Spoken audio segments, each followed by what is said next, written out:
promise. But I think maybe I should break it. What are you talking about? She gave me a note to deliver. Asked me not to tell anyone about it.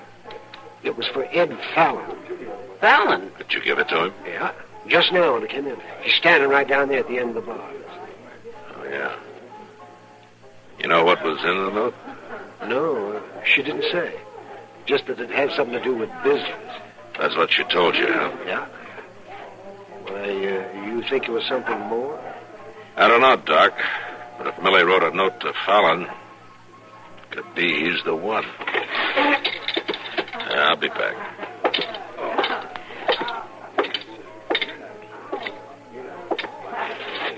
Fallon?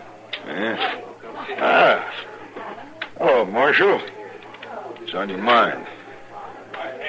I want to talk to you about Millie Coe. What? Have you been seeing her? What business is it yours would I do, Marshal? I'm trying to stop a killing, Fallon. I thought you might want to help. I believe in law and order. You know that. Then keep away from Millie Coe. Now, look, Marshal. Andy's wearing a gun, Fallon. You saw him. If you have been seeing his wife and he finds out, he'll kill you. You seem to know a lot about this, Marshal. Enough to know that you got a note from her today.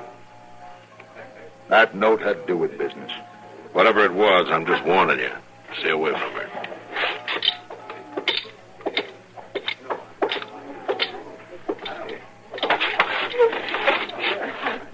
Well, what'd you find out, Matt? I can't pin him down. You tell him about the note? Mm-hmm. Well, you'd never own up to it anyway. Well, I gotta make sure before Andy finds out. Well, how are you going to do that? Go out tomorrow and talk to Millie Coe. Face her with it. Hope she tells the truth.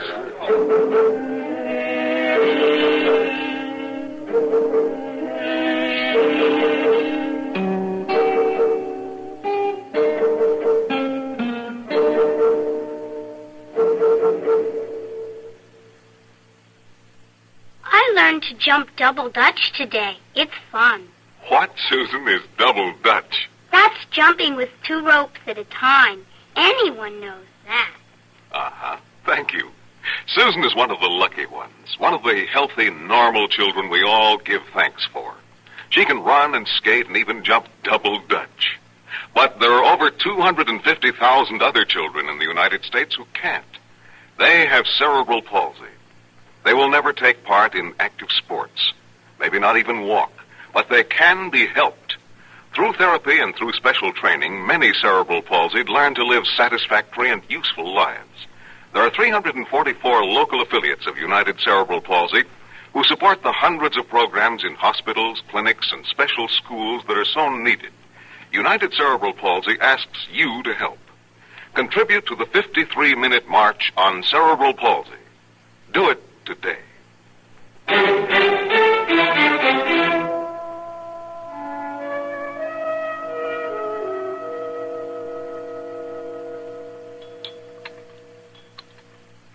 More coffee? No, thanks, Millie. Marshal, I don't know what makes you think Mr. Fallon has been visiting me. Andy's wearing a gun, Millie, and he means to use it. I know. Was it Fallon?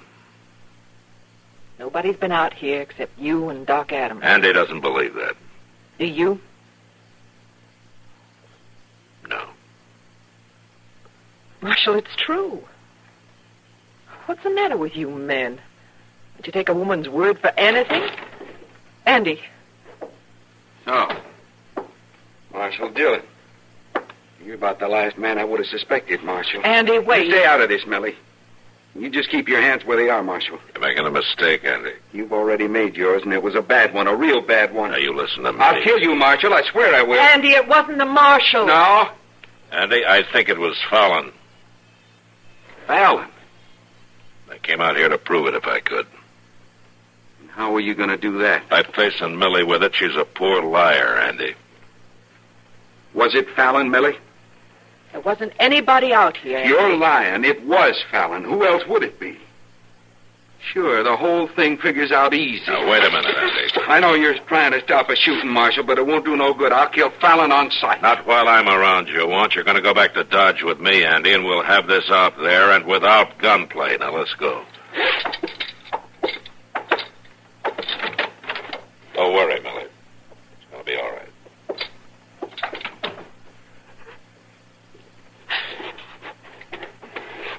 Andy. Oh, Andy.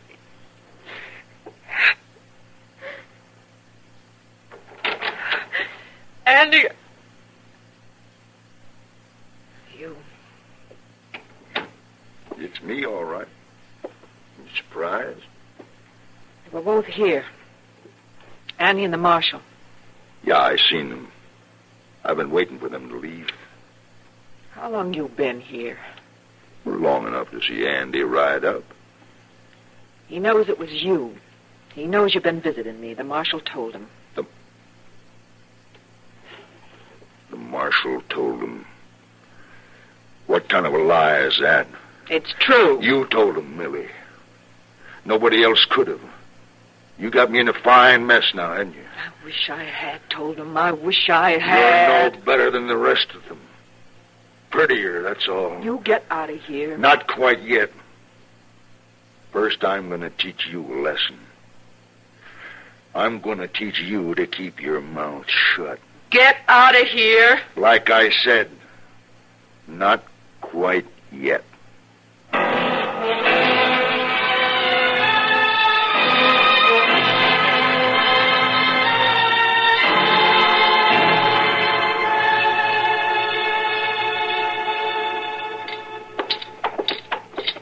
I ain't saw Fallon around town all day, Mr. Dillon. He may be here at his office. He better be.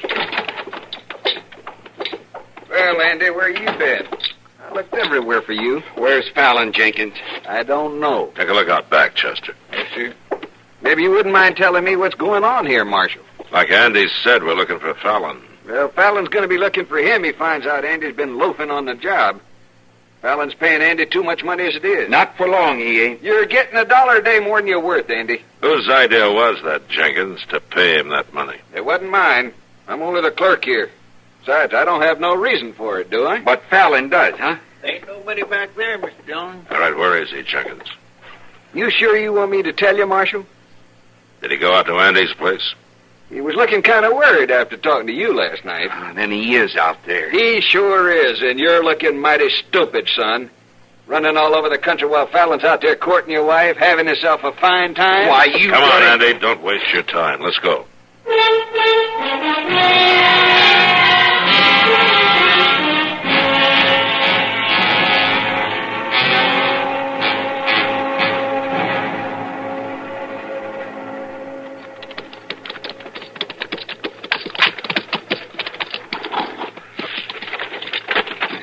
See no horse. He's sure he must have come afoot. I just got a feeling that there's something wrong. Andy. Millie.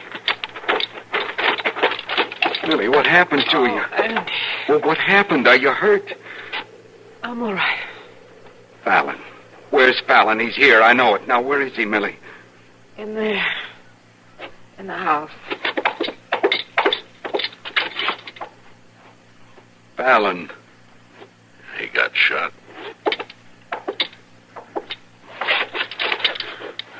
Who did it, Fallon? Who shot you? Millie. Millie?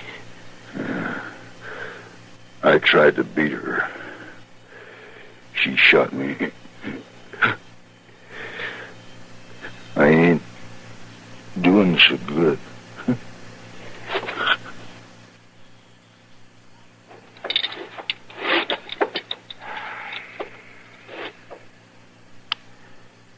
You better go on out to Millie.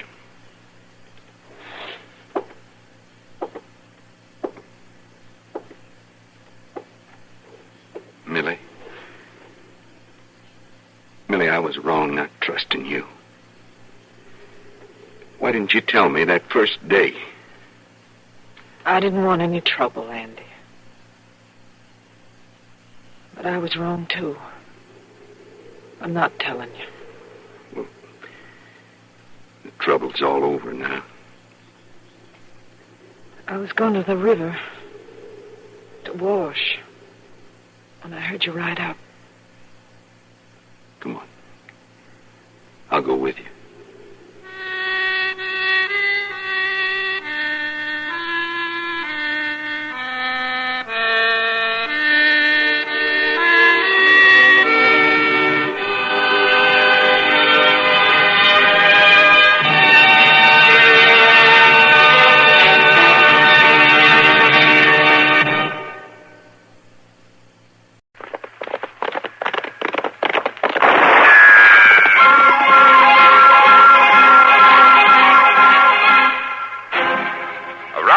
City and in the territory on west, there's just one way to handle the killers and the spoilers, and that's with a U.S. Marshal and the smell of Gunsmoke.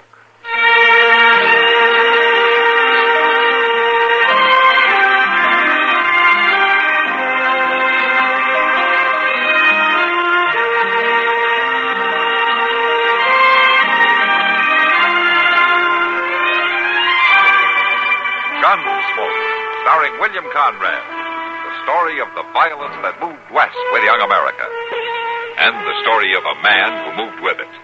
I'm that man, Matt Dillon, United States Marshal. The first man they look for and the last they want to meet. It's a chancy job, and it makes a man watchful and a little lonely.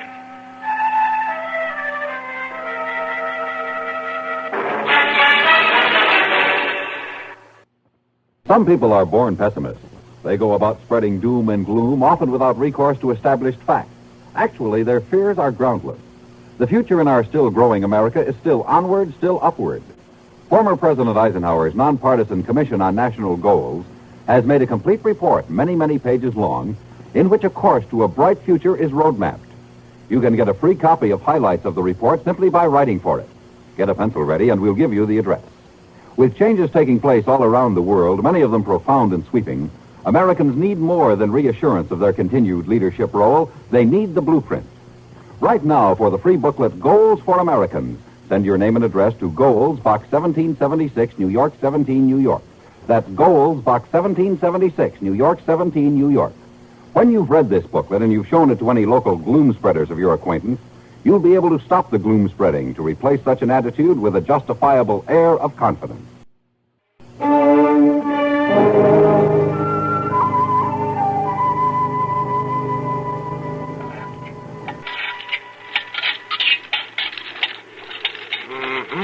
That smells good. Irish stew? Yes, but it won't be ready for half an hour. Why don't you go over to the wagon and take a rest? Oh, now don't you worry about me, Harriet. Taking out the horses doesn't tire a man out. I know, but this trip has been hard on you.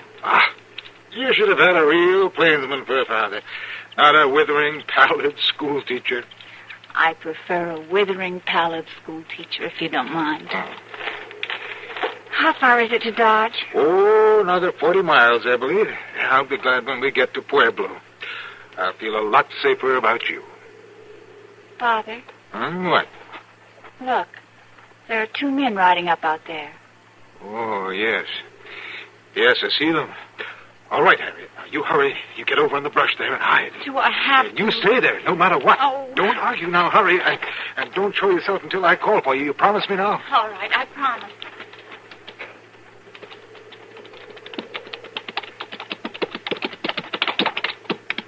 Oh, hello. Howdy.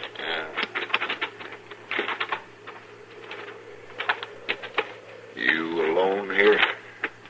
Yes, I'm alone. What's a man like you doing out here alone? Well, I'm a school teacher. I'm headed for Pueblo. A school teacher? Oh, ain't that something? What you got in that wagon, mister? Oh, nothing. I mean, just my personal belongings, that's all. Take a look. We wouldn't want to miss nothing. Now, you keep away from there. You got no right to go through my things. You just keep quiet, mister. No, I'll not have this. You just stand still. I'll have to rough you up good. You got no right. Here, looky here, dresses. What? Well, now. You got a woman with you? Oh. No, They're my wife's. She died on the way. No, it's too bad. Just about the size I like. And maybe he's lying. Maybe the woman's hiding somewhere. Let's take a look around. Oh, no, you don't. Look out!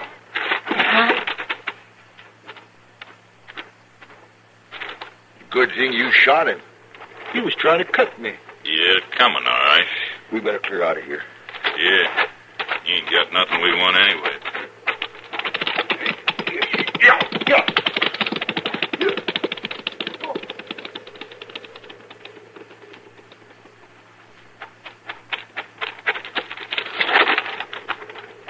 Father. Oh, no.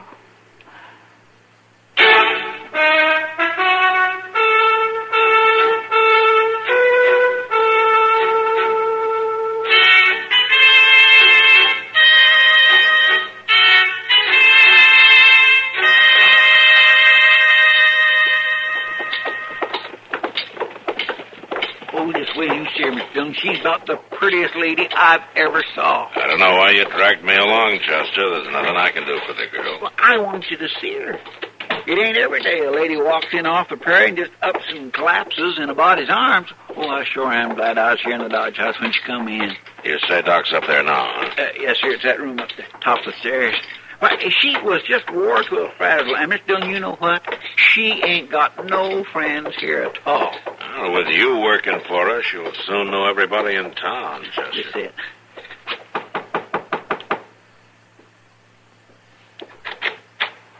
Oh, hello, Matt. Doc, how is she, Doc? Well, there's nothing wrong that about 24 hours rest won't cure. Hello, Miss Harriet. I brung the marshal. This is him here. How do you do, Marshal? Hello. There'll be some victuals along soon. I told them over at Delmonico's, and they're fixing you a big pot of soup. I do appreciate all you've done, Chester. Land, it ain't nothing. I hear you had a 40-mile walk, Harriet. Yes, You were driving a wagon? Chester says your horses ran off. they got away during the night. And you were traveling alone? Yes, Marshal. Where you from, Harriet? I'm from St. Louis. I was coming to Dodge. I made it, too. I had a little bad luck, that's all. It could happen to anybody. Sure, but it's not often a young girl tries to make a trip like that alone. I did, Marshal. Harriet, those powders I gave you will put you to sleep soon. You'll be fine by tomorrow. Thank you, Doc. And you too, Chester. Oh, well, anything you need or anything, you just send word.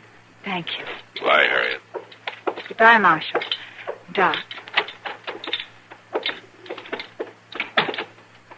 Well, what do you think now, Mr. Dillon? Chester, I sure hate to disappoint you, but that girl's a liar. What? Well, ask Doc what he thinks. But she wasn't lying about walking 40 miles, but for the rest of it, I have to agree with Matt. Well, now you're both wrong. Why'd she be lying? What are they to lie about anyway? Just 'cause the poor girl's all alone and broke and everything, you have to call her a liar. Doggone it, it ain't fair.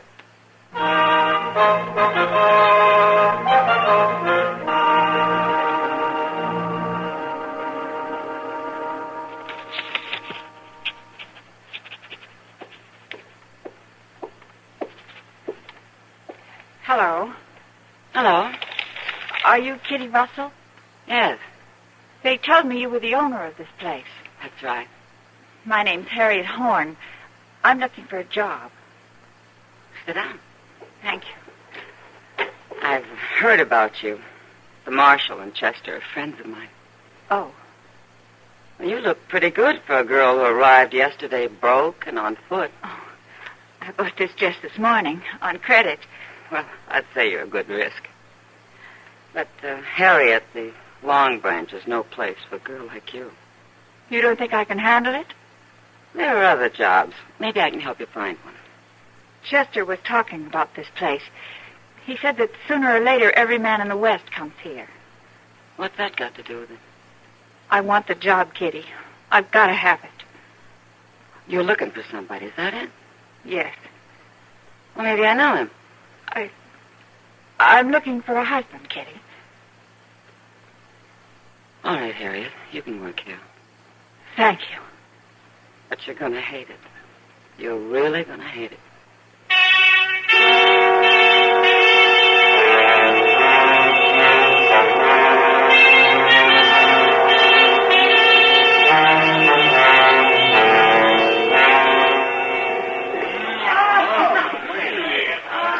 Well, it's a doggone shame, Miss Harriet. It purely is. Now, Chester, don't worry so about me. I get along fine here. No, you don't. No lady like you couldn't. You tell Kitty that and she'll fire me. She should never let you come to work here in the first place, and I told her so, too. Chester, What's the matter? you know those men coming over to the bar? Them two? Why, that's Dan Scorp and Webb Hogler.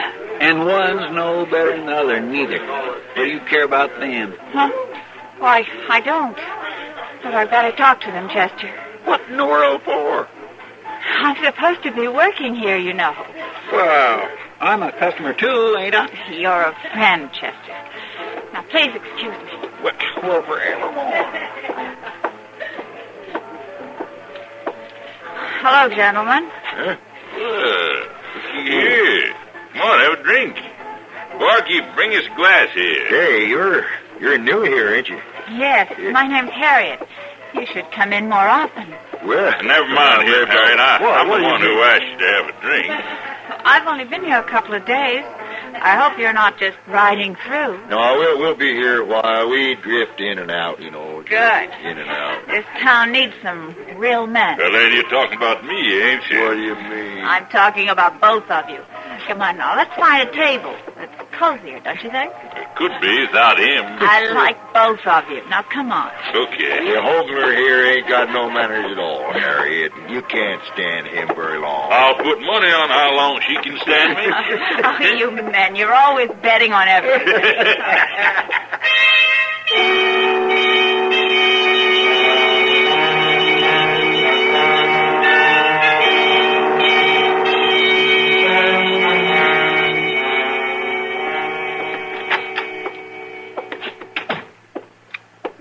Miss Dillon? Chester, where you been? Oh, just dogging around town. I was over at the Long Branch for a little bit. Things pretty quiet, are they? Miss Dillon, how could a lady like Harriet Horn walk up to men like Dan Scorp and Webb Hogler and start acting real friendly with them? Scorp and Hogler? At the Long Branch? Yes, sir. I swear I just don't really believe I heard it. Well, just what was she telling them? Oh, I don't know. She played up the first one and then the other. Is she still at the Long Branch? No, that was over an hour ago. She's at her room now. I'll see you later.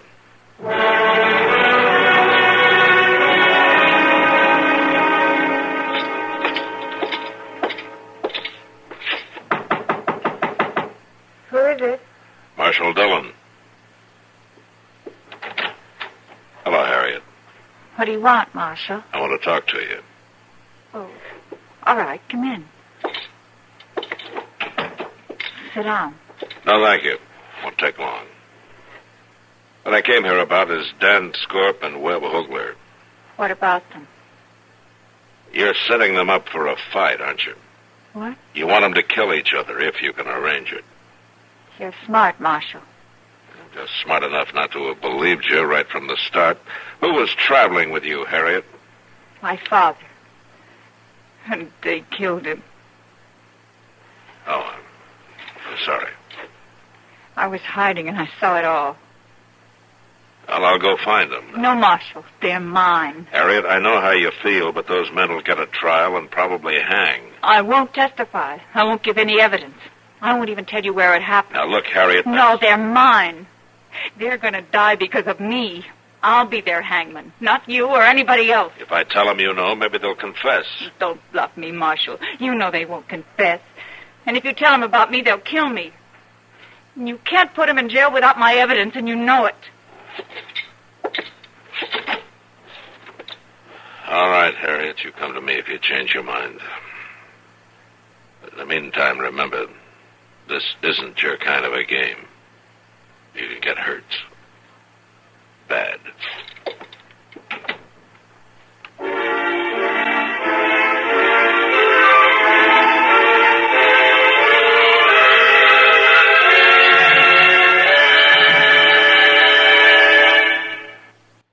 In a world in ever-heightened tension, Americans want to know, need to know, more than ever in the past, what's going on in their world. Expanded CBS News has geared itself to meet this need with longer, stronger coverage for 1961. Now, every hour on the hour, every weekday, CBS newsmen report in greater depth and detail from their far-flung posts around the globe.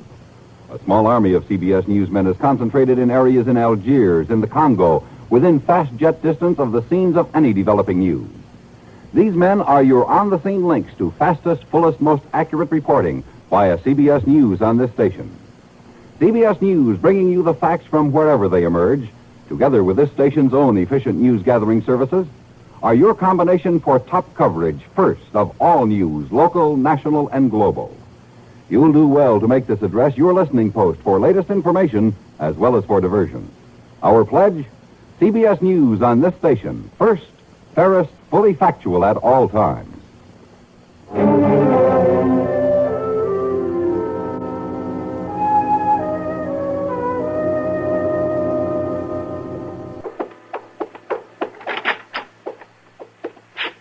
Hey, Mr. Dillon.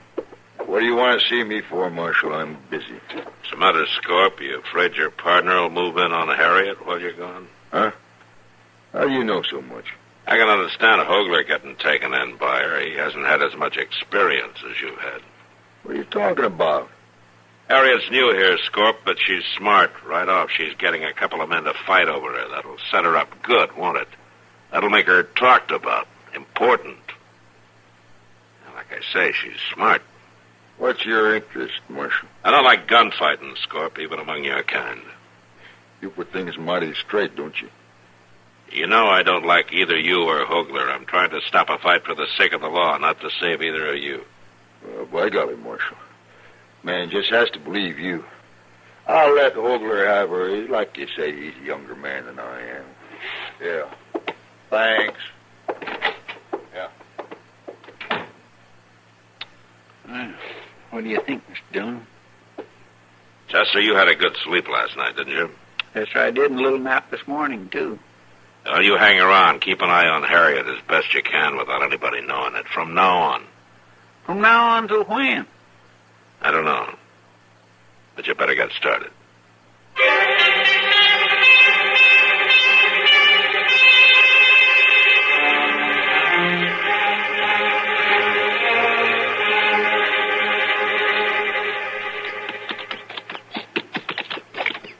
Pretty out here, isn't it? That's why I wanted you to come. River's just over beyond that brush. Let's get down. Oh, we can't stay. I promised Dan Scorp I'd have dinner with him at Delmonico's at 1 o'clock. Well, it ain't hardly noon yet. We got plenty of time. Well, all right, but just for a few minutes. Sure, come on. Yeah. You want to walk over and look at the river? No, I don't have that much time. What's bothering you, Harriet? Nothing. You worried Scorp might take it wrong if you're late?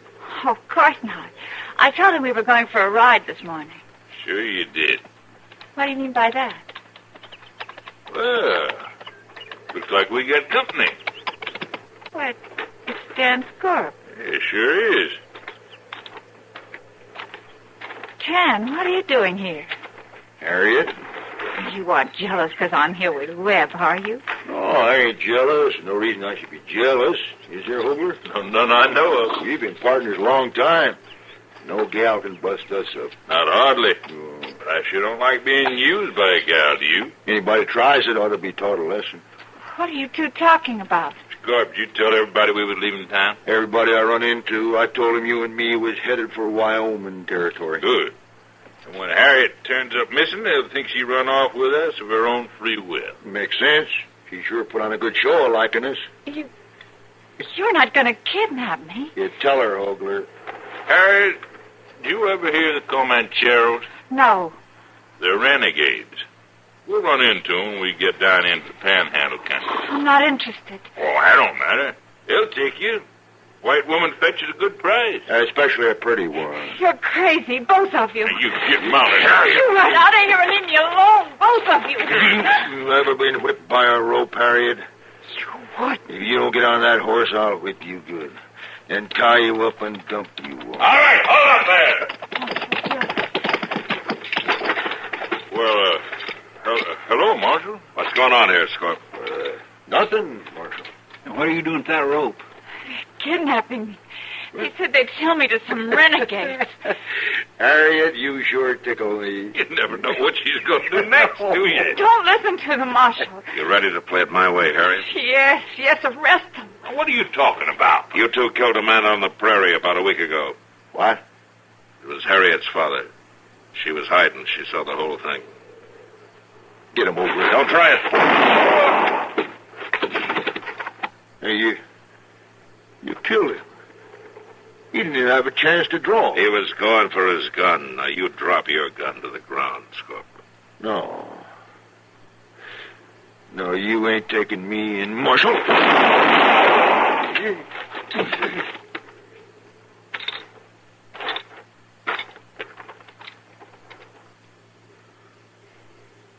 Is he dead, Mr. Dillon? Yeah, they're both dead. Marshal, it's true. They were going to sell me to some renegades down in Texas. Well, they didn't. Thanks to Chester here. Why? What do you mean? It was Chester who camped all night in the street outside your room. He saw you ride out with Hogler this morning. Oh, Chester. Oh, I've been terrible ignoring you like I did. Oh, well, I just didn't understand at first. All right, take her back to town, Chester. I'll hang around here till you send somebody out with a wagon. Yes, sir. You up to the ride, Miss Harriet?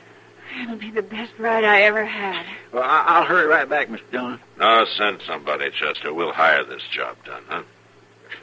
Well, doggone. Yes, sir, that's fine. Shall we get going, Miss Harriet? Yes.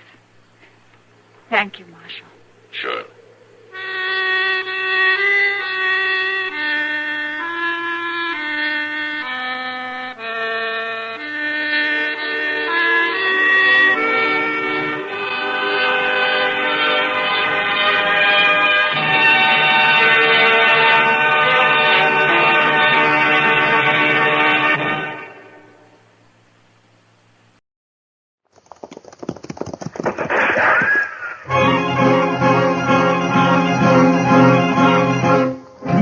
Around Dodge City and in the territory on west, there's just one way to handle the killers and the spoilers, and that's with a U.S. Marshal and the smell of Gunsmoke.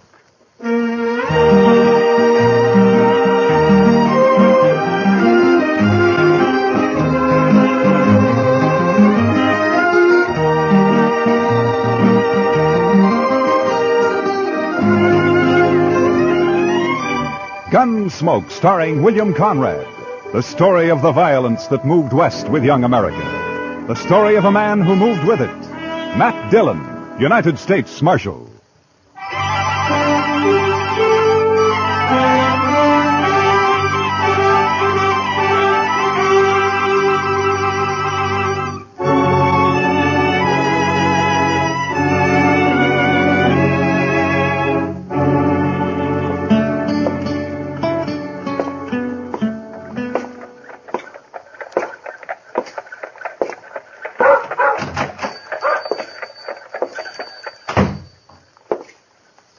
Hello, anyone here?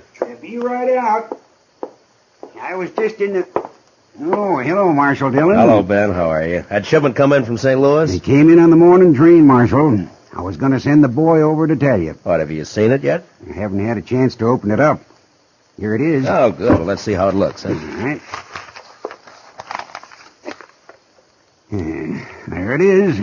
Prettiest gold watch chain I ever did see. Chester will like that. Yeah. And look at the gleam on that elk's tooth. Yeah. Chester know you're getting this for him? Oh, no. It's by way of a surprise. He thinks he's got a birthday this month sometime. Saturday's about the middle of the month, so I figure it's as good a day as any to give it. Yeah, morning, Miss Tara. Oh, morning, Ben. Marshal Dillon. Morning, Tara. Oh, how beautiful. Is it yours, Marshal? Oh, no. It's for Chester. He's always wanted one. It's lovely. Ben, did my hand mirror arrive? Yeah, it came in this morning, Miss Tara. Can I take it now? I don't know why not. It's paid for.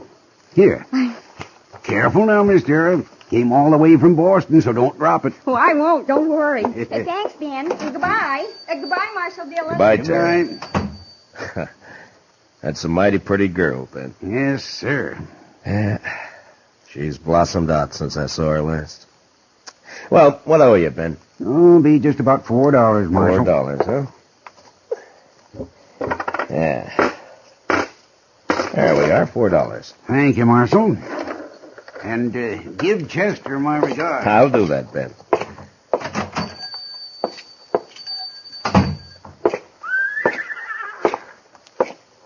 Well, morning, Miss Lane. Morning, Marshal. Morning. Morning, Marshal. Hello, John. Oh, hello, Marshal. Good morning, Chester. Well, morning, Mr. Dillon. Put this in the safe for me, will you? Yes, sir. How was the auction yesterday? You know, Mr. Dillon, I never did see so many horses and mules. You buy anything? No, sir, Mr. Dillon. But Asa Welton bought that old stud horse off Mr. McGovern. No, is that so? Yeah. You know, I feel sorry for poor old Asa. Why, that stud horse has got a ring bone so bad he can't hardly walk. Well, Asa isn't very smart when it comes to horses, I'm afraid. No, sir, he ain't. And I purely hate to see him lose good money on a horse like that. Why, he paid $19 for that horse. No? Well, he'll make out if the stud can get him some colts. Mm-hmm. Yes, sir, I guess. That is, if he's got a mare. Yes, Chester, if he's got a mare. And if he don't, well, sir, I just don't know. My. Chester, this evening I'm going to have supper with Kitty over at Dodge House. Will you stay here? There's no work to do, but you could keep an eye on things, huh? Why, I'd be proud, Mr. Dillon.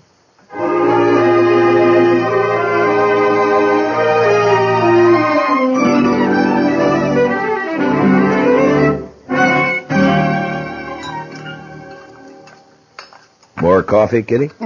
No thanks, Matt. Yeah. You, mind if I smoke? Oh, those are the longest cigars I ever saw. Well, if it bothers you, Matt, I'll have... 6 nights a week at the Texas Trail, and you think I'd mind one cigar? Go ahead. Okay. Matt. What? There's something been troubling me. Oh? What's that? Well, I wanted to have supper here so we could talk. Well, what is it, Kitty? Almost 4 months ago, you and Chester brought a little girl back into town. Daddy was dead, out on the plains. You brought her back because she couldn't stay out there alone. Well, go on. She was real sweet. Young, I guess maybe 17. You're talking about Tara Hantry. Yeah, Matt. I saw her over at the general store this morning. What about her? Well, she's hanging around the Texas Trail, Matt. I see her there all the time. Afternoons, evenings. Oh? Well, why are you telling me this, Kitty? Well, it's no place for a girl. Not a young girl, not a girl like Tara. I don't have any say about how Kate runs the Texas Trail. If they don't want Tara in the place, Kate should keep her out. Well, Kate won't keep her out. Why should she? Tara's attractive. She's good for business. Kitty, when I brought Tara back to Dodge, Lawrence Kells and his wife took her in. They've been treating her like their own daughter. Now, it's not my place to interfere Well, with maybe them. they don't know, Matt. They're church-going people, Kitty, Kells and his wife. They try to do what's right for Tara. I'm sure they do. Matt, people like the Kells don't know the Texas Trail. They don't know the saddle bums, the spoilers, the wild ones that hang out there. Even if they did, they wouldn't see too much wrong with the man Tara's taken up with. Well, who is it? Jack Grace. Jack Grace? Yeah. Tara's keeping company with him? She has been since he came to town a few weeks back. Oh, that little fool. Well, don't blame her too much, Matt. He cuts quite a figure. Long hair, buckskin shirt, Texas spurs.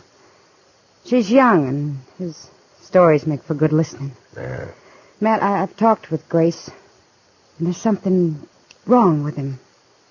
He's too cold, like he's dead inside.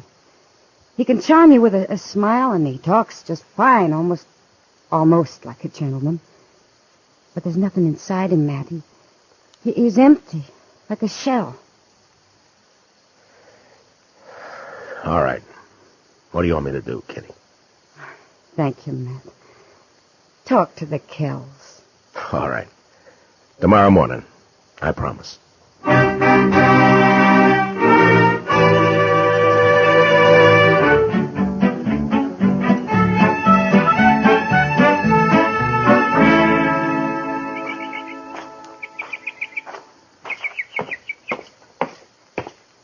Morning, Marshal Dillon.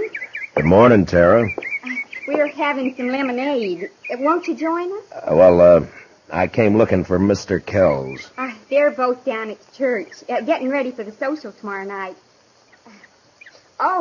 Marshal Dillon, have you met Mr. Grace? Mr. Grace? I know of you, Marshal Dillon. Down around Waco, several of the boys speak of you. No? What did you want to see the Kells about, Marshal Dillon? Maybe I could help you. I think I should talk to them, Tara. It's a matter of business. About Mr. Kells' business? The buffalo hides? No. It's another sort of thing. I better come back, Tara. They'll be home later? Well, you know how these church socials take planning. It may be late. Yeah, well, I'll come back then. Sorry you won't join us, Marshal. Thank you anyway, Mr. Grace. I'll walk you to the gate, Marshal. Oh, fine. I'll be seeing you again, Marshal Dillon? Maybe, Mr. Grace. I know why you came here today, Marshal. I know why you wanted to see the Kells. You do, Tara? It's about me and Jack Grace, isn't it?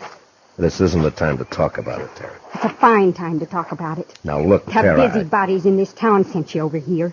They don't like my keeping company with Jack.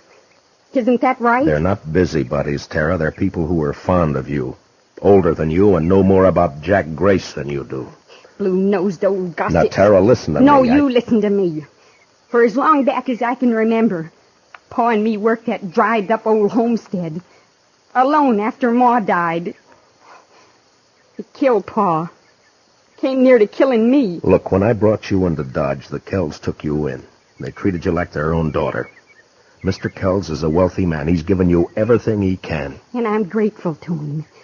He's tried hard to do all the things Pa would have done if the planes hadn't killed him. But he still can't give me the love and excitement and fun Jack Grace can. Oh, Tara, so help me. If you were 2 years younger, I'd put you across my knee and slap some sense into you. Now, if you hurt the Kells because of Jack Grace, or if you get yourself in trouble, I'm going to forget about this. I didn't know better. I'd say it was a lover's spat. I'll be back later, Tara. There isn't much point in that, Marshal Dillon. From what I could hear on the porch, Miss Tara seems to have said what she thinks real plain. I'll be back later, Tara. Will you tell him? I don't know why you bother, Marshal. If the Kells are ones to worry about loose reputations, they might not pay too much attention to you. What are you getting at? A U.S. Marshal who sniffs around one of the girls at the Texas Trail isn't in the best of company, and after all, everyone knows that Kitty is... Now get up. And if I ever hear you've mentioned Kitty again, I'll come after you. Why don't you do that? I will. Good day, Tara. Oh, Jack, I'll call back for you later this afternoon. I'm sorry, Tara. I didn't mean for this to happen. You're just a big, blundering, stupid bully. Tara, please. And if you mess up the one thing that means happiness for me, I'll help him kill you.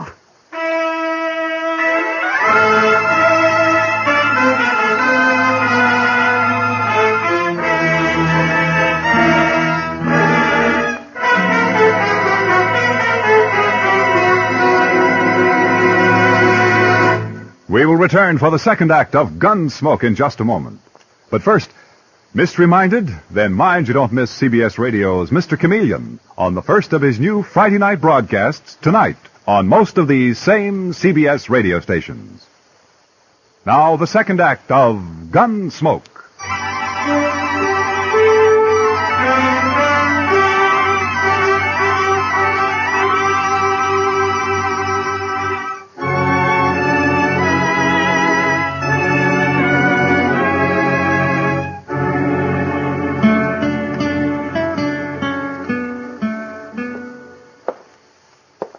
Told me you wanted to see me, Mr. Dillon. Yes, Mr. Kells. Won't you sit down, please? Yeah, sure. Hope it won't take too long. Gretchen and I are in charge of the box store tonight, you know. Wouldn't want to be too late. Well, it may take a few minutes, Mr. Kells. It's important. Oh? It's about Tara. And Jack Grace. You know about it, then? I've known about it ever since she came to town 3 weeks ago. They met, heaven knows where or how, and she's been seeing him most every day since. You know where she spends her time? At the Texas Trail. Yes, I know.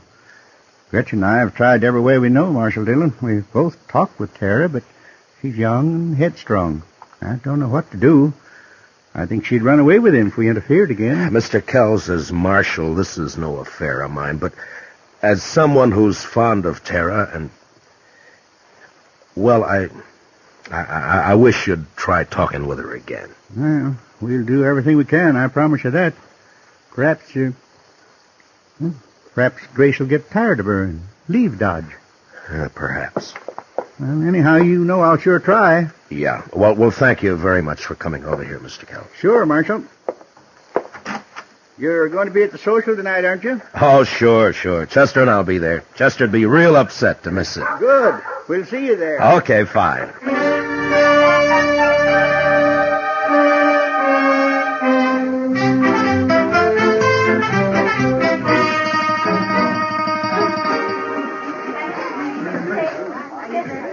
Mr. Dillon, this is Miss Honeycutt. How do? Well, I'm proud to know you, ma'am. I bought her supper box. Did you bid on any supper boxes, Mr. Dillon? No, Chester. I was late getting here. Oh, so. That's a pity. Now, what do you do for supper? Oh, I'll make out all right. Well, there's really enough for the three of us, Marshal, if you'd care to join us. Well, thank you, Miss Honeycutt, but I'm looking for Mr. and Ms. Kells. Oh, they're not here yet. The parson was asking for them a few minutes ago. Mr. Kells was to have auctioned off the suppers, but they didn't come, so we went ahead without them. Oh? You sure you won't join us, Marshal? No, thank you, ma'am. I'll just wait for the Kells. Perhaps I'll walk back toward their place and meet them on the way. Well, all right, Mr. Dillon. Miss Honeycutt and I'll be right over there if you need me. I don't think I will, Chester. You just go ahead and enjoy yourself. Real pleased to meet you. Nice to have met you. Yes, mind that bench, Miss Honeycutt. Yes, thank you.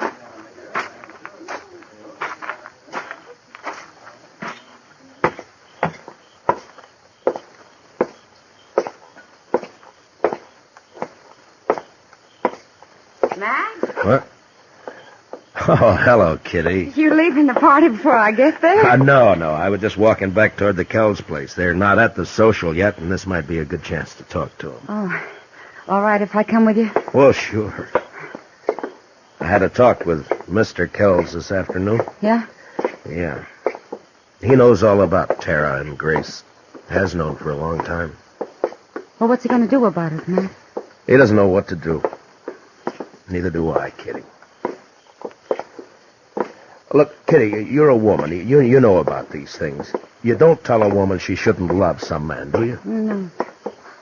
No, you don't. Kells has tried hard. He's done everything he can. Well, he's a wealthy man. He could send her east for a few months on a visit. St. Louis, maybe. To forget Grace? Yeah? Would it do any good? No.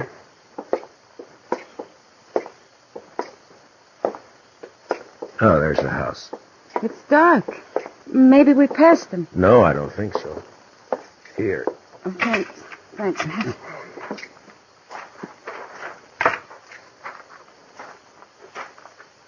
Kitty? Yeah? Maybe you better wait here, huh? Matt, what is it? The house shouldn't be dark. We didn't pass them. What are you going to do? I'm going inside. I'll come with you. All right, come on.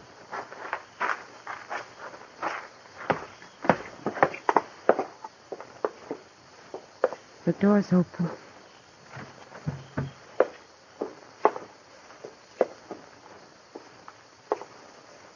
Oh, Matt. Matt, look.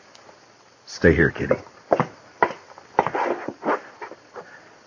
Shot, both of them. Oh. No wonder they were late for the auction. Kitty, go back to the church social. Find Chester. Have him meet me at the jail. Tell Doc to come over here. What are you going to do, Matt? I don't know. Look around, maybe. Why this?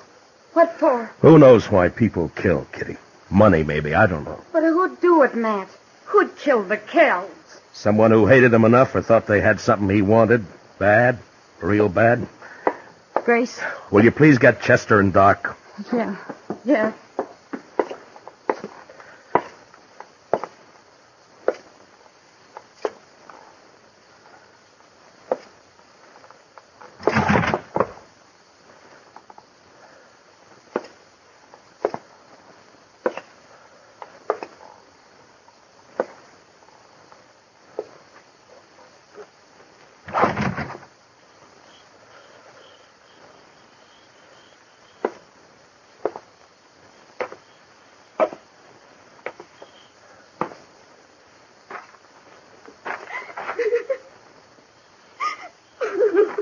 Tara?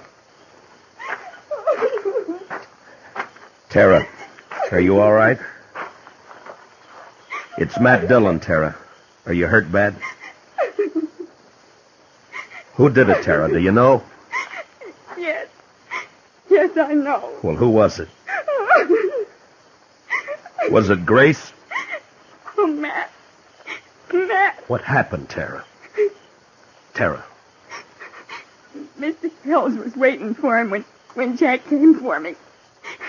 Mr. Kells wanted to talk with Jack, he said, and Well, go on. I don't know. I don't know. I can't help if you don't tell me what happened. But when Jack came, there was an argument. Mr. Kells told Jack to go away, leave me alone. Told him not to come back. Jack laughed. Called Mr. Kells a name, and Miss Kells slapped him. And Jack hit her. Mr. Kells tried to get his rifle in the corner, and Jack... Yeah? He shot him. He shot both of them. Then he turned. He said it wouldn't have worked out for us. He was leaving. Just like that. He was leaving. You see, you'd be nothing but trouble, he said. I'm leaving, he said. Then he hit me. And... oh. Doc will be here in a few minutes, Tara. He'll take care of you.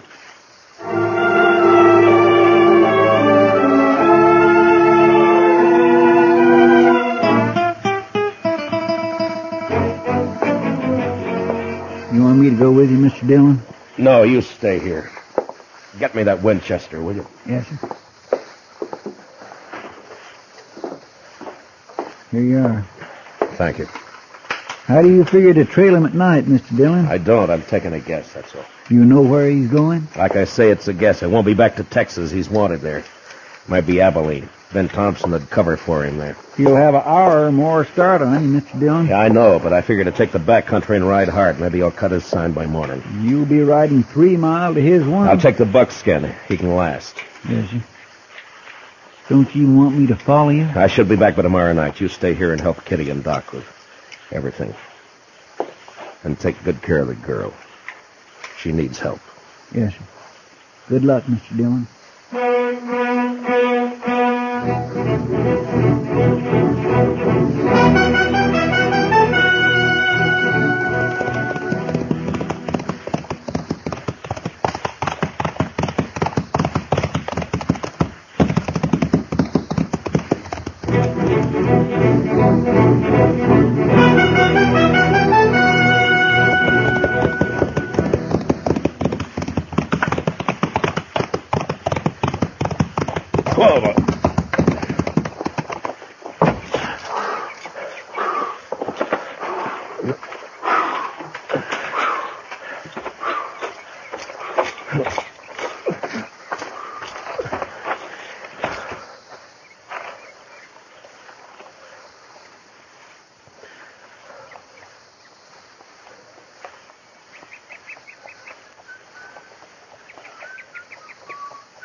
Grace! You can't see me. Don't bother to try. Just drop your gun belt. Easy. And your rifle. Throw it down. Now keep your hands high, just like they are.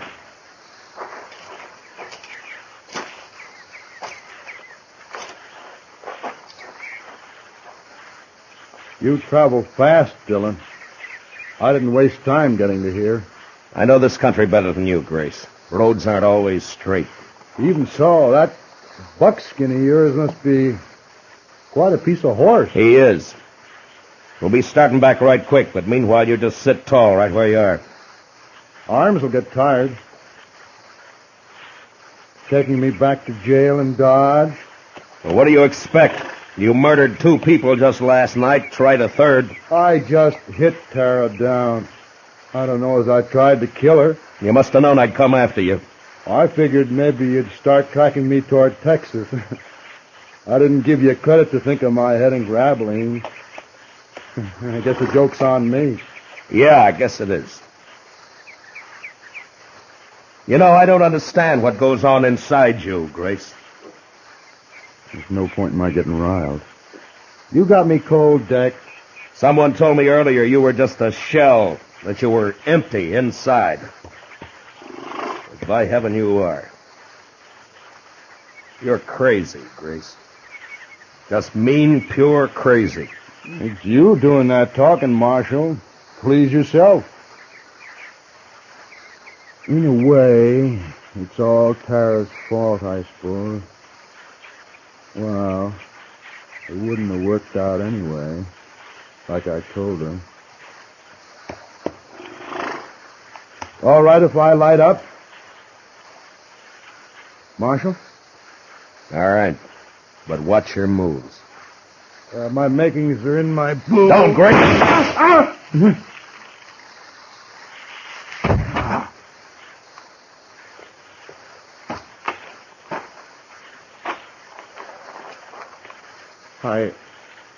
I didn't know Kansas marshals were so fast. A derringer up the sleeve's an old story, Grace. Yeah, but they sure are. Guess I won't go to trial after all. No, maybe not. But you're going back to Dodge. Like they say on the posters. Dead.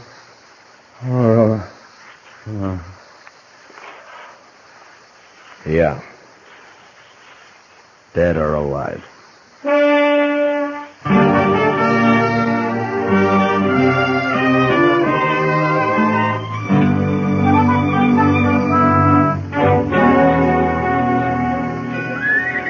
Marshal Dillon, I want to thank you and Miss Kitty for everything you've done for me since... Sure. You got everything in the stage, Tara? Yes, Miss Kitty. It's a long trip, Tara. You sure you won't change your mind? I think I'll like it back east, and St. Louis won't be as big as all this. Marshal Dillon will be late into Haines City if I don't get away now. Okay, driver. Well, goodbye, Tara. Good luck. Goodbye.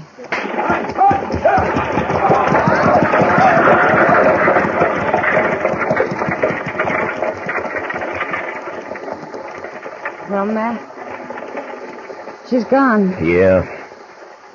I don't blame her for wanting to leave, Kitty. The West took nearly everything she loved. Her ma and pa, and the Kells. And her true love? Huh. Jack Grace? Jack Grace is no good, but Tara gave him her heart. And she never got it all back. Perhaps you're right, Kitty, but Tara's young. She'll mend. Will she, Matt? I hope so, Kitty.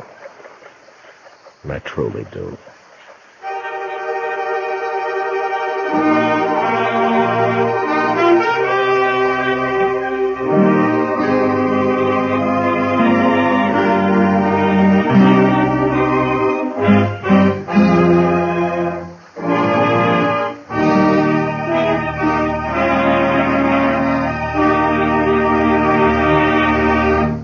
Gunsmoke, under the direction of Norman MacDonald, stars William Conrad as Matt Dillon, U.S. Marshal. Special music for tonight's story was composed and conducted by Rex Corey.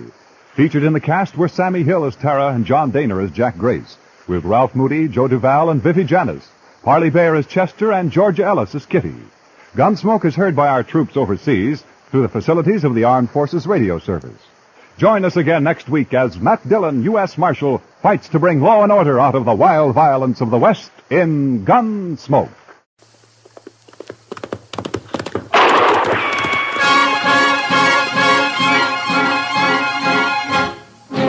Around Dodge City and in the territory on West, there's just one way to handle the killers and the spoilers, and that's with the U.S. Marshal and the smell of Gunsmoke.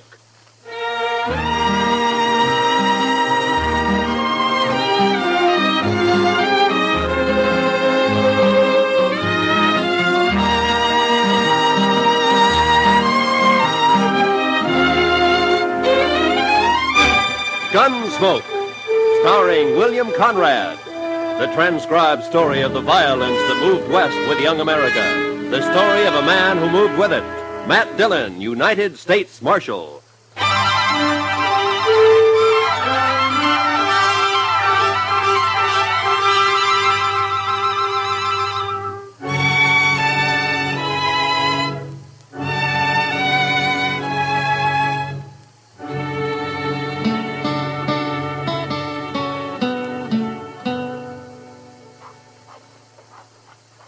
Goodness, Mr. Dillon, come over here at the window and take a look at this fella. I'm busy, Chester. Yes, sir, I know, but you just gotta. Why, he's the doggonest thing you ever saw. Please, Mr. Dillon, before he goes away. Well, I can't write while you're talking. Look at there. See? In the coonskin hat across the street there? Why, he looks to be 8 feet tall. That's 'cause he's so skinny. And that long rifle. Looks like a fish pole. How's he going to shoot buffalo with that? And he's a squirrel hunter, Chester. That's a southern mountain man. Now, that fella he's talking to now is pointing this way. Oh, here he comes. Howdy. Hello. Well, come on in. Be you the... what you call him? Oh, the marshal? I'm against schools and education. Never heard nothing called a marshal. I'm a peace officer. I'm a country man. I'm again towns, too, and jailhouses. Well, so am I, but sometimes they're necessary. No, they ain't. No more than the law is. It ain't fitting for some folks to be meddling in other folks' business. Uh-huh. Oh, where do they figure it like that, stranger? The Ozark Mountains? Better country than this. My name's Luke Humbird. Mine's Dillon. This is Chester Proudfoot. How do you do? I knowed a fella called Proudfoot once. That so? Yeah. Well, there ain't too many of us. It might be a relation of some kind. All I remember is how he crimped up every time I kicked him in the belly. He did? Marshal, man outside said you'd help me find where Hank Witherspoon's living. Witherspoon? Yeah. Oh, the one who came out here about a year ago? He's got an old mountain gal with him. They're married. Sure, I know them. They got a place up near Rock Springs, about 10 miles north of here. What kind of place? Oh, just a shack and a patch of corn, as I remember. I'll find it. Well, you come a long way to see your friends, Humbird. Witherspoon ain't exactly a friend, Marshal. I gotta get going. It being Saturday and all. Wait a minute. Huh? What are you talking about? Nothing. Except I won't kill no man on a Sunday, Marshal. I never have, and I never will.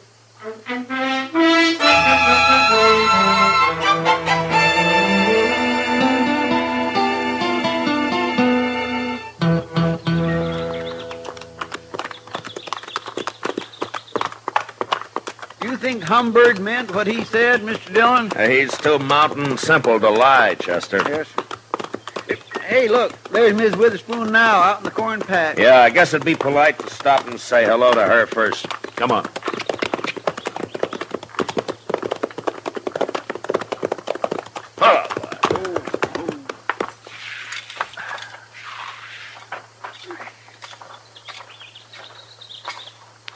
Hello, Miss Witherspoon. Howdy, Marshal. You too, Chester. Sorry, ma'am. Poorly. Hank's done heeled it into Dodge, Marshal. Don't you know today's Saturday? Oh, what's Saturday got to do with it? Every Saturday Hank's in Dodge. He don't come back till Sunday night. Well, that's funny. I don't recall seeing him in town much. He's got his ways, Hank has. He goes to town, but he ain't too sociable. I see. Miss Witherspoon, do you and Hank know a man called Luke Humbird? Humbird. Don't say his name around us, Marshal. Oh, there's trouble between you? Trouble. Marshal, Hank's the only Witherspoon left, and Luke's the only Humbird. Both families been whittled down to just them two.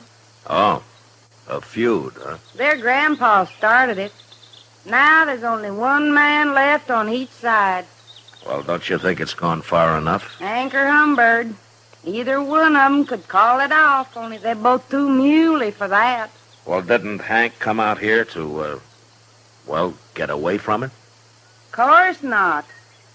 He's always talking about going back long enough to kill Luke Humbird. How'd this feud start, ma'am? Well, they say Hank's grandpa stopped by the Humbirds one day and they asked him to sit and eat. He did. Dinner was slow cooking and he got to hollering about it. Sat there pounding on the table with his knife just a-faunching and a-slavering for his victuals until Luke Humbird's grandpa, he took offense and told women not to feed him at all. He went off mad. They've been feuding ever since. Well, forever. You mean they're still fighting over that? Course they are. Where'd you see Luke Humbird? Well, he was in Dodge asking about Hank. That's bad, Marshal. Hank don't even know he's around. Well, that's why I came out here. Hank ought to be told. He's better shot than Humbird any day. Look, Miss Witherspoon, the law doesn't recognize a feud as justification for murder. If one of them kills the other, he's going to hang for it. I never heard tell of no such law, Marshal. You're making that up. No, it's true, Miss Witherspoon. I've warned Humbird, and I'm going to warn Hank. They'll shoot you. You start meddling. These people just don't understand nothing, Mr. Dillon. I'm worried about Hank. He'll be drunk soon as it's dark. Oh, well, I'll find him. Goodbye, ma'am. You better find him, Marshal. He'll get killed, sure, if you don't. Yeah. Come on, Chester.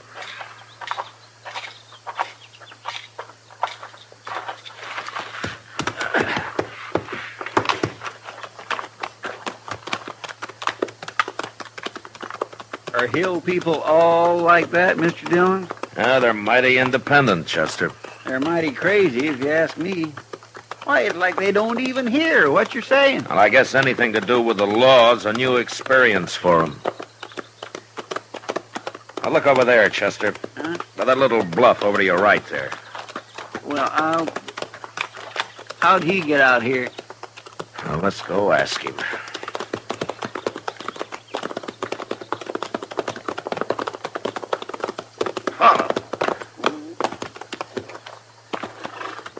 Hello, Humbird. That Witherspoon's place, Marshal? You don't care whether you hang or not, do you?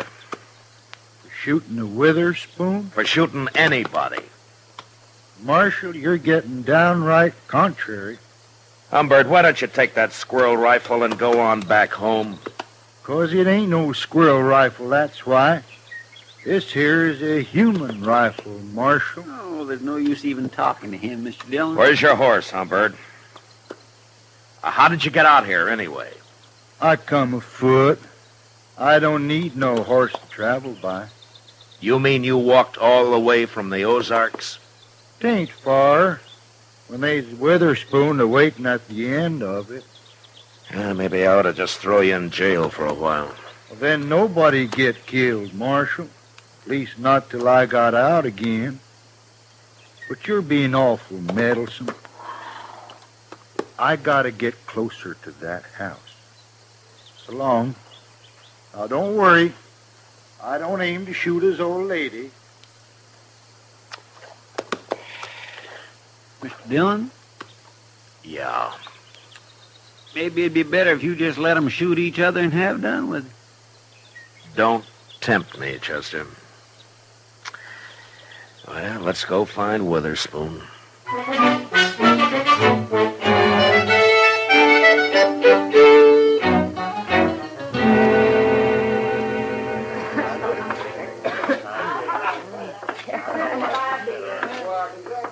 Go ask Sam if he's seen Witherspoon, Chester. All right, sir.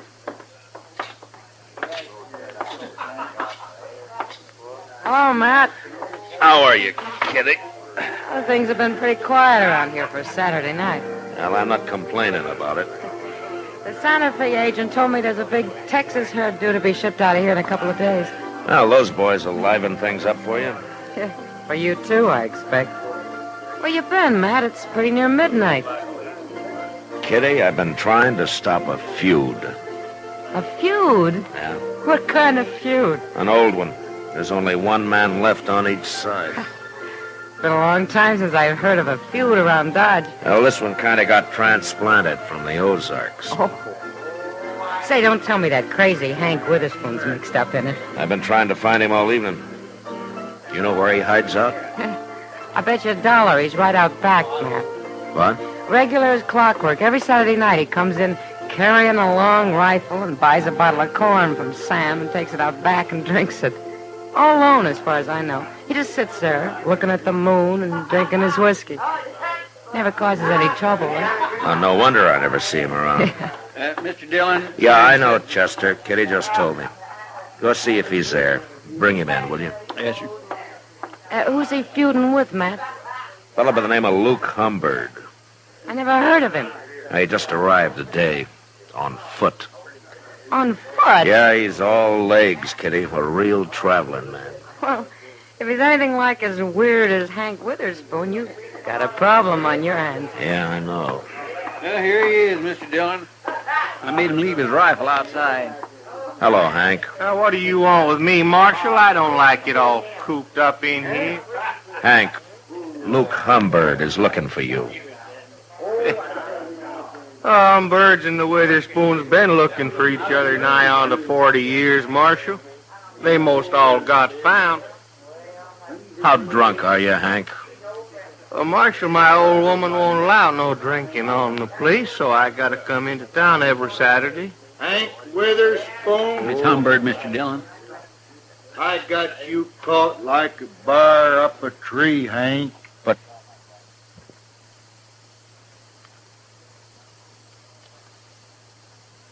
down that rifle, Humbird. If you're gonna kill me, I ain't even got my gun. Put it down, I said. Get out of the way, Marshal. I'll shoot you, too, if you don't. Now, you listen to me. Hey, wait a minute, everybody. I just thought of something. Why don't all you folks stop meddling in this? It's after midnight, Humbird.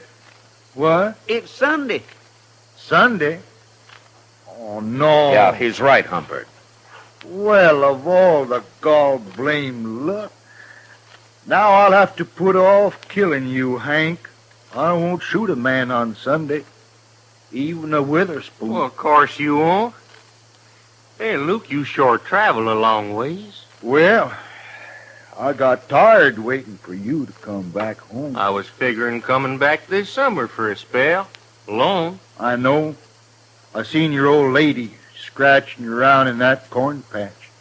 She said she ain't never going back, hard as it is here. Oh, well, fellers can make a crop here sometimes, Luke. Yeah. But it's a hard fight with a short stick. You got no hogs out there. Where are your hogs, Hank? I'll be getting some. Oh. Hey, Luke, I'll tell you something. What? I got me a little jug out back. It's most empty now, but we could maybe buy us another one and set out there for a spell and kind of get soured on the cob. Well, might as well. We can't do no shooting till Monday. Where do we buy this whiskey? I'll show you. Feller over here, he sells it. You'll have to lend me some money, Hank. I didn't bring none with me. Well, if that don't beat all. Matt, why don't you put them in a cage and send them back where they came from? I'd like to, Kitty. People here are getting quite a kick out of this. Yeah, I know. Those two hillbillies are making me look like a fool, and I don't know what to do about it. Handling's about as easy as trying to stop it from raining. Well, I'm going to bed.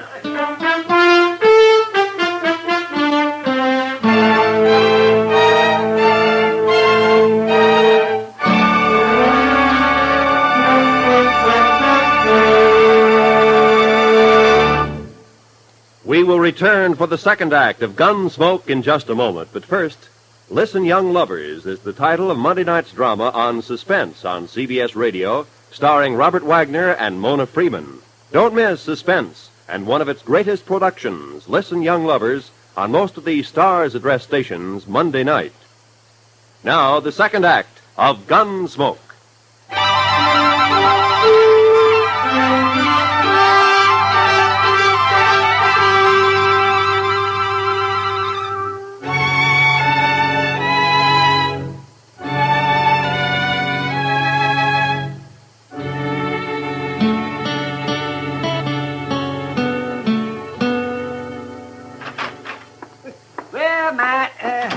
Chester around? You went across the street for a beer, Doc. He ought to be back soon. Well, it can wait till morning. Well, Matt, I've been hearing all day about your feuding mountaineers. Yeah, they've been drunk all day, lying around out back of the Texas Trail. The shooting won't start till midnight. Oh, you're going to let them go ahead with it? And I've about decided to throw him in jail. Give me time to think of some way to get rid of him. Well, that's a good idea, Matt. People are saying that this is the first time you've run into something that you can't handle. Yeah, they're kind of enjoying it, too. I'll bet they are. Yeah, and all over a couple of crazy... What's that? That was a rifle shot, Doc, a long-barreled human rifle. Now, you might as well come along. I thought they were against shooting each other on Sunday, Matt. I thought they were, too, Doc. Maybe they got so drunk they forgot. Yeah, well, sure looks that way. Now, watch your step, Doc. It's pretty dark back here. Over here, Mr. Dillon. Miss Humbird got shot. I was right inside when I heard it. Oh, that's over here. Let me take a look at it. What's the matter with Hank, Chester? He looks like he's been shot, too. Too much corn whiskey, I guess. Scoop some water out of that rain barrel there and throw it on him, huh? All right, sir.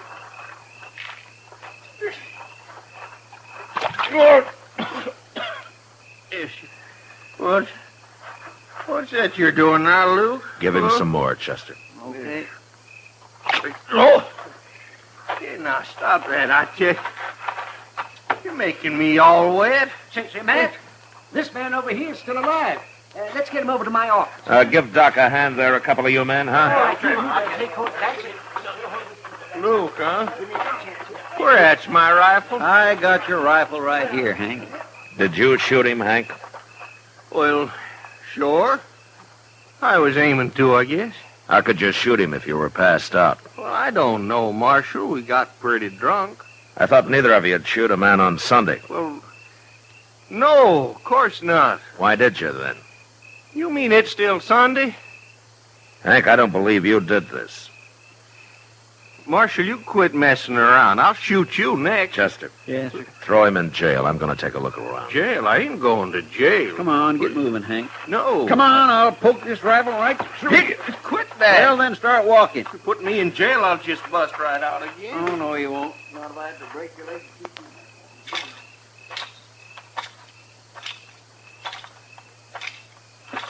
you. Who's that? All right, hold it right there. Hold it or I'll shoot. All right, that's better. Now get your hands up.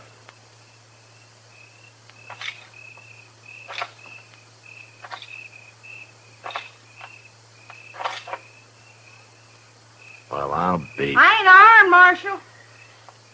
Put your hands down, Miss Witherspoon. What are you chasing me for?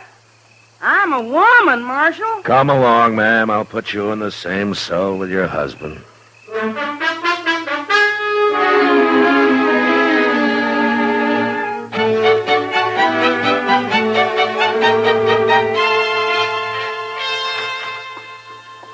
Well, I I just give 'em their breakfast, Mr. Dillon. Hello, Doc. Morning, Chester. How's Luke Humbird doing? Well, I was just telling Matt. It's like shooting a bullet through water with that man. Oh, he's not about to die. Yeah, that's good news, I guess. Well, I'm going to talk to the Witherspoons. You two waiting here, huh?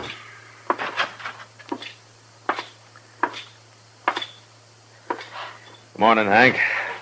Ma'am. Morning, Marshal. You come on out to our place someday, Marshal. I'll cook you a better breakfast than you give us here. Thanks, ma'am.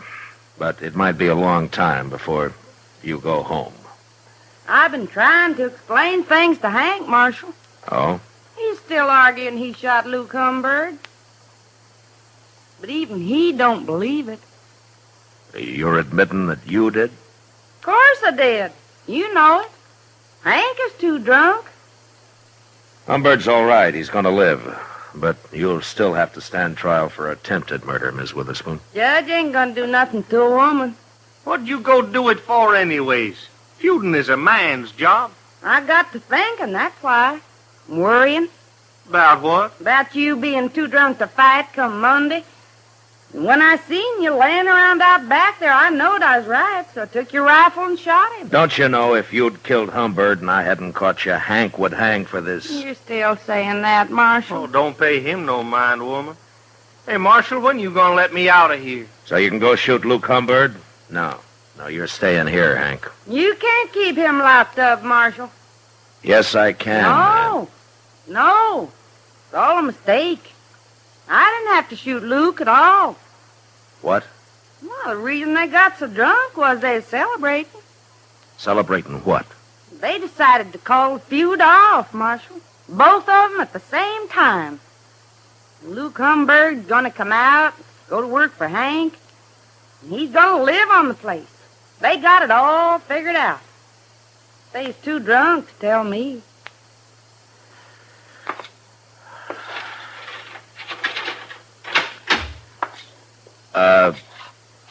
Ms. Witherspoon. Huh? I'll go talk to the judge. If you'll do me a favor, huh? Why, sure, Marshal. Go on home and take Hank with you, and I'll send Humbird out as soon as he's well enough to travel, and keep him out of Dodge. Will you? Please? Both of them? Sure, I will. Come on, Hank. Your drinking days is over.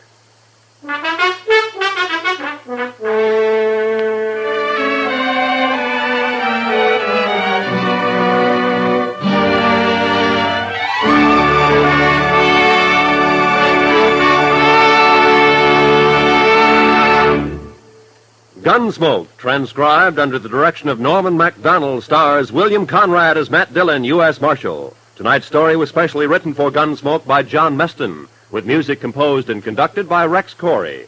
Featured in the cast were Virginia Gregg, John Boehner, and Lawrence Dobkin. Parley Bear as Chester, Howard McNear as Doc, and Georgia Ellis as Kitty. Join us again next week as Matt Dillon, U.S. Marshal, fights to bring law and order out of the wild violence of the West in Gunsmoke.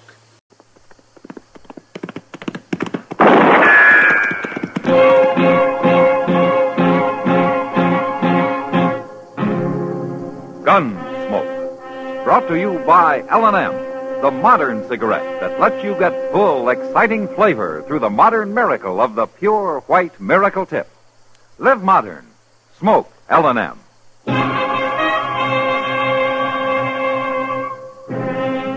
Around Dodge City and in the territory on West, there's just one way to handle the killers and the spoilers, and that's with a U.S. Marshal and the smell of gun smoke.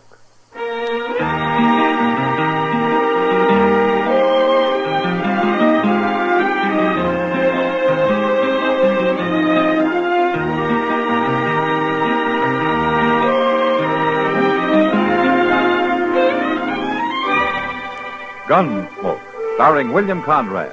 The story of the violence that moved west with young America. And the story of a man who moved with it. I'm that man. Matt Dillon, United States Marshal. The first man they look for and the last they want to meet.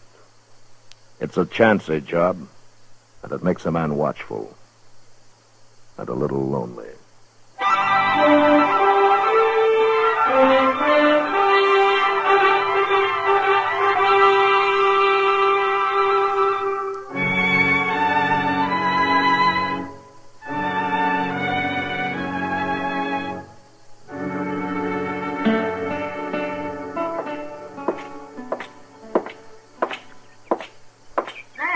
Huh?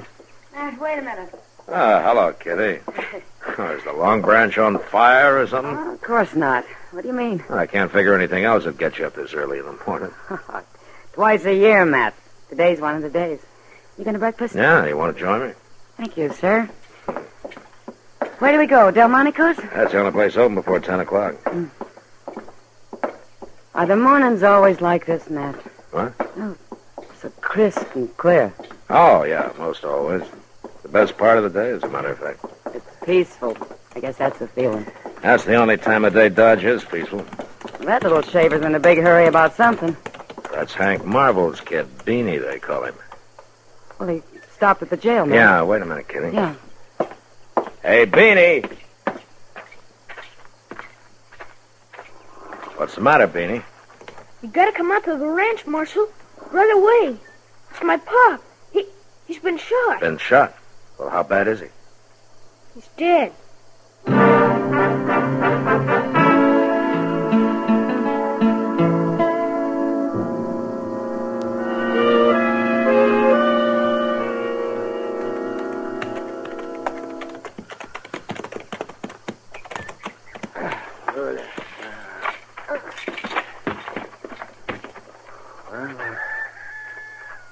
Where is he, Beanie? In the barn, Doc. I'll show you. You coming, Matt? No, Doc. Chester, you go on with Doc, huh? I want to talk to Miss Marvel first. All right, sure.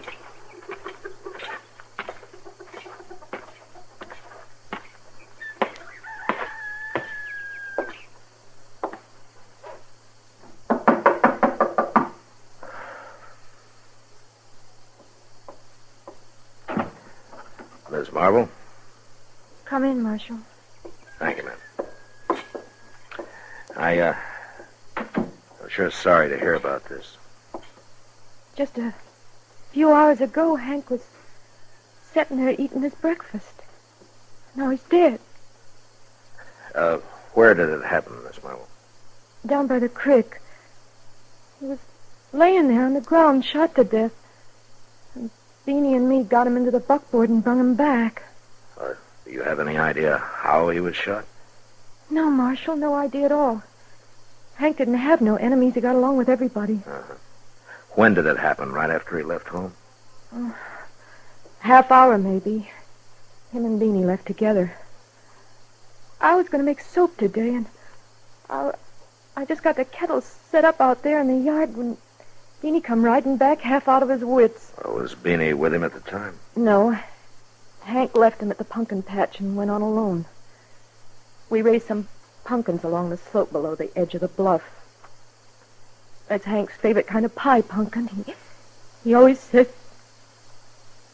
Well, he liked it better than any other kind. Yes, did Beanie hear the shot? Yes, and he rode along the bluff to see if maybe Hank had shot a deer. And then he seen his father laying down there by the creek. Did he see anything else? Anybody around? No, it's awful brushy down there in the bottoms. You're kind of short on neighbors around here, aren't you? Well, there ain't any at all, Marshal. There's just the Badlands on to the west, and the Circle D spread comes up against us on the other side. Yeah. Circle D's got a line cabin around here, haven't they? Oh, it's about a mile and a half north. They got the same rider staying there, Jack Teague? Yes. You folks see much of him? Well, he's stopped by a few times. Ms. Marvel, there's been a little talk around Dodge about Teague and... And about me, too, I know. And it's a lie, Marshal. Well, I didn't mean anything, ma'am. It's just that they say that he's a chaser. Hank heard the same stories and the same lies. That's why he ordered Jack Teague off the place. No? Well, when was that? Last night.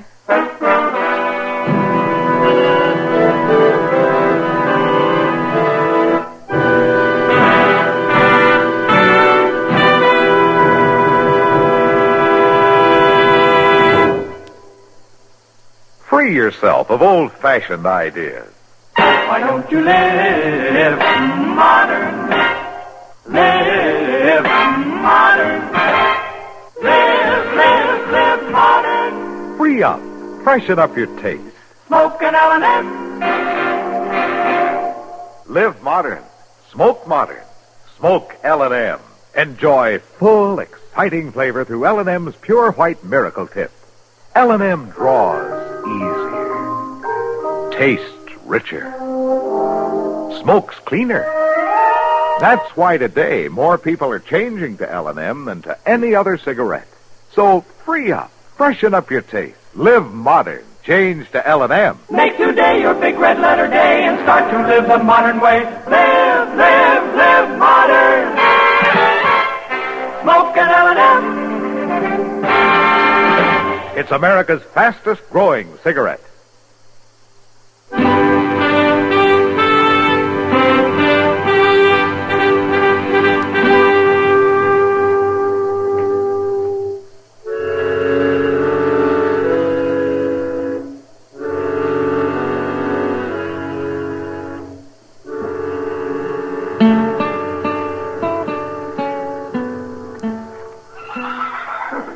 Well, Matt, I guess that's it.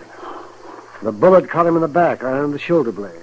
He never knew what hit him. Did you get the bullet, Doc? Yeah, rifle of some kind, looks like. Yeah, small caliber, though. Nothing like a Sharps 50. No, more like one of those light Winchesters. That won't help you much. Plenty of both kinds around. Yeah, I know. Well, you and Chester riding back into Dodge now? Now I want to take a look at the place where it happened. The kid's going along in shorts. Where'd he get to, Mr. Dillon? Oh, in the house with his mother, I guess. She's pretty upset. But at least she's lucky to have the boy left. Be mighty hard for a woman to keep this place up by herself. Yeah, it sure would. It's an awful nice little ranch. I wished I had it. You wish it? Are you thinking about the ranch, Chester, or the widow? Oh, now, Doc. That's all right. I can't see as I blame you. She's a mighty pretty woman. Well, sure she is, but... And so doggone young looking. It's hard to think of her as having a kid like that, 8 or 9 years old. She sure is a pretty little thing. Don't you think so, man? Yeah, she's pretty all right, Doc. Maybe she's too pretty.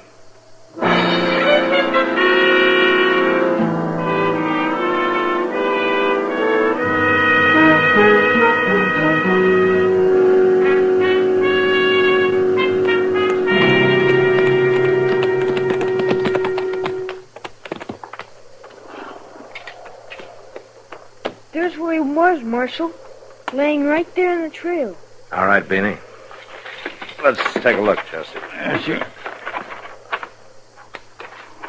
I come riding along the bluff up there after I heard that old shot, and I got right there at the point where I seen him laying here. Uh-huh.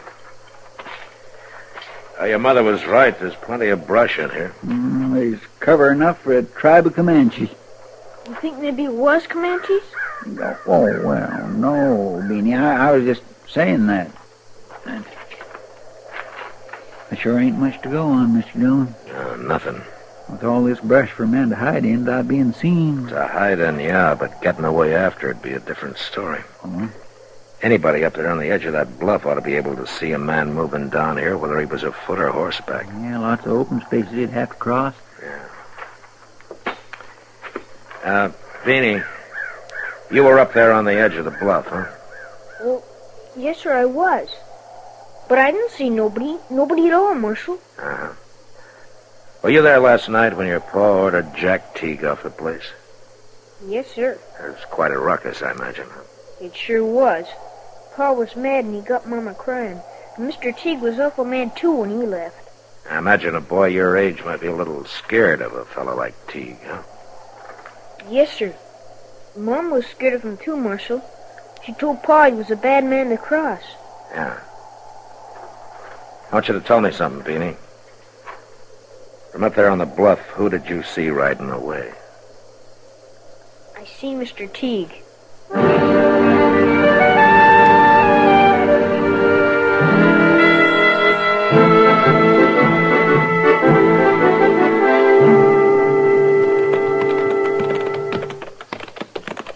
I think that line cabin's just around the next turn yonder, Mr. Dillon. Yeah, I caught a glimpse of it from back up the trail away. Doggone it all, you'd think they'd clear out some of this cussed brush from along the trail.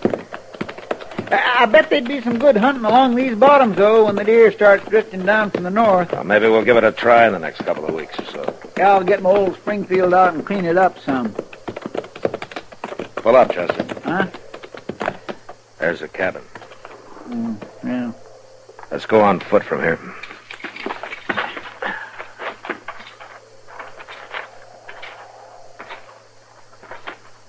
There's a horse tied there at the corner. Yeah. All saddled up. Bedroll tied on behind. Looks like maybe Teague's figuring on moving. Hit the ground. Reckon we come to the right place. Yeah, it looks that way.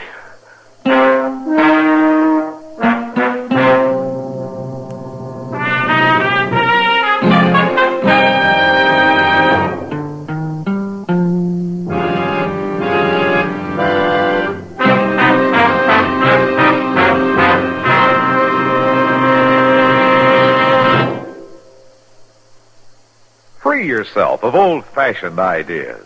Why don't you live modern? Live modern. Live modern. Free up. Freshen up your taste. Smoke an L&M. Only the modern miracle of the pure white miracle tip can bring all of L&M's full, exciting flavor through to you. And that's the big reason why today more people are changing to L&M than to any other cigarette. Remember, L&M draws easier, tastes richer, smokes cleaner. So live modern. Change to L&M. Make today your big red letter day and start to live the modern way. Live modern. Smoke an L&M. It's America's fastest growing cigarette.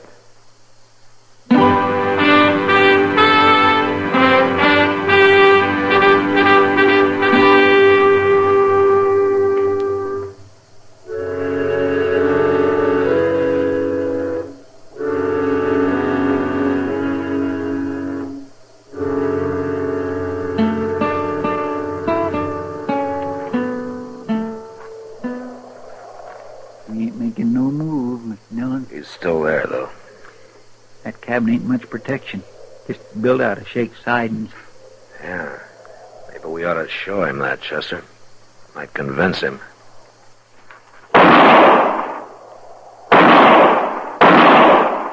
Hey, Tig!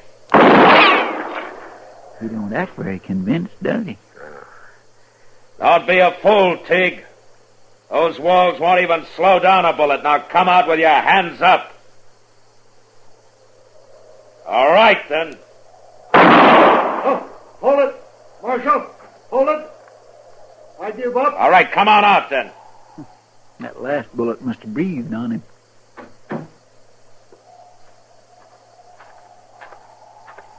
All right, hold it, Tig. That's far enough. I knowed I was in for it when June rode over and told me Hank was shot. June? Yeah, Miss Marvel. That's why I was trying to get away. I knowed I wouldn't have a chance. Tig, Hank's boy saw you. He saw me?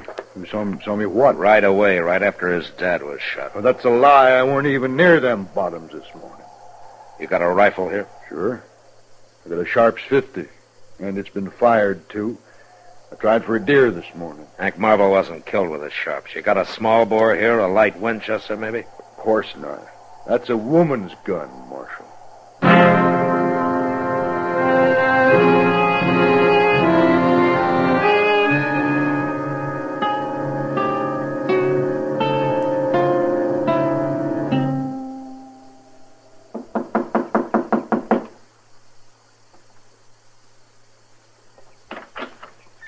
Marshal.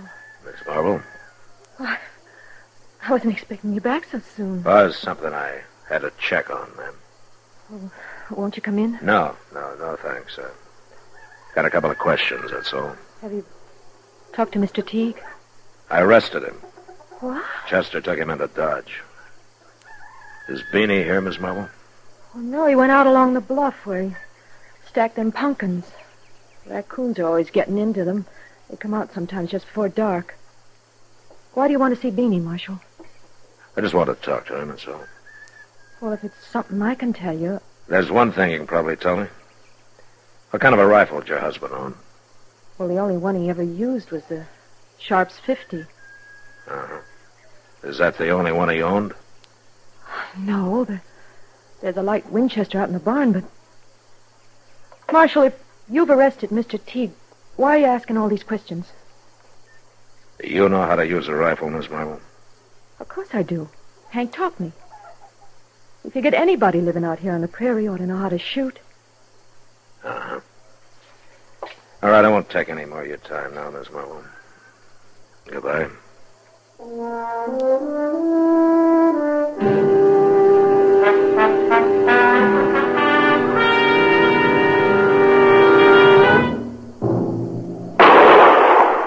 Got him! By golly, I got him! That was a good shot, Beanie. Marshal, I didn't hear you come up. Well, I kept quiet. I saw you trying to get a sight on that coon. Sit down, Beanie. I want to talk to you. Sure, Marshal. That darn old coon sure won't get no more of them pumpkins. No, I guess he won't. That, your mother's Winchester? Well, yeah, Pop got it for her. But she said it's part mine, too. That's a fine-looking gun. It sure is, Marshal. It was just a mighty fine gun, that's all. Did you find Mr. Teague? Yeah, I found him. Beanie, he said he wasn't down there in the bottoms this morning. But I seen him, Marshal. Plain as anything. I was just talking to your mother. She's a mighty fine woman, Beanie. She ain't no woman. She's a girl. Oh? She's a lot younger than Pop was. She's pretty near 11 years younger. She and your pop get along pretty well, did they?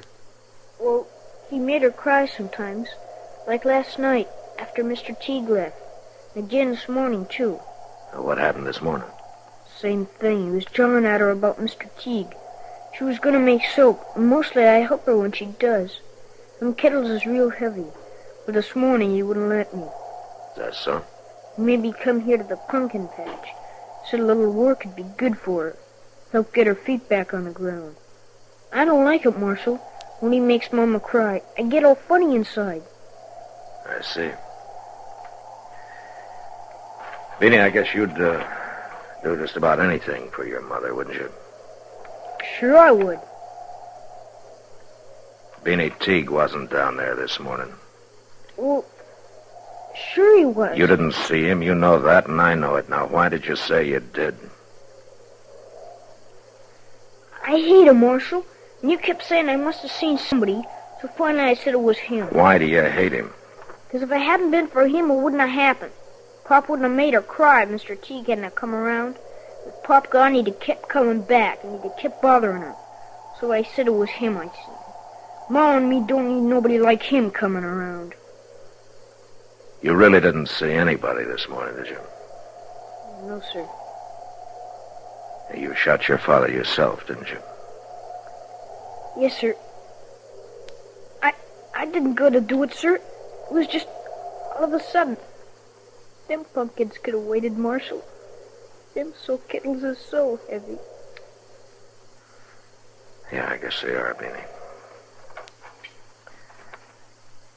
How old are you? 8. Pretty near 9, sir. Pretty near 9, huh?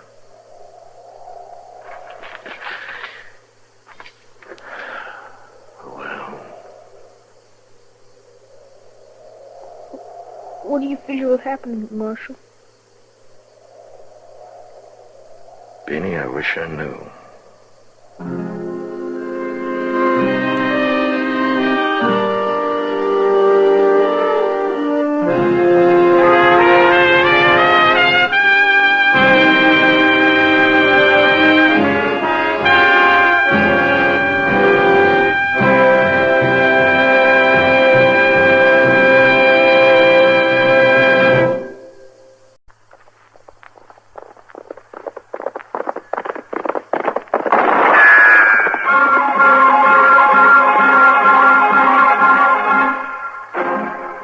Around Dodge City and in the territory on west, there's just one way to handle the killers and the spoilers, and that's with a U.S. Marshal and the smell of Gunsmoke.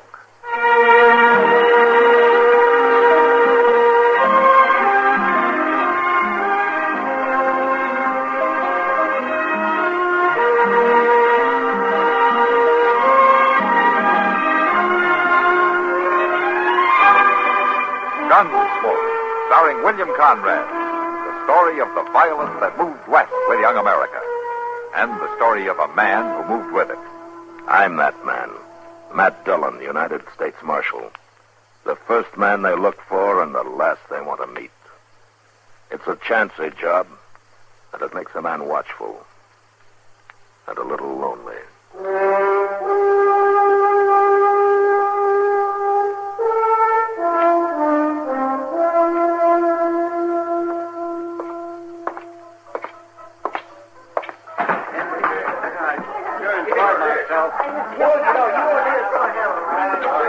Hello, Kitty. Oh, hello, Matt. Matt, this is Frank Wilkins.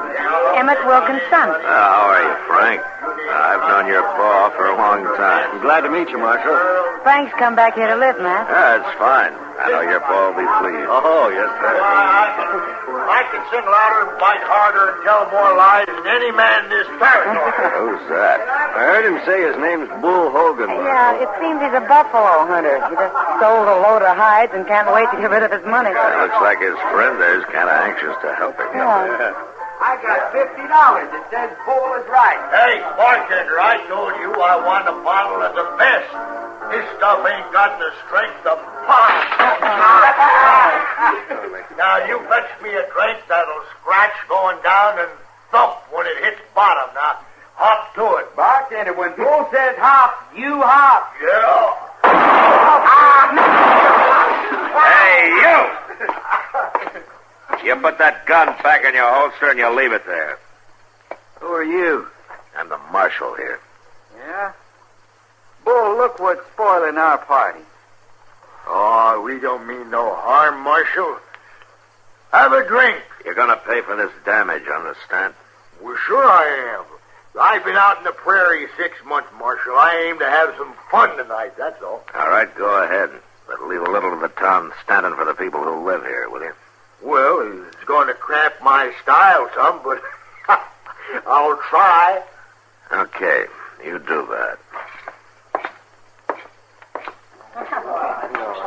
Hey, Bull. The marshal's gone. Let's find us a couple of girls, huh? No, not yet, Darwin. I'm going to listen to the music. Hey. What? That's a real looker over there at that table, Bull. Well, go get her. I sure will. I enjoy myself. I really want to. Howdy. We're busy, mister. Well, this chair ain't. Now, look here. What's your name? Frank Wilkins. Oh, you go on back to your friend. Not you, mister. You little lady. You know, you're pretty. Beat it. You heard her. Mister, my friend Bull wants to talk to this little honeypot here. Why'd he send a sidewinder like you? That blowhard can talk for himself. Blowhard? Hey, Bull, come here. Yeah, Darwin. Yeah, what do you want? This fella called you a blowhard. Is that right? Did you call me that? Yeah, I called you. What are you? Oh, now, don't go for that gun. It's just a friendly fight. I ain't mad at you. We got a difference of opinion is all. Hit him again, Bull. Why, sure, but not here. Like the marshal said, no need to bust up the place. We'll go outside. Unless you're yellow. Frank, It's don't... all right, Miss Kitty. You wait here. Come on, everybody. Me and this fellow's going to kick up some dust, and loser! The loser buys the drink. Come on. Oh, now. Come on. Over here, Bull. Yeah. All right, now stand back there and give him some room. Yeah, now. You ready, mister? Yeah, I'm ready.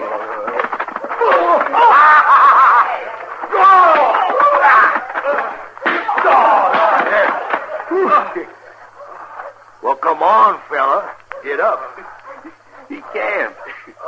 You whipped him good, Bull. Why, that wasn't hardly no fight at all. Shucks, we can't wait around for him to buy the whiskey. I'll buy it. Drinks for everybody. Inside.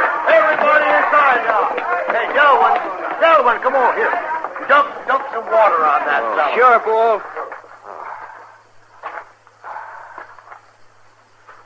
I'll take care of him. Real good care of him. Call me a sidewinder, huh?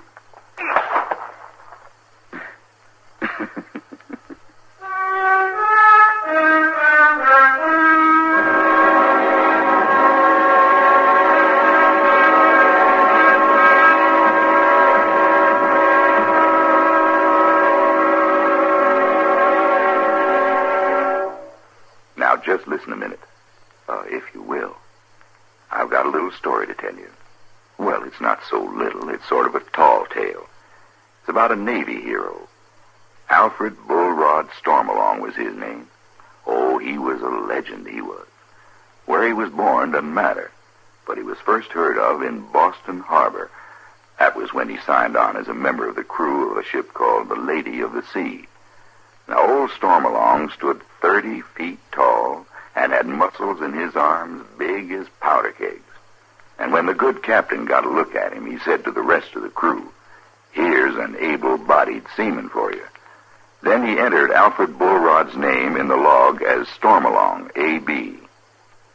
Somebody realized that the A.B. could also stand for able-bodied, and they sort of picked it up. And for a long time, seamen would put that A.B. after their own names, meaning able-bodied seamen. Yes, sir. Well, old Stormalong was a great sailor, he was. And it wasn't many a year before he captained his own ship. The Courser it was, one of the biggest afloat. Why, it was so long from stem to stern, it took a man on horseback 24 hours to make the trip. The mast was hinged so to let the sun and the moon get by. Took a man a week to climb the rigging. Yes, sir. The Courser was a big one. And Stormalong's skill as a sailing man became known throughout the 7 seas. One of his greatest feats was taking the Courser through the English Channel. Seems the channel was only about 2 inches wider than his ship at high tide. But old Stormalong was up to the problem. You bet he was. He bought all the soap in Holland, and he and his men greased down the sides of the Courser. Well, sir, it slipped through that old channel as slick as a whistle. Didn't damage it one bit. But so much of that soap rubbed off onto the English coast that to this day, the cliffs of Dover are white. Of course, you believe me, don't you? Say, it's nice being citizens of a country where you can laugh and talk about things free as a breeze, and write and read and worship, too. Yes, sir. Maybe you don't think about it much, but you should.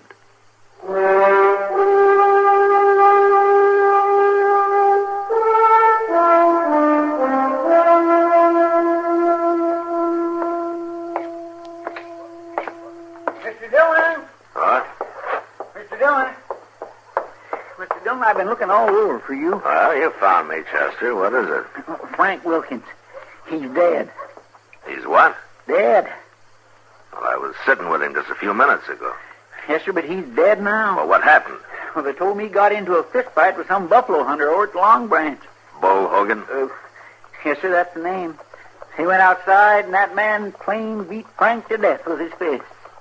Wait a minute, Chester. Do you mean that all those people at the Long Branch stood and watched it and nobody stopped it? Well, it don't make sense, but they must have saw it. You know how they are when there's a fight. I'm going to have me a talk with those citizens. Well, I already talked to some of them, Mr. Dillon. They swear up and down it was a fair fight. Chester, in a fist fight, a man's beat long before he's beat to death. And anybody not crazy for blood knows that. I can't understand it. But one thing's for sure, Frank's dead. Doc examined him and then had the body moved over to his office. Is Bull Hogan still at the Long Branch? No, sir, he ain't. He's gone. Well, he won't get far. I'll see to that.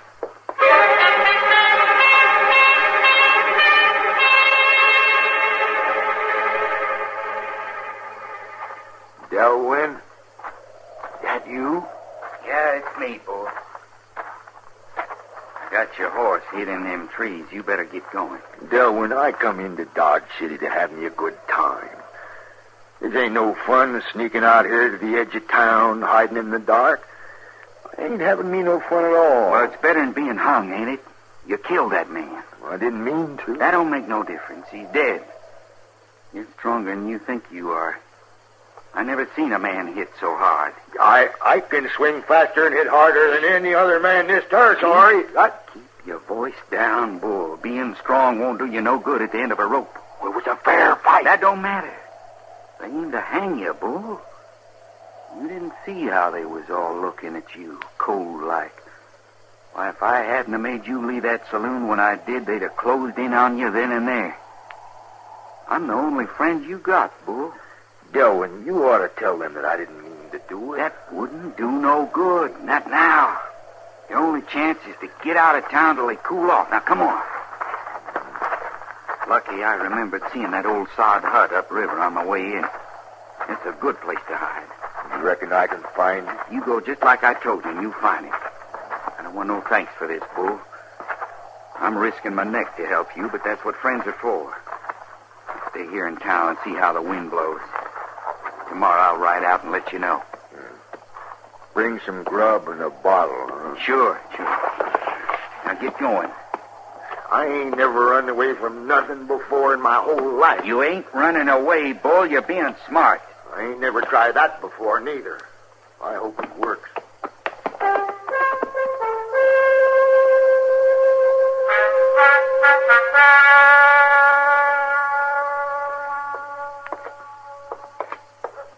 Chester, I've talked to every man who saw that fight, and they all agree it was no match. But while it lasted, it was fought fair. I guess I gotta take their word for it. You see, you sure do. They were all surprised that Frank died from it, though. Well, my, I'd be surprised if he hadn't. Getting knocked down that hard. Yeah, cracking his skull on something when he fell. There's only one thing, Mr. Dillon. If it was such a fair fight, why did that cussed Bull Hogan light out so fast? I don't know, Chester. I don't know. Yonder's Miss Kitty. Yeah. Matt, did you find Bull Hogan? He left town, Kitty. I'm gonna trail him in the morning. Oh, Mr. Wilkins stopped in to see me. Well, he don't blame you none for what happened, Miss Kitty. Oh, no, Chester. He was just real broken up about his son. Matt, did you know he's offered $1,000 reward for Bull Hogan? Yeah. I wish he hadn't. Well, it's easy to see how he feels. Matt, that Delwyn Casper's here. Yeah. Hey, Casper. First, I want you to tell me where Bull Hogan is. And then I want you to get out of Dodge and don't come back. I don't know where he is, Marshal. How would I know? You were bragging about being his friend. Me? I never laid eyes on Bull Hogan till tonight. I ain't no friend of his. You left here together, didn't you? But we went separate ways. Bull hightailed it right on out of town. Me, I just stepped out for a while because the climate here didn't seem healthy. It hasn't changed. Now, look, Marshal, I didn't do nothing tonight except go along with the crowd for a little fun. You got no cause to ride me. You started that fight, Casper. Well, I didn't finish it. Bull Hogan done that. There ought to be some way to prove I'm no friend of his. Tell me where he went. If I knew, I would. I sure would. I hear the father of that poor fella Bull killed has put up $1,000 reward for him. Is it true? Yeah, it's true. Marshal, could I clear myself if I helped you trail Bull? You're going to be busy traveling, remember? Now, you get out of here, and if I see you again tonight, I'll lock you up. You'll be out of town at daybreak. You're a hard man, Marshal. You ain't fair. I said get up. Well, you got rid of him, Matt. Yeah, it was a pleasure, Kitty. Casper just ain't no good at all. I sure would hate to be laying helpless somewhere and have him find me. Well, that's a good way to put it, Chester.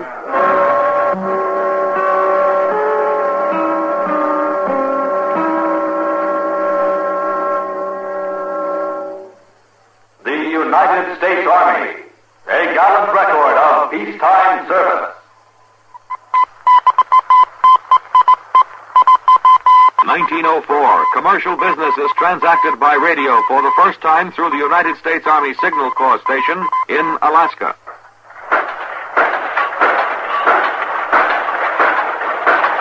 American industrial might is based on the technique of mass production, which began with the manufacture of rifles by the United States Army in the 1820s. Captain John Hall in 1819 designed a unique breech-loading rifle and began production at the Federal Armory in Harpers Ferry, Virginia.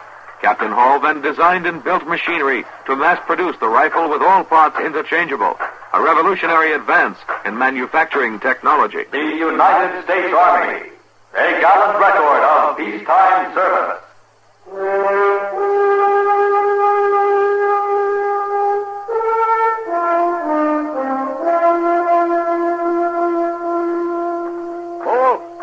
Hey, Bull.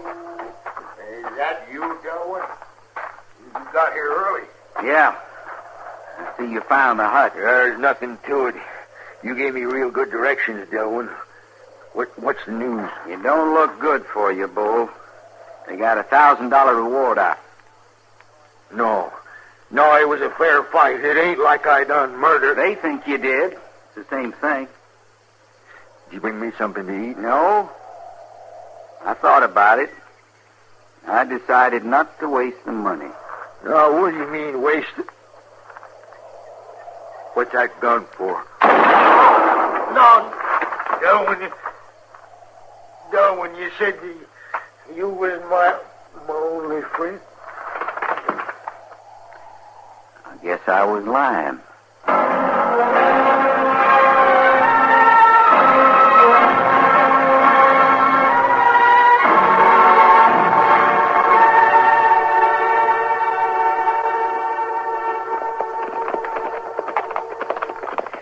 I swear I just don't understand you today. First off, you run that Delwyn Casper out of town, then we meet him out here heading back to Dodge, and you tell him it's all right. Well, he says he got Bull Hogan. He claims the reward. Yeah, and you just look at him and nod, just say that money's all his right now. You think he really got Bull Hogan? There's no doubt about it. All we gotta do now is get him. Casper killed Frank, Chester. What? He probably clubbed him with a pistol. You know, it's something you said to me that started me thinking in that direction. Me? Yeah, you said that you'd sure hate to be helpless and have Casper find you. I'm sure now that that's what happened to Frank. The problem is to prove it. There's that sod hut he talked about. Yeah.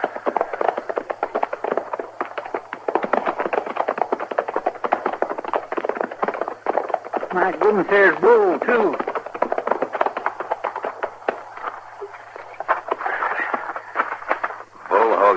New shirt and all. He's wearing a gun. He wasn't shot in the back. No, but he might as well have been for all the chance he had. Well, I'll ride on over to Sykes' place and borrow his shovel. No,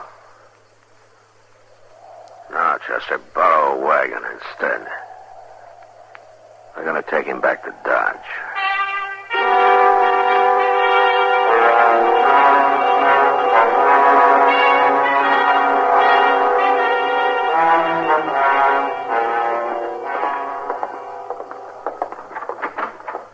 Here he is, Mr. Dillon. All the way over here, I couldn't get a word out of Chester except you want to see me. That's right, Casper. Well, do I get my reward? I think you could say that. Then you found Bull. Yeah, we found him. We had quite a time bringing him in, though. Bringing him in? He's the strongest, roughest man I ever tangled with. What are you trying to say, Marshal? We got Bull here in jail.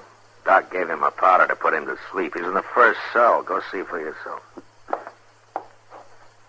Well, but he's dead. I shot him. Yeah, you shot him all right, only you didn't kill him. Well, I did. I hit him right in the chest. Well, that's what saved his life, Casper. Here, you ever seen one of these things before? Yeah, it's one of them Indian charm bags, ain't it? That's right. A leather pouch full of pebbles and sand and bones. Bull's a lonely, superstitious man. He was wearing this around his neck. And that's what stopped your bullet, Casper. See? But But he fell down. He was dead. Doc says that a blow over the heart like that will stun a man cold, but it only lasts for a few minutes, and then he's as good as new. You're lying to me. You're trying to trick me out of my reward. No, you'll get what's coming to you, Casper. You know, Bull's got an idea that somebody clubbed Frank Wilkins with a pistol while he was knocked out. Well, I'm going to lock you in that cell with Bull and let the two of you talk it over. Lock me in with him?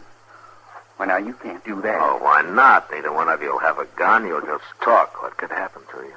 We'll go wake him up now, Mr. Dillon. Yeah, Chester, go wake him up. All right, come on, Casper. You're going in there with it. No, I'm not. Oh? Well, then maybe you'd rather tell me about it, huh? But I didn't do nothing. I ain't going in there. Oh, yes, you are. And you're going to tell that to Bull Hogan face to face right now. Locked in. No, I done it. I clubbed Wilkins with my pistol. It was me killed him. You hear that, Chester? Yes, sir. All right, take his gun. I got it. Now lock him up, Chester. And we'll bury Bull. Bury him? Then he is dead. Yeah, he's dead. And you're going to be right behind him, Casper. I hope he's waiting for you.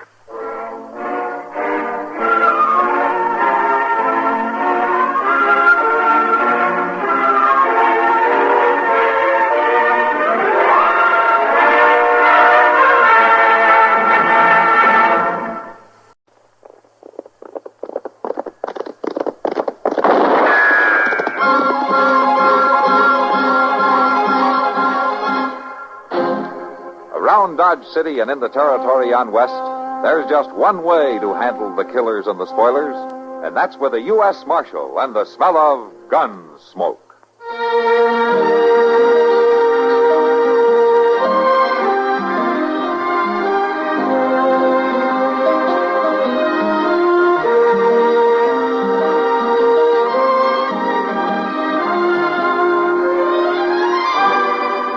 Gunsmoke, starring William Conrad, the story of the violence that moved west with young America, and the story of a man who moved with it. I'm that man, Matt Dillon, United States Marshal. The first man they look for and the last they want to meet. It's a chancy job, and it makes a man watchful and a little lonely.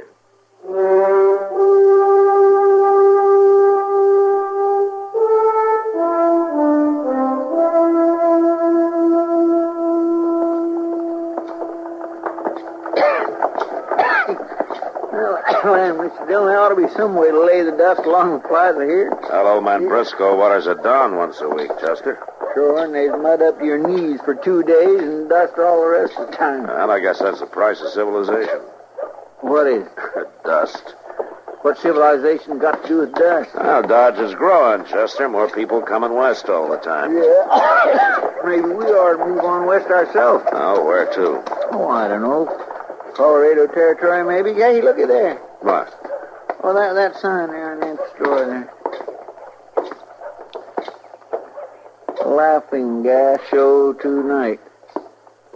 Phenomenon. Huh?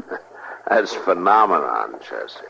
Oh, well, Stafford's laughing gas show. Amazing, hilarious admission, 25 cents. Now, it looks like Dodge is getting some entertainment. You see, I told you it was getting civilized. My, if I could get me the loan of 25 cents, I sure would be there tonight. Yeah, and you'd probably enjoy it, too. Well, there ain't nothing wrong with them shows. No. 25 cents, well, that ain't a whole lot of money. No, you're right, it isn't. And I could pay back whoever loaned it come Saturday. Sure. Sure seems a pity to miss that show. Oh, all right, Chester. Here's your money. 25 cents, no, a quarter. I wasn't hinting or nothing like that. Well, thank you, Mr. Dillon. Thank you.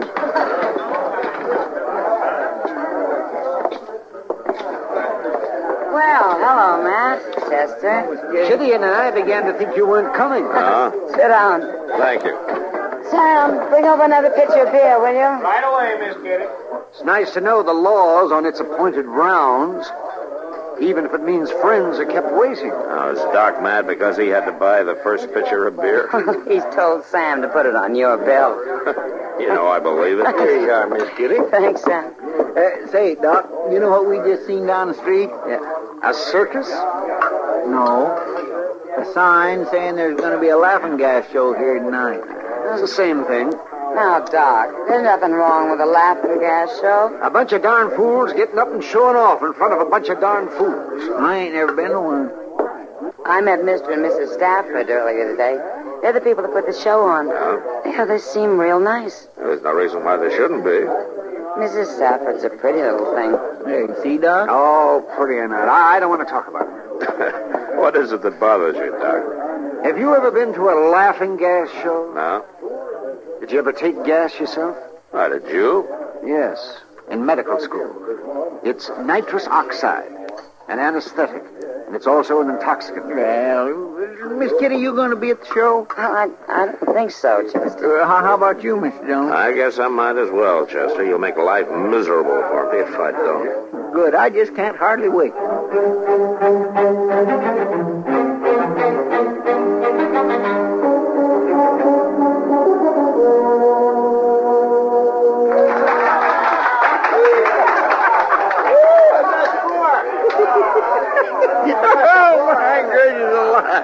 Oh, sounds like you're enjoying it, Chester. Oh, Mr. Dillon. Man, I never laughed so much in all my born days. Yeah, they had Lorne Teeters up there on the stage, and they give him this gas to sniff, out of that contraption with all them bottles and burners and things. He got drunk as a lord. Lorne Teeters? Yeah, he sang and he danced and he laughed and cried all at one time. He's kind of old to be carrying on like that, isn't he? Well, I'm just as glad he ain't going to be shaving me tomorrow. And now, the next volunteer is Mr. Cloud Marsh. Don't be scared. Here, sir, is your $1 for volunteering. Now, sit down right there. Good. Now, just put this nozzle in your mouth and breathe deep. That's it. Keep breathing. In. Out. In. Out. That's right. It's all right, folks. It won't hurt him. Cloud Marsh ain't so bad when he's asleep. He'll come to in a minute. See, Mr. Dillon, when they come out of that gas, there's just no telling what they'll do. Yeah, but if Cloud Marsh comes out his real self, there might be quite a ruckus. Do us a favor, mister. Keep that bully under forever. Where is it? I'm gonna smash you for this. Take it easy, mister. It's all in fun. Who wants a fight? I'll fight anybody in the face. Oh, poor Cloud. Poor crybaby Cloud. I know you don't like me. You don't like any of us. But me and my brothers will fight you any time. And we'll get you. We'll get you good. Maybe you better go. I ain't going nowhere. I'll show you. Why, he busted all the laughing gas equipment. A couple of you men better help me here. The gas has made him a little argumentative. Come on, Chester, let's get out of here. What a thing to do. I've got some more apparatus in the back room. The show will continue in just a moment. Well, that doggone Cloud Marsh starting a ruckus like that. Well, Stafford said you become your natural self. And he sure did. Them Marsh boys just wants to fight all the time, don't they? And there could be trouble from this, Chester. Well, why? My gracious, he's the one that started everything. But a man like Cloud Marsh can't take being laughed at. Yeah, he'll make trouble, sure.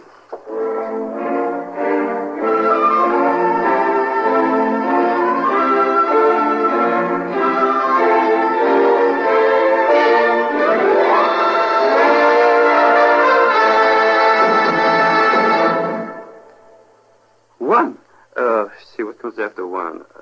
2. 1, 2, 1, 2, 1, 2.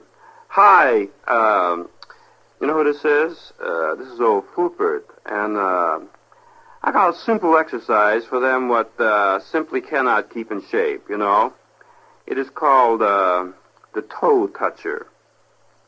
Here's what you do. You stand with your feet at shoulder width.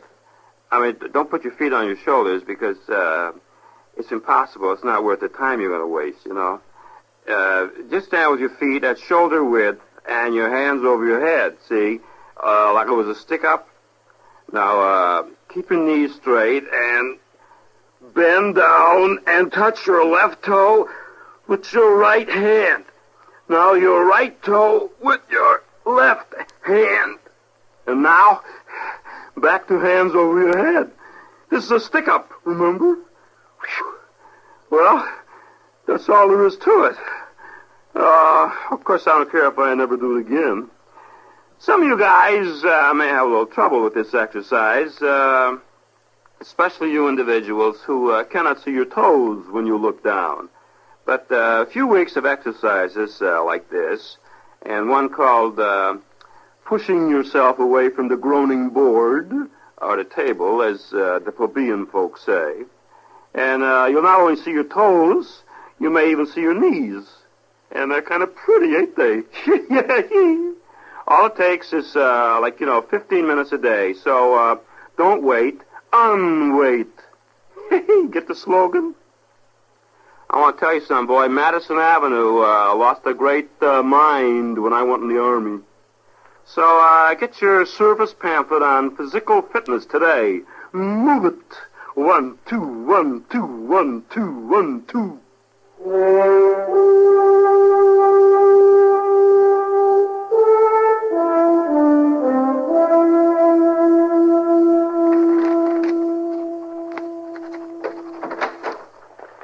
Hello, Matt. Yeah? Oh, morning, Doc. There's some coffee on the stove. Help yourself. Yeah, okay. And how was the show last night? Well, I got there late, so I didn't see it all, but Chester said I was fine. I suppose Chester got up on the stage and made a fool of himself. Well, he probably would have, but he didn't get the chance. Cloud Marsh took some of the gas and wanted to fight everybody in the place.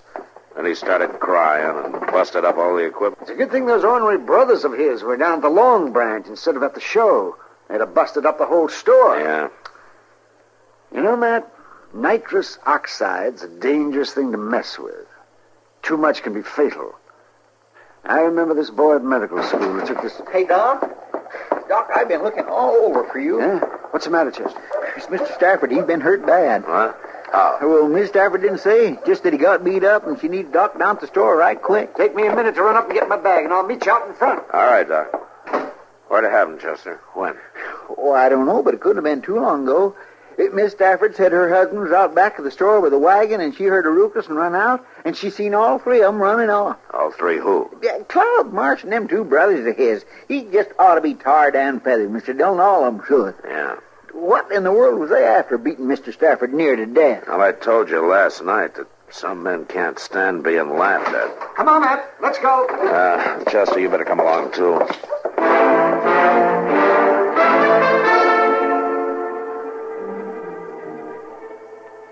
There's nothing to do now but let him rest, Mrs. Stafford. How long's he going to be like that, Doc? Unconscious, I mean. He's had a bad concussion. Sometimes it takes only an hour or so. Sometimes days. Just have to wait and see. But isn't there something I can do for him? Just let him rest. Miss Stafford, are you ready to swear out a complaint against the Marsh brothers? Earl and me don't want no trouble, Marshal. Yeah, but they almost killed your husband. We sign a complaint now, and the Marshes would really come after us. Earl wasn't always a man to run from trouble. What? I know who Earl really is, Miss Stafford. I've known ever since you first came to town. But how? He's Ernie Stubblefield, isn't he? That's all behind us, Marshal. He's forgot about being Ernie Stubblefield. Matt, what's this all about? Well, Earl Stafford's real name is Stubblefield, Doc. He had quite a reputation up on the Red River. 4 killings. And he did some time for the last one. Marshal, after Earl got out of prison, he come to me in Missouri. He was sick with himself. sick with all the fighting and killing. He pleaded with me to marry him so we could start over. And when I found out he really meant it, we got married. As Mr. and Mrs. Stafford, huh? As long as he was Ernie Stubblefield, there'd be no peace. Does he still have his gun? He keeps it in the trunk, but he's changed. He'd never use it. Not no more. I see. No, you don't. If he ever used that gun to kill another man, even in self-defense, the whole terrible business would start all over again. So he ain't going to use it. Never. Sure. Well, I take it you're not going to sign a complaint then, huh? Marshal, I ain't going to sign nothing. All right, ma'am. But I'm still going to throw Cloud Marsh in jail until you leave town.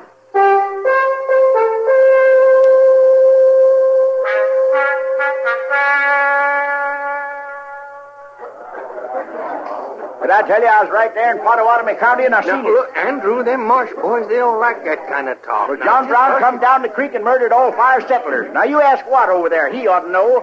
That's what he was named for, Pottawatomie County. Hey, come to think of it, old man Marsh named the other 2 boys for the counties they was born in, too. You know, Osage and Cloud. You talk too free. You're going to get in trouble, We've been Andrew. sitting listening to you, old man.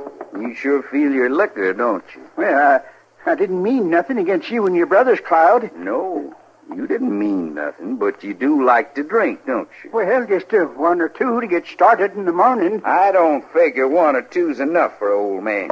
So I'll just give you this whole bottle. Hold him, Watt. Oh, no, He no, can't no, get his no, arms. stop it now, Cloud. I'll pour enough Let go liquor of down me. his Let- gullet that he'll... All right, hold it. We ain't doing nothing, Marshal. Just giving old Andrew his morning bottle. Let go of him. Okay. You're coming with me, Cloud. Where? Jail. Well, what for? Disturbing the peace, breaking up the show last night. Now, do you want to walk or you want to be carried? Okay, I'll go with you, Marshal, but I'll tell you something. You ain't going to keep me in jail long.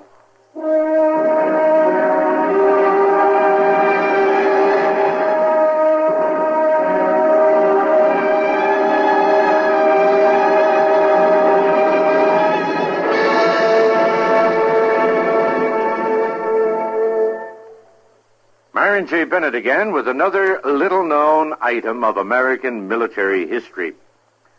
The general wished he had said it, and the reporters gave him credit in the headlines. But it was somebody else who made the greatest ad lib of the First World War. Lafayette, we are here. It happened when the first American expeditionary forces reached Paris, and the French asked General John J. Blackjack Pershing to deliver an address commemorating the event at the tomb of the military hero Lafayette. Pershing, however, designated Colonel Charles Stanton to handle the oratory, and the colonel duly delivered and concluded his speech. We pledge our hearts and our honor in carrying this war to successful issue. Then, remembering the Frenchman's great help and friendship for America in Revolutionary days, he saluted the tomb and called out, Lafayette, we are here. General Pershing was persuaded to speak briefly after that, and somehow the newspaper men put the famous line into his remarks. But the general himself later wrote, I have often wished it could have been mine. But those words were spoken by Colonel Stanton, and to him must go the credit. Incidentally, Lafayette is buried in American soil that he brought back to France after the Revolutionary War.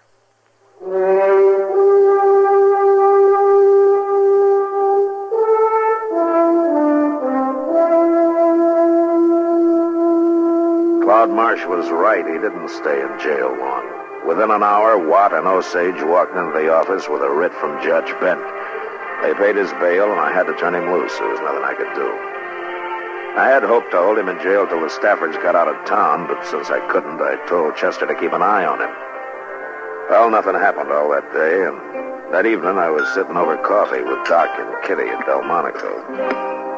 Well, nothing like a good dinner to cheer you up. Even if it is a little greasy. You always see the bright side, don't you, Doc? Of course. How's Mr. Stafford tonight, Doc? Well, I guess he's coming along all right. He opened his eyes for a couple of minutes late this afternoon, and then he dropped off again. His wife hopes they can leave town tomorrow. Huh? Mr. Dillon? Yeah, what is it, Chester? I've been looking all over for you. I thought maybe you'd be over at the Long Branch, but you wasn't. Well, you don't mind if Matt buys me a dinner now and then, do you? Oh, my goodness, no, but I sure did waste a lot of time trying to find him, and they already left the Texas Trail 10-15 minutes ago. Who left? It's them Marsh boys, all three of them. Were they drunk? Oh, my, yes, and they was talking about giving somebody some of that gas, a dose of his own medicine, they said. Stafford. Matt, that could kill him in his condition. Oh, Matt. Yeah, come on, Doc. Chester, let's go.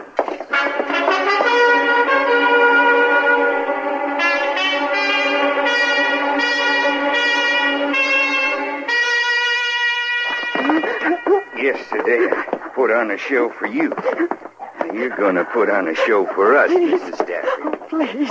You may sing, you may dance, you may make a fool of yourself. Ain't no use calling him laying there unconscious in the back room like he is. He ain't about to help you none. Don't do this, please. It's mighty thoughtful to leave all the equipment out here on the table, Mrs. Stafford. Now, sit down. Sit. You take this mouth. No, please, no. That's it. Breathe in, breathe out. Now, don't act like that. You need a little more gas to put on a good show for you. Let me go. Why, you just ain't nowhere near happy yet, Mrs. Stafford. Give me another one. No. All right. Turn around, Cloud. Well, looky there. Old man Stafford got up out of bed. You filthy pigs. Now, that ain't no way to talk. You let go of my wife. Cloudy's got a gun. Earl, don't shoot. Don't worry. He ain't going to. Don't shoot. He ain't got the strength. Stand away from her. Not likely. Don't you forget, I got a gun in her back. All right, hold it, all of you. I'll handle this, Stafford. You stay out of it, Marshal. Put up your guns, both of you. There's three of us, Marshal. Don't be a fool, Cloud. Now turn her loose. All right. I'll turn her loose.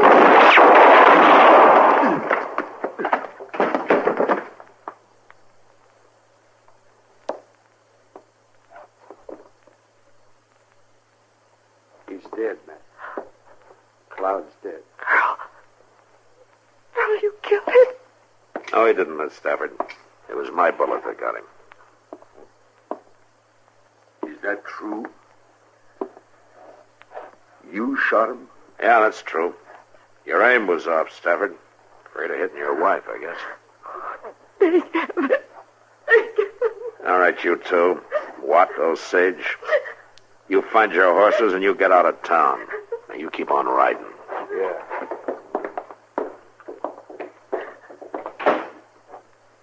Mr. Stafford, you'd better get Earl back to bed. Yes.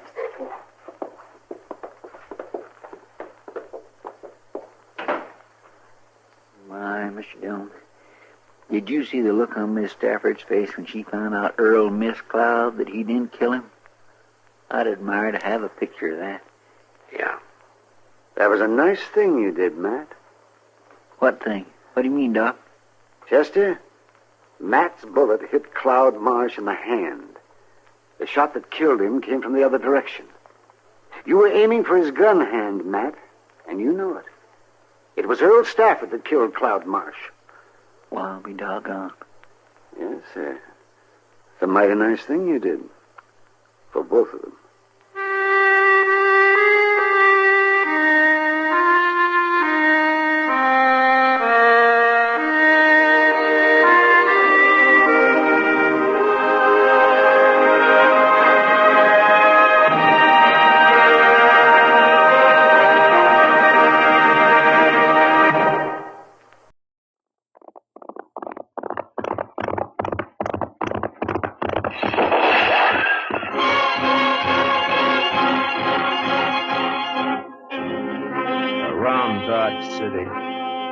Territory on West. There's just one way to handle the killers and the spoilers, and that's with a U.S. Marshal and the smell of Gunsmoke.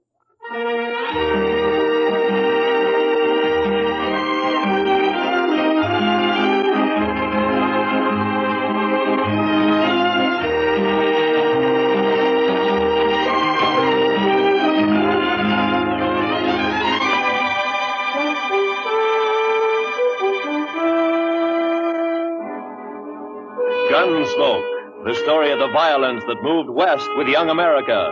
The story of a man who moved with it. Matt Dillon, United States Marshal.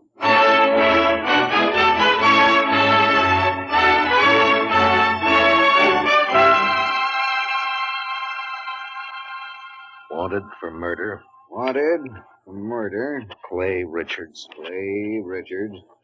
Age 31. Height 6 feet. Eyes brown. Hair red. Eyes brown, hair red. Hey, how'd you like me to print his picture on these notices? I got a woodcut.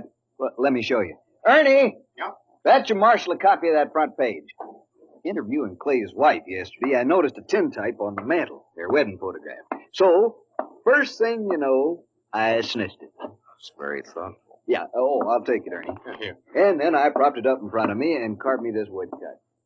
Ain't she prime? Ain't she just elegant? Real elegant. Good likeness, don't you think? Of course, he was 7 or 8 years younger with the tintype. Yeah, it's a good That's likeness. his hair shorter. Doesn't show what makes a law-abiding man like him try to rob a bank. Doesn't look like a man who murdered an old cashier and a Chinese cook who just happened to be Sure sweated there. over it, though.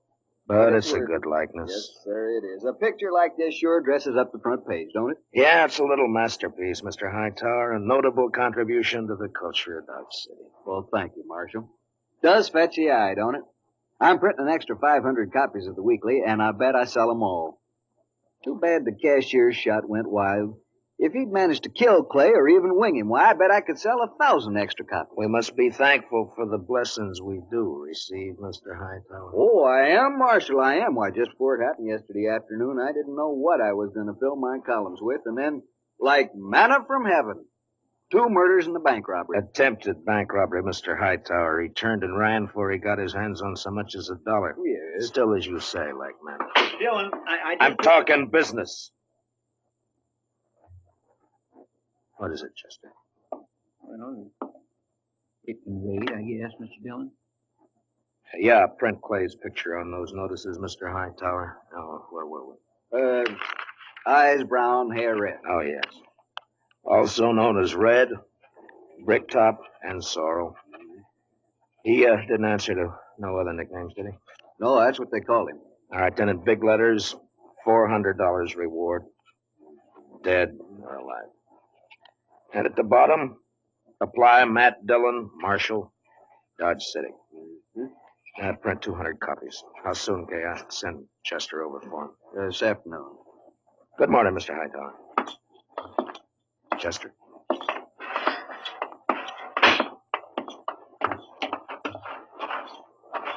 Think those posters will do any good? Richards is probably over the line into Oklahoma or Colorado by now. That strawberry roan of his is the fastest in the county. He has no money. He panicked and ran out of the bank before he got a penny. I think he'll try to get help from his wife or brother or a friend the first chance he has, maybe tonight. I say he's around here somewhere.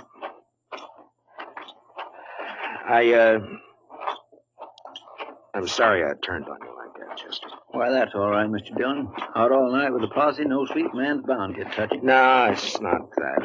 It's the way... It's the way people use a thing like this.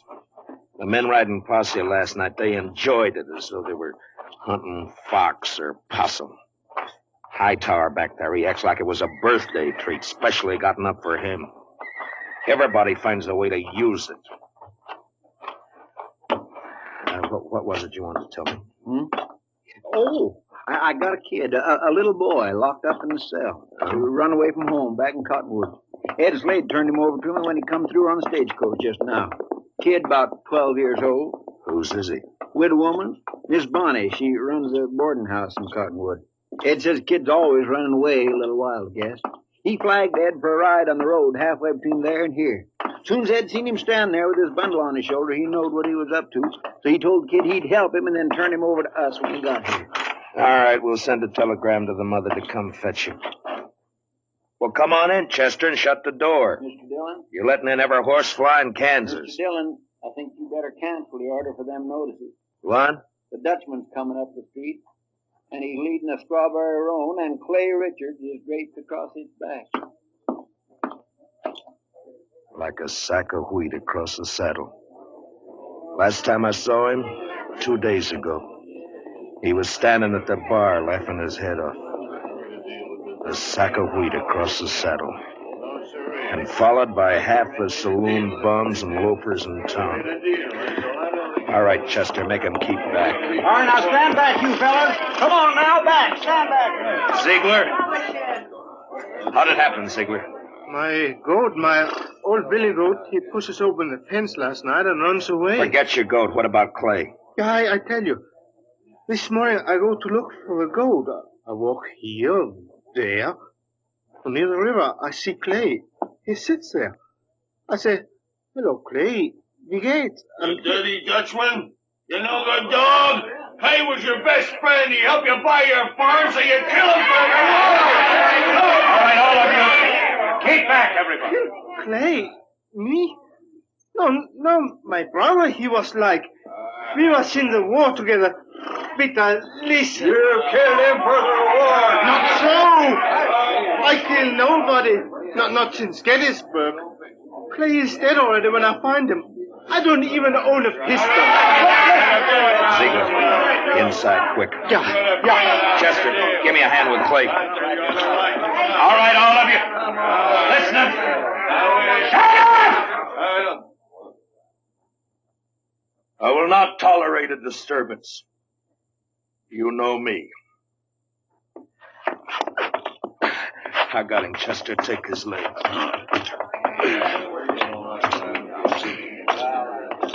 All right, kick the door shut. Marshal, I don't kill Clay. On this table, Chester.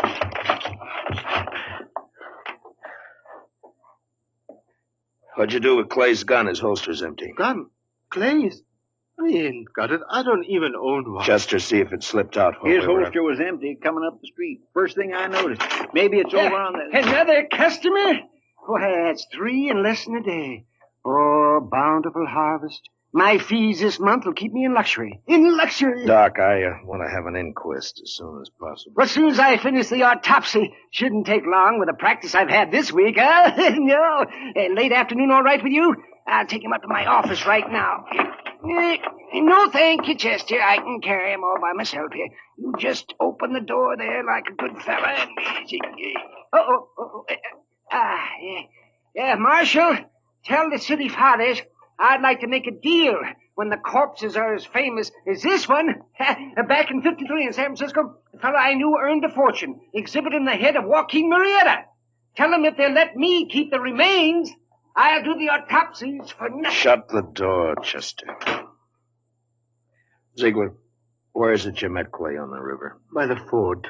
This side by the fort. Ride out there, Chester, and see if you can find Clay's gun. Maybe he dropped it when he was shot. I did not shoot Clay. Sure. I did not. I had no reason to. I did not. Now, you listen to me. Maybe you think Dodge has got so big I don't know about everything that goes on here. Well, if you do, you're wrong. If you think I don't know about the bank having an overdue mortgage on your farm, you're wrong. $400 is reason enough for a struggling farmer like you. No. Could not do such a thing. I am a human being. To a peace officer, Ziegler, that's enough grounds for suspicion. But whether you did it or not will be decided at your trial. In the meantime, you just stop yammering about it. Trial? Me? Even when I shoot somebody, I stand trial. If they find it's justifiable homicide, and they probably will, Clay being a wanted man, then they'll let you off. And if not... Please, I am permitted to go now. Go. Are you crazy? My farm, the stock, I must look after it. You sit right down. You want to be lynched? You're trying to get yourself murdered? Have you forgotten about Clay's brother, Adam? Adam would not believe I shot him. What difference does it make whether he believes it or not? His brother's been killed. Everybody's looking to him to do something about it, and he knows it. You want me to guess where he is right this minute? He's in one of them saloons, lapping up courage to come in here and ask me to give you to him for a present. You want to know who's with him? Every loafer, every bum, every slob in town. Slapping him on the back and telling him what a shame it is. Taking him on to kill you so that they can have some excitement and some fun. Maybe you deserve killing, but it's my job to uphold the law, and I'm not letting you out of here. You might spend your time trying to think up a better story. That is, if you intend to stay in this town. All right, now think back. Didn't Clay go for his gun before you shot him? I tell you, I didn't. If I'm not under arrest, you have no right to keep me here. I got to look after my farm. I go. All right, Chester, lock him up. Yes, sir, Mr. Dillon. Come on now, Ziegler. Step out, Sonny. This cage is bespoke. Who's in there, Chester? That little old runaway from Cottonwood. Oh. Yeah, come over here, son. Come over here to me. I know who you are. You do you? You bet. You're Matt Dillon. Guilty. I knowed you right off. You just pointed out to me one day back home. Filler says you was the fastest gun thrower in Kansas. Wyatt Earp wouldn't be awful interested to hear that, I'm afraid. Filler says you was faster than older. Faster than Wild Bill Hickok in Hayes City and Bat Masterson or any of them. How many fellas have you killed? You don't keep score, son. It's something you try to forget. Not me. Someday I'll be famous like you, and for every filler I kill, I'll put a notch on my gun. People will see those notches, and they'll know they better not try. Why'd you run away from home, bub? Don't you know your mother's likely to worry about you? Oh, she won't worry. She's too busy working. You ain't gonna make me go back, are you? You wouldn't do that, would you? Well... Because it wouldn't stop me for long. I'd only run away again. Oh, where are you off to in such a sweat? Oh, Texas, California, Mexico. Fella can accomplish things there, not like living in old Cottonwood. If you let me go, someday when I'm famous, you can tell people you helped get me started. Well, that's a pretty strong inducement. I'll have to think about it for a while. And, look, while I'm making up my mind, I want you to give me your word.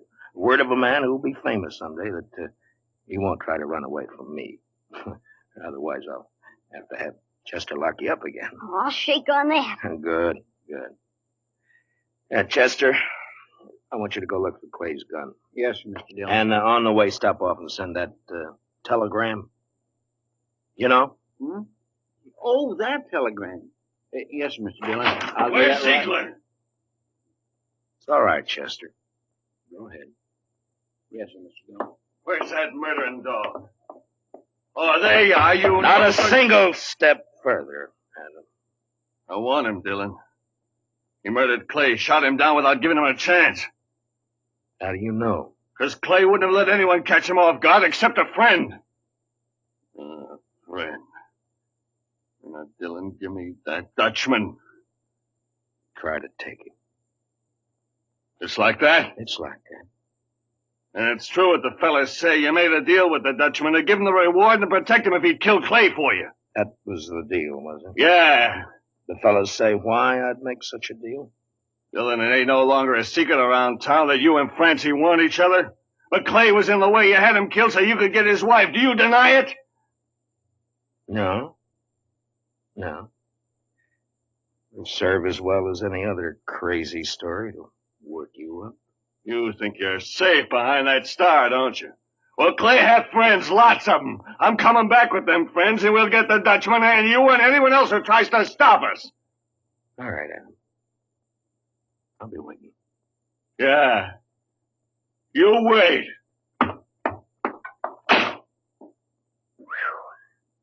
I almost seen something pretty just then, didn't I, Mr. Dillon?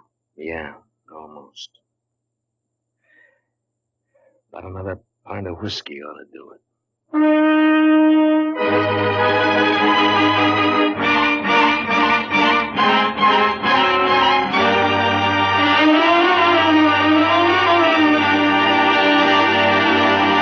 We will return for the second act of Gunsmoke in just a moment, but first, many radio shows win high popularity with the prizes and cash they give away, but there's one show that's tops because the head man gives away as little as possible. What other radio program could it be but the Jack Benny Show? So be listening. Here's the second act of Gunsmoke.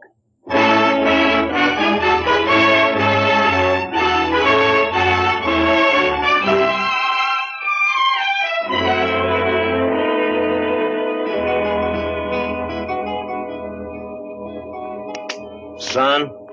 You say something, Mr. Dillon? Yeah, open my drawer in front of you there. You'll find a small bottle of oil in there. No, one to the right. Yeah, that's it. Now, bring a little brush, too, huh? Here it is. Thanks, Bub. It's a right nice gun you have. Yeah, it's not bad, but a little stiff. Just a little stiff. Don't it have a trigger? I never seen no gun without a trigger before. Oh, you remove a trigger or tie it back against a guard. And all you have to do is thumb a hammer. Yeah, like that. It's faster. Yeah, that's better now. Remove the trigger. I remember that. What in the world for? Well, I remember everything you told me. About the Texas holster and the spring holster and the double roll and filing off the sight. It's just me, Mr. Dillon. Oh, any luck, Chester? No, sir, not any. I went to the store first and asked Mr. Denton what kind of ammunition Clay Richard used to buy, and he told me Clay had a double-action 44. I scoured that riverbank a half-mile each way from the ford, and not a sign of it. Yeah. I got that telegram off. You know who ought to be here pretty soon. It's only 7-8 miles from... Is there fire in town? Funeral services for Mr. Grinnell, the cashier. So soon? It's awful hot weather. Yeah. Any of your guns need oiling, Chester? I don't think so. You sure? When Adam left, he said he'd be coming back with some friends. I know. I stopped at the Alfreganta just now to rinse out my mouth. Adam was there talking mighty ugly and mighty big. He's got a sizable following. Yeah. When do you think? Any minute now, Mr. Dillon. They want me to take Bob out of here to one of the hotels, maybe? I want to see it. I think you'll be safer here, Chester, behind stone walls and dodging about the streets rubbernecking. You keep your head down, Sonny. You hear? There's a... Matt, I gotta talk to you. She ought to be in mourning. If she cared for Clay at all anymore, she ought to be in black. Matt. Oh, Lord, I find her more beautiful all the time. Matt, have you heard what they're saying? What are they saying, Francie? That you and me, that you made Pete Ziegler kill him because of... I'm sorry that got back to you, Francie. It's all over Dodge. Adam almost strangled me before they dragged him off. Francie, I didn't shoot Slade. Francie, I beg you believe me. Shut up, Ziegler. Woman, Shut up or I'll pump you to death. Francie is just one of those crazy stories. They needed one and they made one up. But, Matt, everyone believes it. On my way down here, people were pointing, whispering. Old women clucking their tongues at me. They believe it. They'll forget it as soon as this is over. They'll remember that even if we once did go with each other, it was finished and done with even before the war ended, before you even met Clay. No, they won't forget it.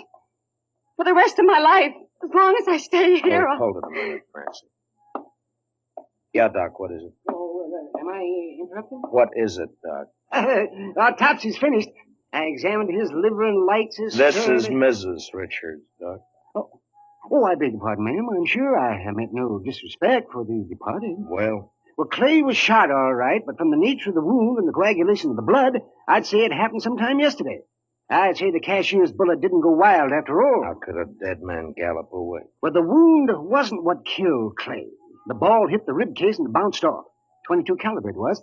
And what did kill him was the stab in the back, right through the spine, inflicted sometime this morning. Now, near as I can judge, by a small blade, 2 or 3 inches long. It could have been a Barlow knife. Thanks, Doc. Please accept my condolences, Mr. Richard. You call the inquest anytime you're ready, Marshal. Chester, close the door. You see, I didn't do it. I didn't shoot him. All right, I told then you that stabbed him, maybe. You said you never carried a gun. Look, Francie, go home and give matters a chance to simmer Matt, down. I'm going to ask you for something. Yeah?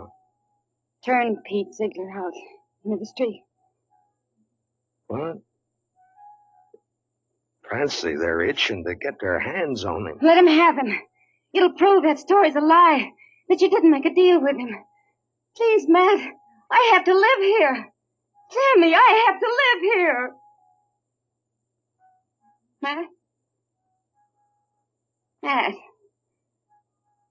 Don't look at me like that. Go home, Francie. Go home or leave town or hang yourself or anything you like. Just go away. Away! Right now.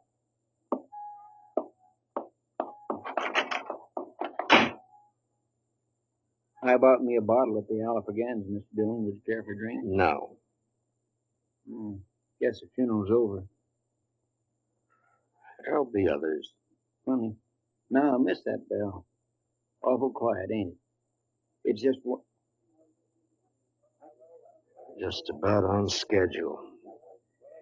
Are you ready, Chester? Yes, sir, Mr. Dillon. I use a shotgun if I were you. It's more effective when there's a mob to be dealt with. Oh, yes, sir, I ain't. Ziegler, and you too, son. If trouble starts, lie down flat on the floor and keep your head down all the time. Don't gawk to see what's happening. You understand me? Yes, sir, Mr. Dillon. All right. Dillon!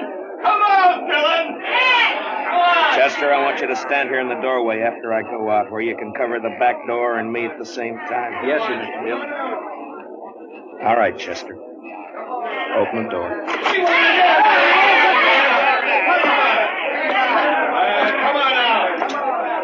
It's my duty to warn all of you that you're in the breach of the peace. I've sworn to uphold the law. I've killed men in order to do it, and I'm prepared to do so again. Give us a Dutchman, Dillon. Men! I ask you to be sensible and to leave quietly. But if you refuse to listen to reason, if you insist upon being fools, if you've already decided to act like wolves instead of humans, then there's nothing I can say to make you change your minds. A Dutchman. All right, you want Peter Ziegler? Well, he's not more than 20 feet behind me, so come on and get him, any of you. One at a time or all at once. Come on.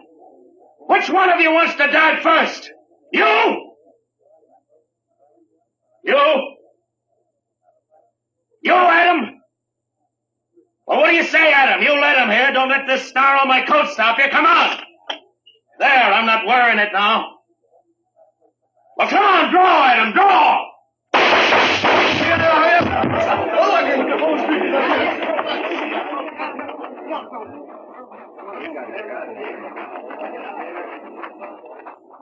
You all right, Mr. Dillon? Yeah. Get his gun. Man alive, I couldn't even see your hand move. Marshal! Oh, don't tell me. Don't tell Doc, me. you make one single funny remark and I'll knock you down. You just take him to your office and get to work. Well, I never do mean to offend, Marshal. In my line of work, well, bodies, they're just so much lumber. Make all the jokes about him you please, but not to me and not in my hearing. In my line of work, there's nothing humorous about death. Give him a hand, Chester. No, I can handle it, Marshal. Thank you. Just the same. Can you direct me to the marshal's office? Yes, ma'am, right here. I'm Marshal Dillon. Well, I left Cottonwood as soon as I got your telegram. I'm Miss Bonnie. Where's my boy? Oh, we have him, ma'am, safe and sound. Here, let me help you down. Hitch that horse, Chester. Right this way, ma'am. Oh, I'm so sorry he put you to all that trouble, Marshal. The truth of the matter is he is a wild one and no mistake. Takes after his father, one scrape after another. He was no trouble at all. I enjoy children. I like to have them around. Bob, your ma's here. Son? Chester, where's the boy? Did you let him slip past you? No, sir, Mr. Dillon. He never got past me. Look, the back door's open. He seen me and he hightailed it, the devil. We'll round him up for you, ma'am. Don't worry. Oh, I don't know why I bother hauling him back. If he's run away once, he's run away 1,000 times. This time he ran because I wouldn't buy him a gun. He wanted a real one. That boy's just gun crazy, I swear. I got him a nice Barlow knife instead. Barlow I knife? reckon it didn't signify, and off he runs. Barlow knife? That kid. Chester, find that kid. Marshal, has he done something bad with it? Told him to use it careful. He promised he'd use it careful. No, never mind, Chester. He's got Clay's strawberry ruin. We'd never catch up to him. Oh, I try to bring him up right. I tell him to be good, but he don't listen. He just don't listen. Now, calm yourself, ma'am. Just calm yourself. Here's your little bundle, Mr. Dillon. What? Yeah, give it to me. That's pretty heavy. Here, you're better at knots than I am. Open it, will you? From the moment he was born, he's been nothing but tribulation to me. Now, please, ma'am. What's he got in it, Chester? Shirt, stocking, piece of sausage, and this. 44 double action. Yes, sir, Mr. Dillon. That's Clay's gun. Sonny didn't manage to keep it long, did he? Well, if he wants a gun that bad, he's bound to get hold of another one somewhere, somehow. Chester, call Mr. Hightower over. Hey! Hey, Mr. Hightower! Oh. Come on over. Mr. Dillon wants you. Marshal, could I have please a drink of water? What? Oh, Ziegler. I forgot all about you. Chester, where are the keys? Yeah, right there on the desk.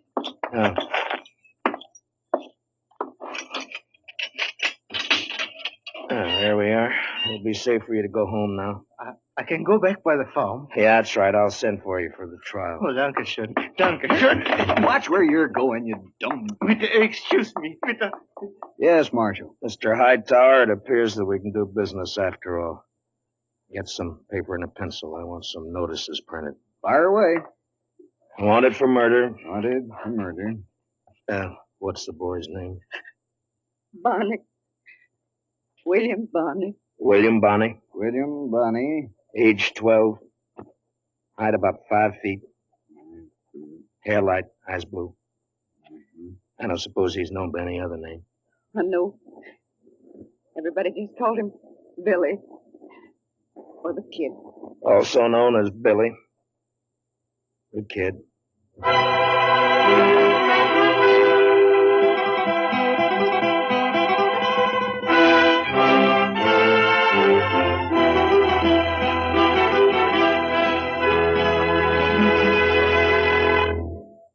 Gunsmoke, under the direction of Norman MacDonald, stars William Conrad as Matt Dillon, U.S. Marshal. Tonight's story was specially written for Gunsmoke by Walter Newman, with music composed and conducted by Rex Corey. Featured in tonight's cast were Don Diamond, Parley Bear, Harry Bartell, and Howard McNear, with Richard Beals, Paul Dubov, Georgia Ellis, and Mary Lansing. Join us again next week as Matt Dillon, U.S. Marshal, fights to bring law and order out of the wild violence of the West in Gunsmoke.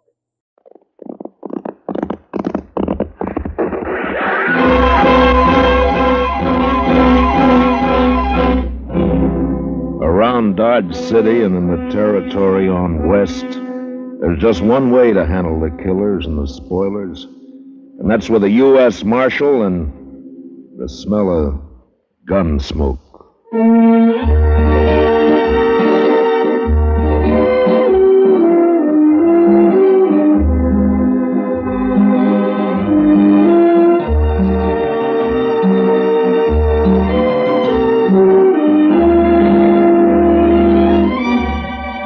Gunsmoke, starring William Conrad.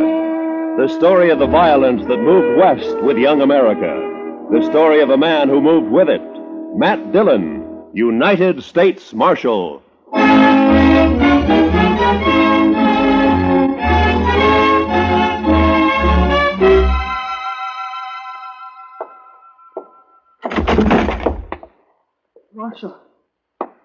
Marshal Dillon. Over here, son. What's the trouble? Marshal. Why, that's Will Thompson's young'un, Mr. Dillon. What is it, kid? What's wrong? Yeah. Mom.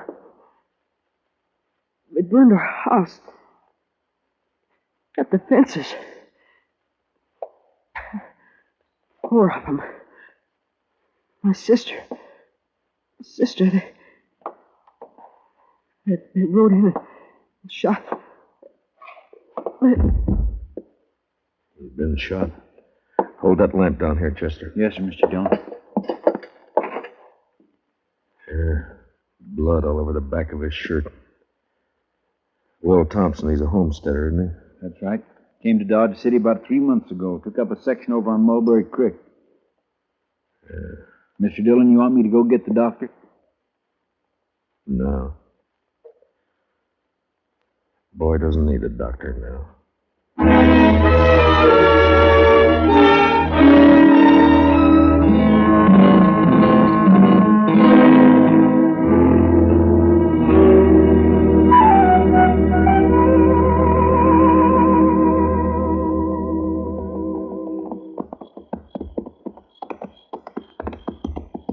Burned the houses right, Mr. Dillon. It's still burning. Yeah, what's left of it is.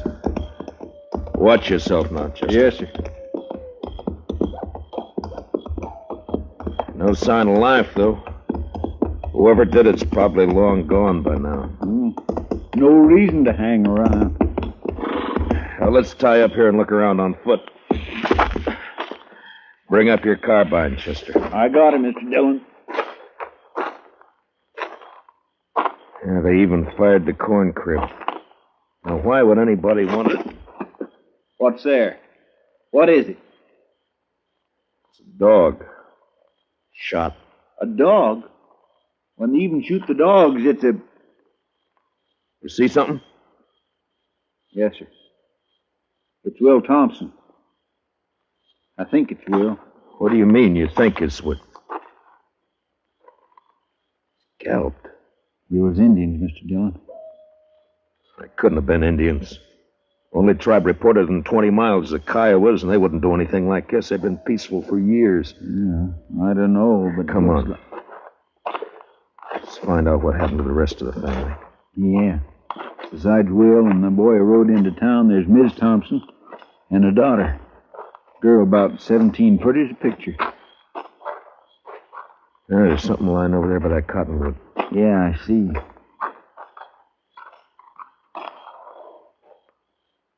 Well, I guess we found Will's wife. Mm-mm. She's alive. Yeah, if you can call it that. Scout around and take a look for the daughter, Chester. Yes, Mr. Dillon.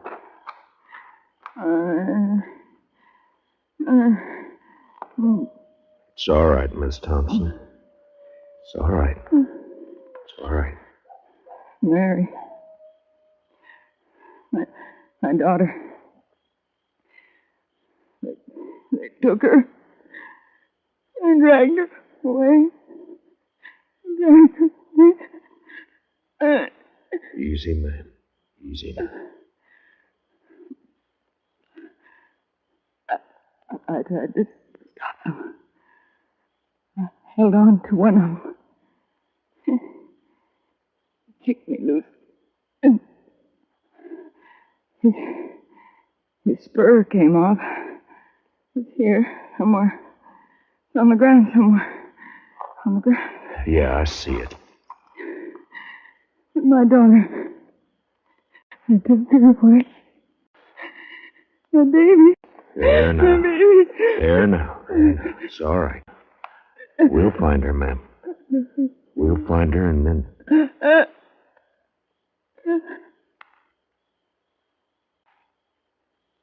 Miss Thompson?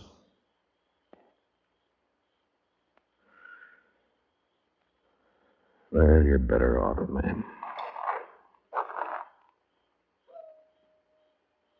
Mr. Dillon? Yeah. Over here in the Willis. I found her. All right, Chester.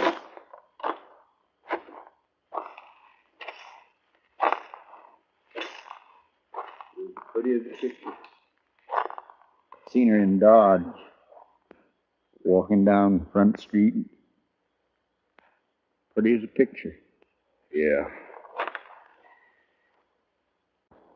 All right, let's ride.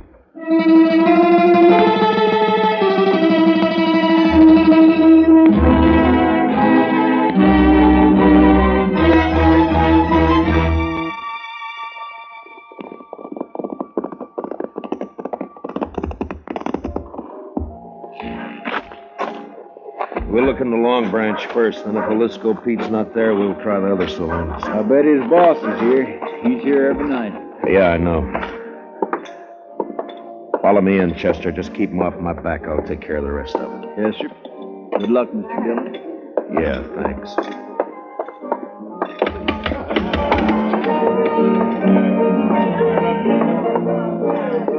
Well, look who's here. Matt Dillon. Hiya, Kitty. What brings you in, sweetie? Business or pleasure? It's not pleasure. Ah. Plenty of other men in Dodge, Kitty. Are there? They come in here, don't they? Sure. They come in. I talk to them, and I drink with them. That's my job. You follow me, Matt? I follow you. I'm off at 2 every night. Kitty, have you seen Jaliscoe tonight? No. He hasn't been in, Matt. Ben Rourke's sitting over there at a draw table, though. Good, I'll talk to him. I'll see you, Kitty. Sure, Matt. Sure you will. I think I got a All right, boys, here's where money talks. I'm raising another 100 and I'll stand pat. Ben? Huh? Well, it's the Marshal himself. I'd like to talk to you, Ben. All right, Matt, talk. Not here. We'll go over there by the bar. I'm sorry, I'm busy. I got a pat hand and a cinch bet. Maybe. This is official, Ben. Me? Minute, I want to talk to you. Now, come on. Take over my hand, Donnelly. I'll be right back. All right, Matt, let's have it. What do you want to talk about? One of your cowboys, Ben, Jaliscoe Pete. What about him? Know where he is? Around somewhere, I guess. Why? I'd like to know if he lost his spur recently. Tonight, in fact. It's pretty, ain't it? Mexican silver, needlepoint rowel, gold inlaid. Pete's the only man I know in Dodge who's got a pair like this. All right, I'll see that Pete gets it. He'll appreciate your finding it. I doubt that. I found it lying beside a woman he'd just kicked to death. Will Thompson and his whole family were wiped out a few hours ago by 4 night riders. You know anything about it? How would I know about it? Your boys call you King, Rourke, don't they? Never heard of one of them pulling anything without being sure you'd back him up. Matt, are you claiming I was in on this? You're a cattle rancher, Ben, an open range man. You boys all hate the homesteaders coming in with their plows and fences. Been a lot of fences cut by night riders. Now it's murder. You haven't named me yet, Matt. A couple of months ago, here in the Long Branch, I heard you say you'd get the homesteaders out of Ford County if you had to burn them out. Well, did you? Sometimes a man gets known as a fast gunslinger and it goes to his head. I asked you a question, Ben. Then he gets himself a tin star and goes around bothering people.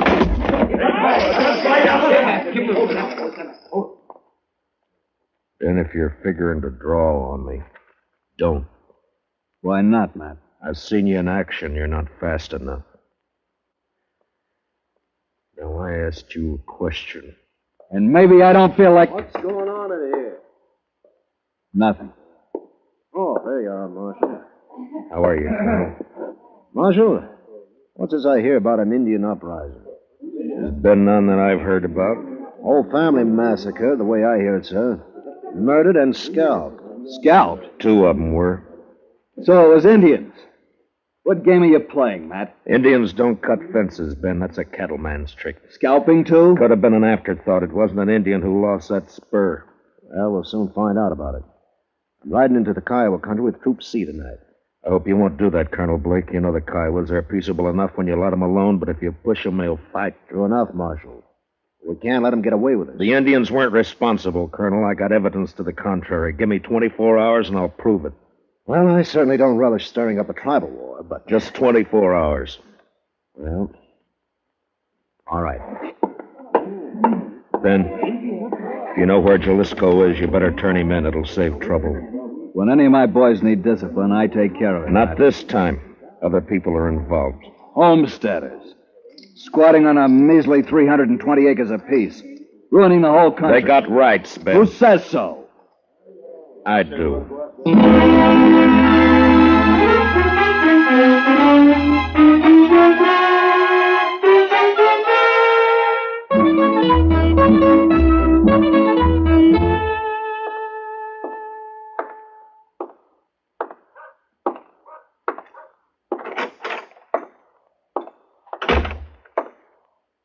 Morning, Marshal. Good morning. Any luck, Chester? No, sir. I just stopped by the jail here to see if you'd found it. I wish I had. I'll head out again in a few minutes. Oh, this fellow's been waiting for you all morning, Mr. Dillon. Is that so? My name's Ezra Hawkins, Marshal. We ain't met before. I got a homestead up the river. Don't leave me much time to get to town. I see. Well, what can I do for you, Mr. Hawkins? Well, it's about what happened to the Thompson family last night. The other homesteaders sort of appointed me to speak for the whole bunch. All right, speak. Well, we want to know what you aim to do about it, Mr. Dillon. I aim to get the killers. When? Mr. Hawkins, I've been up all night trying to get an answer to that question. If you got any information to offer, fine. If you haven't, then... What's up, Chester? A trail herd hit town, I guess. Here, pull up, boys. Look at that pretty sign, Dodge City Jail. Come on, let's decorate it. Let's go, Chester. Yes, sir. All right. Hold it there. Hold it. My, the jail was occupied, boys. You men just blow into town? We ain't talking to men, Sheriff. These are curly wolves from the Circle Bar B, the roughest, toughest outfit in the Panhandle. And you're not talking to the sheriff. I'm the U.S. Marshal. You the range boss? That's right. Red Dudley. What about it? Dudley, we got a new law here against shooting off firearms inside the city limits. Yeah? You mean like this? No, Dudley, I mean more like this. Hey! Now come on down off that horse. Well, I'll come down off it. Watch it, Mr. Dillon. He's got a knife. Yeah, so I see. Well, nice work, Mr. Dillon. Drag him in and lock him up, Chester. Throw some water on him. Yes, sir. All right, curly wolves. Your boss is jailed and fined $50. You can get him out tomorrow morning. We got the money. We'll take him now. I said tomorrow! Now on the move. All of you. Get!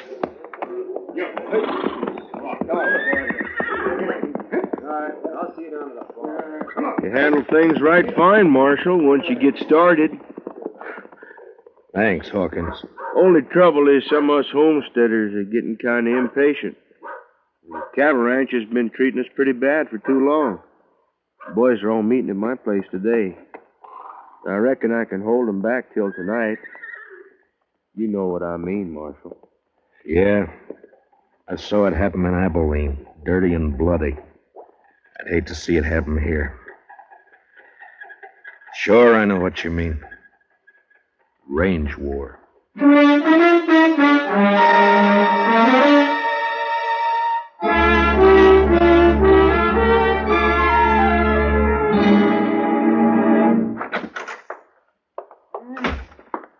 Marshal, we can hold an inquest any time now. I'm all finished with the autopsy. All right, Doc. It goes pretty fast when you can line 'em that way, 4 in a row. Makes the job a lot easier. Yeah, I imagine. Doc, have you ever seen a range war? No. I hear there's one brewing. There is. Plus Indian trouble. If I don't bring in Jaliscoe Pete before tonight and find out who his 3 partners were, you're going to have bodies lined up 20 in a row. Well, it'd sure bring in a lot of fees. I could retire and buy myself a ranch. Sure, Doc. Oh, that sounds like Chester, Marshal. Yeah, he's been scouting those thickets along the river bottom. Mr. Dillon, I brought in Jaliscoe. Where is he, Chester? Outside, tied on a pack mule. Good. No, sir. I'm afraid it ain't so good. He's dead. Been shot in the back and scalped.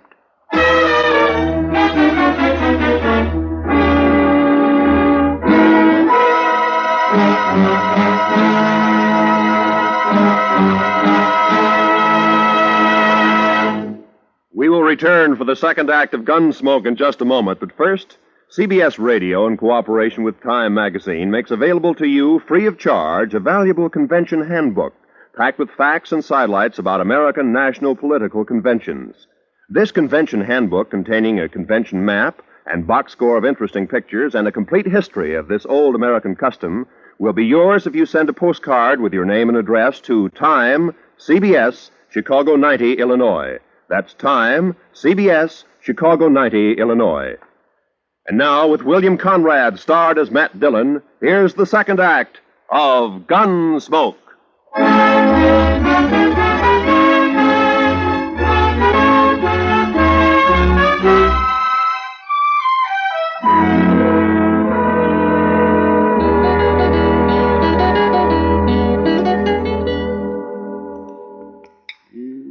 Just a second now, Marshal. Here it comes now. There's the bullet. If it'll do you any good. It won't, Doc. The slugs I dig out of the bodies all look alike. Someday, though, they may figure a way to tell them apart. Maybe even tell which gun fired which bullet. Oh, no, not a chance of it, Marshal. Well, I guess that's all I can do for the late lamented. Oh, I see he's only wearing one spur. Yeah, I know. I got the mate to it here. That's what I wanted to talk to him about. It's too bad, Marshal. His talking days are over. Yeah, somebody made sure of that, all right. Then tried to cover the trail by scalping him. Well, I can tell you one thing. It wasn't done by Indians. That's my guess, too. I've seen how Indians do it. Down in the territory, up in the Dakotas. Slick and clean. Nothing like this. Why, I could do a better job with my eyes closed. Yeah, I bet you could. Well, I guess I'd better get ready for the rush. Looks like a showdown, Marshal. And I don't see any way that you can stop it. Neither do I.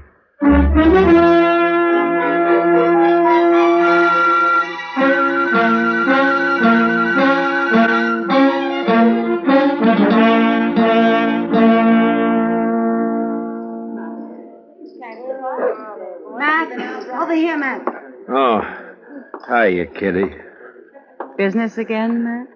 Well, I was looking for Ben Rourke. He isn't here. He left about an hour ago. Some of his boys came after him. Matt, I waited for you last night. I worked, Kitty. All night? Yeah. There's a bad feeling in the air, Matt. What is it? What's going to happen? I wish I knew. They called all the soldiers from C Troop back to Fort Dodge this afternoon. I hear they're planning to move out tonight. I hope not.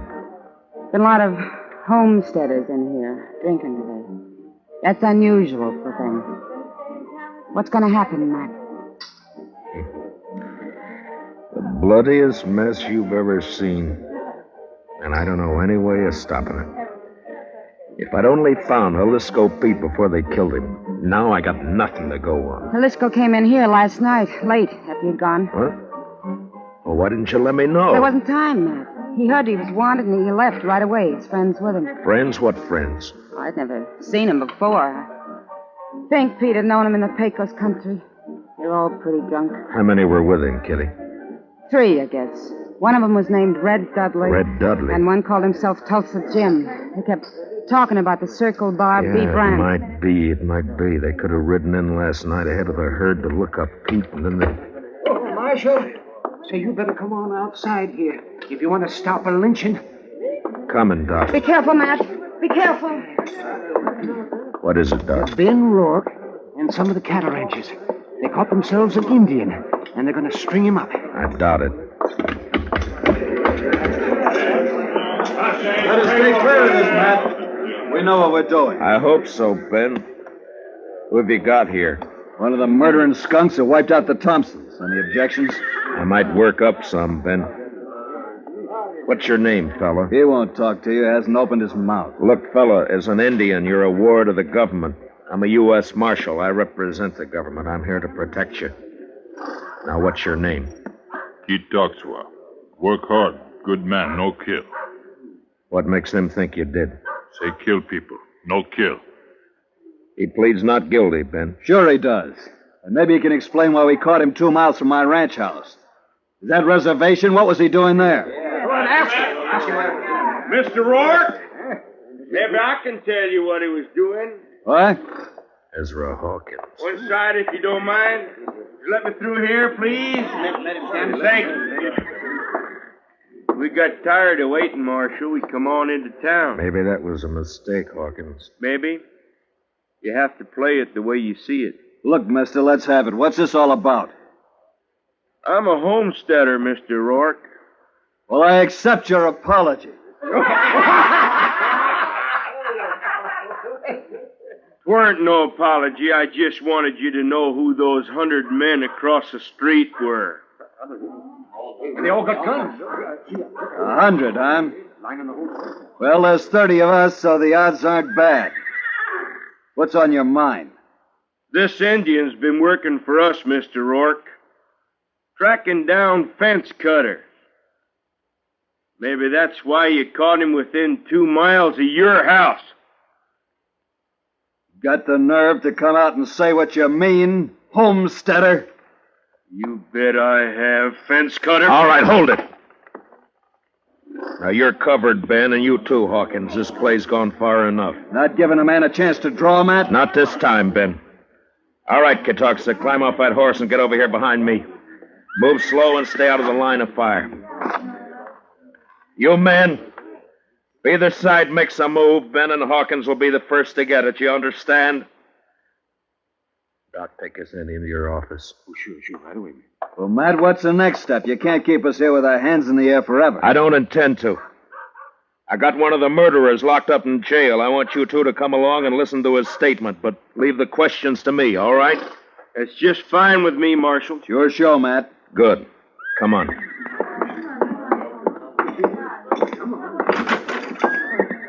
Chester? Chester? Looks kind of deserted, Matt. He may have gone back to the cells to see. Chester?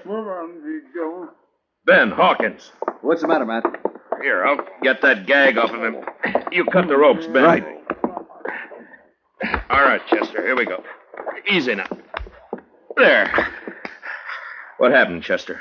Oh, they slipped in and got the drop on me, Mr. Dillon.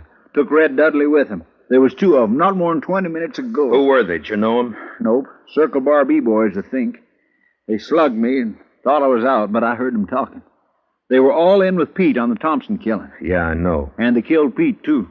They was afraid you'd make him talk. The question now is, where are they? I know where. They are Kansas rooms. They are Kansas, huh? They planned to hole up there till it got dark. Maybe they've gone by now, though. Maybe not. Want some help, Matt? No, thanks, Ben. It's my job, mine and Chester's. Come on, Chester, let's go.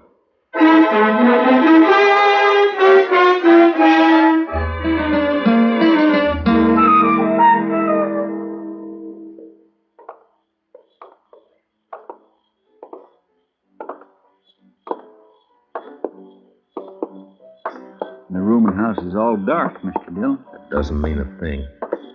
Watch the windows. That's you, Dillon? Drop behind that water trough here. Use your carbine. It's more accurate. Yes, sir. All right, Dudley. Come on out. You're under arrest. Come and get it! Fire at the flashes, Chester. That came from the side window, Mr. Dillon. And 10 to 1, there's somebody behind the other corner. So... Yeah, there was. Rake the front of the building, Chester. Yes, sir. I got one. He's hanging out the window. Yeah, it's 2 down and... Dillon! Hold your fire! I give up! All right, come on out. Be careful, Mr. Dillon. It may be a trick. It's up to him. Come on out, Dudley. Well, hurry it up! I'm coming. I got a bullet in my leg. I can't hurry very fast. You got me all wrong. Watch it, he's drawing. Wrong, Chester. He started to. See if you can find the doc and get him to help you pack these things over to the jail. Yes, sir. Right away, Mr. Dillon. Matt? Are you all right, Matt? Yeah. Yeah, I'm all right, Ben. Had a clean sweep, huh? Looks that way. Well, bullets are cheaper than rope. I guess so. Ben, you and your boys aren't murderers like Red Dudley, but this business of fence cutting can lead to a range war, too. Like it or not, homesteading's here to stay. There's more of them coming in on every train. I know all that. Those cattlemen built this country, Matt.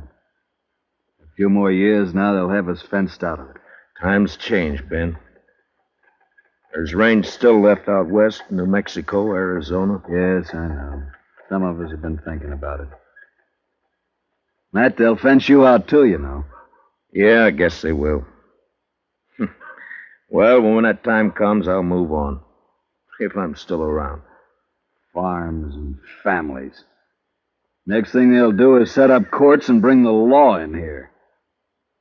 Law's here now, Ben. In Dodge City, I'm the law.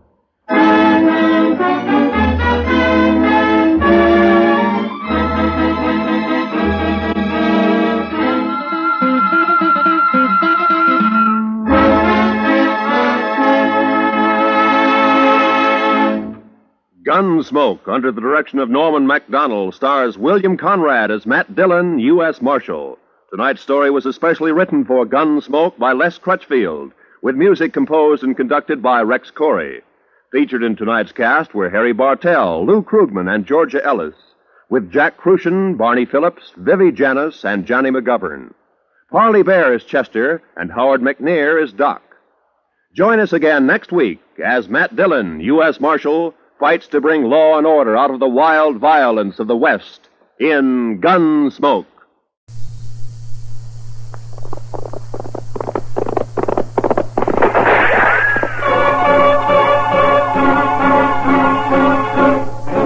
Around Dodge City and in the territory on west, there's just one way to handle the killers and the spoilers, and that's with a U.S. Marshal and the smell of gun smoke.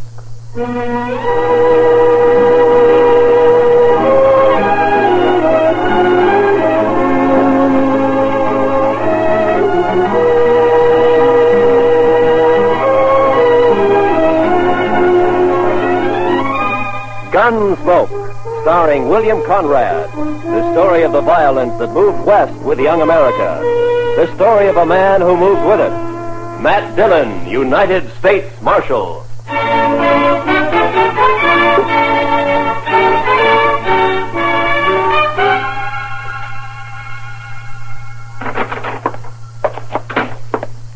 Well, Chester? It's another one, Mr. Dillon. Laying near his wagon. The horse was still hitched and was grazing. Another stabbing? Yes, sir, Mr. Dillon.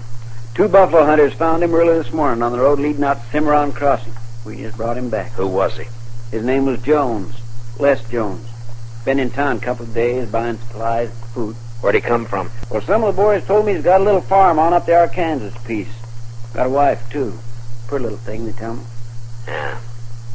You know anything more about him? He was at Tab Slade's saloon last night playing faro. Drunk? Oh, we'd had a belt or two, but not drunk. Did all right at the faro table. He must have had $2,000. $3,000 and a widow woman on the Arkansas River. Beg pardon, Mr. Dillon? Yeah, nothing, Chester. The money's gone, of course. Yes, sir. Ask Doc to come down when he can, will you, Chester? Right. Doc, come down a minute. Mr. Dillon wants you. Coming! I'm coming. Did Jones have a gun on him, Chester? We found a sharp special in his spring wagon. He wasn't carrying anything on. It's outside. You want to see it? Had it been fired? No, sir. Well, good morning, Marshal. Wanted to see me? I wanted to ask you a question, Doc. Yeah? There have been 2 stabbings in 2 months. Jones makes the 3rd. You think the same person killed the other 2? Well, there's no way to be sure, but from the position of the wound in the body, and from the angle of the knife thrust, I'd say that the killer or killers used the same... Doc, I just wanted a simple answer. Yes, I think the same person murdered all 3 men. Yeah. Any way of telling how long Jones has been dead? Oh, well, I'm not a Pinkerton man, but I'd say sometime after midnight. Between 3 or 4 in the morning, maybe. And I'd also say from the amount of bleeding... Okay, Doc. Chester? Yes, Mr. Dillon? Get my horse. I'm going to ride out to the Jones place. I figure Miss Jones will want to know.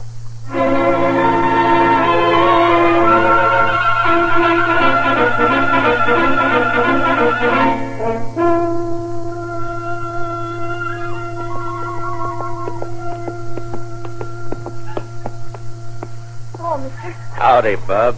I live here. Where are you from? I'm from Dodge. Dodge. Meet you ride all the way from Dodge? Sure. Get down and I'll water your horse. All right. Yeah, here you are. What's your name, son? Alvin Jones. My dad is Les Jones. I guess you know him, huh? Yeah, sure. I guess most everybody knows him. Your mother in the house? Are you going to stay for dinner? Well, I don't think so. Is she in the house? Yeah, she's there. Just go on up. Don't worry about your horse.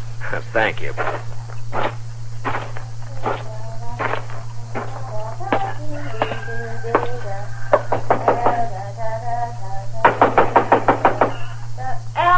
Alvin, stop that. Don't be It's not Alvin, Miss Jones. Oh, I am sorry. I thought it was my son. My name is Dillon, Miss Jones. Marshal Dillon of Dodge. Come in, Marshal. Thank you, ma'am. You care for some buttermilk? Or maybe out here men don't drink buttermilk like they do at home. Well, thank you, but nothing for me. Miss Jones, I got some unpleasantness for you. Yes? It's about your husband.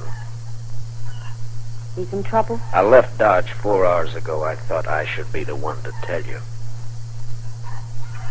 He's hurt bad. More than bad, Miss Jones.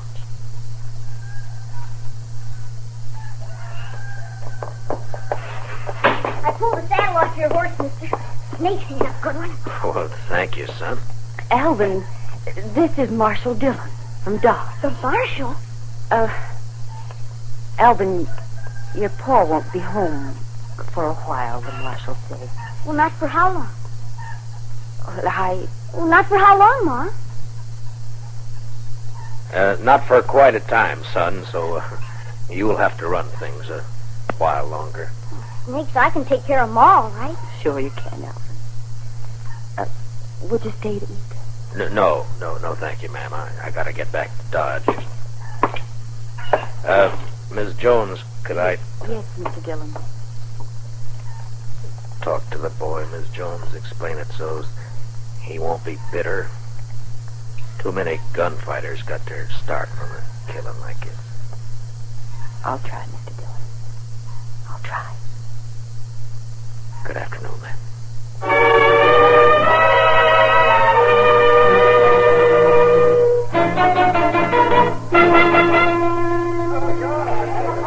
And make sure you got enough whiskey to finish the night this Thursday weather. Oh, we've got plenty, Mr. Slade. If no fight starts that... Oh, Mr. Slade, there's company coming. Marshal Dillon just walked in. Oh, set that bottle of rye up on the bar. Yes, sir. Howdy, Matt. Join me in a drink? Thank you, I will. What kind of drive? Been traveling? Yeah, I've been up the river a bit to the Jones place. Jones? Tell his wife she's a widow. Oh, yeah, I heard about that. It's too bad. He was in here last night, wasn't he? Oh, yes. Matter of fact, he was. You wouldn't know anything about his being killed, would you? What are you asking me, Dillon? Straight question. Are you saying I killed him? Just asked a question, Slade. I don't know anything. Someone knifed that man after he left here. He was taking a lot of money out of your place. You had a reason. I wasn't even here last night. My partner, Ben Ramirez, was running the place. Where were you? I was with his sister. All evening? Till late enough. Where's Ben and his sister now? I don't know. Home, I guess. I think I'll ride out and have a talk with him. And Slade. Yeah? If you have any big winners tonight, make sure they get home safe. Huh?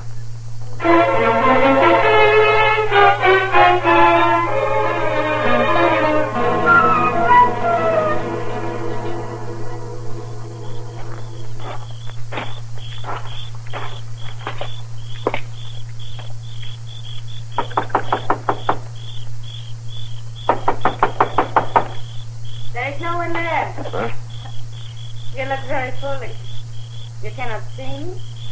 No, I can't see you. Well, don't be mad at me. I'll come to where you are. You see, one side of the shadow, and here I am. What do you want? I'm looking for Ben Ramirez. He is not at home. Or his sister. I am his sister. What's the matter? You don't believe me? Well, yes, but I thought... You thought I would be in the house? Why, when the night is so beautiful? You want to talk with me? I want to talk with your brother. But he's not here. So why not talk with me? My name's Matt Dillon. I'm Marshal of Dodge. I know. I've been wanting to meet you. Yeah, I've come on business. I like business. Talk with me. Last night, maybe after midnight, a man was killed on the river road. Killed? By a knife stabbed in the chest. Why do you tell me this? He was carrying $3,000 he won at Slade's. And so? Tab Slade told me he spent last evening with you. He came for dinner. He often does. He thinks he loves me.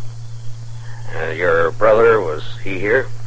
Tab Slade and Ben own the saloon together. They're partners.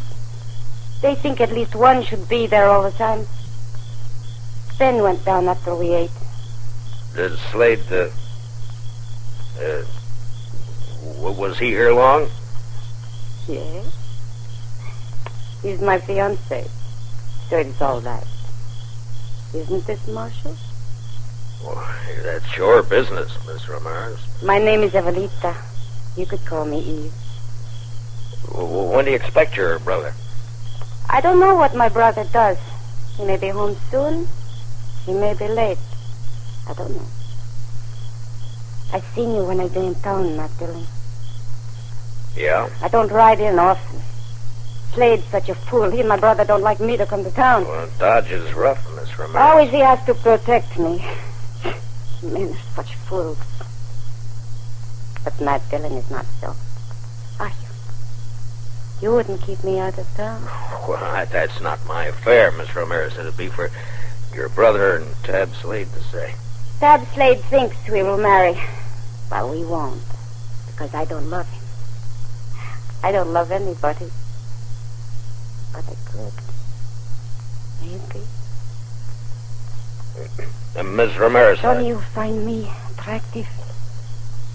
Well, yes, I'm... Oh, why don't you kiss me? Well, no, I didn't mean no.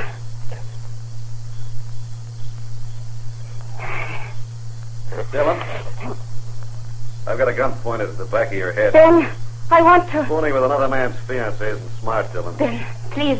You go inside. All right.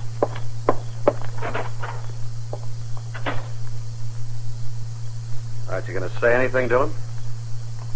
What do you want me to say, Ben? Oh, by this time, most men will be crawling. You're a hard one, Dillon. I can't fight a man who's behind me in the dark with his gun drawn.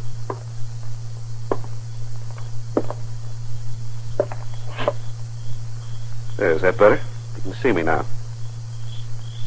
Takes a small man to make love to another man's woman. You can't haze me into a draw. I'm not trying to. I don't want a gunfight. I just want to talk, Dillon.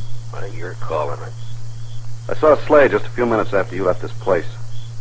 He told me you were trying to tie us with a murder. I said he was wrong and came up here to get the straight of things. From what I saw a minute ago, he might have been right after all. You'd like his woman, so it'd be handy to have him out of the way. Is that the way you figure it, Ramirez? Yeah, that's the way I figure it. The only reason I came to your place was to talk to you. I want to find the killer, Mr. Jones, and thought you might be able to help. Well, you're not going to get any information sniffing around Eve.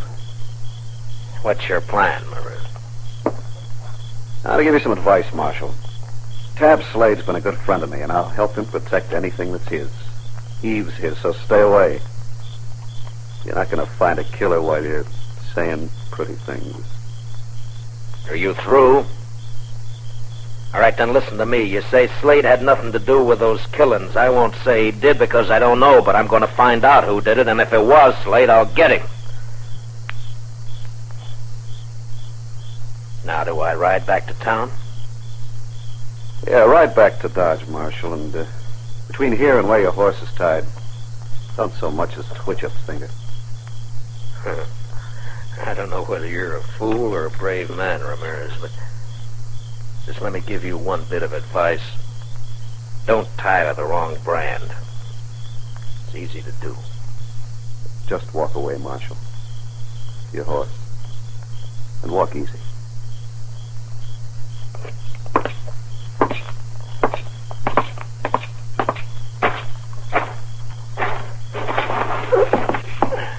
Marshal.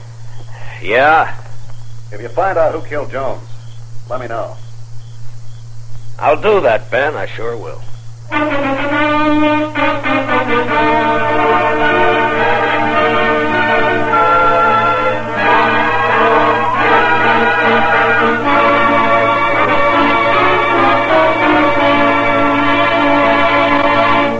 We will return for the second act of Gunsmoke in just a moment. But first...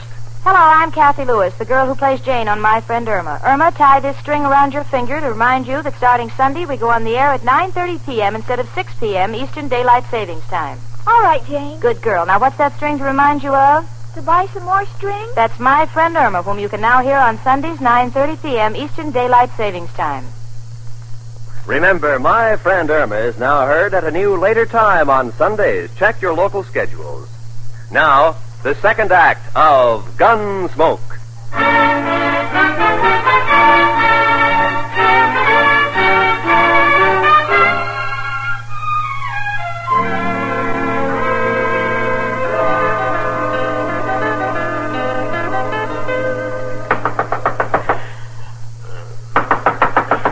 Mr. Dillon? Mr. Dillon?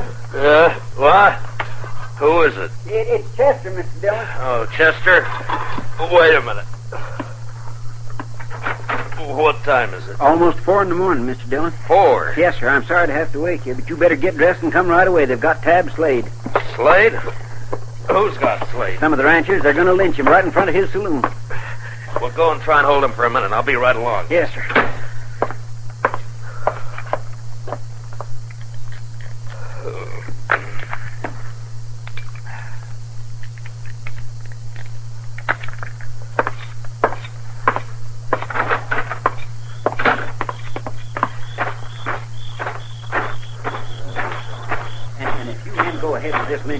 Mr. Dillon's going to have every one of you up for trial. No reason for you to get hurt. All right, Chester. I'll take over. Marshal, we don't want to have trouble with you, but we're going to hang Tab Slade. Right now. Harrison, you're too smart a man to be the head of a mob like this. Now tell your men to break it up and go home. I'm sorry, Marshal. I can't do that. Slade killed another man tonight, and he's going to pay for it. All right, now listen to me. All of you. If Tab Slade killed a man tonight, I'm going to... He did.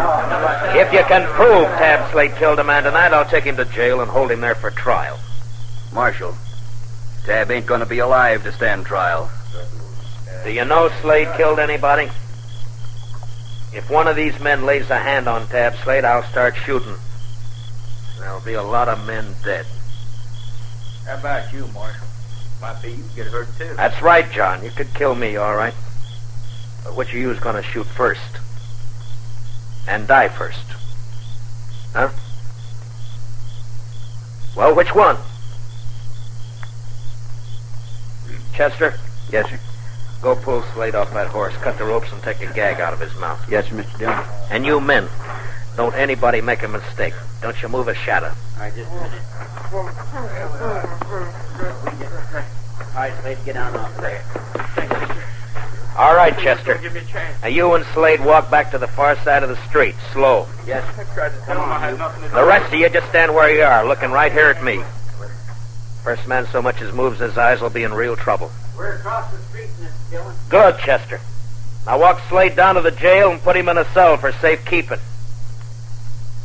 Now, Harrison, you and your boys head for home, and if you got any sense at all, forget to tell your families what you were almost a party to. Now, good night, gentlemen.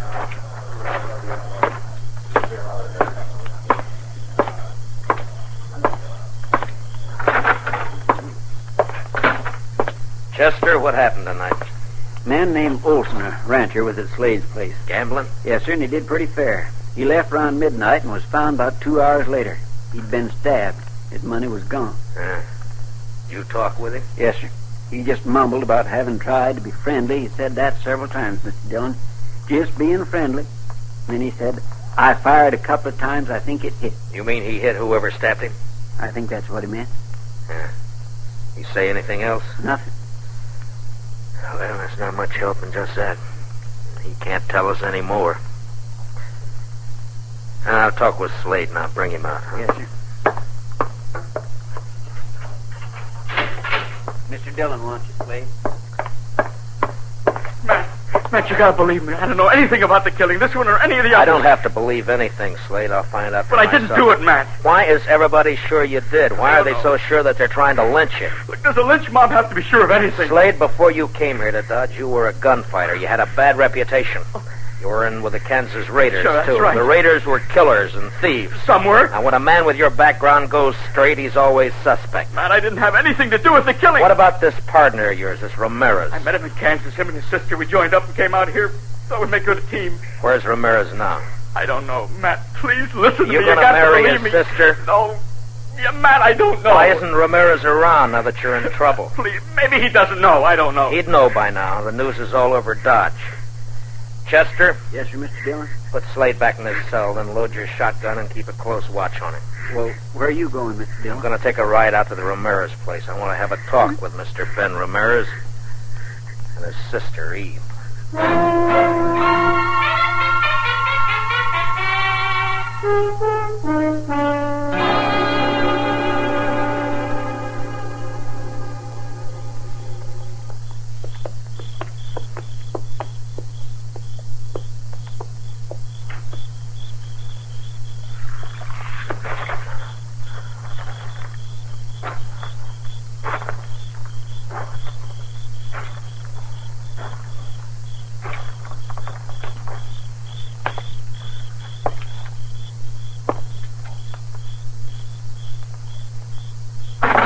Don't move. Just stay where you are, Ramirez. It's late for a social call, Dillon. Why? You're still dressed? I was just going to turn in. Last time we talked, you had a gun in my back. Now your gun's on your hip, and it'd be smart to keep it there. I'm not going to try a shootout with you, Dillon. I wouldn't chance it, especially in this lamplight. There'll be no reason for anyone to draw. I just want the answer to some questions. What questions? Where's Eve? What do you want her for? I ask you a question, Ramirez. I want an answer. Where's Eve? She's in bed. Where was she around 3 this morning? Here, I suppose, asleep. I think you better get her out here, Ramirez.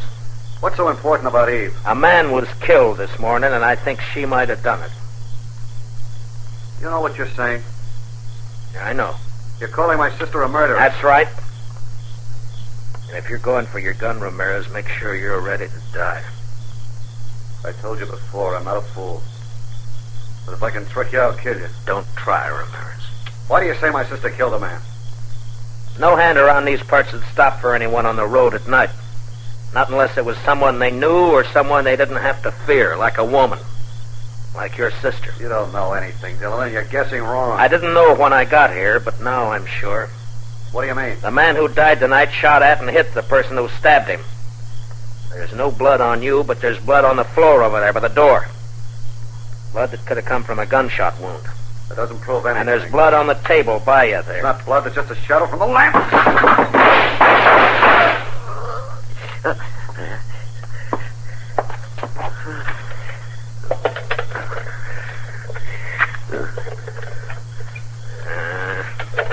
The lamp won't light. Does it hurt, Ramirez? I hurt inside. Bad? I won't be around for the trial. Did she do it, Ramirez? Did your sister kill those men? She's not my sister. She's my wife. Wife? Yeah, that's why she didn't marry Slade. She's in the other room. Hurt bad.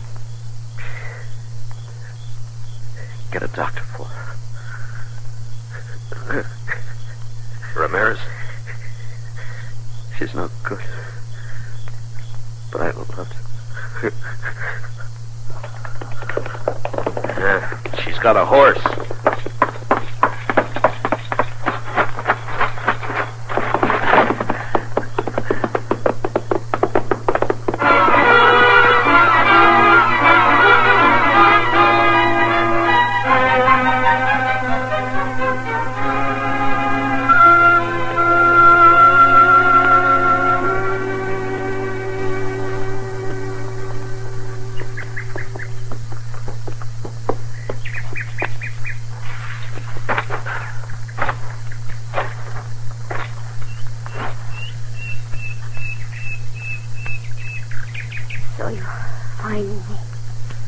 I saw your horse grazing when I topped that slope.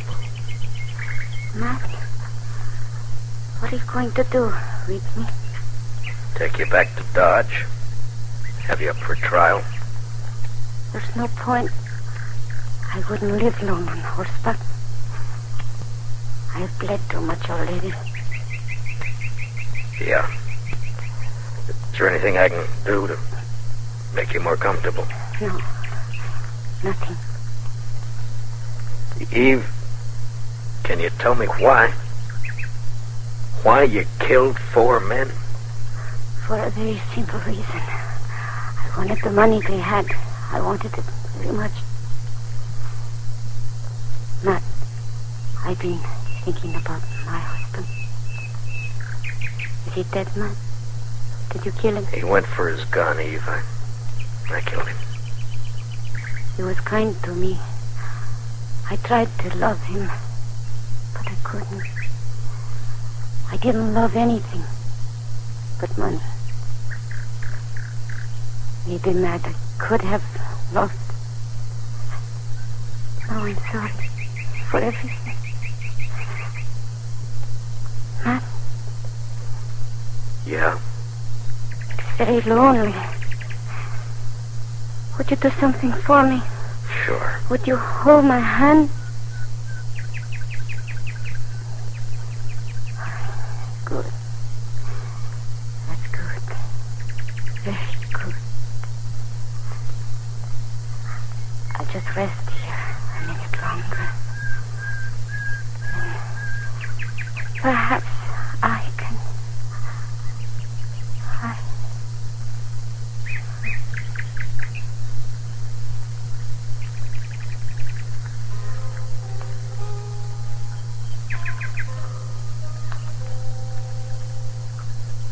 She lay there, her dark hair framing her face, the spring grass crushed by her body, a red stain across her silk blouse. The morning sun warmed the soft wind that moved across the land. Later that day, Eve Ramirez and her husband were buried on the outskirts of Dodge City, not far from the banks of the Arkansas River. And later that night, Dodge City was alive with saddle bums, ranchers, cattlemen, searching the dark of the Kansas night for excitement and life.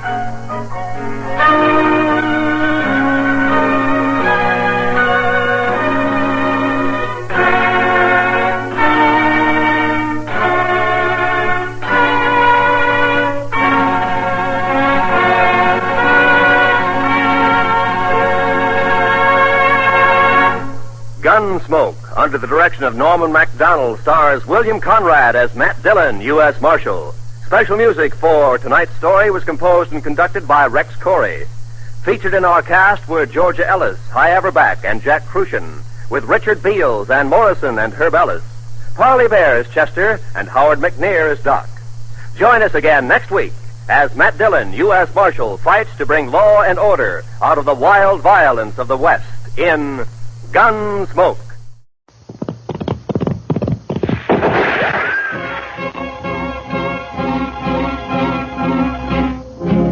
Around Dodge City and in the territory on west, there's just one way to handle the killers and the spoilers, and that's with the U.S. Marshal and the smell of gun smoke.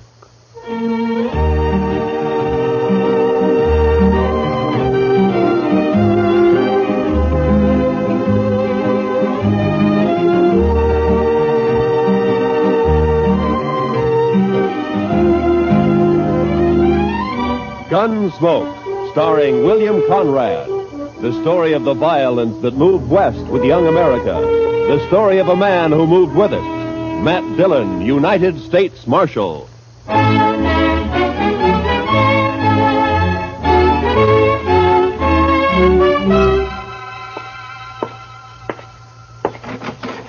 Chester. Chester. Chester, where are you? Back here, Mr. Dillon. Well, come on out. Yes, sir, Mr. Dillon. As soon as I get my boots on. Your boots on? What are you doing, sleeping? No, sir. Just washing my feet. Well, now, I hope you didn't have any plans for tonight. What did you want me to do, Mr. Dillon? Well, I want you to stay on Front Street for a few hours while I go up and have a totty with Big Kate. But if you're going to be busy... No, sir, I haven't got anything to do. I'd be proud to stay here. Just look at the dust in that street. Uh-oh. Mr. Dillon? Huh? Looks like Major Randall from Fort Dodge crossing over here. Ah. Open the door for him, Chester. Major will like that. Come in, Major Randall. Come in, sir. Marshal Dillon. Hello, Major. Marshal, I want to talk to you about last Saturday's affair. Well, Saturday was a pretty lively day around here, Major. Which affair do you mean? You surprised me, Marshal. 2 United States Army soldiers were murdered while driving a supply wagon from here to Fort Dodge. A government payroll was stolen, and you seem to have taken no interest in the matter. Well, now, Major, protecting the Army isn't exactly... The Army can protect itself, Marshal. That isn't the point at all. Well, if that's true, Major, how come there were only 2 soldiers carrying your payroll? You got plenty of men out there and plenty of guns. Where were they? On maneuvers. On maneuvers? In my command, Marshal, troops remain in garrison as little as possible. Well, then you were asking for trouble, Major, knowing that there was a payroll coming in. The arrival of the payroll was secret. Even the 2 men carrying it didn't know what it was. Well, the word must have got out somehow. It seems to me, Major, like somebody out at the fort must have told them. There are no traitors in my command, Sheriff. Major, I'm not a sheriff. You see, it's more Never like mind. Marshal, I demand to know what you intend doing about this crime. All right, I'll tell you, Major. Nothing. What? If I knew who did it, I'd make the arrest, but I don't, so there's nothing I can do. I see. Well, Marshal, I regard this crime as a demonstration of your inability to control these Dodge City ruffians, and therefore I shall do it myself. How's that, Major? If no arrests are made in this matter, I'll give these bad men of yours a taste of martial law. We'll see how they like that. I wouldn't try that, Major. These streets will be patrolled 24 hours. Now, listen to me, Major. You don't know these men. Sure, there are some bad ones here, but most of them are just wild. Free and wild. But you run the Army in here, and they'll all fight. Let them. You've been stationed at Fort Dodge 2 months now, haven't you, Major? How long you been out on the frontier? This is my first tour, thank heaven. Well, then I'd advise you to take it easy. You get to know the ways of this land. You may save your advice, Marshal. There'll be trouble, Major, bad trouble. If necessary. Nonetheless, the Army will take over within the week, or before, if there are any more of these crimes committed against it. Good day, gentlemen. My. You think he'll do it, Mr. Dillon? Yeah, he made a mistake, and he's a hot-headed fool, Chester. You try it. Well, can't you stop him? I don't know. Well, I'll be at Big Kate's later on. You can find me there if you need me. All right, Mr. Dillon.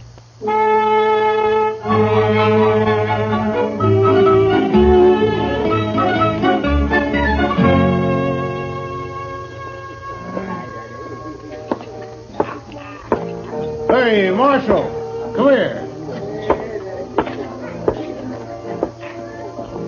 What is it, Shiloh? There's talk of Dodge being run by the Army, Marshal. So? So I don't like it. I and most of the men around here got out back in 65. We've had all the Army we need. Yeah, I know. But maybe things will work out. And if they don't work out, which side you fighting on, Dillon? Where do you stand? I'm hired to keep the peace, Shiloh, not to answer fool questions. You calling me a fool? Well, say it. No, you're drunk, Shiloh. You saying I'm drunk, Marshal? Is that it? All right, Shiloh, I'll show you how drunk you are.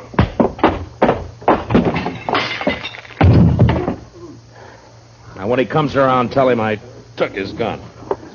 He can get it back in the morning. And if he objects to that, tell him to look me up and I'll throw him in jail.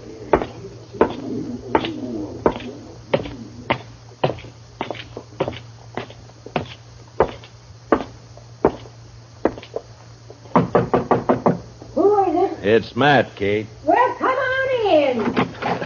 Well, sit down, Matt. I'll fix your toddy. Thank you, Kate.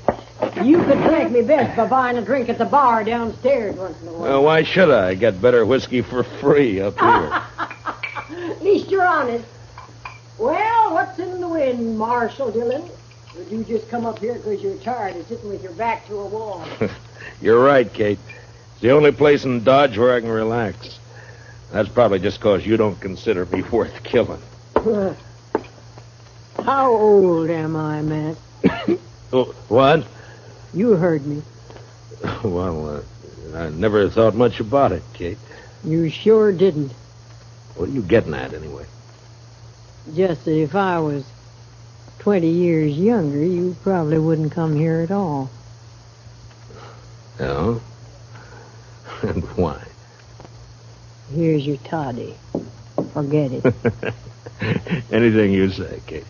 You know, Matt, you ought to get yourself a girl. Oh, now, Kate, don't start I mean that, it. please. Sure, somebody like, we'll say Connie Dell. There's a real pretty girl. A lot of fire, Oh, too. you're sure a conniving old woman, Kate. You're just no good at all, you are. You'd say worse than that.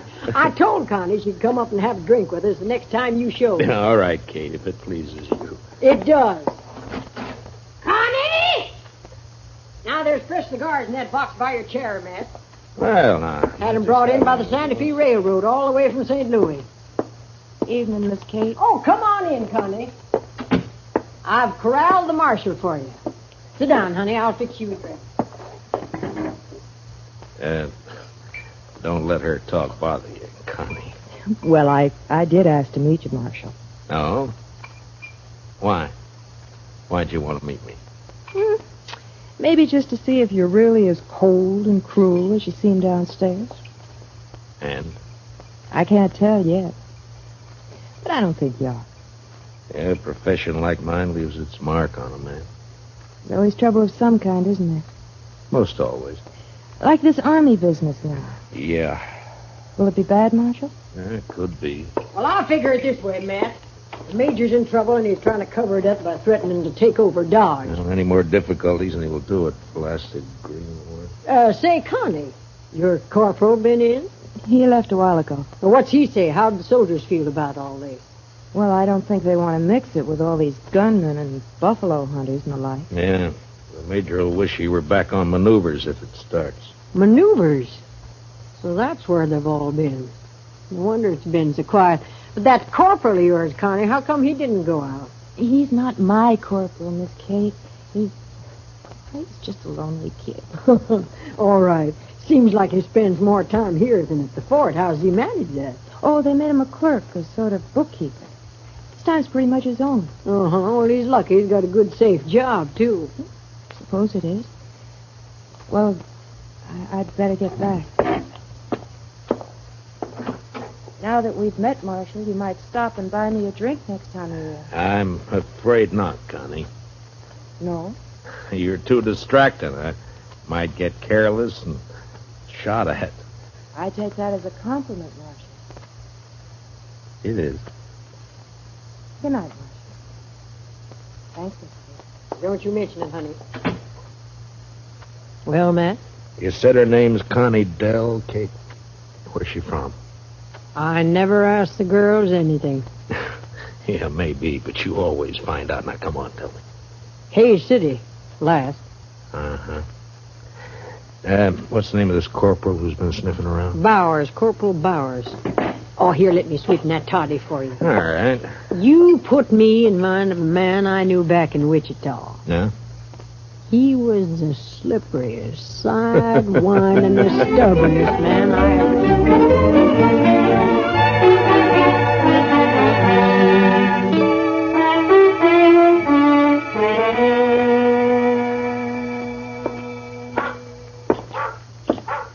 Evening, Mr. Dillon. Everything quiet, Chester? Yes, sir. But it's like everybody's holding his juice for the Army if it comes. It's quiet and mean, Mr. Dillon. That's it, just quiet and mean. Yeah. All right, Chester, you can go to bed. I'll stay around for a little while longer. Yes, Mr. Dillon. Oh, first thing in the morning, I want you to go to the depot and have him send a message to the sheriff in Hayes City. That'd be Mr. Hickok? Yeah, ask Bill to send me all the information he can about a dance hall girl named Connie Dell. She left there about a month ago. Connie Dell. I'll do it, Mr. Dillon. And bring me the answer as soon as it comes in, huh? Well, we ought to have it by tomorrow evening. Yeah, I hope so. Well, good night, Chester. Good night, Mr. Dillon.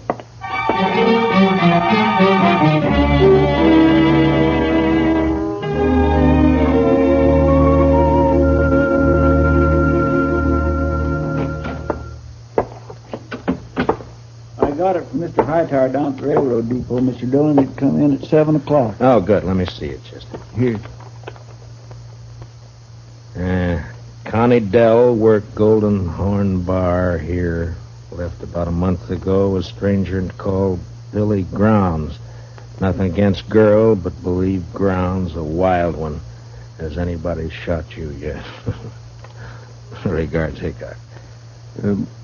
What's up, Mr. Dillon? Well, I don't know, Chester. I don't quite know.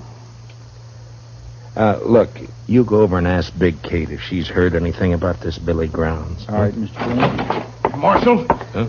Well, what is it, Shiloh? I want you to smell my gun. Here. What? And go on, smell it. All right. It hasn't been fired. What are you worried about? Well, I've been talking a lot lately, and a man was just shot out behind the Long Branch. A soldier.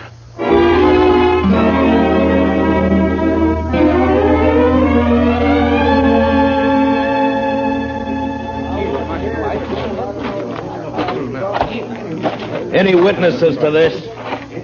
Well, who saw it? I just heard the shot. I want to know who killed this soldier. Well, maybe nobody did see it, Marshal. And maybe nobody cares much about it anyway. Just a soldier. All right, you men, I'm going to tell you something. If I don't find who shot this man, the Army will move in here for sure. Not the whole army, Marshal. They won't all move in. Why not? My shop's rifle can kill buffalo at 200 yards. I reckon it'll kill soldiers at 3. Let me through here. Let me through here. Hello, Marshal. Well, what have we got this time? Soldier. Yeah. Well, he needs an autopsy just like anybody else. Where's the man that shot him? He get hurt, maybe? Take a good look, Doc. He isn't even armed. This isn't a shooting. This is a murder. Hey, you're right, Marshal. Oh, well, I'll get him up to my office. Here, now give me a hand, somebody. You may have a better day tomorrow, Doc, but I hope I can spoil it for you. I'm riding out to Fort Dodge right now.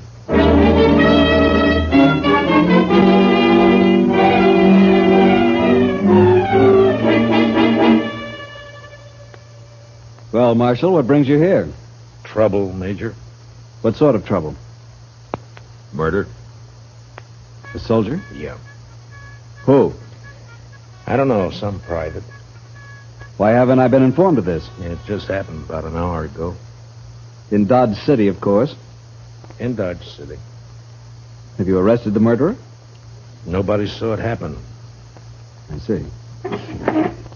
Well, Marshal, you leave me no choice. I shall have Now, to... hold it, Major. I didn't ride out here just to carry news for you. I want something from you. From me, Marshal? Yeah. I want you to keep all soldiers out of Dodge for the next 48 hours. Put it off limits. That's not exactly what I had in mind, Marshal. But you're going to do it anyway. What? Now, listen, Major. Dodge City's an armed camp. It's full of men who fought Indians, who fought the war between the states, and who fought each other ever since they could spit. They'll fight you next. And they'll make you hate it. Marshal Dillon, I shall report your treasonable talk. Report what you like, but stay out of Dodge. Now, I'll make you a deal, Major. Give me 48 hours, and I'll find your killers. You better take it. All right. But I want the criminals delivered here. Sure, Major. And I might have to kill them to get them here.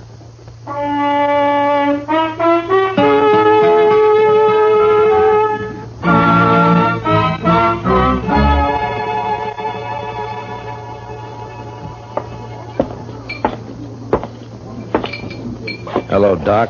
You drinking up the profits you made off of that soldier? Hello, Marshal.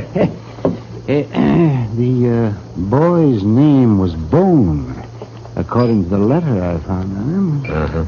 Anything else? Yes. Dug a couple of slugs out of him. It's a funny thing, Marshal.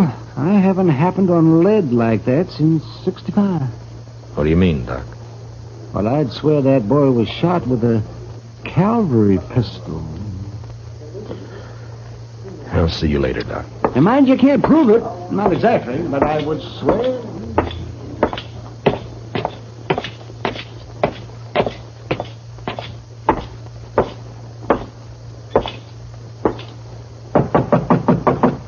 Come in. Hello, Kate. Did Chester see you? He did. Well? Matt, I get my information through the girl. Some of it's true, some is bound to be just talk. I'll weed it out. Connie's been seen riding out at night toward the Arkansas down by Brandy Bend. What for? Well, I don't know. Could be this feller Billy Grounds. Yeah. His name's never been mentioned around here. My guess is he's never been in town. Anything else? One thing. Corporal Bowers and Connie went for a ride one night. When? Night before that payroll was robbed. Figures. Where's Connie now? Over at the Longhorn eating a steak. It's kind of late for supper, isn't it? She works late. Matt. Yeah. Next girl I steer you into, I'll pull her fangs first. No, thank you, Kate. I like them better this way.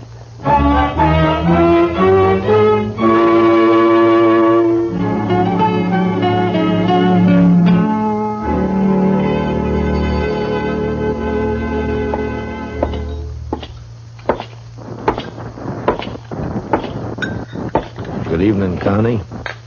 Well, this is a surprise, Marshal. May I sit down? Of course. Thank you. You sure Corporal Bowers won't mind? Don't be silly. Anyway, he's away at the fort. Huh? What time do you leave, Connie? I don't know, about 7, I think. Why? Anyone with him? Yeah, Private Bone. Marshal, you think Bowers shot him, is that it? You know any reason why he would, Connie? They were friends. They worked together in the bookkeeping office. I see. Tell me, Connie, Bowers say much about his job there? Or what he does and all? No, Marshal, he never talked about it. Handled expenses for supplies and the like? Figured out the payroll? I don't know. Bowers would be in a good spot to know when to expect the payroll money in, wouldn't he? Even when it was kept a secret? You'd have to ask him, Marshal. I don't know anything about the Army. But this isn't why you found me here, is it? Of course not, Connie. I'm sorry. Hey, you look real pretty tonight. Why, thank you, Marshal. You really mean it? Sure. Sure I do. I have to work late tonight, but I can get off tomorrow evening. Marshal, would you go for a ride with me? There'll be a moon. Where would we ride to, Connie? I don't know. Anywhere, maybe along the Arkansas. Oh, I know. Let's ride down toward Brandy Bend. All right, Connie. We ride down to Brandy Bend.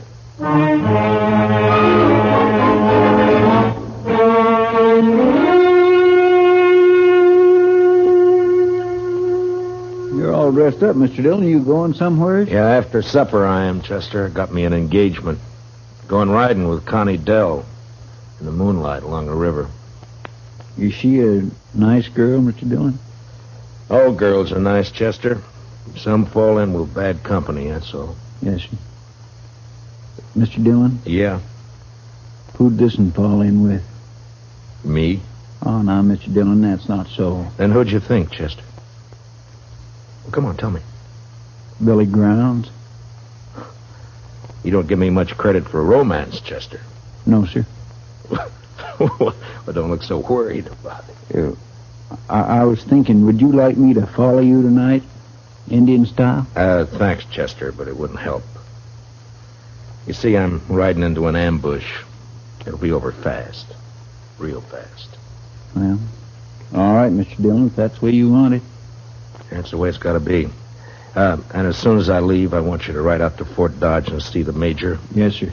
What about... Tell him to arrest Corporal Bowers for the murder of Private Bone. I think Bone found out where the leak about that payroll money came from, and Bowers had to shut him up. The major won't like that, will he? Well, tell him I'll prove it. And anyway, I think Bowers will confess fast enough when the time comes. When'll that be, Mr. Dillon? When I get back to town. With Billy Grounds. What about the girl? Well, it's like I told you, Chester. Nice girl. Bad company. You know, I had me a girl once. Huh?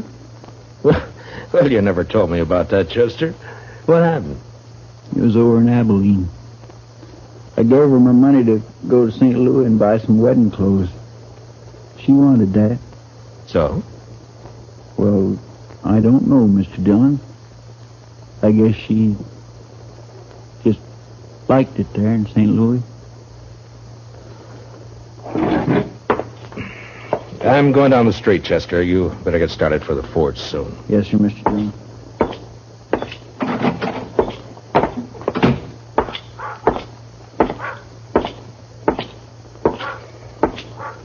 Evening, Marshal. Hello, Shiloh. I feel another drunk coming on, Marshal. Well, then check your guns back there with Chester. Well, what if the army comes tonight? I'll need my gun. And stay sober. But if the army doesn't come, I'll have stayed sober for nothing. Every man's got his problems, Shiloh. But if I see you drunk and wearing your gun, you'll wake up broken-hearted in jail tomorrow. Tonight I'm going to get drunk enough to draw on you, Marshal. That so, Shiloh? Then some night you're going to die.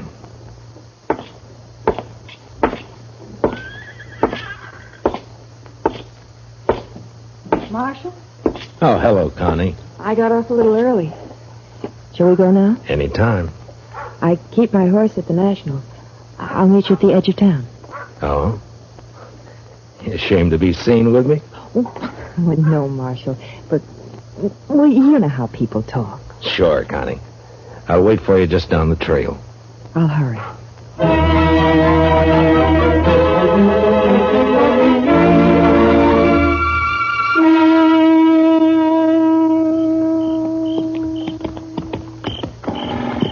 We come pretty fast, Connie. You want to get on for a minute? I'm all right. All right. We'll let the horses blow a little and then move on, huh?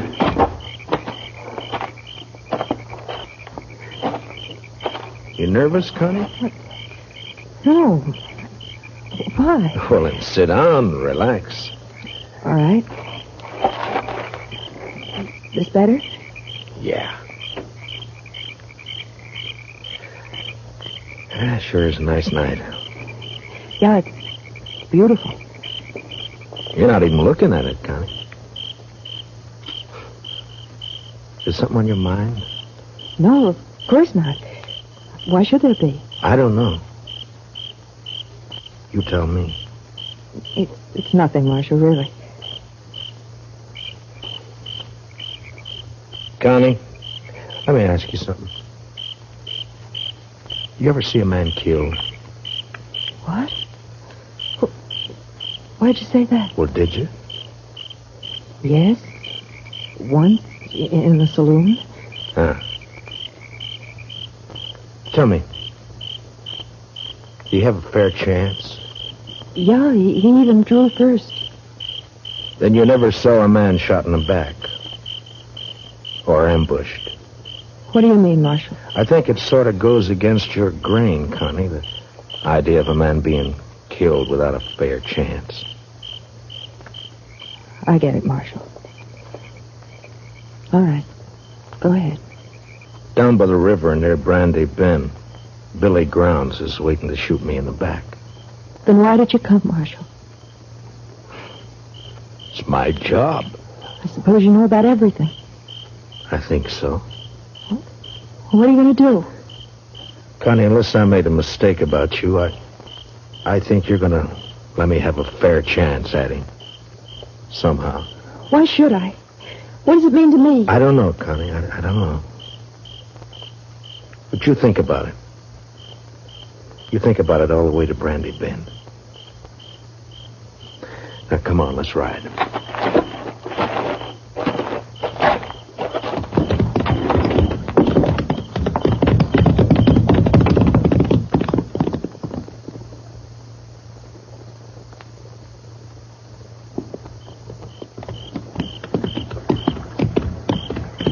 Make a nice camp down here. Plenty of wood. Get your own water right out of the Arkansas. Don't you think, Connie? A man could hide out for a long time down here. Marshal. He could be safe here, even while the Army was trying to move into Dodge. A lot of men were being killed back there. It's peaceful here. Quiet. Marshal, I can't do it. Tell me, Connie. That big cottonwood up ahead, on the left. All right. Keep moving.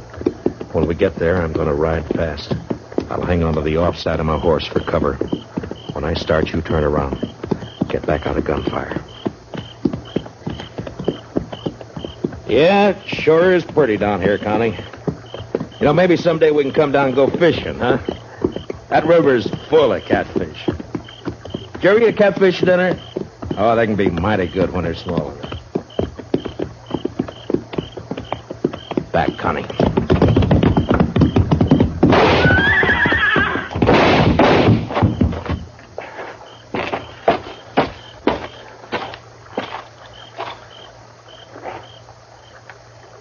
Connie? Connie?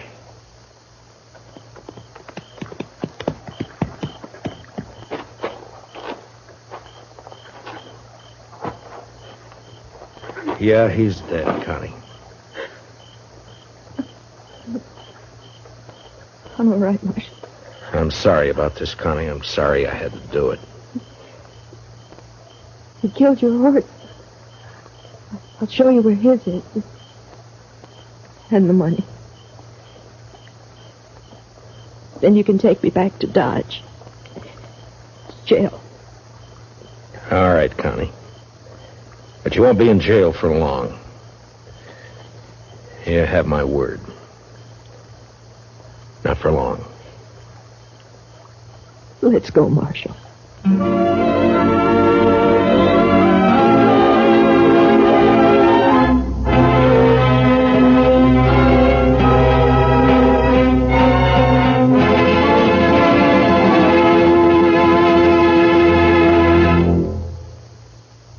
Gunsmoke, under the direction of Norman MacDonald, stars William Conrad as Matt Dillon, U.S. Marshal. Tonight's story was especially written for Gunsmoke by John Meston, with music composed and conducted by Rex Corey.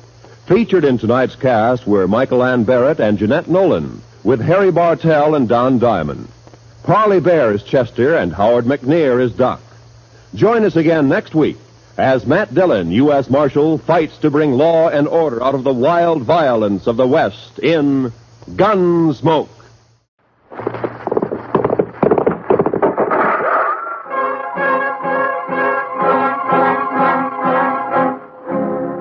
Around Dodge City and in the territory on west, there's just one way to handle the killers and the spoilers, and that's with a U.S. Marshal and the smell of gun smoke.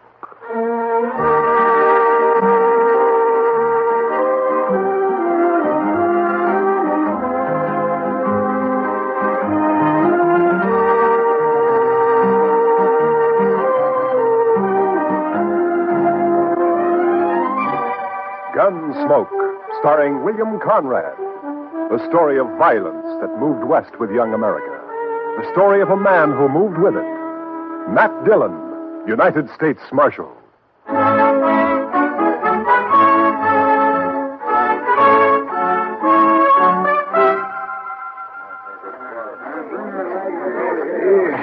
Howdy, Marshal. Hello, Mr. Biggs.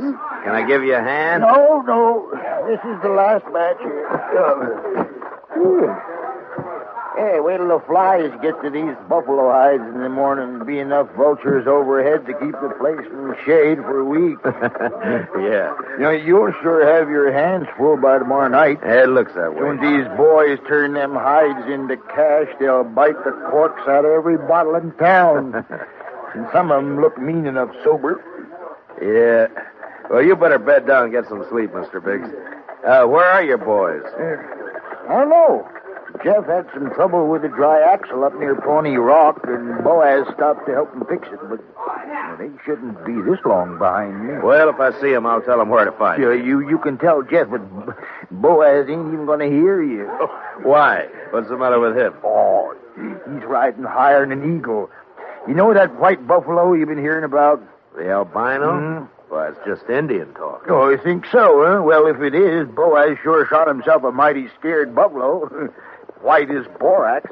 That ought to fetch a price.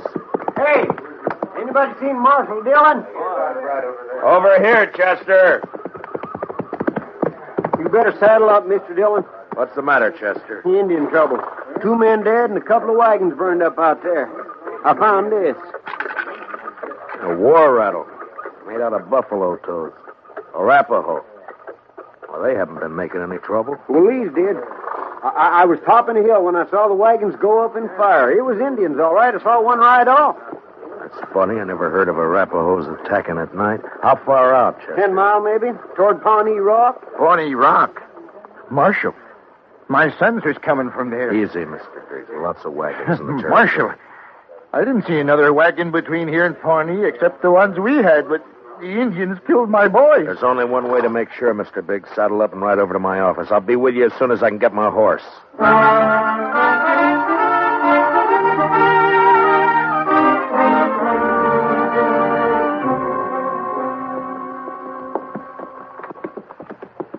I cut back through those button willows over there when I spotted the wagons being fired. We must be close to it, then. Just over there. Right down yonder. See him? Yeah. I see him. We rode up and dismounted. The last glint of hope in Mr. Biggs' eyes died. His boys were there, all right. And it wasn't nice to see. Kill him. I'll get him first. I'll murder every redskin in the territory. We gotta bring your sons in, Mr. Biggs. You know what the morning's gonna be like. You don't want to leave them out here. Now, come on. Hey, look. Down there by the stream. Yeah, 4 of them. They're not saddle horses. Mr. Biggs. Mr. Biggs. You recognize those horses down there? Yeah. I know 'em. Teams belong to Boaz and Jeff. Indians must have cut 'em loose from the wagons before they fired. Doesn't that seem curious to you, Chester?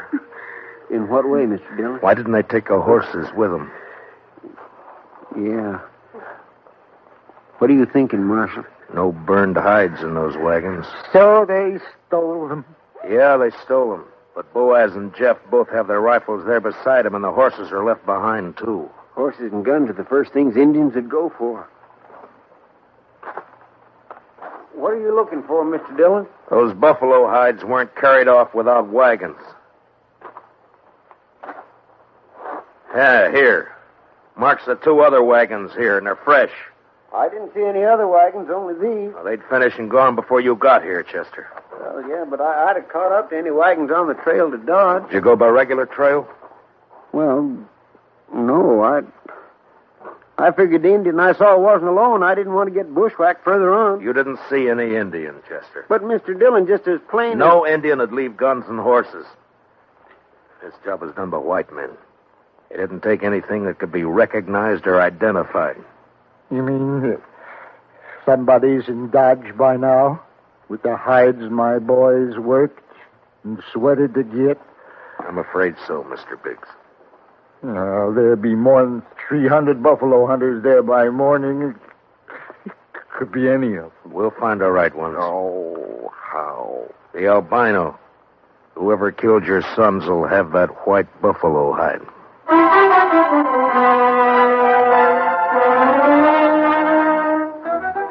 It was almost sunup when we got back to town, and more wagons had jammed the main street lining up for the unloading barns. I rode down the line, looking them over one by one. Howdy, Marshal. Some of the men would take their money, drink it up, and drift away. Few would stay long enough to be buried on Boot Hill. Then suddenly a wagon driver up ahead pulled out a line. Oh, hey, wait a minute, you. Oh, hold it there. Take your hands on that key. I'll take my hands off as soon as you get back to your place. All right, now, wait. Now, let go of that bit, mister. Don't do that, stranger. Get your hand away from that gun. Well, now. knows any law around here. There is, so don't try making your own. You got no right grabbing my team. I got plenty right when he tries to horn in front of me, Marshal. That's a lie, Marshal. He cut Never him mind. hard. You both want to cool your heads out in jail? Now, what's your name? Tennessee is good enough. A lot of people from Tennessee coming into the territory. Most of them are pretty peaceful. That sounds like you're saying I'm not. You move pretty fast for that gun. Man can lose his temper. You lost yours 4 times, according to the notches you've carved into that gun butt, but don't try for number 5, not here. How about you? What do you call? Charlie Kell. Charlie Kell, huh? They ever call you Chuck? No. Heard of a Chuck Kell a couple of years back, come from Kentucky. Not me. Man I heard about was a gunfighter, so he never wore gloves. See, you don't either. It's pretty rough on the hands. Thanks, Marshal. I'll make sure to take better care of him. Yeah, do that. I'll be around a while, Marshal. Maybe we can have another talk. Anytime. They'd need watching. But what I wanted now was a white buffalo hide. Searching the wagons wouldn't do. There wasn't time, and a search had let the killers know that something in the hides they'd stolen could be identified. The time to find out would be when the buyers checked them. I got Biggs and Chester to cover 2 of the unloading barns, and I covered the 3rd one. And then finally daylight came, and the haggling started. Son, you want to sell those hides? Better learn how to handle his skinning knife a little better. They're as good as any. And full of holes, they ain't. Give you $4 a hide for the bunch. You gave that last fellow 8. He looked tougher than you. 6. I'll take 6. 4. Take it or leave it. You think you can rob me, mister? Watch your mouth, boy. Here, none of that. Let me go! Easy, son. Go! Let me have that gun just so you won't be tempted. There, that's better. Give me that. Give it back. You can pick it up at my office whenever you're ready to leave town. Yeah, you look like a city boy to me. Where are you from? St. Louis? None of your business. When something's got you beat, son, there's no shame to admitting it and going home. Sometimes that takes a real man. Don't tell me what to do. Why don't you watch your own job? Why don't you leave me alone, Marshal? I ain't got a white buffalo hide. What'd you say, boy? You heard me.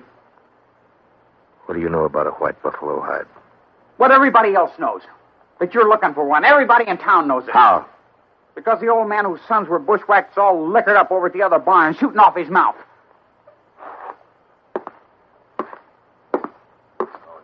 Don't go away mad, Marshal.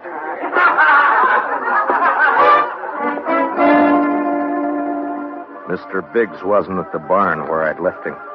I cut through an alley to Front Street and headed for the saloons. I never got to him. Mr. Dillon?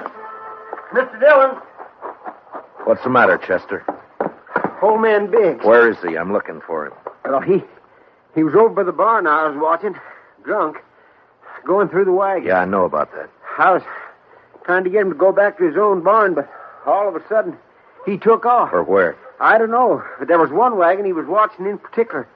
The driver walked away from it with a package of some kind. That white hide? It could have been, I don't know, but Big sure thought so. He lit out after the fellow with blood in his eye. Which way? Down there where the boy's been hitching the empty wagon. Well, let's go. Old boy's drunk enough to make trouble. He's liable to kill somebody. Or get killed.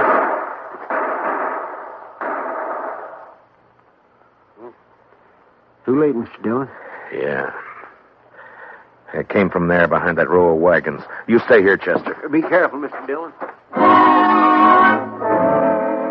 When I rounded the corner wagon, Mr. Biggs was sprawled across a wagon tongue, his eyes dead and open, staring at the ground. And standing over him was Tennessee, a smile on his face, and his gun extended to me butt first. Looks like I'm in the mighty trouble, Marshal. He's dead, Tennessee. That's more than a mite. You take my gun for a while. You mean until after you hang? Wasn't figuring to be that serious. Not when a drunk follows me out here and throws down on me. If you're figuring on self-defense, forget it. Look at his gun. It isn't even cocked. Well, it's out of his holster, Marshal. That's enough. Law don't say I have to wait till he kills me. You'll have to make a jury believe that. No, you shouldn't have much trouble doing that, Marshal. What are you doing here, Mr. Kell? Oh, I just happened to follow Tennessee out here. Why? Well, you broke up our little argument in town. Thought I'd get him alone here. See if maybe he was still nursing a grudge he wanted to settle.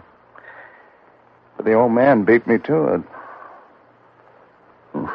Now, Tennessee here ain't exactly a friend of mine, as you know, but I hate to see any man hang when he ain't guilty. Is that your personal verdict, Mr. Kell?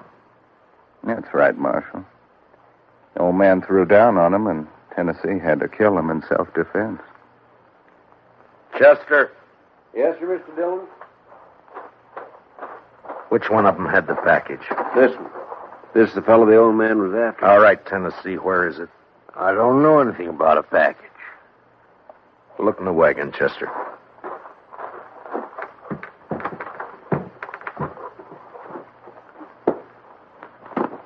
See anything? Nothing here. I reckon you can give my gun back to me now. All right, Tennessee. Here. Thanks. But if you decide to use it again while you're in Dodge or any place else in Kansas, I hope I'm there when you do. Well, now, don't you fret, Marshal. I'm sure you will be.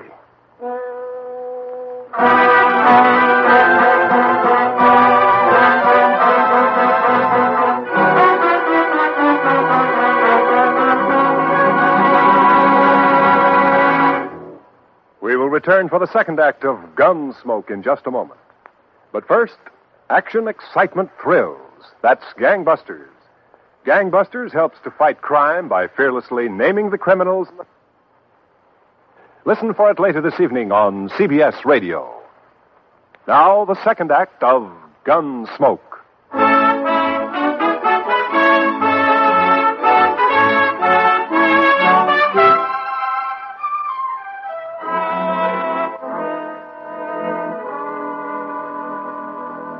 Just before sundown, we buried old man Biggs and his two sons up on Boot Hill. By the time the service was over and I rode down, darkness had fallen, and everything was going full blast. The town was roaring. Seemed like a good man, old Biggs. He was, Chester. So were his boys. Yeah, but there are too many men like Tennessee and Cal coming in, Mr. Dillon. They won't last, Chester. They'll keep coming, but they won't last. They'll take a gun and go against a man, but they won't sweat. They won't take root and build. We still gonna look for that hide? Yeah. Well, just what do you want me to do, Mr. Dillon? Tennessee and Kell will be in town, but their wagons are back there with the other empties. Ride back and look them over. Oh, they might have had somebody carry that package off for them. It might be, but they don't seem like partners, Mr. Dillon. From what I heard, you stopped them from gunfighting. Took more than one man to kill the Biggs boys, and more than one man and more than one wagon to cart the hides in. Well, you mean they staged that trouble just for you? Just for me. After they heard I was looking for that white hide. Well, why do you figure that, Mr. Dillon? When gunfighters start for their guns, nothing stops them, Chester. They both started, but they both stopped. I reckon you better take a look through those wagons. Yes, sir, Mr. Dillon. Where'll I meet you? I'll be checking the saloons.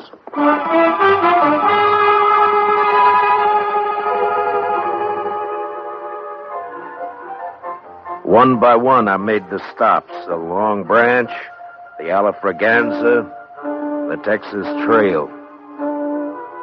And one by one, they got quieter as I went in.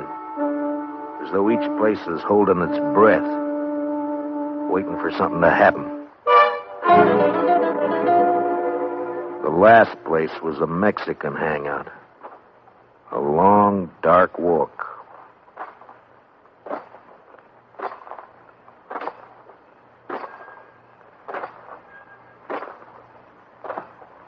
Marshal. Can't see me, can you, Marshal? No. No, I can't see you, son. Too bad. Because I got another gun. They sell them around here. And I ain't going back to St. Louis. You'll fire once, son, and if you don't kill me with that, and I'll kill you. I'll gamble on that, Marshal. Marshal!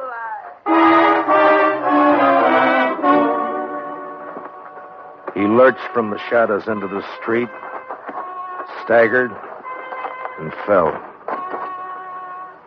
And then he rolled over on his back, and his eyes struggled for a minute like they were trying to remember something. And then he went blank. Well, he was right about one thing. He wasn't going back to St. Louis. Well, what do you know? The marshal's real handy with a gun. Stay out of this, Kel. But I may have something to talk over with you later. Meaning what? If you don't know, then you got nothing to worry about. I've been hearing a lot about how fast you are with a gun, Dillon. Anything to it? I'm still alive.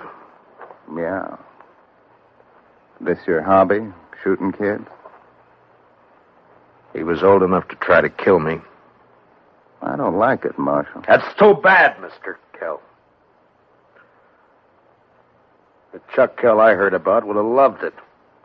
They said he'd killed 2 kids under 16, one of them his own brother. No, you didn't hear the whole story, Marshal. The Kell you heard about killed a marshal, too.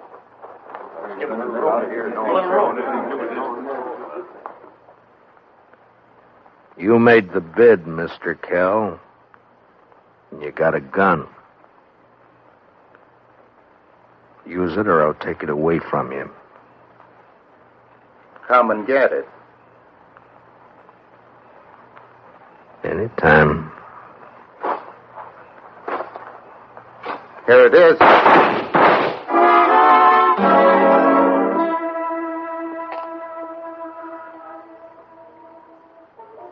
How you feeling, Mr. Dillon?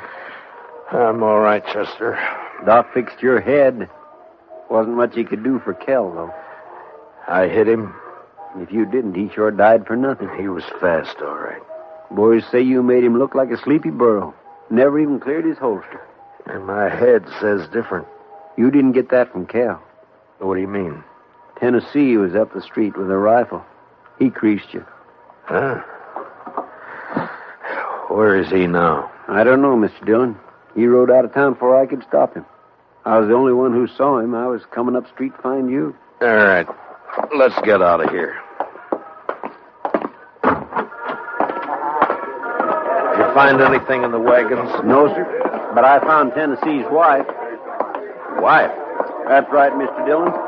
In a small wagon next to his. He's a squaw man. His wife's an Indian girl. Well, let's find her.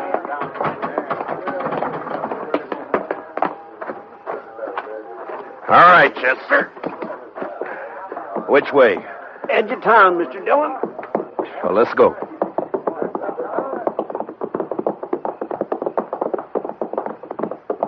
You talked to the wife?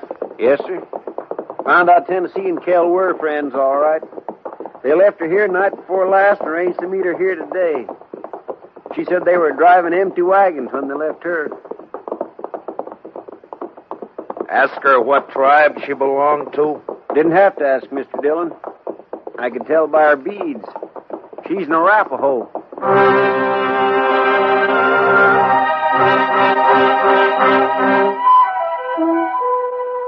She was there, all right. Crouched by the wheel of a wagon. Her face was bloody, and she stared into a small campfire, rocking back and forth without a sound. She wasn't beat up when I left her, Mr. Dillon. Where's your husband? He gone. Gone where? He gone. Tell me which way he went. I'll bring him back to you. No. You lawman. Your husband had a white buffalo hide, didn't he? Tell me. No. Other man. kill White Buffalo. Then your husband took the hide away from him? He buy. He buy hide. He didn't buy him. He killed 2 men to get him. He killed with Indian paint on his face. He left an Arapaho war rattle. He wants the blame to come to your people. If the white men think the Arapahoes are on the warpath, the soldiers will come. No. Arapaho, peaceful. Where's the white hide? What'd your husband do with it? He tell me. Bury it. Where? Where's it buried? There. Back there. By tree. Go dig it up, Chester. And then stay with her till I get back. You going after him, Mr. Dillon? Yeah, as soon as she tells me which way. All right, Mr. Dillon. You're white man. No good. Now tell me which way he went. You let him go. He not come back. I can't let him go. If I do, the soldiers will come after your people. He beat you, and he ran away from you. Now he'll bring death to your tribe unless I get him. Where did he go? He ride to where moon sleep. I rode east. Tennessee had about an hour's start, but I figured to make up most of that before sunrise. The prairie was open and flat except for an occasional roll, and the Arkansas River would keep him from cutting south. His best bet for a fresh horse would be Kinsley, and I rode hard for it. It was just turning daylight when I rode in.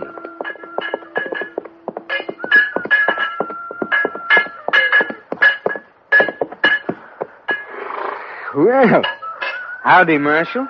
Morning. Good morning. Got a place I can water my horse? Trough right there. Just let him loose. He'll find it. Thank you.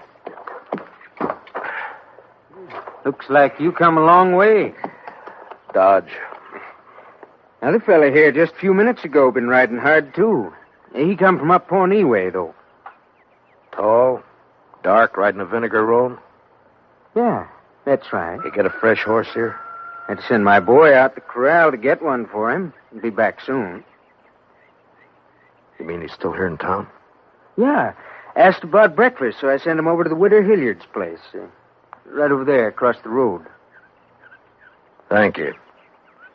I'll be back. Say, you after that fella, Marshal?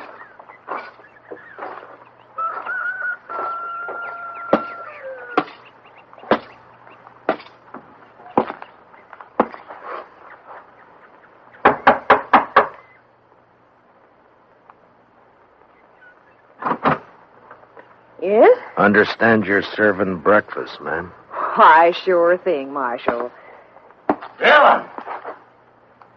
That's right. Give me a clear way out the door, or I'll kill you. Come by me, Tennessee. I'll come shooting. That's all right. But just be sure you get me this time.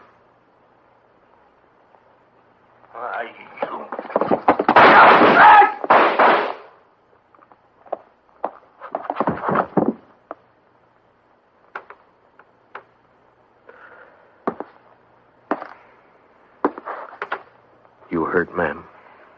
No, I'm all right, Marshal. He looks kind of dead. Yeah. Bad one, huh? Yes'm. Gunfighter. Thief. Killer. What's your name, Marshal? Dillon, ma'am. Matt Dillon. I'm sorry about... Marshal. When my husband brought me out here 15 years ago, Indians burned this place down 3 times. I'm used to killing. You want to carry him out?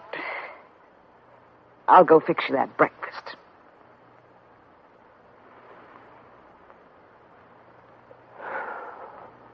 Thank you, ma'am. It's a long ride back to Dodge.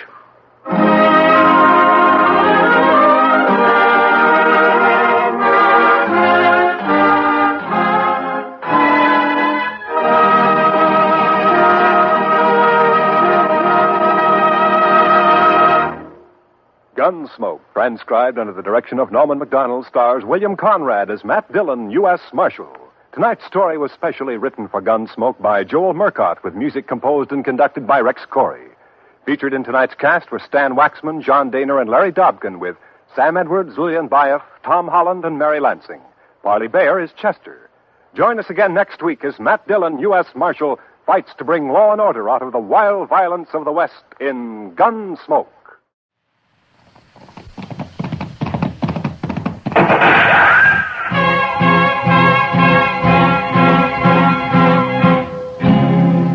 Around Dodge City and in the territory on west, there's just one way to handle the killers and the spoilers.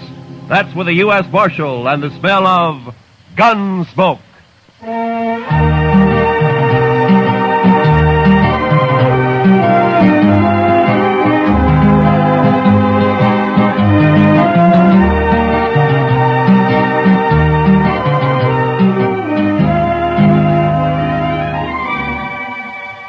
Gunsmoke, starring William Conrad. The story of the violence that moved west with young America. The story of a man who moved with it. Matt Dillon, United States Marshal.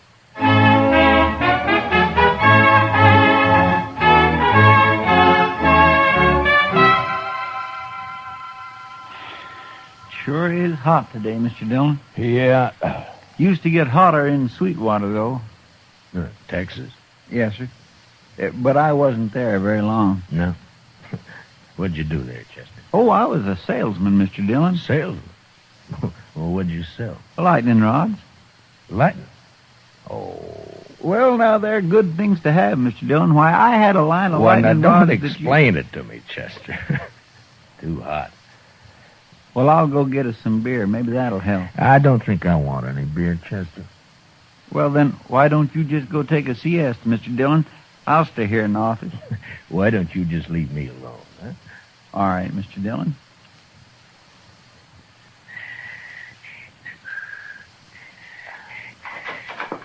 Marshal. Yeah, what do you want, Doc? A couple of cowboys been feeling their liquor over at the Texas Trail. That's what saloons are for, isn't it? And they were giving Kitty a bad time. Oh? She got rid of them now. But they're down at the end of Front Street now, making remarks and pestering the town ladies. It just might lead to trouble. Well, I'm not going to walk down there in this heat just to lecture a couple of hard-nosed cowboys. I'll go, Mr. Dillon. Oh, good, Chester. You go, huh? Just tell them to take it easy and leave the ladies alone. Yes, sir, I will, Mr. Dillon.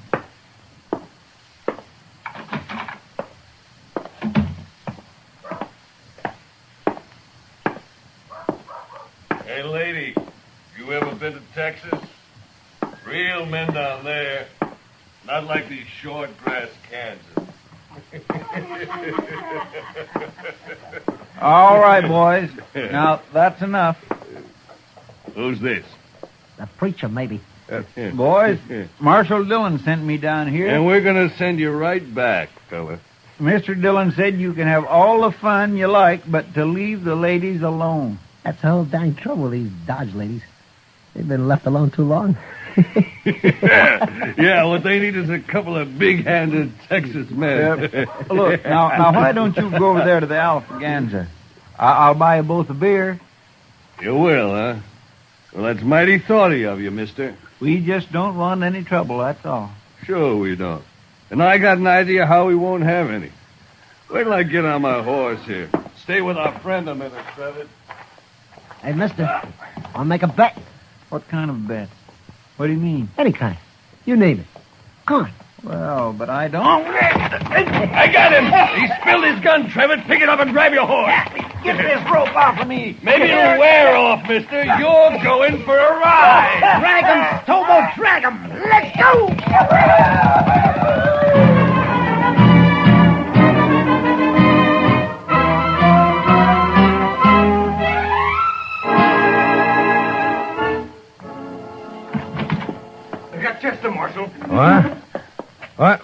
got, Chester? A couple of cowboys. The ropesman dragged him out of town. Come on. Well, which way? West, I'm going with you. Hurry.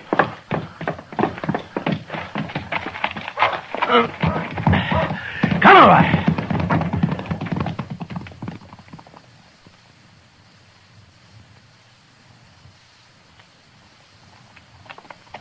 There they are, but they're not dragging anything. They must have cut him loose. There he is, by that sagebrush there.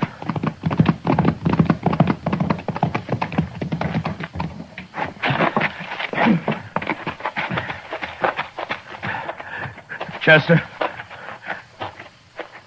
Chester. Get that rope off his feet, Shiloh. Look at him. He's bleeding all over. They tore him to ribbons. I'll stay with him, Marshal, if you'd like to. No, Shiloh. Go get our horses, huh? I want to get him back to the dock right away. All right, Marshal. It's all over, Chester. I got you now. We'll be at the dock soon.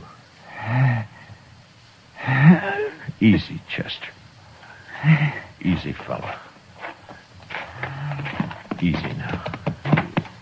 I'll carry him when you get tired, Marshal. I won't get tired, Shiloh. Not for a long time.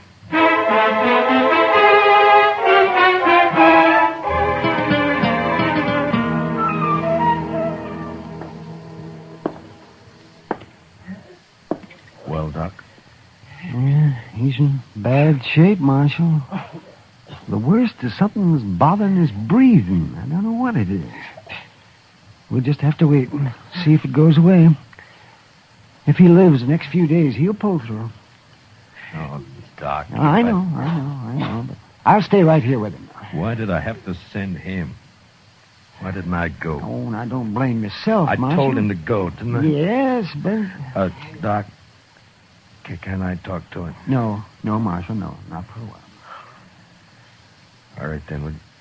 Would you tell him this for me? I'm going after those men. I'm going to bring them back. Alive. Or at least half alive.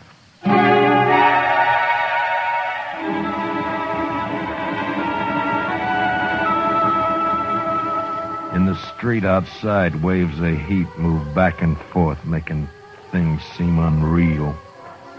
Like Chester lying up there at docks. That seemed unreal somehow. I walked down to the jail and I went inside and I sat there for a while.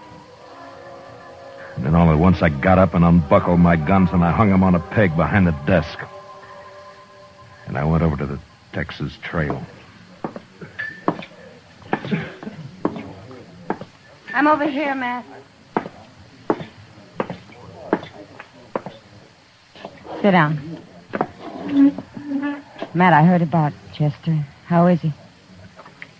Doc doesn't know for sure. Oh. They were in here bothering you.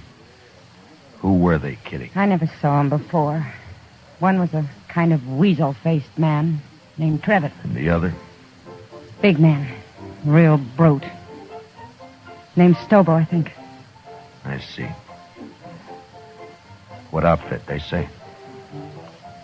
Would it be the Crow Track? Yeah. The Crow Track's holding a herd up the river. Thank you, Kitty. Wait a minute, Matt. Yeah? It's no business of mine to ask, but where are your guns? It would have been easier for Chester if they'd have shot him and killed him. But I don't see... So I'm not going to shoot them. Chester dies, I'll see him hanged. Otherwise... Otherwise what, Matt? I don't know. But I'm going to bring him back and we'll wait and see. You're taking an awful chance. Maybe. Oh, Matt. Please be careful. Sure. Kitty? Yeah, Matt. Look in on Chester once in a while, will you? Oh, Maybe of course I will. Don't worry about him. Thank you, Kitty. So long. Hey, Marshal. What is it, Shiloh? I'll walk outside with you. Marshal, I want to ride after those cowboys with you. No, Shiloh, I'm going alone. But we could use you here at the jail. Here? I'm going to take 2 prisoners. I don't know when or how, but I need a jailer when they come in. So I'll bring them in with you, and then I'll... No. That's something I have to do alone. Marshal, you're a stubborn man. But, okay, I'll do it. Keys are in my desk. Here's my horse. I'm going now. Wait a minute, Marshal. You're not armed. I know it, Shiloh. Goodbye.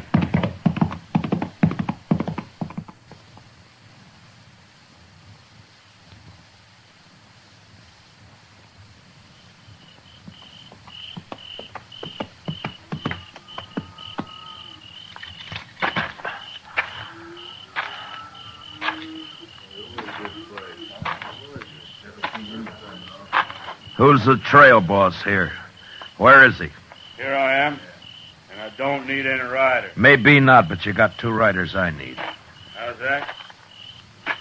Just what do you want, mister? That's the Crow Track outfit, isn't it? That's right. I'm looking for a couple of your men called Stobo and Trevitt. They ain't here, mister. And where are they? They come back this afternoon, picked up the gatherings, and left.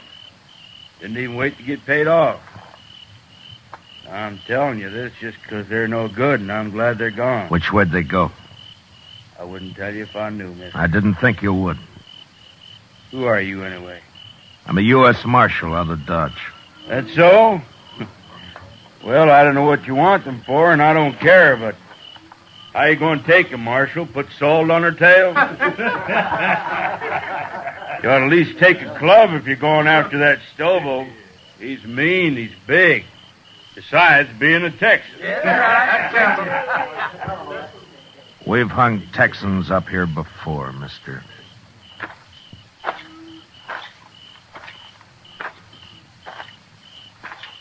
Marshal. Yeah?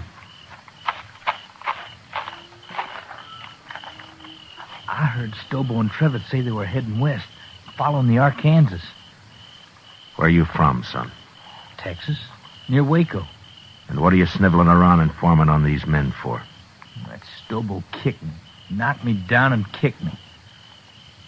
All right, son, I'll ride along the Arkansas. But you ride back to Texas and learn how to fight your own battles.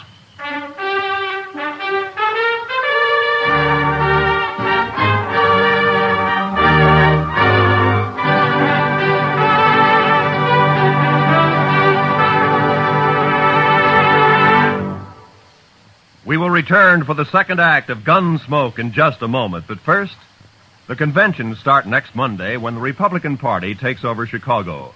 CBS Radio's greatest reporting names and a corps of technical experts manning mobile units and studios covering the convention floor and corridors are all set to bring you history as never before. Whatever happens, wherever it happens, you'll miss nothing when you tune in the conventions on CBS Radio starting next Monday. Now, the second act of Gunsmoke.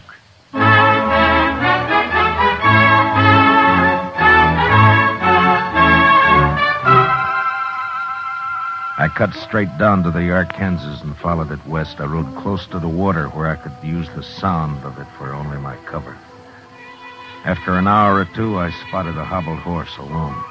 Stobo and Trevitt must have separated. I got down and followed the animal's tracks as best I could in the moonlight until I caught the dying coals of a campfire on the bank ahead. To one side, I could make out the huddled figure of a man asleep in his blanket. It took a long time to crawl to his head where I saw the weasel face of the man Trevitt. His gun belt lay on a saddle blanket in easy reach. I stood up and heaved it out into the river. And as Trevitt sat up with a snap, I kicked him back. Don't shoot! Don't shoot! You sit up again and I'll smash your skull, Trevitt. Don't kill me! Don't kill me! Shut up. Now, where's your rope? I told you to lie down. Now, where's your rope? Under my saddle there. You gonna lynch me? No. But you may hang legally if you live that long. Now keep your arms in that blanket and lie still while I get you roped up here. Who are you, mister? Yeah, that'll do it. Let's just say I'm a good friend of a man you dragged out of Dodge this morning. Stobo was in on that, too. It was his idea. He did it. Don't worry, I'll find Stobo. You ain't gonna leave me like this? I'll be back.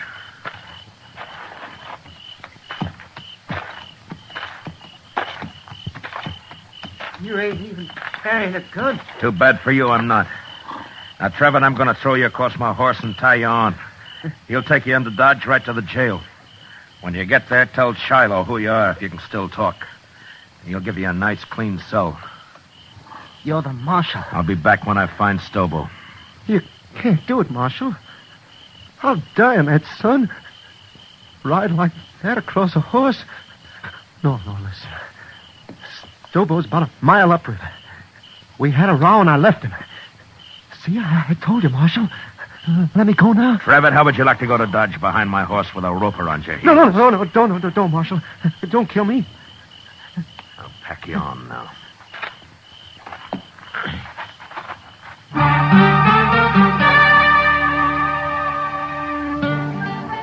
I tied Trevor across my horse and started him off in the direction of Dodge, and then I forgot about him. Stobo was next. I rode west on Trevor's horse. Dawn was just breaking when I saw him, crouched behind a campfire, cooking breakfast. His horse was saddled and stood nearby. I rode straight up, got down, and walked over.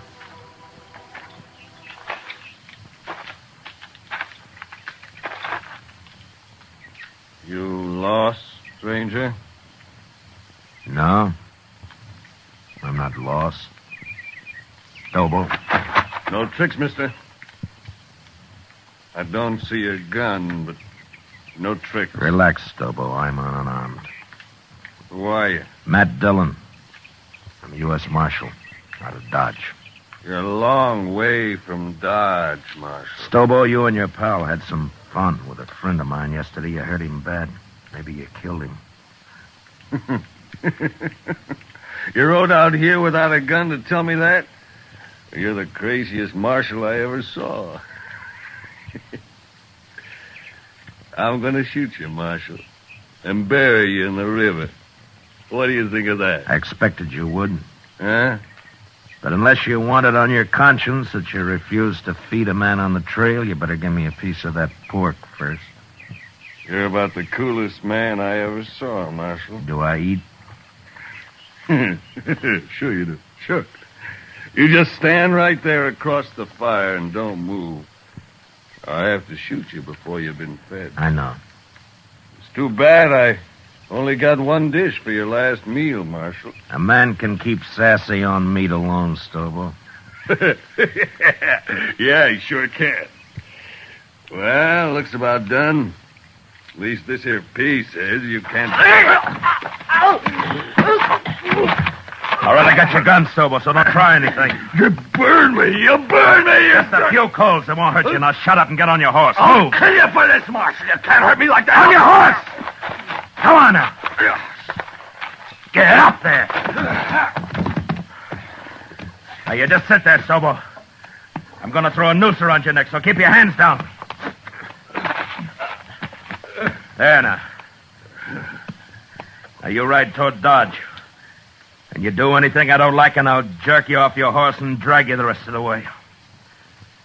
Now ride.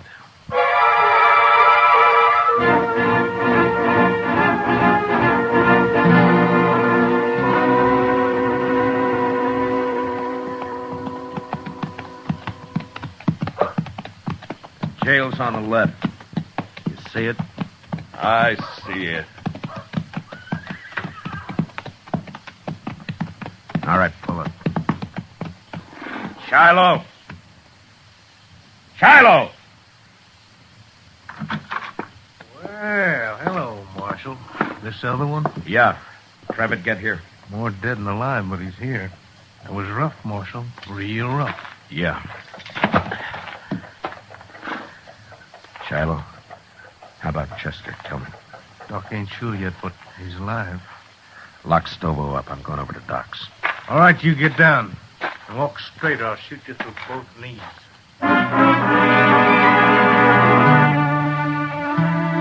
Chester was asleep, but the doc let me take a look at him. Seemed to me he had more trouble breathing than before, but the doc said another day might see him out of it. And there was nothing I could do. So I went up for a steak and some sleep. And the next morning I went back to the jail. Morning, Marshal. Everything all right, Shiloh? Doc looked over your prisoners. Trevor's pretty sick yet, but Stobo's all right. Got a few burns is all. Nothing could hurt that moose. A hanging might. Sure, but what if Chester pulls through? You can't hold us in, Marshal. There's no law that says... I don't like the sound of your voice, Trevor. But you can't Be hold... quiet. Don't worry, Trevor. There's nothing he can... You too, Stobo. Shut the door, Shiloh. I don't even want to look at him. That Stobo's a mean one, but I feel kind of sorry for Trevor. And go cry about it someplace else. I don't feel sorry. Don't you take it out on me, Marshal. I didn't send Chester off to do my job. Yeah.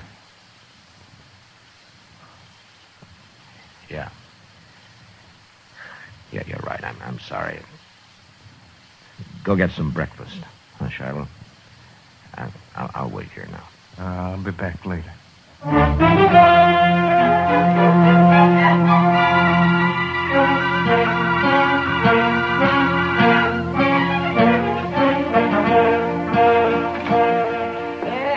Hello, Marshal. Doc? What? Well, what is the doc coming?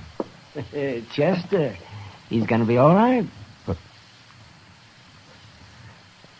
You sure? Why, of course, Marshal. His breathing suddenly changed. The pressure's off somewhere. Oh, he's going to be fine. That's good. That's good. Of course, he'll be in some pain for a while yet, but... Yeah. All right, Doc, I'll come see him in a little while. I'll tell him for you, Marshal.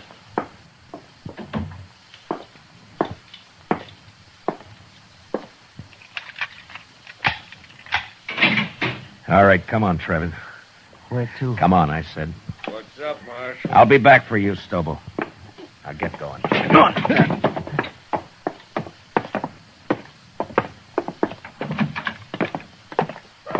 It was Stobo, did he? Not me. You can't do anything to me. Shut up. Trevitt, your horse is down at the National. Go get on it. You turning me loose? Get your horse and ride, and don't ever come back to Dodge, not while I'm alive. Now go on before I change my mind. Yeah, sure, I'll go.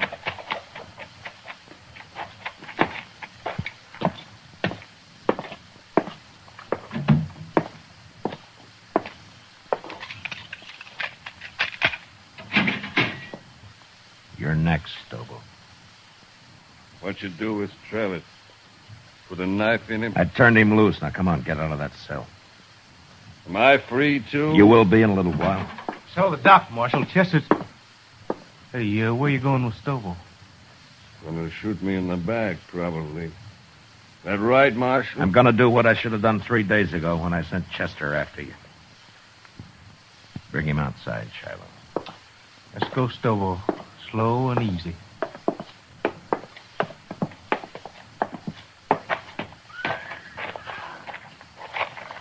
Bring him over here, Shiloh. You're gonna drag me, is that it? You try that. That's what you do, isn't it, Stobo? Don't try. Never mind. Shiloh, hold my guns. Here. What the... Oh, I get it. You're gonna fight me. Marshal, you're crazier than I thought. Why, I'll tear your throat out. If he wins, let him go, Shiloh. Maybe I will. I said you'll let him go. All right, Marshal, all right. Maybe you're crazy, but I guess this is your party. Come on, Marshal. I'll make it short for you. Real short. Stand back, everybody. Get back, do you hear? You're big, Stobo. But you're stupid. You're ugly stupid. Why, you... I'll kill you! I'll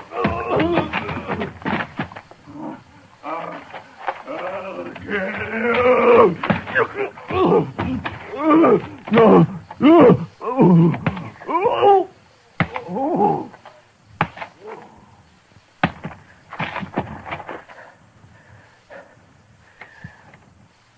Give me my guns, Shallow. Here. You don't look too good, Marshal. I'd better get that doc. He's hurt, but he isn't dead. If he can't ride, throw him on the stage, but get him out of here. If I see him again, I'll shoot him.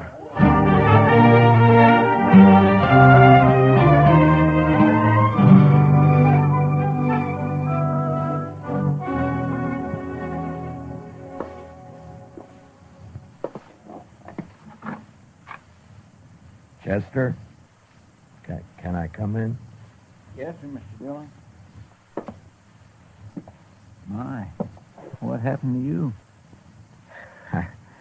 I've been lecturing a couple of hard-nosed cowboys. One in particular. Oh, I see. I'm sorry, Mr. Dillon. Those two sort of got the drop on me. Yeah, it sure did. Mr. Dillon? Yeah? I've been thinking, and... Yeah? What is it, Chester? Well, Mr. Dillon, I'm not much help to you here. Maybe I better just... That's enough, Chester. Well, but I've been thinking Well, that... just stop thinking. Yes, sir, Mr. Now, look, Chester, I'm going to tell you something. I need you here.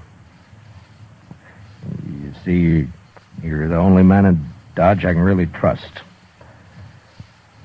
The only one. Yes, sir. Well, you can trust me, Mr. Dillon. Yeah, I know. And I'm thanking you, Chester. But you're sure no help to me lying there, you know. No help at all. Well, I don't aim to stay here long. The doc says I'll be up and around again. Look, Chester, I tell you what. I'll go get patched up, and then we'll make Kitty come over and fix us some steaks, and we'll have some beer too, huh? Well, what do you say? My, that'd be fine, Mr. Dillon. My, I'd sure like that.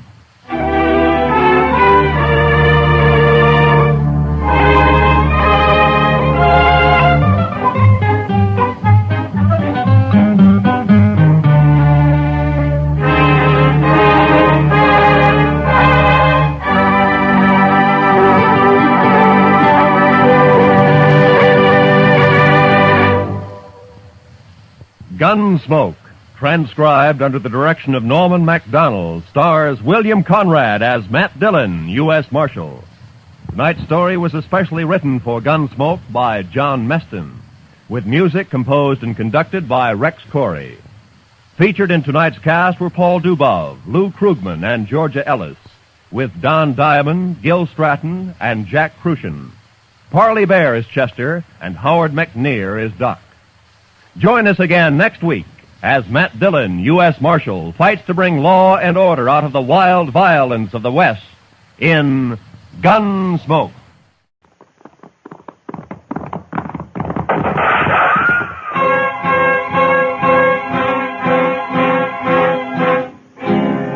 Around Dodge City and in the territory on West, there's just one way to handle the killers and the spoilers, and that's with the U.S. Marshal and the smell of Gunsmoke.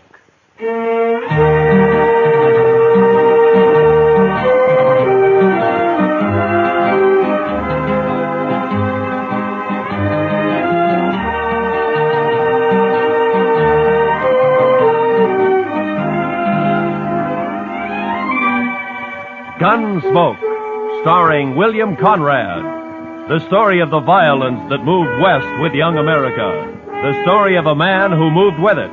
Matt Dillon, United States Marshal.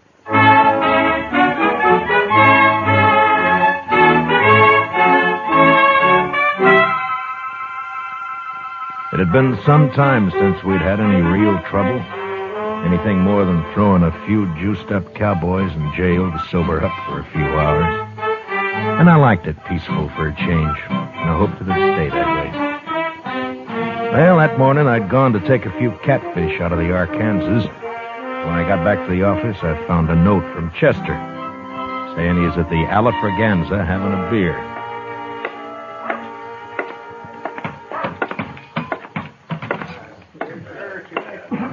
Hello, John. Over here, Mr. Dillon. Any luck, sir? Oh, about a dozen, Chester. We'll have them for supper. No, that'll be fine. Oh, I've been telling Mr. Carter here about you, Mr. Dillon. Mr. Carter? Robert P. Carter. How do you do, Marshal? Hello, how are you? Buy you a drink? Well, thank you. Yes, I believe I will. I think I'll have a beer. Bartender, a beer. Yes, Mr. Carter came in on the stage from Denver last Saturday. Oh, you live in Denver, Mr. Carter? Oh, heavens, no. New York, Marshal. I've only been west a few months, investing money in gold mines and cattle and the like. Mr. Carter's very rich. Oh. Well, Chester, I will be if Mother Nature holds out. His girl is coming in on the stage today, Mr. Dillon. Oh, is that so? My fiancée, Marshal. He met her in Denver, but she couldn't get ready in time to come here when he did. Ah, I see. I had to come ahead on business. Couldn't wait. We'll take the Santa Fe to St. Louis from here. They're going to be married in St. Louis, Mr. Dillon. Wow. Well, congratulations. Thanks. But is the stage always this late? He's worried, Mr. Dillon, with his girl on the stage and all. It'll be along, Mr. Carter. You talking about the stage? Oh, hello, Shiloh. Shiloh says he's been sitting there by himself all morning, Mr. Dillon. Since last night, Chester. You know something about the stage, Shiloh? Only that it's carrying $50,000 in gold out of Leadville. So? But maybe that's why it's late. What do you mean, man? Well, if somebody wanted that gold, they'd have to stop the stage long enough to get it unloaded, wouldn't they? Bandits. He means bandits. Now, hold it, Mr. Carter. You're already bleeding and nobody's shot you yet. What? Nothing. Just take it easy. The stage will get here all right. It's off on a little late. But this man says it might have been held up. Why, there may have been a shooting. Well, now, he's just daydreaming, that's all. Wait a minute. Listen. Huh? Well, there it is now. Oh. See, Mr. Carter, there was nothing to worry about. It got here all right. Yes.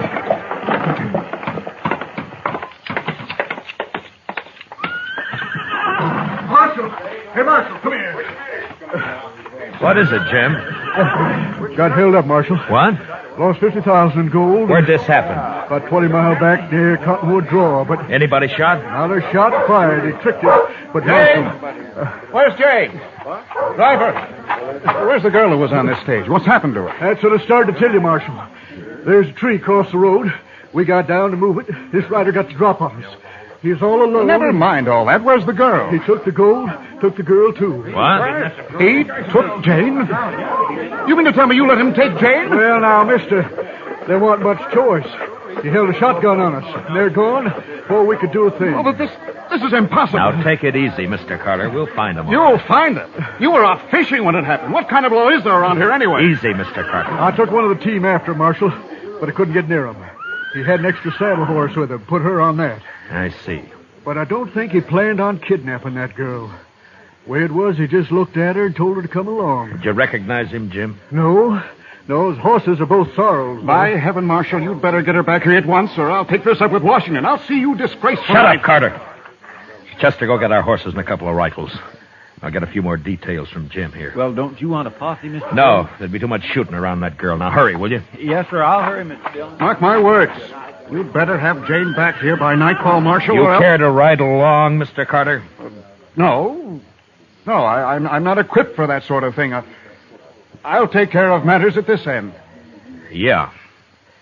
All right, now, Jim, tell me first exactly what happened. Well, we just come down into the draw about 100 yards from the creek.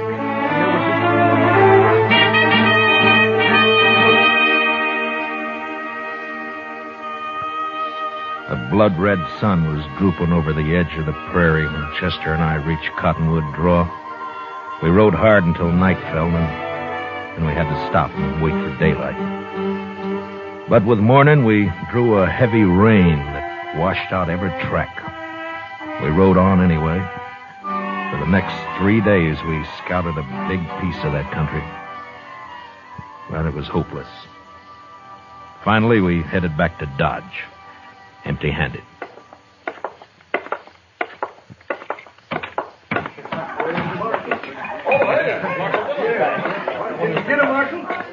Bartender, bring me a bottle, will you? Sure, Matt. Where is she, Marshal? Is she all right? Carter, I'm sorry. What? You mean you didn't find them? Rain washed out their trail first morning. We never picked it up again. They could be anywhere. You came back without her. We did what we could, Carter. Now we'll just have to wait for word of some kind. You'll be seen sooner or later. Wait. Well, I won't wait. This will cost you your job, Marshal. I promise you that. Look, Carter, if it'd make you feel better, why don't you ride out yourself? It isn't my job to keep the law around here, Marshal. It's yours. Yeah. Say, Marshal. Yeah, what is it, Shiloh? Big Kate wanted to see you when you got back. Asked me to tell you. Big Kate? Oh, all right, thank you.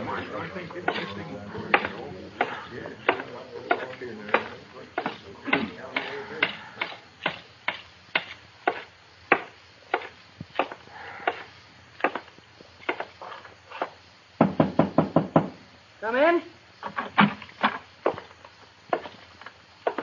Oh. No luck, eh, Matt? How'd you know, Kate? I can tell by looking at you. Yeah, it's thousands and thousands of miles, that prairie. It'd been just luck if we'd found them. Nobody's blaming you, Matt. No? Carter is. And I suppose it's hard on him. His fiancée and all that. Carter's no good, Matt. Well, I never liked him, but I suppose that doesn't matter. And I'll tell you why he's no good. Huh? You know something, Kate? Carter's been drunk a lot while you were out. He was bragging to one of the girls last night. Bragging? What? About what? Not much, to my way of thinking. Well, go on. Well, to make it short, seems Jane's father got into a big deal with Carter up in Denver. Yeah? Carter got him tied up good and then threatened to ruin him. Well, so what happened? He didn't ruin him. He took Jane instead. Yeah. Well, maybe she likes him. You don't know much about women, do you, Matt? You think a Boughten bride is likely to be in love with the man? So that's what I have to bring her back to. Well, what are you going to do about it? What can I do, Kate? Just have to wait and see what turns up.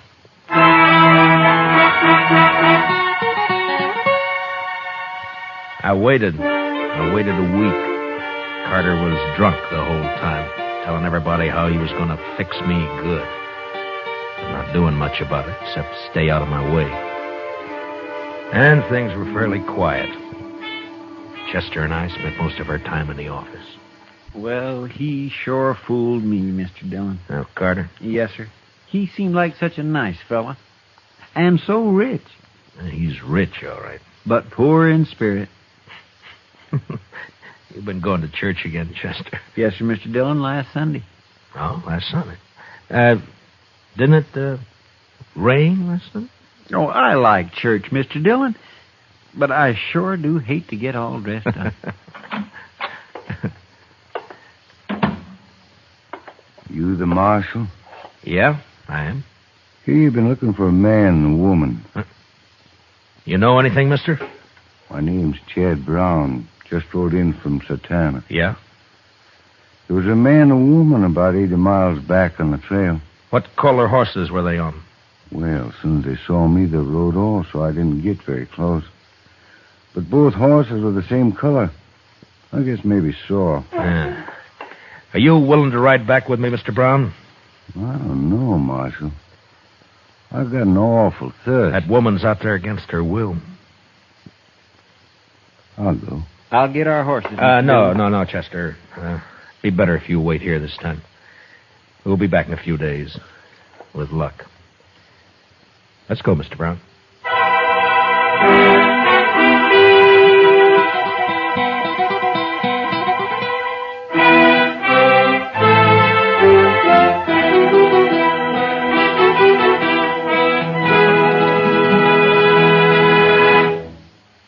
return for the second act of Gunsmoke in just a moment. But first, Frank Fontaine now brings you comedy with 4 members of the Frank Fontaine family, guest stars, and a delightful cast of entertainers. Sunday nights on CBS Radio. Listen in for the Frank Fontaine Show tomorrow night. It's refreshing summer listening. So, just for fun, try the Frank Fontaine Show tomorrow night on CBS Radio. Now, the second act of Gunsmoke.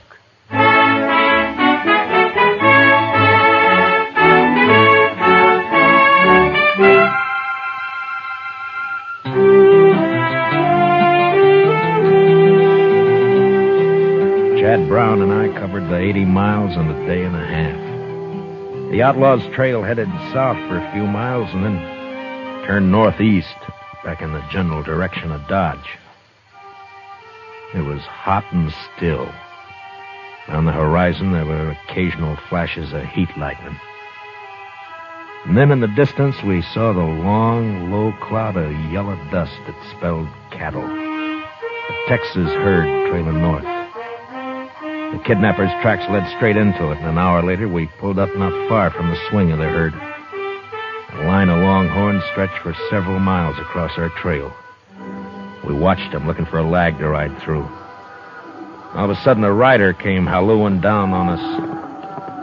Hold up!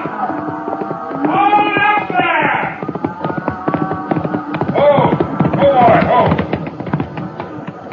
You ain't aiming to cross that herd, are you? Have you seen anything of a man and a woman around here, mister? Was they mounted? Yeah, a couple of sorrels. It don't matter. I ain't seen nothing but cattle and cowboys for 6 weeks. Besides, these cattle are plenty uneasy. They've been dry since yesterday morning. And that heat lightning ain't soothing to them. This herd's crossed the trail of an outlaw and a kidnapped woman, mister. That's so. Well, you just have to wait. You can ride around a draw back there, but you can't cut through this herd, mister. Look, I'm a U.S. Marshal out of Dodge, and I haven't got any time to waste. You think we can... Well, I sure appreciate your problem, Marshal, but I can't help you. I'm trail boss of this outfit, and I got 3,000 head of cattle here worth maybe $20 a head at Dodge. They're too nervy now, and I sure can't chance your touching them off by riding through there. I guess he's right, Marshal. It'd be pretty risky from the look of them. They're moving too fast now. Yeah, I know. Just that I hate to lose the time. You got more time than I got cattle, Marshal. Well, I don't know about that. But I won't tempt the stampede, mister. We'll ride around the drag. We'll see you in Dodge. The Elephant still running? Yeah, it is. Mostly on Texas money. Adios.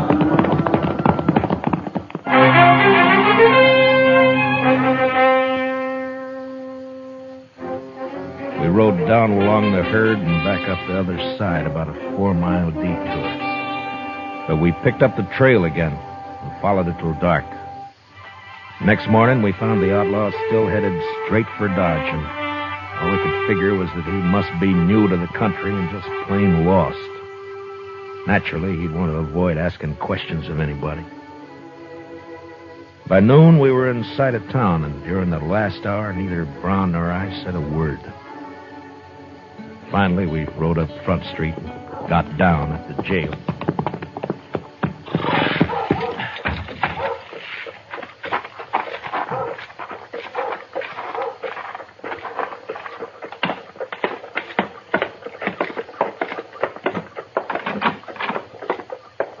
Mr. Dillon? We got him, Mr. Dillon. They rode right in here early this morning. Gave himself up, huh? Yes, sir. I got the man locked up in back, and the money is over at the bank. Oh, good. How's the girl, Chester? Oh, she's fine. A little tired, but fine. Yeah. Well, what's his story? Who is he? He calls himself Scott Cooley, but he won't say anything more at all, Mr. Dillon. I just gave up on him. I thought I'd better wait for you. All right. I'll talk to him first, and then I want to see the girl. Where is she? I didn't like it, Mr. Dillon, but I didn't see what I could rightly do about it. What do you mean? What happened? Well, she sure didn't want to go with him, but that Mr. Carter came here and just the same as dragged her off. She went finally, but I sure don't like it. Well, they didn't leave Dodge, did they? Oh, no, sir. There's no train till tomorrow. They're at the hotel. Oh, all right. I'll go over there later, Chester.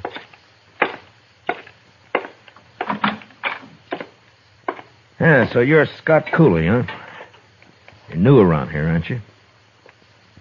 Well, anyways, I never saw you before, Marshal. Well, I've tried hard enough to meet up with you, Cooley. You're in trouble, you know, bad trouble. Marshal, you've got anything to say, just say it right out. I got nothing to say. I'm just curious why you rode into Dodge, that's all. What do you care? I'm here. You got the money back and... And what? Oh, leave me alone, Marshal. Just let me alone. You gotta talk sometime. Now listen, Marshal. I'm ready to serve my time. That's why I gave myself up. But talk, no. I don't have to talk.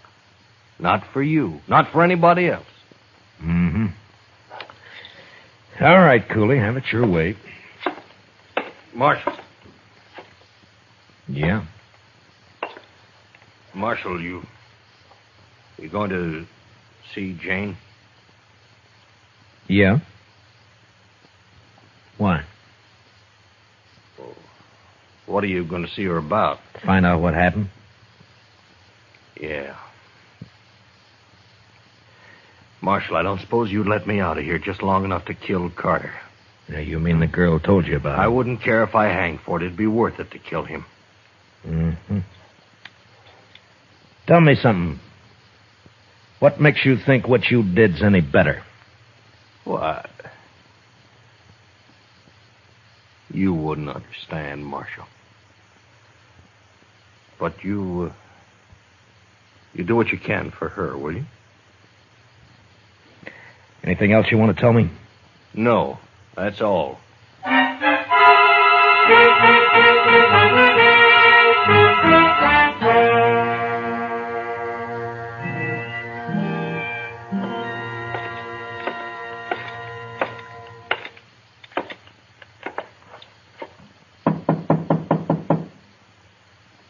Who is it? Matt Dillon.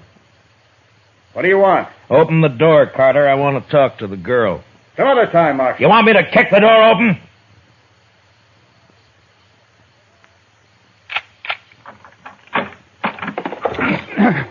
You're asking for trouble, Carter. How do you do, miss? I'm Marshal Dillon. How do you do, Marshal? I know you've been through a lot, miss, but I have to get the whole story from you so as I can file the proper charges against this outlaw, Scott Cooley. You want to use me to put him in prison? Is that it? Well, he's committed 2 crimes, robbery and kidnapping. We'll want him up for both. Well, doesn't the fact that he gave himself up and returned the money help at all? I'm afraid I don't gather your drift. Then let it go at that, Marshal. We're leaving Dodge on the next train. So Jane won't be here to testify anyway. No? Is that what you have in mind, Jane? Oh, no. I mean, I don't know. Oh, please. She's upset enough. Marshal, leave her alone. If I want anything out of you, Carter, I'll knock it out. Now shut up. You can't talk to me like that. Wait. Marshal, I'll tell you all about it, but first... Yeah? Well, not in front of him. Make him go out, and then I'll tell you. All right, Carter. Outside. Don't you order me around. This is my room, and... I'll throw you out. If I open the door and find you around, I'll throw you all the way downstairs. Now get it!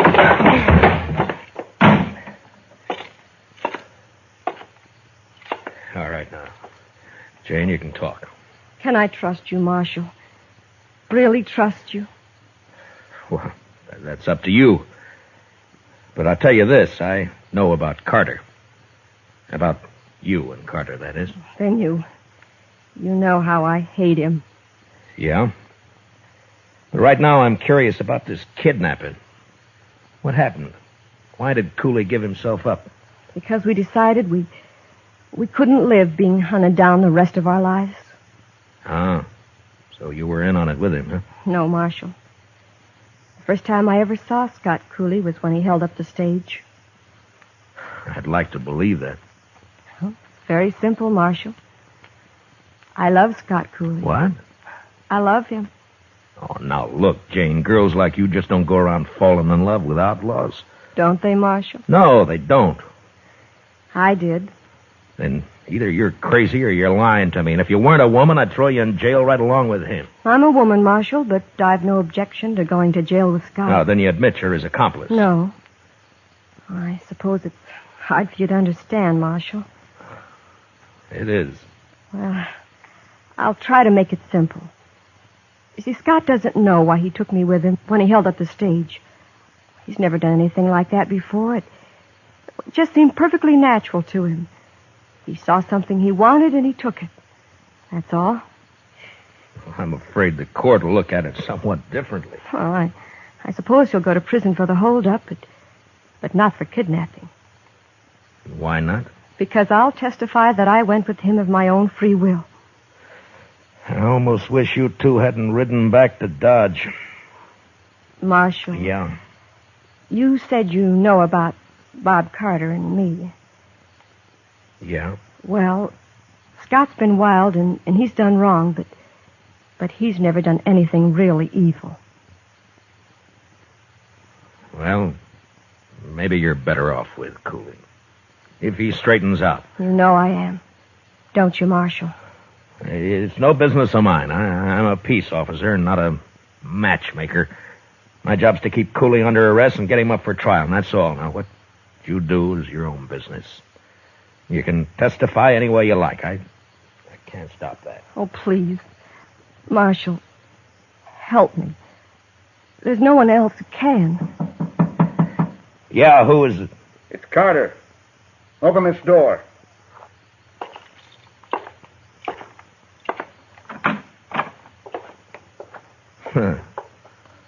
Well, gentlemen. There are 4 of us here, Marshal. We figure you've talked to Jane long enough. Yeah, I think I have, Mr. Carter. You're leaving? Yeah, we're leaving. Are you ready, Jane?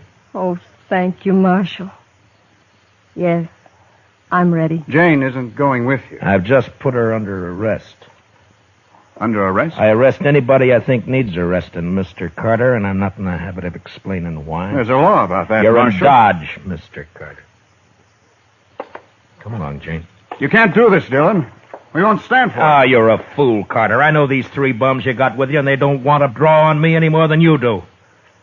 You fed them some liquor and promised them more. For that, they'll do anything but face me in a gunfight. Am I right, boys?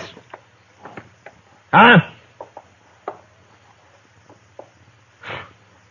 Well, I take it I am.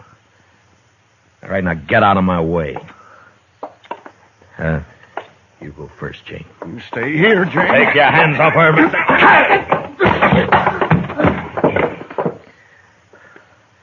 Just step over him, Jane.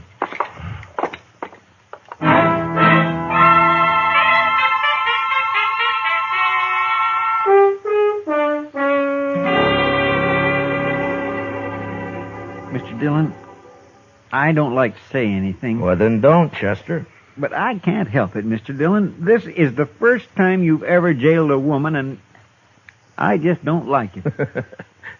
Good. What? I don't like it either, Chester. What's this all about, Mr. Dillon? Chester, Jane and Cooley are in love. My. Don't look so dewy-eyed about it. Cooley's got to stand trial yet, you know. I want no part of this, Marshal. Now what, Shiloh? I never did like that Carter. Well, what's he up to? Oh, sir, he's drunk and he's buying liquor for everyone. He's making a lot of talk. There's about 20 men with him now. Where? Texas Trail. Nobody likes it about this girl. Looks like they'll come over here and try to bust her out of jail. Chester. Yes, sir? Those horses still out back. Yes, sir. I was going to put them away later. No, leave them. Now, will you get over to the Texas Trail and stall those men for a while? Huh? All right, Mr. Dillon. Come on, Shiloh. Not me. I'm going to bed. I got 2 drunk last night. That's the worst hit I...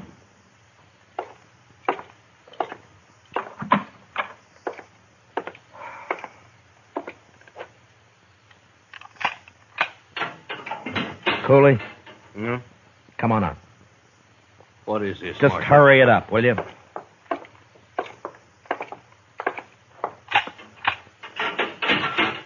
Let's go, Jane. Oh, no. Stay where you are, Jane. I don't You'll do like what I this. tell you, Cooley. It's all right, Scott. We can trust him. Yeah, but I don't know what he's Scott. got. Well, all right, Jane, if you say so. All right, now out back. Here, that way. Now, come on, let's move.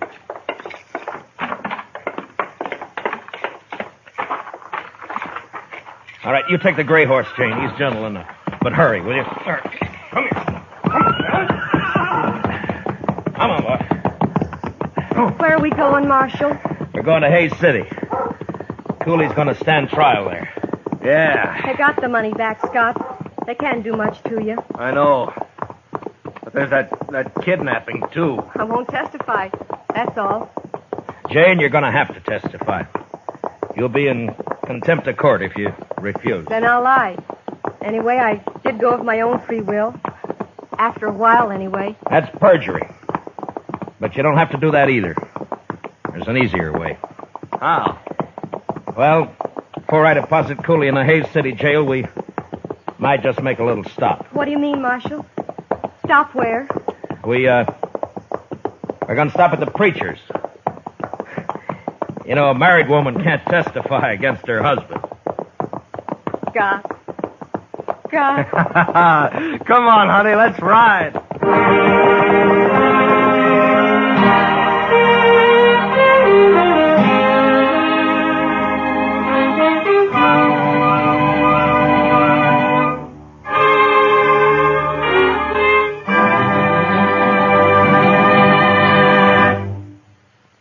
Gunsmoke, transcribed under the direction of Norman MacDonald, stars William Conrad as Matt Dillon, U.S. Marshal. Tonight's story was especially written for Gunsmoke by John Meston, with music composed and conducted by Rex Corey. Featured in tonight's cast were John Stevenson, Larry Dobkin, and Patricia Walter, with Mary Lansing, Herb Ellis, Jonathan Hole, Jim Nusser, and Frank Gerstle. Parley Bear is Chester. Join us again next week as Matt Dillon, U.S. Marshal, fights to bring law and order out of the wild violence of the West in Gunsmoke.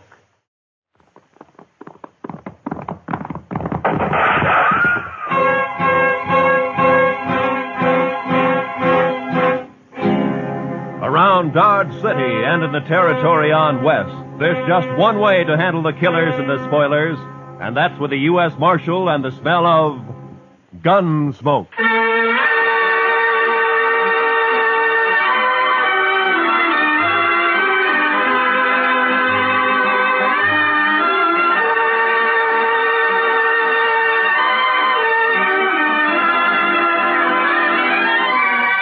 Gunsmoke, starring William Conrad. The story of the violence that moved west with young America. The story of a man who moved with it. Matt Dillon, United States Marshal.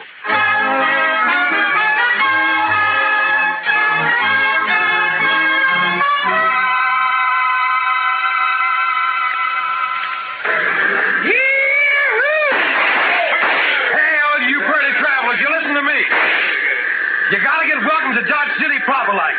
Hey, you there, mister. I said you. You addressing me, sir? I reckon I am. You a preacher? Not exactly. You dress like a preacher. If you'll excuse me. Back up, fancy pants. You ain't no preacher. I figure on making you dance some for the folks. You think you can hoorah me? Dude, I said dance. Dance or the next shot will take off one of your toes. I don't think I'd like that. Doc, no. All right, Thorne, put up the gun. Marshal, you got a wild and woolly town here. Marshal, you move aside. I'm gonna make this grinning dude kick up his heels for us. I'd say that might be quite a trick, Thorne. Unless he's changed a lot since I last met him. Have you, Doc? Not for the good, Matt. I was afraid. You pasty-faced tenderfoot. I said for you... Shut up, Thorne. He's drunk, Doc. He's dead. You just don't know it yet. I'll take it good if you'd meet me later at my office. All right, Matt. To you. Well, that's sure a lot of talk. Now I'm going to shoot that dude's boot heels. Fire one shot and I'll pistol whip you, Thorne. What's that? You're kind of forgetting who's holding a gun, ain't you? I wasn't forgetting. Oh, my wrist. You broke my wrist. I doubt it. Now let's go to jail. Oh, you can't put me in jail. I'm Thorne Finley. Move. Oh, you wait till I tell Big Jack about this, and I will, too. Do that. He might be grateful to me for saving your neck. You pulled some fool stunts, Thorne, but you've never been closer to dying than just a minute ago. You mean from that fancy pants? Oh, I could handle 6 like him. That makes you a lot of man. I can name a dozen pretty good gun hands who can't handle one of it. What? That's Doc Holliday.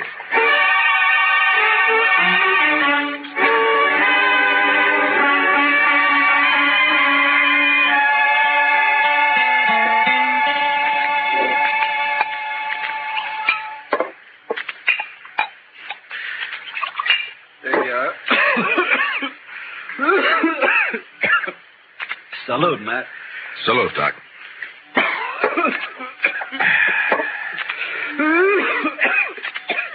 That sounds worse, Doc. Yeah, I got orders to go to Arizona. Air's dry there, better for my lungs. Going? Thought I might. Wyatt invited me to visit him. He and Virgil and Morgan of the law down there. Some little mining town called Tombstone. Well, it sounds peaceful anyway. If it isn't, it will be by the time Wyatt Earp gets through. He's the peacemakingest man I ever met outside of you. Matt, who was the tellerhead down at the depot anyway? No, Thorne. He's just a spoiled kid. Kid? Couldn't be much younger than you. Sure, but Thorne never grew up. His father has coddled him and protected him and gotten him out of scrapes ever since he was a pup. He's never had to be a man. Not with Big Jack wet nursing him. Big Jack? Big Jack Finley? Oh, you know him? I've heard of him. Well, that figures. He owns about half of Kansas. Star in a box runs more cows than he can count. Swings a lot of weight in Dodge? Yeah, too much. Mr. Dillon?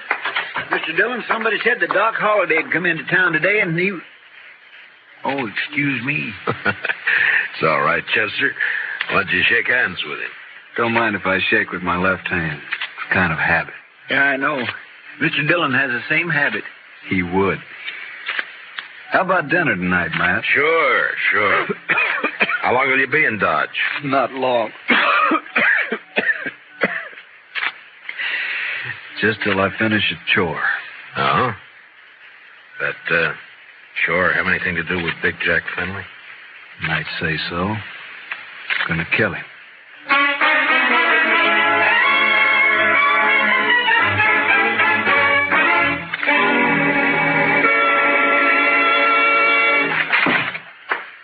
All right, Dillon. Turn him loose. You forgot to close the door, Mr. Finley. You going to turn my boy loose? Or I'm going to have to do it for you. You got a writ of habeas corpus? Writ? Thorne didn't commit no crime. The charges are drunken, disorderly, disturbing the peace, and attempted assault with a deadly weapon. Eyewash. You still need a writ. But, man, Judge Nathan does what I say, and you know it. Don't you think I can get a writ? I'm sure you can and will. You always do. Then what's the point, Dillon? It's just a lot of useless red tape. It's the law. Close the door on the way out.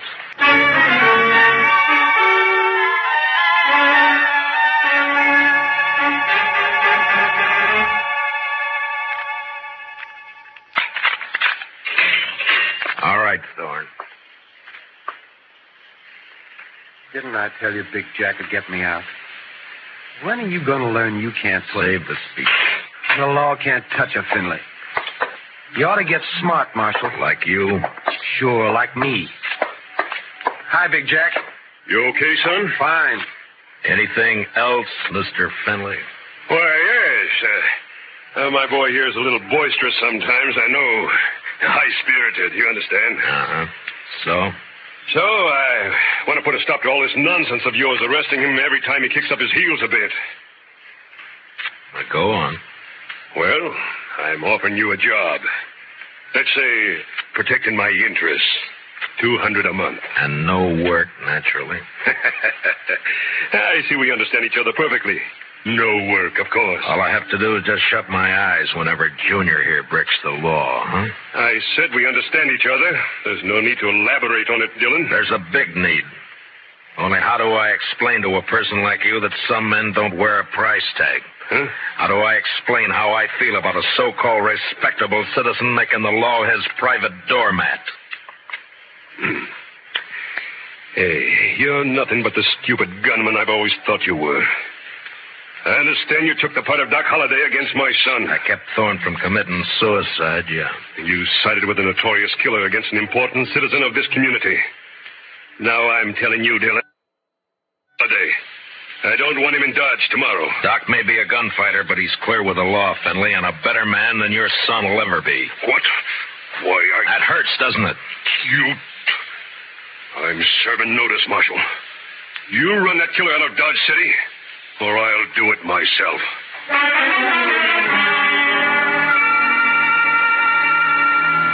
Big Jack Finley, cattleman and self-made king of southern Kansas. No better or worse than most of the men carving empires out of the West.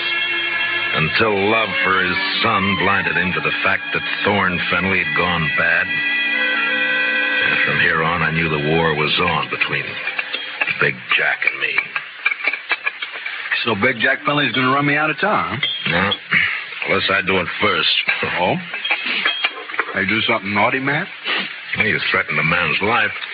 That...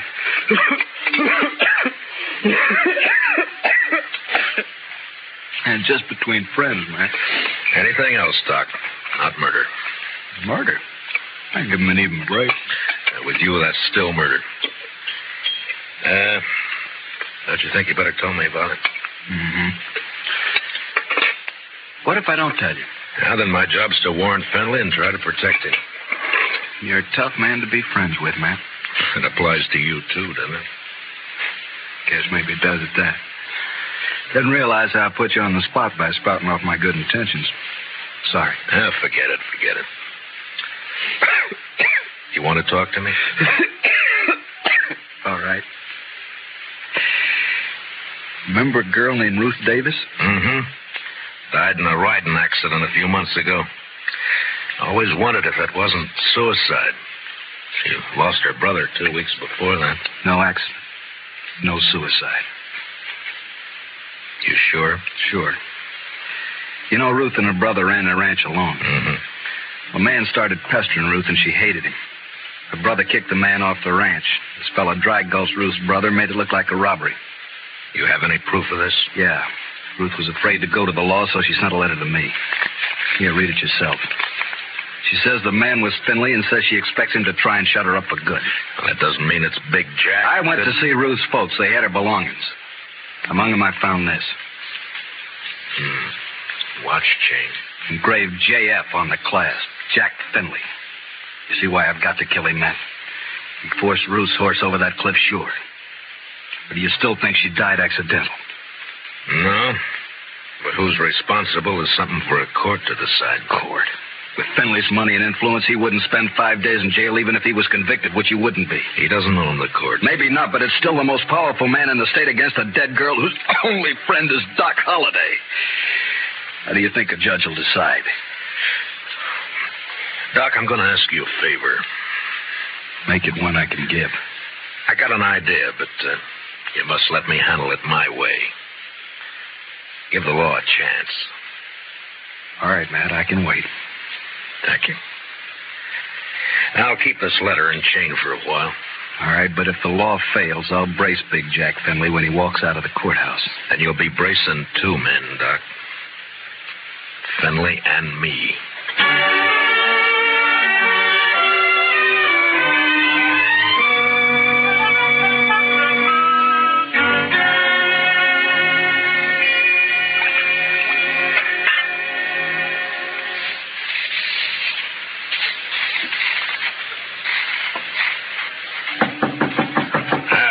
Come in.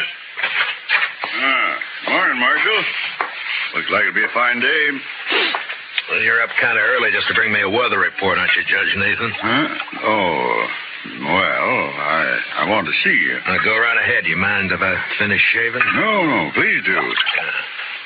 Just thought I'd chat with you about the... About the Finleys? Yes. It seems that Big Jack's very upset by your attitude. I'm not surprised. Feels you're a little rough on his boy. I am. But then his boy's a little rough. Yeah. Well, perhaps Thorny is high-spirited, like yesterday. Yesterday he was just plain high. Tell me, Judge Nathan, how do you like being on Fenley's payroll? What? You know, you used to be a pretty decent person. Oh, you can't talk to me like... Yes, I can. I'm sending a copy of Thorne's record to the governor. Governor? And with it, I'm sending a list of the writs you've issued to get him out of jail and a copy of the court records. I've only tempered my justice with mercy, that's all. Thorne's been arrested for 18 offenses, convicted of 10, spent no time in jail, and paid a total of $15 in fines. I'd say you've been very merciful. You said you were sending this to the governor. You haven't actually mailed it yet? No. You got an out. Not that I don't feel justified in any decisions I've made, but such a report might cause undue talk at the Capitol. And ruin your political hopes. Well, my conditions are simple. Get off Finley's payroll now. Very well. And give me cooperation from here on, no matter who's involved. Do that and I shelve the report. I'll do it. Mr. Dillon, trouble's a making. What kind of trouble, Chester? It's Big Jack Finley, Mr. Dillon. He's rounding up his crew at the Alfraganza. They're going to ride Doc Holliday out of town on a rail. Did you cut yourself shaving?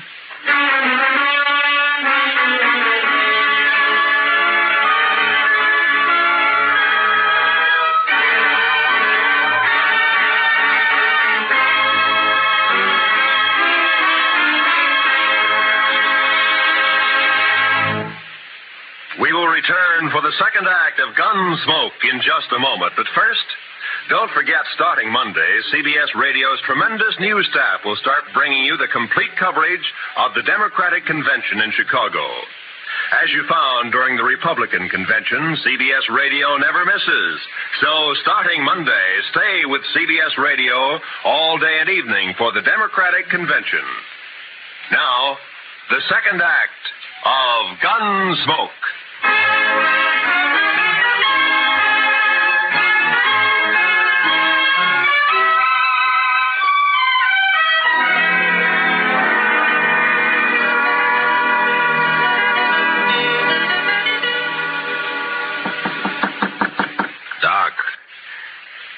Doc. What? Wake up, Doc. It's Matt. Oh.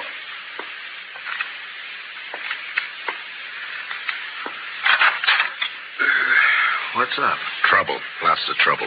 Big Jack Finley's organizing a little citizens committee of his own hand-picked men coming to escort you out of town. On a rail? Yeah, that's the general idea. Here, take a shotgun. Yeah, I'll hide it under the covers, modest like. Here. I'll wait against the wall here. Good. That'll put him in a crossfire. If it comes to that. There's enough of them, we're in a spot. Yeah, likely we are. You're risking your neck to save me some bruises. One I owe you, friend Matt. It's my job. Still one I owe you. There he is. Wrap him up. All right, stop right there. I'll shoot the man who takes another step. You think you're going to stop us, Dillon? I think so. Me and Doc. Doc. Show him, Doc. Sure thing, Marshal. Look, boys, surprise. I sure do love surprises. Dillon, I've got a dozen men with me. Well, sure, about 6 of them will die, Finley, if you don't crawl out of here fast. And guess who'll die first, Big Jack? You there, Moncrief. I always figured you for some brains. Get your boss out of here, quick. Sure talking sense, Big Jack. Shut up, Moncrief. You showing yellow. Oh, but, man, there's nothing here for us to die over. Listen to him, Finley. That greener Doc is holding has 18 buckshot in each barrel. He'll get slaughtered if he triggers that thing. And I'm getting edgy, Finley. And me, if I get a coughing spell, I'm liable to shoot without meaning to. All right. This is twice you have made a Finley back down. You'll never get a third chance. Let's get out of here.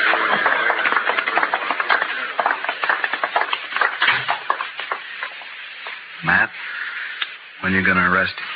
When I'm ready. Not long. I hope not. Getting impatient to see that man dead.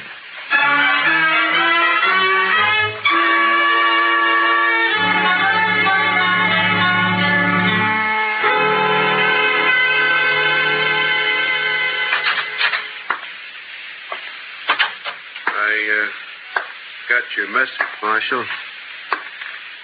I hope it's important. It is, Moncrief. How long you been foreman for Big Jack? 15, 16 years. You know him pretty well. Would he be the kind to kill a girl? No, of course not. Guess he'd kill a man if he got mad enough, but he wouldn't kill no girl, Marshal. Well, I have proof that he did. A girl and her brother, but it doesn't set right. I'm hoping you can help. What's your proof, Marshal? The letter that names Finley as the man. Ruth Davis wrote it before she died. Ruth Davis? And this watch chain was found with her belongings. It's engraved on the back. I know. I was with Big Jack when he bought this chain in Chicago. It was right after his wife died. Big Jack wear it all the time? You rode the right hunch, Marshal. What? Thorne is your man, just like you figure. He had a yen for the Davis girl, but he kept it quiet. Guess he didn't want it known she throwed him over. But the watch chain... Big Jack gave that to Thorne on his 25th birthday. Whole ranch can testify to that. Good. All right, thank you, Moncrief. You, gonna try and arrest Thorne? Why? If Big Jack believes Thorne killed that girl, it'll break his heart. Broke her neck. If he don't believe it, then he'll protect Thorne. And, Marshal, there's not enough lawmen in the state of Kansas to make Big Jack give up his son.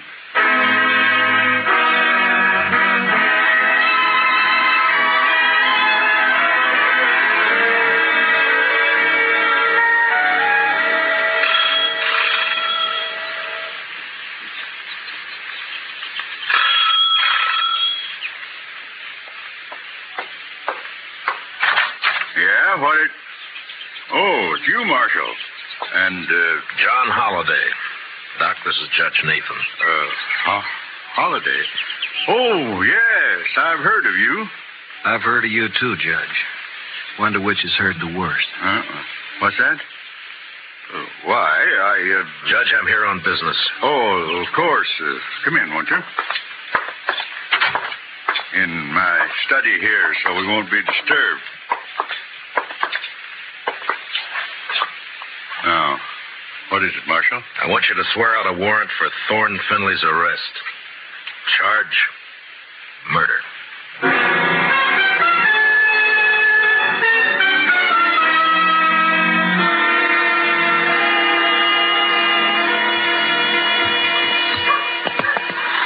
You sure you want to go with me, Doc? I'm sure. All right, hold up your right hand. Oh, no, Matt, you wouldn't make me a lawman. If you go as my deputy. I'm not letting you make this a private fight. And with my friends, if they hear I wore a star... All right, Matt, it's your show. You swear to uphold and enforce the laws of this community, the state of Kansas, and the United States to the best of your ability as deputy marshal, so help you God? All of that? All of that. I swear. Here, pin on this badge. All right, man. You know, I'm feeling this badge is going to cramp my style something terrible.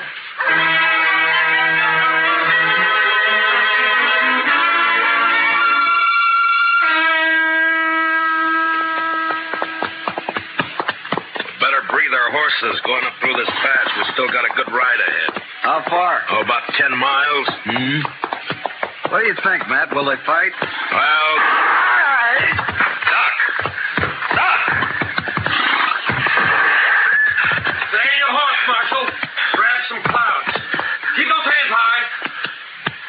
Queen's on the other side of the pass behind you.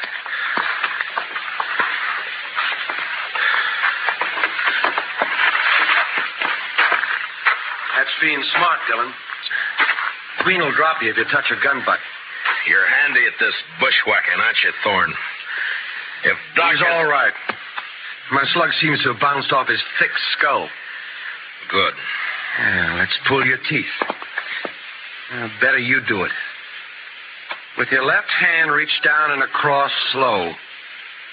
Pull your gun out with your fingertips and toss it away. Nervous? Just cautious. Or maybe this queen doesn't exist, huh, Thorne? Queen! Queen's one of Dad's men, but I pay him extra to work for me. Any more questions? I guess not. There's my gun. The rifle next.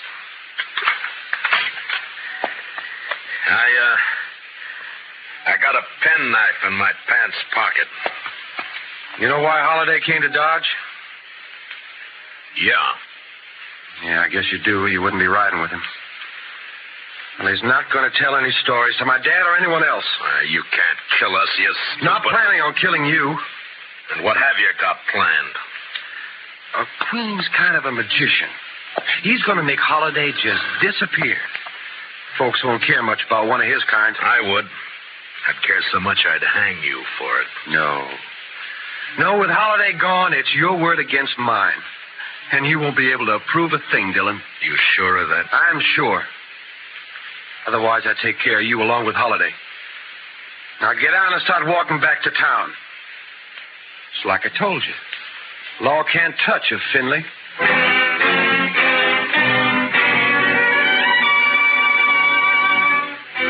It was no time for heroics, so I walked.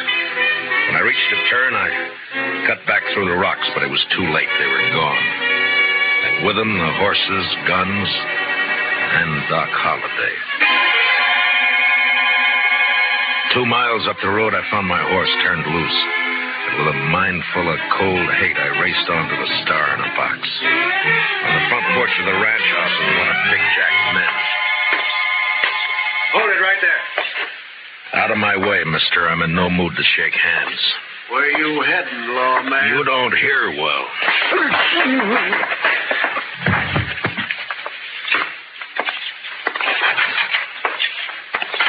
Dillon. Where's Holiday? How should I know? Get off my ranch. And where's that prize son of yours? What? Trot him out. I want him. Do you now? What on earth for? Thorne, put that gun away. Oh, no. This is just in case the marshal loses his temper. I've lost it, Junior. Sure. Dillon, I've had all I'm going to stand from you. You just think you have. Where's Holiday, Thorne? Where'd Queen take him? Holiday? Why, I haven't the faintest idea. Where is Queen, Dad? Riding fence line, but... See, Marshal, we don't know where your friend is. You're under arrest, Thorne. What's that? Ask him to show the warrant. Here. Read it, Finley. What? Oh, no. No, that's not possible. The judge wouldn't issue a warrant without proof. He has proof, Thorne. This is a lie. Thorne couldn't be guilty of murder. No. Take a look at his face. Son. Daddy's trying to frame me. Don't let him get away with this. No, I won't. I won't. Get out, Dillon. Man, open your eyes. This is not going to help you. You heard me. I don't believe you, your warrant, or your proof. I believe my son. So get off this ranch. Get out of the state. You let me see you again, so help me, I'll kill you myself. Forget me. You're bucking the law. You can't I make my own law. So do I. Doc Holiday. But you're supposed to be dead. Queen was supposed Queen's to... the one who's dead. I carry a knife in my boot just for men like him. Thorne, God help me. You are guilty. He sure is. And if he knows any prayers, he'd better get them over with. No, Doc. He goes back with us as our prisoner. You're wrong, Marshal. I'll take care of my son. Dad. No. You rotten, lying murderer. Please don't. I should have strangled you in the cradle when you were... Finley, look out! I threw myself at Finley, and both of us hit the floor, rolling away from Thorne as he raised his gun to fire. Then in the doorway, the blood-stained, terrible figure of Doc Holiday went into action. His pale hands blurred over his holster. Ruth Thorne!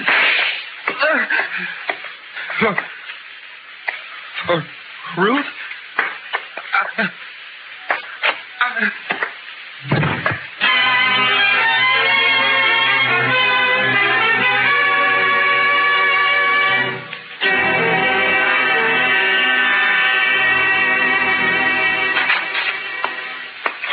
Sage is ready to leave, Mr. Holiday. Thanks, Chester. You sure you want to stay around a while, Doc? Yeah, we're good friends, Matt, but you're a peace officer. I guess I'm not a very peaceful man. You could be, Doc. No, I'm not going to change, and you shouldn't. Law needs men like you. No, if I stayed, there's too good a chance I might cross you. Yeah? Then I'd have to meet you over gun barrels, and it's one thing I'm afraid of. So long, Matt.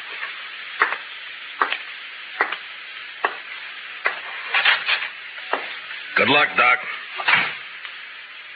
My. I never would have thought Doc Holliday was scared of meeting anyone in a gunfight. You don't understand, Chester. Doc's afraid because he might beat me.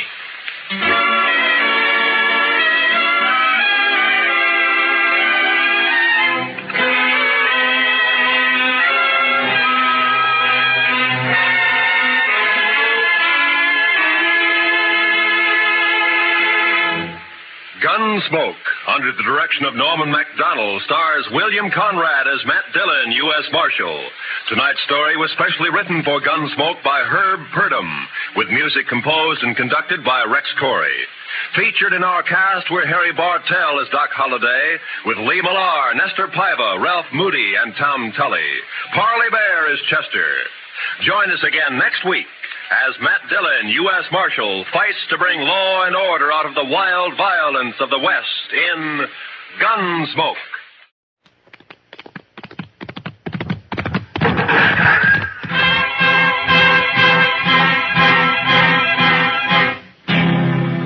Around Dodge City and in the territory on west, there's just one way to handle the killers and the spoilers, and that's with the U.S. Marshal and the smell of Gunsmoke.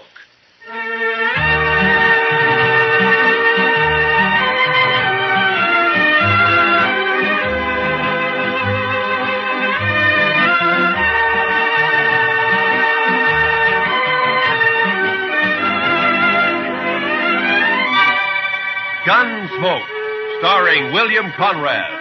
The story of the violence that moved west with young America. The story of a man who moved with it. Matt Dillon, United States Marshal.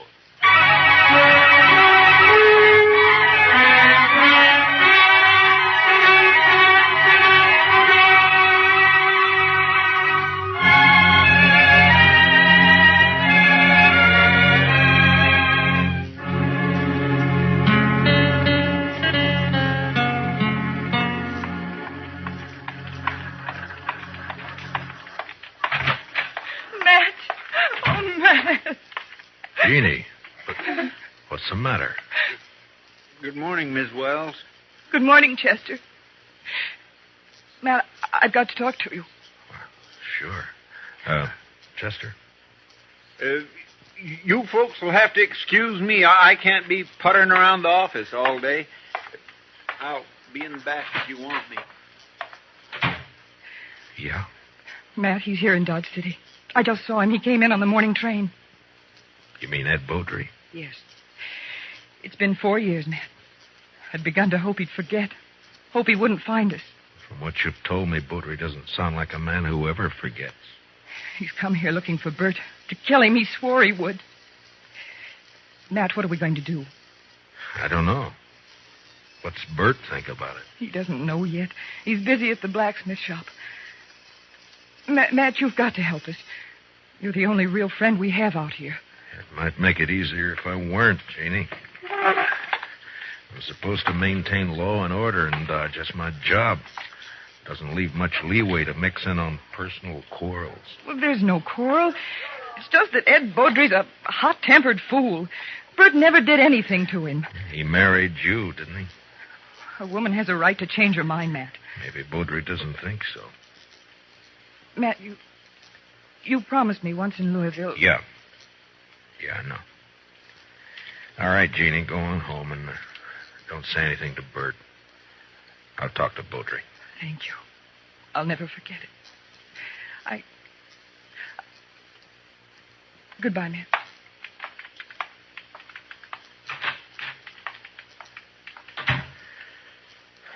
Chester, Yes, sir. I'll be right there, Mr. Dillon. Did Miss Wells leave? Yeah. Fine couple, the Wellses. Did you know them before they came out west? Not Bert. I knew Mrs. Wells. I guess we better drop over to the Texas Trail, Chester. There's a fella in town planning to do some killing.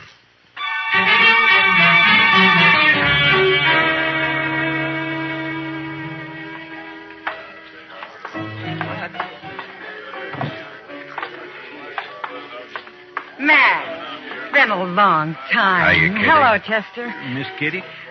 Come sit down, Matt. Tell me about things. I can't right now, Kitty. We're looking for a fella. Thought he might have come in here. Sooner or later, they all do. Stranger, Matt? Yeah. He came in on the morning train. His name's Ed Beaudry. Oh, him. There, the bar, Matt. Third from the end, next to Tulsa Jim Nixon. He's buying Irish whiskey for everybody. Thank you, Kitty. Come on, Chester. Yes, sir. Watch yourself, Matt. Yeah, sure, Kitty. I'll see you later. All right, bartender, set up another round of Jamesons for the house. Your name, Beaudry? Well, that's right, mister. Matt Dillon. I'm a U.S. Marshal here. I'd like to talk to you. Fine, go ahead and talk. Tulsa, suppose you'll move on down the bar for a couple of minutes, huh? Oh, what's the idea, Marshal? This man's a friend of mine. You're not very particular about your friends. Now go on, Tulsa. Drift. Mr. Beaudry, you came here to kill Bert Wells, didn't you? Did I? Well, here's some advice. Don't do it. Take the next train and get out of town. Is that official? Just what's the charge, Marshal? None. Yet. Murder if you go through it. Well, not the way I understand it. Murder's one thing. Calling a man in a fair fight, that's another thing. Beaudry, I'm the law here in Dodge, and I don't see it as a fair fight. Bert's a blacksmith, and he's not used to handling a gun. You are. Or so I'm told. Who told you, Marshal? I don't know anybody here. Wait a minute. Dillon? Yeah. I heard Jeannie mention you. You knew her back in Louisville before she ran off. We'll leave her out of this, Beaudry. So that's it. This isn't official. You're just doing a personal favor for an old friend. Probably a very close friend. Jeannie always did have a weakness. I warned you once. All right, hold it. Now get up, Beaudry.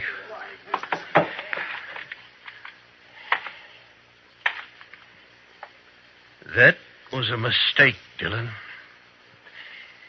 Now I'll have to kill you, too. I'm not a blacksmith, Beaudry. I'll look you up just soon as I've finished with Bert Wells. If you kill Bert, you won't have to look me up.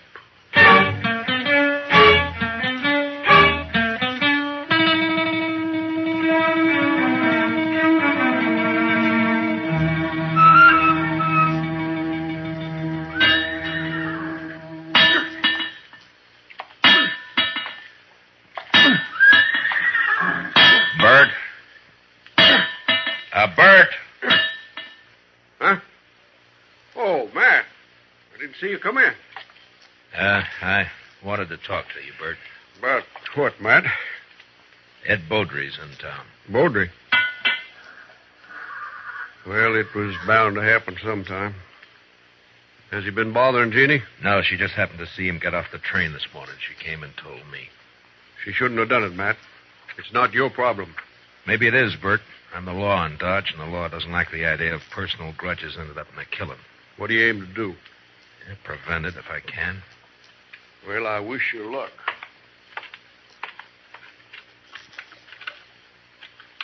You haven't worn that gun for 2 years, Bert. Why start now? I've got no choice, Matt. You know that. You mean you got no chance? If you let Beaudry call a showdown, he'll kill you. Maybe. Look, Bert, why don't you take to the prairie, hole up for a week or so while I figure some way of running Beaudry out of town, huh? Would you do it, Matt? Hide out and let somebody else do your fighting for you? Well, what I'd That's do is... beside the point, Bert. Jeannie. There's a law against killing. It's Matt's job to enforce it. If you went away, there wouldn't be any fight. Wouldn't be much honor either, Jeannie. Man can't run and still call himself a man. He can run from a mad dog, and that's what Ed Beaudry is. He never had any claim on me. It appears he thought he did. Matt, you know where Beaudry stand? I talked to him in the Texas Trail. He probably took one of the rooms upstairs. Like to walk over there with me? Well, if that's the way you want it. No, Bert, you... I'll get my hat. Be right with you. Matt, you've got to stop it. Yeah? How? I don't know. But there must be something you can do. Yeah, there is. Boy, it's shaping up. I can probably arrest the survivor.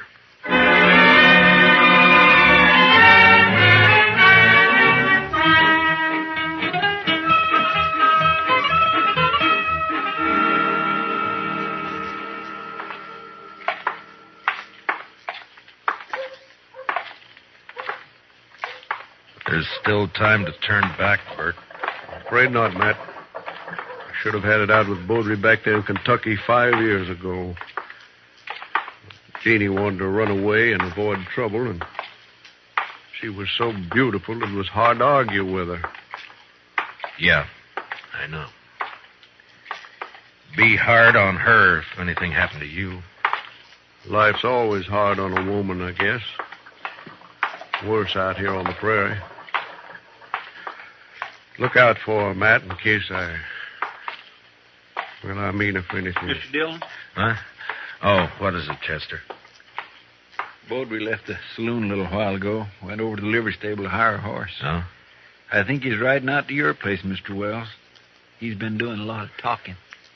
Jeannie will be there alone, Matt. I better get back home. Won't be necessary. Here comes Beaudry now. I won't draw unless he does, Matt. Heads up, Chester. Yes, sir.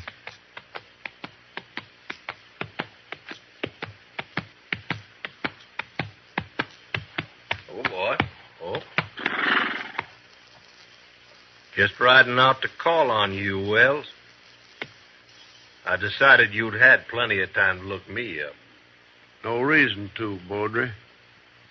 Most men would figure they had reason. Somebody been in a local saloon, telling their wife's history. What? Beaudry, you... All right, hold it. Don't draw, Bert. Chester, cover Beaudry. Just keep your hands still, Mr. Beaudry. You're fast with that gun, Dillon. Fast enough, Mr. You make Beaudry. a good bodyguard. Too bad you can't ride her 24 hours a day. I told you what to expect if you keep pushing this thing, Mr. Beaudry. Now use some sense and get out of town while you're still alive. I've been in lots of towns, Dillon. I left them all alive. Wells, I've been planning to kill you for 5 years. Plans don't always work out. Listen, Will. You got till sundown. After that, I'm going to shoot you on sight. All right, Mr. Beaudry. If you've finished speaking your piece, move along. Why, surely, Mr. Dillon. See you later. Well, still a couple of hours before sundown. I think I'd like to spend them with Jeannie. I'll see you, Matt. Yeah, sure. Goodbye, Bert.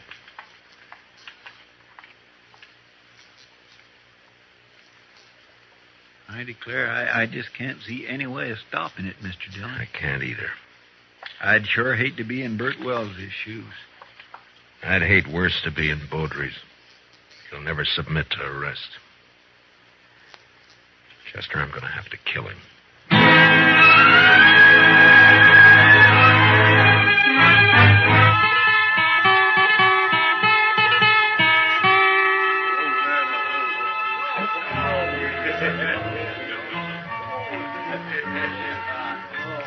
Why don't you relax, Matt? You're nervous as a cat. Yeah, and I'll stay nervous, Kitty, until I find out what's happened to those two. Beaudry slipped out the back way just at dusk. Piano player saw him. Yeah. Well, Bert pulled the same trick. I had a couple of boys watching the blacksmith shop, but he managed to give them the slip. There's nothing you can do now, Matt. Well, Another killing. And you in the middle again. Why, Matt? Why do you do it? it's a job, Kitty. Somebody's got to do it. But why you? There are other things in life if you look around for them.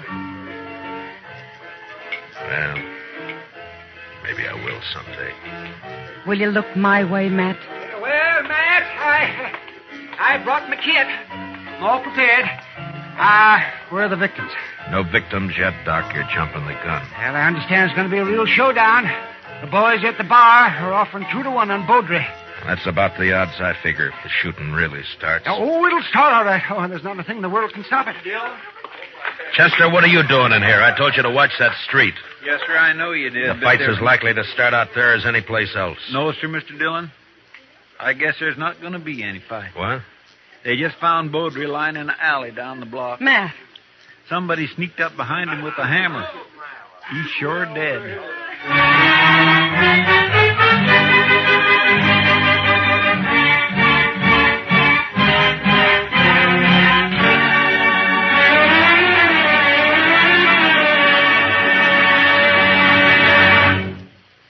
We'll return for the second act of Gunsmoke in just a moment. But first, what is the connection between the statue in the square and a pair of thugs who are definitely not on the square with the law? Tonight on Gangbusters, hear the complete details of this exciting case taken from actual police files. Remember, it's Gangbusters later tonight on most of these same CBS radio stations. Don't miss it. Now, the second act of Gunsmoke.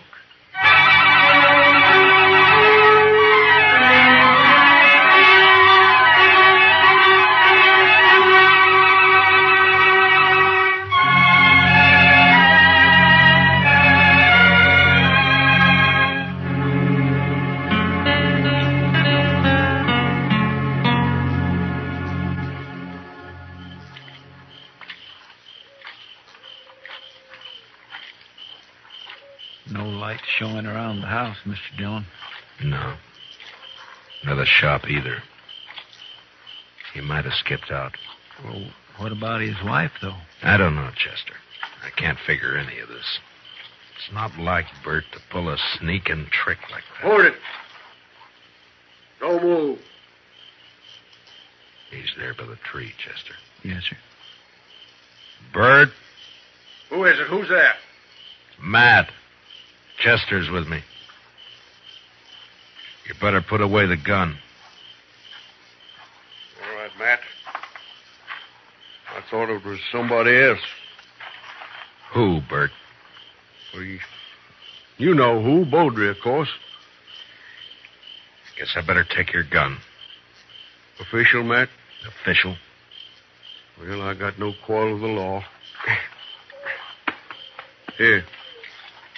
Thank you. Now, why did you do it? What do you mean? If it had been a gunfight, the law couldn't have touched you. The circumstances are all in your favor. But this way they'll call it murder, and they'll be right, because that's what it was. Matt, what are you talking about? It's no use. You left the hammer lying right beside his body. It's got your shop brand carved in the handle of it. Whose body you talking about? You mean Baudry? Yeah, sure, Baudry. Matt, you're making a mistake. I went looking for Baudry, yes, but I didn't find him. And I come back here. I was afraid to leave Jeannie there in the house alone. I didn't do it, Matt. You're wrong. It's not up to me, Bert. It's the court's job. All I can do is take you in. The evidence is too strong, and I got no choice. No choice? I didn't have a choice either. We must have had a choice somewhere back down the line. When?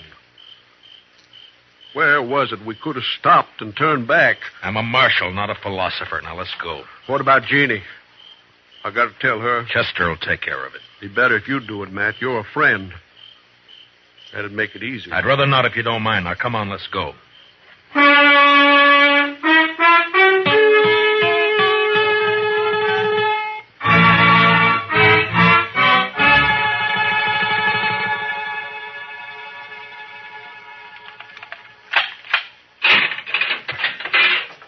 All right, Bert, step inside. 4 years we've been friends, Matt. I never thought it would come to this. Neither did I. You said you didn't find any money on him. It could have been robbery. Or made to look like robbery. But either way, there's nothing I can do. Now, you better step inside.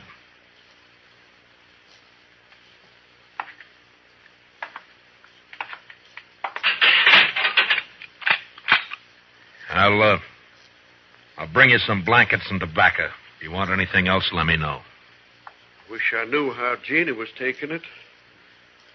She'll be all right. She's a fine girl. Matt, look out for her, will you? Bert, a man's job is one thing, friendship's another. This prairie country is rough and tough and wild at the best. And without the law, nobody could survive in it. And that means putting friendship aside sometimes. But a man still doesn't forget. Yeah, I'll look out for her. Thanks, Matt. I'll see you later.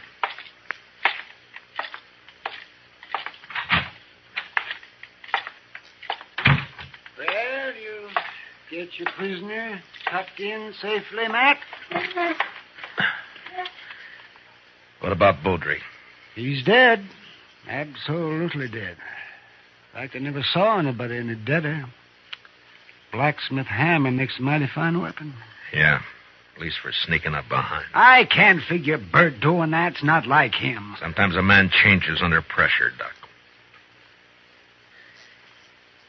Yeah, I can't figure it either. What would you say his chances are? Bad. Straws all point one way. Yes, maybe somebody's been messing with the straw stack. Who? That's a good question, man. Well, the court will ask it. Yeah, if he ever gets there. What do you mean? I just come from Texas Trail a while ago, and some of the boys are kind of riled up. They're talking real loose. No law against talking. Doubt if they aim to leave it at talking, Matt. They figure the evidence is a little on the weak side. A court might turn Bert loose, so they're saying it's up to them. Yeah, they're just mad because they lost their source of free drink. Well, maybe so, but you better keep your eyes open, Matt. Yeah, I know that pack, Doc. They hunt in the dark and pull down stragglers, and mostly they just talk. So don't worry. Bert's in jail, and that's where he's going to stay.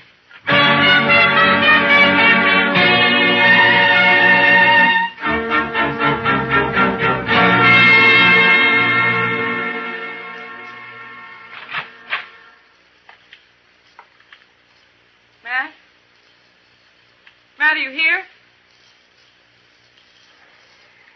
Yeah, I'm here. Wait a minute, I'll light the lamp.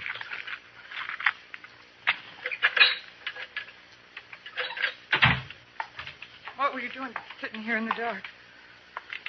Yeah, just thinking, wondering. You shouldn't have come here, Jeannie. Matt, I want to see Bert. No visitors after dark. It's a jail rule. Rules don't have to be enforced. Mine do. Bert's a prisoner, same as any other prisoner. He's charged with murder. He didn't do it, Matt. It's not for me to say. But you know he didn't. You know Bert. You know he wouldn't do a thing like that. Sneak up behind a man's back in the dark. I'm not the court, Jeannie. I know. And they'll believe he did it. Yeah, the night train's coming in. Hope it's not bringing in trouble. The morning train did. Matt, I want to see Bert. I told you that you... Why, you little fool. Give me the gun, Jeannie. No. I warn you, Matt. Stay Give back. me the gun. No, Matt. So help me, I said hand it over.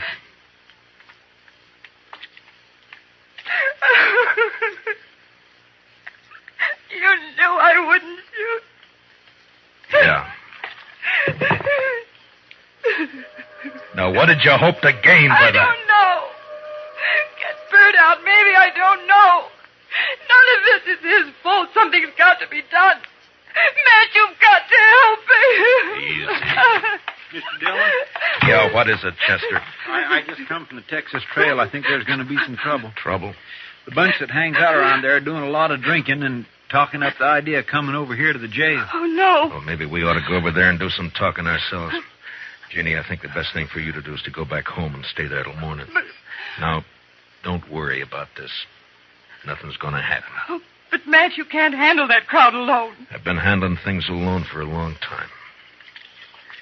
All right, Chester.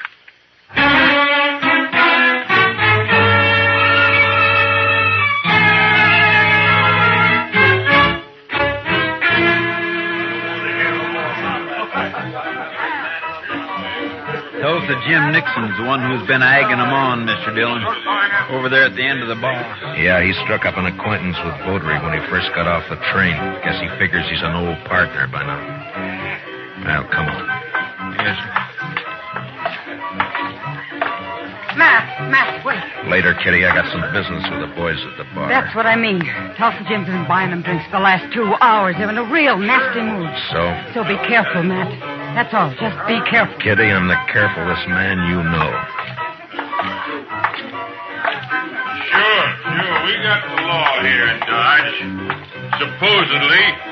But what kind of a law is it that lets a man sneak up behind somebody in the dark and murder him in cold blood? I don't know, Tulsa. Suppose you tell me. Dillon. Now, don't let me interrupt you. You were doing fine. Well, this is quite an audience you got. All the panhandlers, bums, and barflies in Dodge. It's quite a collection. Well, calling names won't change the facts, Dillon. What facts? A friend of yours, Bert Wells, that sneaking, cowardly murderer. That's for the court to decide, Tulsa. The court? They'll turn them loose. They work hand in glove with you. Dillon, we're not going to stand for it. All right, shut up! So you're not going to stand for it, huh? Well, just what are you planning to do? You'll find out in due time, Dillon. Oh, I tend to set them up again all around. Yeah, you've turned into quite a free spender, Tulsa. I never knew you to... A double eagle gold piece. You mind if I take a look at it? It's good. Don't worry about that. Yeah, I'm sure it is. Where'd you get it? That's my business, Dillon. So you're the one who killed Beaudry. That's a lie. I thought robbing him was just a cover-up, but it wasn't. There aren't many double eagles around Dodge. Beaudry had a lot of them. Now you. Why would you get a pocket full of gold pieces, Tulsa? Wells killed Beaudry. The blacksmith hammer was lying right beside him. Yes, where you left it. What does she mean? Tulsa Jim came into my husband's shop late this afternoon. His horse had thrown a shoe. He had plenty of chance to steal that hammer. She's lying. Where did you get the gold, Tulsa? A lie. I won it in the poker game. Last week when the trail herd would... Tulsa, you're under arrest for murder.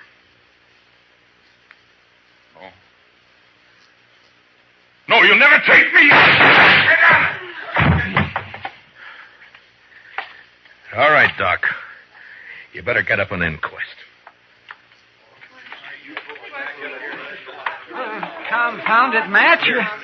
You never give me any chance to practice on live people. You wouldn't know what to do with them, Doc. Well, I do get fewer complaints this way. Matt, does this mean that Bert's free? You shouldn't have come here, Jeannie. Yeah, he's free. Chester will go with you over to the jail and let him out. Thank you, Matt. Thank you for everything. You told me one time in Louisville that... Louisville?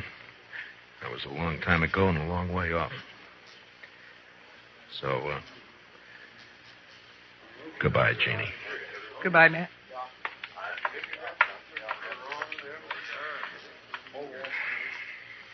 What's it all about, Matt? What? What's anything all about, Kitty? Professor, what do you say we'll just have a little tune, huh? Why, sure thing, Mr. Dillon. What'd you like to hear? Oh, how about that one of Foster's? Jeannie. Jeannie with the light brown hair. You bet. You knew her before, didn't you, Matt? Yeah, I met her in Louisville one summer. Saw her quite a lot for a couple of months. And then I drifted out west. A man misses out on things by drifting. I told her then if she ever needed help to call on me. Well, she called, and you helped her. Yeah, I guess. Well, anyway, that's that. Matt. Yeah. Yeah, Kitty. When are you going to help yourself?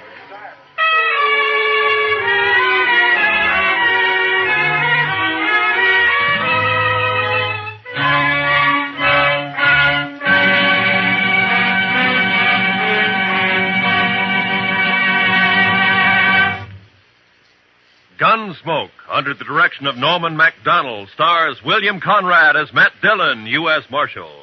Tonight's story was specially written for Gunsmoke by Les Crutchfield, with music composed and conducted by Rex Corey. Featured in our cast were Tom Tully, Lynn Allen, Larry Dobkin, Georgia Ellis, and Barney Phillips.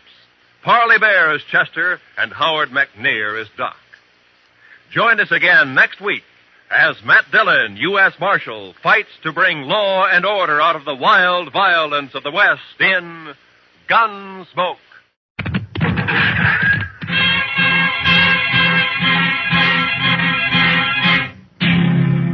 Around Dodge City and in the territory on west, there's just one way to handle the killers and the spoilers, and that's with a U.S. Marshal and the smell of Gunsmoke.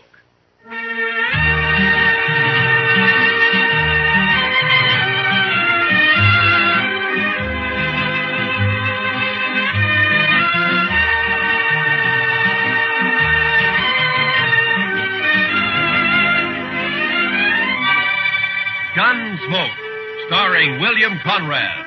The story of the violence that moved west with young America. The story of a man who moved with it. Matt Dillon, United States Marshal.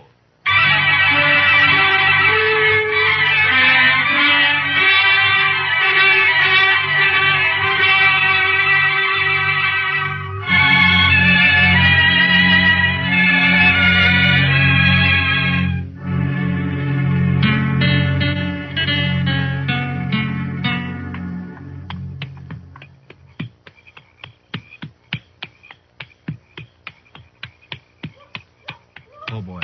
Oh.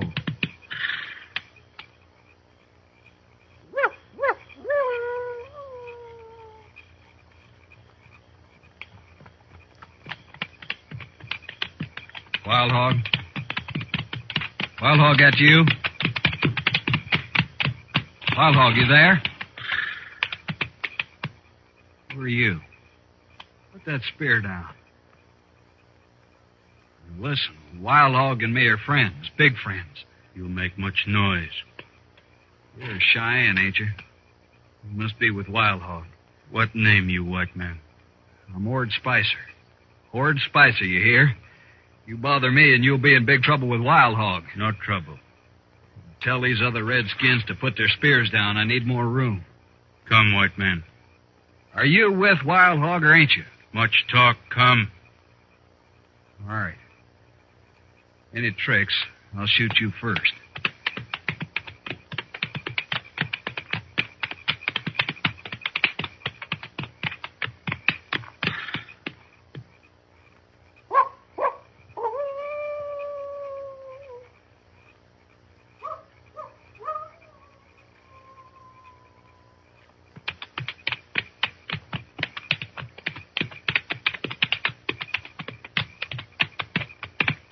No one around here.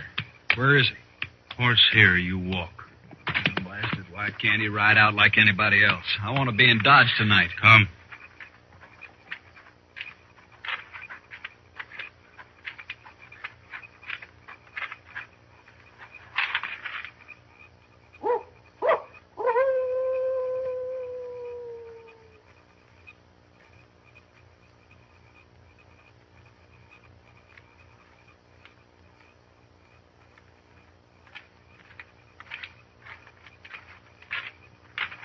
Wild Hog? It's me. It's Ord Spicer, all right. Yes. These braves of yours sure keep you covered. You can't tell one from another, except you, of course. I even thought maybe I'd run into the wrong Indians. No moon tonight. Oh, I recognized them as Cheyennes, all right, but you never know with... With what, Spicer? Nothing, Wild Hog. Forget it. You never know with Indians. Now, Wild Hog, you and me are friends. Don't get so touchy. I didn't mean nothing. We are not friends. I pay you. That is all. Sure we're friends. You're about the most educated Indian I ever met, that's why. I learn only English from the white man. Nothing else. Well, you sure had a good teacher, fella. General Custer, many bitter moons ago. I was a scout. Don't matter. I never heard of him. He was killed. Well, that's nothing to do with me. You got the money, Wild Hog? Yes. Here. $500. 500? Our deal was for 1,000. You will get the rest later. But I'm running a big risk for you Cheyennes. This is mighty dangerous work, Wild Hog. It will be even more dangerous if we do not meet again, Spicer. Oh, Wild Hog, you can trust me. I'll be back, you know that. Yes. When? Ooh, 2-3 days. Where'll I find you? Make camp near here. We'll find you. Okay. I'll get on into Dodge now. Goodbye, Wild Hog. Don't get drunk, Spicer. Never touch it.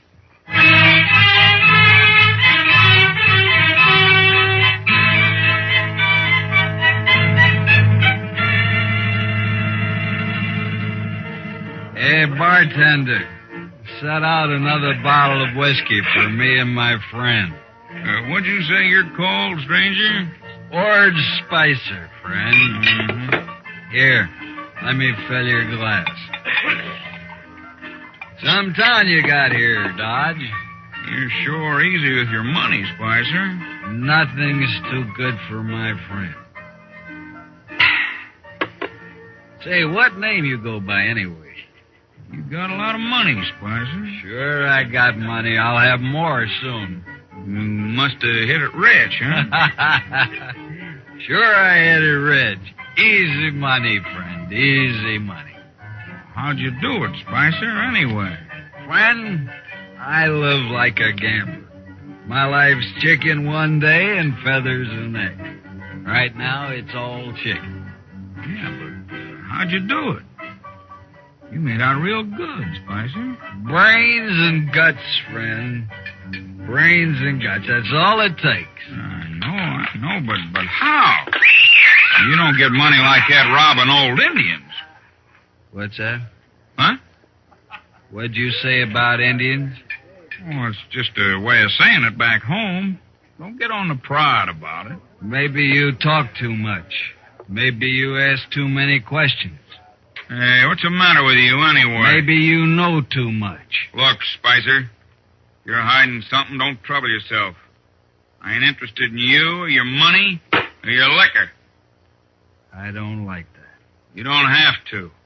You bet I don't. Keep your eyes right on mine, Spicer. I want to watch you die.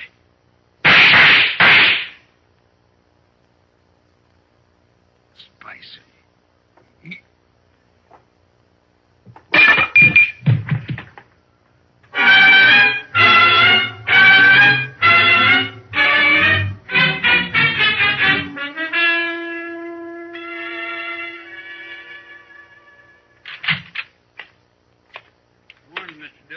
How's our prisoner, Chester? I got 2, Mr. Dillon. You got 2? Yes, sir. There's that Ord Spicer fella you locked up, and then there's a drunk who tried to buffalo me after you went to bed. No? Did you have any trouble with him? A little, Mr. Dillon. He tried to hit me on the head with his 6 gun. Well, you look all right. Oh, he didn't do it, sir. I bit his thumb and kneed him at the same time. Well, that's quite a trick, Chester. You must have been practicing. No, sir, I haven't been practicing. But I had it all thought out. I see. All right, let's turn Spicer loose. I'll go get him, Mr. Dillon.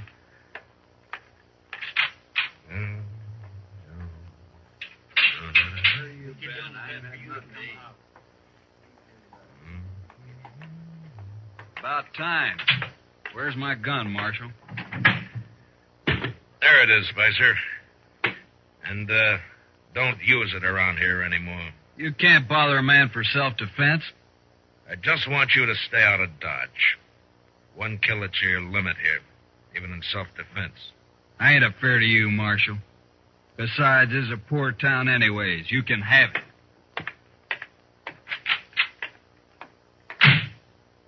My, that man would kick a hog barefooted. He sure would, Chester.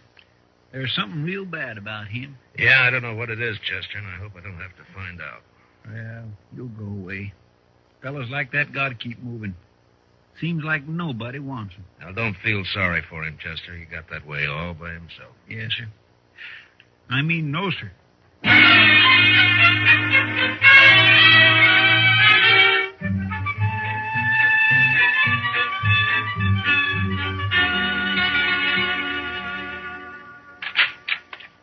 Morning, Marshal. Those graders get here yet, Jack? Yep. Come in on the Santa Fe yesterday, Marshal. 4 of them. Right back here. Oh, good. Beautiful guns, ain't they? Just beautiful. You're a good storekeeper, Jack, but I only need 2 of them. Well, I can make you a good price on all 4, Marshal. It wouldn't be any good if I don't need 4, would it? Well, maybe not, but I never know. I got half a dozen 44 Sharps rifles, same shipment. Thought I'd be stuck with them forever. Well, with the big 50 out now, there ain't a Buffalo 100 use a 44 anymore. I don't see any 44s. Well, that's just what I'm telling you. Feller stopped in just this morning, took all 6. Paid me $75 a piece, too. You sold 6 rifles to one man? That's right, Marshal. Is he a buffalo hunter? Looked more like a drifter to me. Had plenty of cash, though. You know his name? No idea. Nothing wrong with it, was there, Marshal? Been a hold-up around here I haven't heard about? No. Just a lot of rifles for one man to buy. No law again it, is there? What'd this man look like, Jack? Tall, skinny, kind of mean face. Mm-hmm. You wear 1.6 gun, black grips? Yeah. Come to think of it, he did. You know him? Yeah. Lord Spicer. He killed a man last night. Well, now I heard about that shooting. What do you suppose he's up to now? Where'd he go? I wouldn't know it. Packed the rifles on a mule and rode out of town. You going after him, Marshal? No. It's like you say, Jack, there's no law against a man buying all the rifles he wants. Seems strange, that's all. Well, let's settle on the price for those greeners, huh?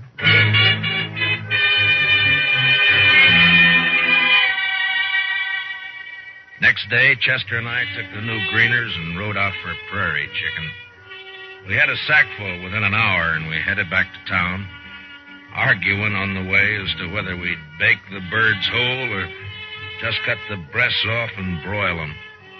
We still hadn't settled the matter when we reached Dodge. And we never did. The stage from Hayes City had arrived half hour before, bringing with it the bodies of 2 men found alongside the road.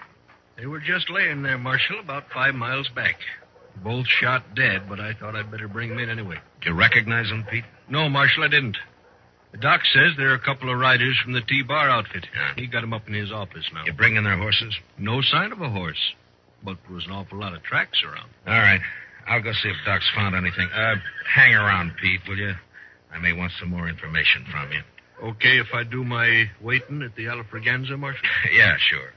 I'll put our horses up, Mr. Dillon. Yours, Chester. I may want mine. Yes, sir.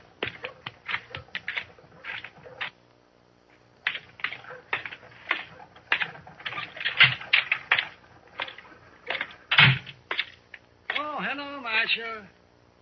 Just finishing up here. Be right with you. How'd they die, Doc? Well, they got half shot and then shot dead, Marshal. Yeah, I know, but is there any way of telling if maybe they killed each other? That does it.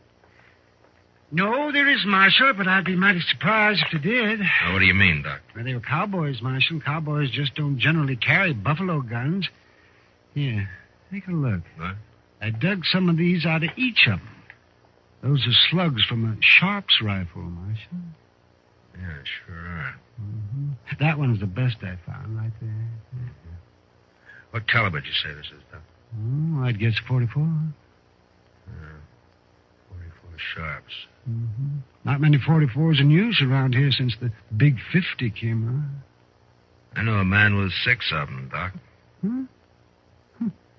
What do you think of that?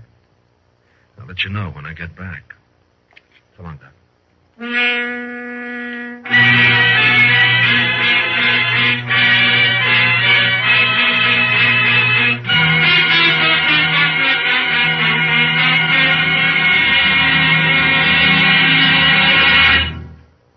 We will return for the second act of Gunsmoke in just a moment.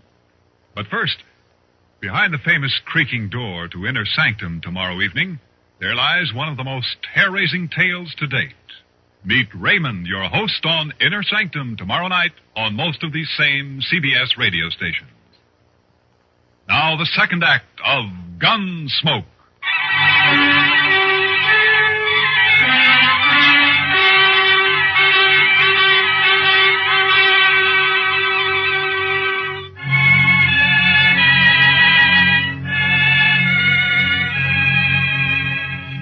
The stage driver rode with me back to where he'd found the bodies, and from there I rode on alone. It was an easy trail at first. There must have been more than a dozen horses running together. Long toward dusk, however, they suddenly split up, and I was faced with two different trails to follow. I made a gambler's choice and rode harder than ever. There was only an hour of light left to track by when my horse stepped into a prairie dog hole, snapped his leg, and went over hard. My head glanced off a rock. There was a shower of light, and nothing.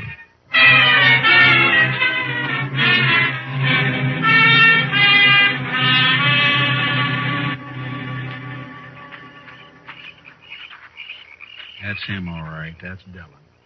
He's a marshal at Dodge, I told you about. I think he is not dead. Stop. Put away your gun. But you can't let him live. He'd kill us, all right. I'm going to kill him anyway. You die for it if you do. Okay. You're the boss. But you'll wish I'd shot him. There. He is coming to now. We take care of him our own way. White Cloud, pick up his guns. Yeah, he isn't hurt. Just knocked out, that's all. Indians. Cheyennes. I'm no Indian, Marshal. Spicer. Yeah. Sure. No tricks now, Marshal. These redskins will shoot you to pieces. Yeah. Are those new Sharps 44s you bought them, huh, Spicer? It's no business of yours, Marshal. Not now. You're through. You're all the way through. Spicer, you're under arrest. What? I said you're under arrest. No, Marshal, what are you arresting me for? Not that it matters much. For selling guns to Indians and on suspicion of murder. All right, so I'm under arrest, but, Marshal, I want to ask you something. Yeah. How are you going to take me in, that's all? Just how are you going to manage? I'll worry about that. You sure will. Come on, Wild Hog, let's shoot him and get it over with. This is a man of much heart. I admire his courage. To stand with death on all sides and arrest a man. No, we will not kill him. Not yet. But you can't take him with us. White Cloud, give him a horse. Come.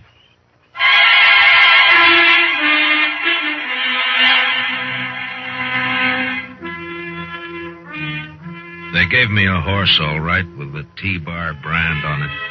But I was surrounded by 6 armed Indians and a no-good white who'd shoot me any time he thought he could get by with it. Wild Hog rode up ahead, leading the party northwest, apparently to rendezvous with a bunch that had split off from this one. Spicer stayed right alongside of me. Well, am I still under arrest, Marshal? You're still guilty, aren't you? Sure. I'll admit it. Don't matter, being as how you'll never see Dodge again or any other place. What are you doing with these Cheyennes here anyway, Spicer? I got a deal with Wild Hog, Marshal. Real good deal. Killing white men, part of it? They don't need any help there, Marshal. They like to kill white men. Maybe they'll kill you before they're through. No, I'm too valuable to them. They like me. No? Now, why would they like you? Well, they didn't at first, but I talked them into it.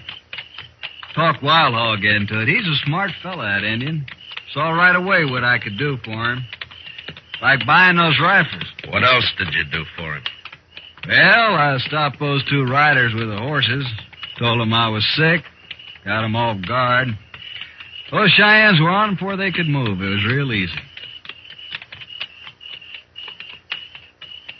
You're kind of like a Judas sheep in a slaughter pen, huh? Yeah, that's it, Marshal. Pays better, though. I got $500 coming as soon as we find a ranch or two to raid. I see.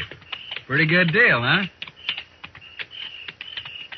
You know, I think a lot more of these Indians than I do of you, Spicer. I don't like that, Marshal. At least they got an argument on their side. But you're just a renegade white. I'll kill you for that, Marshal. Now, shut up. All right, you've asked for it. Shoot me and Wild Hog will split you wide open, Spicer. Besides, he spotted the rest of his party up there. Huh? Oh, yeah. All right for now, Marshal. But I'll see you dead. I promise I'll see you dead.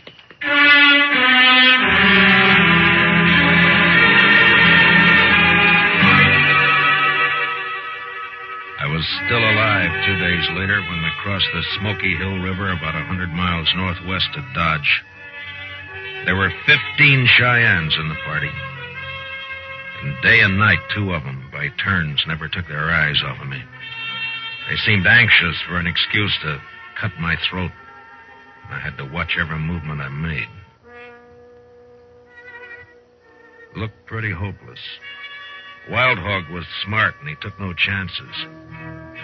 But often he and I rode along together, though always flanked by my 2 warrior guards.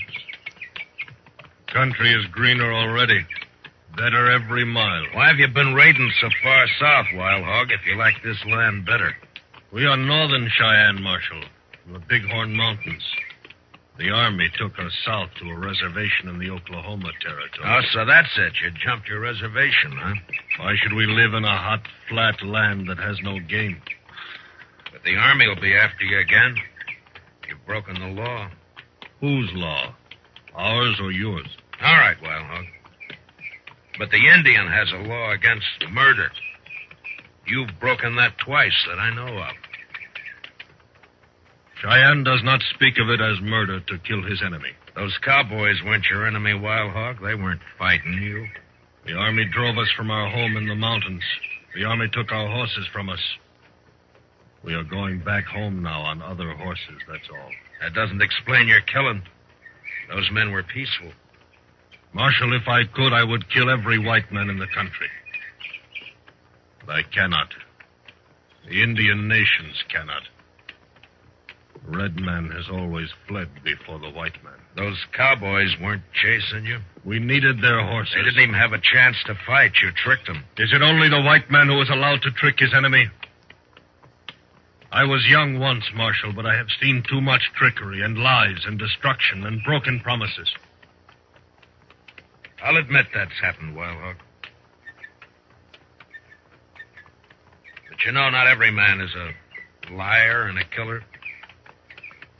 No. There are white men like you. And there are white men like Spicer. Spicer. Tell me something. Would you consider Ord Spicer guilty of murder? The Indian is Spicer's enemy, not his own people. Therefore, it is murder. Then you understand why it's Spicer I came after, not you. Why not me, Marshal? You're the Army's problem, not mine. I expect to fight the Army many times before we reach the mountains. Yeah.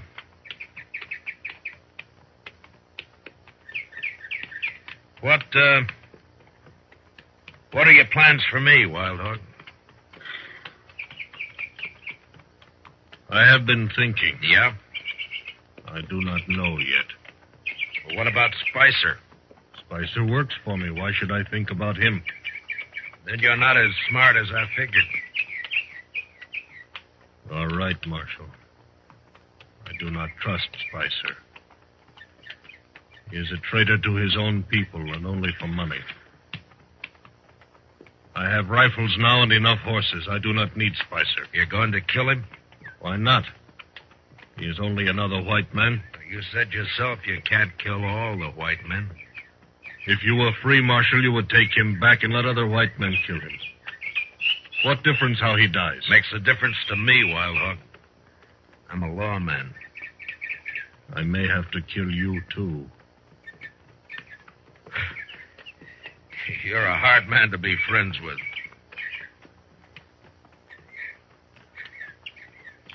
I will explain to you, Marshal. It matters little about any Indian. Few more winters and not many of my people will be alive. I do not complain of our fate. Tribe follows tribe, nation follows nation. It is the law of nature. The white man's turn to be defeated and to disappear will come. It is just a matter of time. And so we may be brothers after all, Marshal. I'm not sure I believe all of that, Wild Hog. Of course not.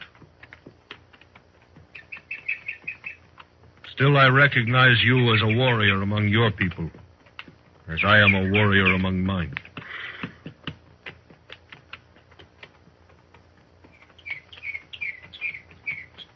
Too bad we're not on the same side. As long as we are brave and willing to die, it does not matter. I ride ahead now. You stay with the others.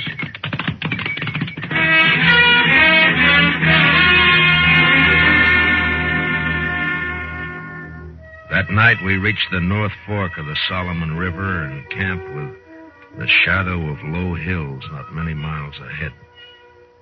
Wild Hog ordered my guards to keep me some distance from the rest of the party.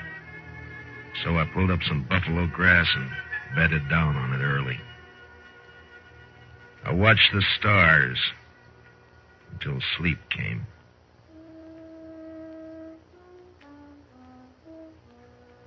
Next thing I heard was the sound of horses fading off in the distance. The two braves guarding me had disappeared, so I got up and walked carefully back to where the Cheyennes were camped. There, a couple of horses stood tied to a bush, but they were alone. The Indians had left. I stopped for a moment to listen. And then, suddenly, I saw the figure of a man lying in the moonlight about 20 feet off.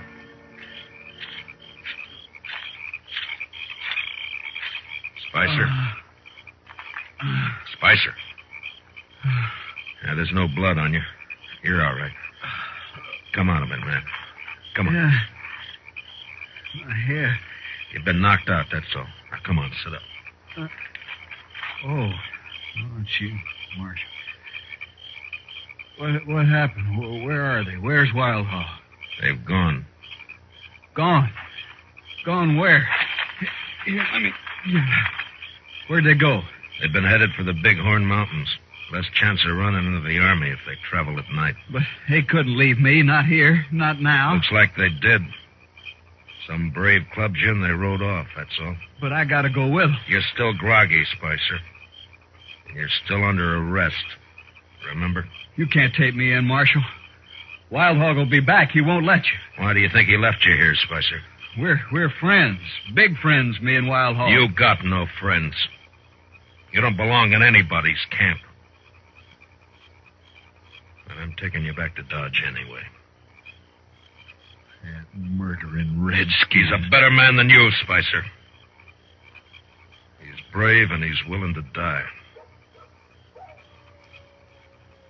Now, come on, we got a long ride back.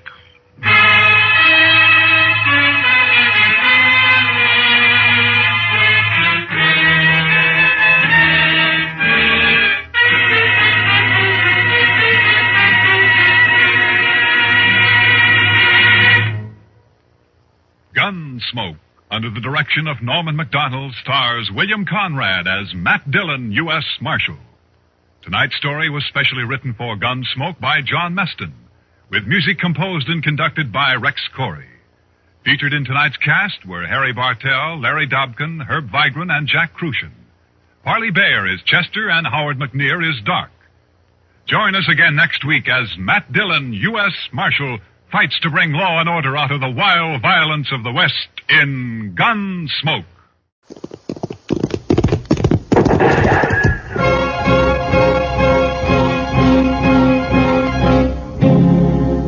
Around Dodge City and in the territory on West, there's just one way to handle the killers and the spoilers. And that's with a U.S. Marshal and the smell of Gunsmoke.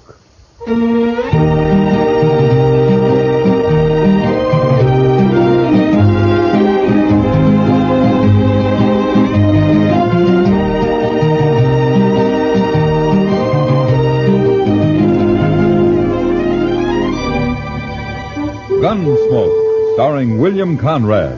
The story of the violence that moved west with young America. The story of a man who moved with it. Matt Dillon, United States Marshal.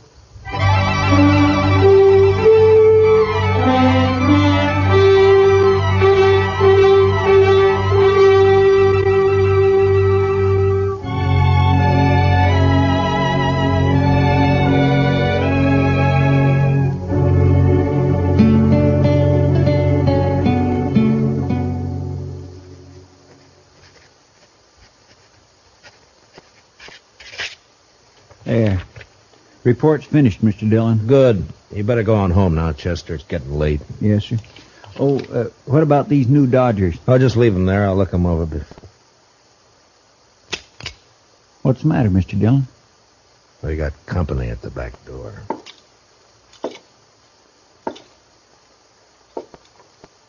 Yeah. All right, come in, mister. In, I said. Get your paws off of me. What? A girl? Sure, I'm a girl. What do you think I am? Well, put that long rifle away and I'll tell you. Where'd you get that thing, anyway? Pappy brought it with him from Kentucky, if it's any of your business, which it ain't by a darn sight. Uh-huh. What you doing hanging around in the alley? Get rid of him there, and we'll jaw about it. Huh? I see. Chester? Good night. Well, but I'm not going to... Yes, sir. Good night, Mr. Dillon. My gracious. You Marshal here? That's right, miss. My name's Hannah. Hannah Tolmans. You arrest folks, don't you? Well, if they've committed a crime, yeah. Uh-huh. Well, then I got somebody for you to arrest. Oh, who? Pappy. Why? 'Cause I said to, that's why. And somebody's been trying to kill him. I figure about the safest place for him is in jail. Wait a minute, slow down. Let's start at the beginning, huh? A few days ago, Pappy was bushwhacked up in the hills near our place. Oh? Was he hurt? No. Slug just bounced off in his head a little. Yesterday, the bushwhacker tried again. He missed. Sounds like a bad shot. Sure. But if he keeps trying, he may get lucky. So you put Pappy in jail until I can run down this ambushing gent, okay? You plan to cross guns with him yourself? I may be a girl, but I was barking squirrels while you was still trying to dent a tin can. Well, you better let me take care of it, miss. And as for your father, I can't jail him without a charge. Sure, I know that. What kind of a charge do you want? Well, what kind do you have? Well, most any, I reckon. Ain't it enough that he's drunk all the time? Well, I can hold him overnight on that. What if he shoots up the town? That's 5 days for disturbing the peace. That'll do. Where did he do this shooting? We ain't. Yet.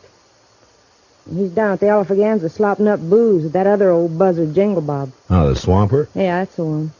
You'd best be somewheres around the saloon in a few minutes. I got a feeling Pappy's about due to bust the law again.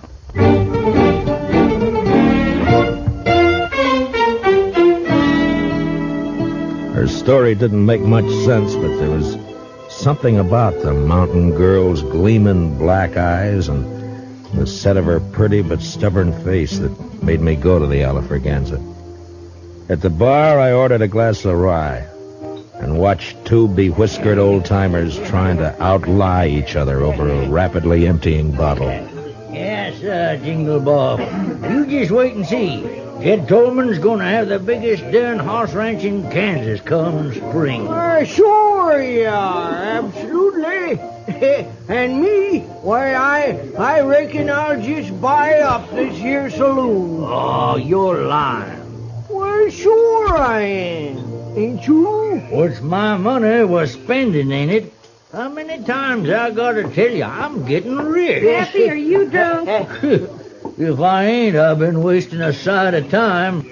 Now leave me alone, daughter. Go home where you belong. I'm going. Only come over to tell you, a man bet me $10 you couldn't shoot out that lamp on the first shot. What's that? Oh, give me that rifle. All right, hold on. That's enough of that. Stay back, son. What? Now, go collect your $10, daughter. Yeah, Pappy. But I think the marshal here's a fixing to arrest you. Huh? Ain't you, Marshal? Yeah, I guess I am. All right, come along, Jed. Come on. Why, get your hands Come off me. Why, I never... You jailing a man for having a little fun. Why, you'd never get away with this back in Kentucky. Jed, you're in trouble, aren't you? Who's trying to kill you? No, I reckon that's my business. Now, that's the law's business. I'll take care of myself, Marshal. Uh-huh. Back in the saloon there, you mentioned having money and getting more. So? From what I've heard, you and your daughter run a 2-bit horse ranch up in the hills. That hardly figures to make you rich. So? You thick-headed old... Look, all I'm doing is trying to save your skin if it's in danger. Now, why don't you help me instead of being... Reckon I don't wanna. Well, that's plain enough.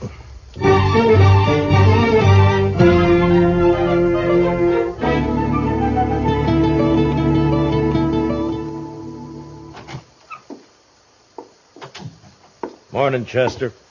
Morning, Mr. Dillon. You better take a look at this new Dodger. Huh? Wanted for robbery and murder, Vic Tolman. So that murderous gun hawk is loose again, huh? Broke out of prison last week. Yeah. If he's kin to Jed Tolman, he'll likely be heading this way. Yeah, likely. I'll give you a hunch, Chester. I think he's here already. You do? You know where he is? No, not exactly. But I expect Hannah Tolman may have an idea. That's where I'm heading.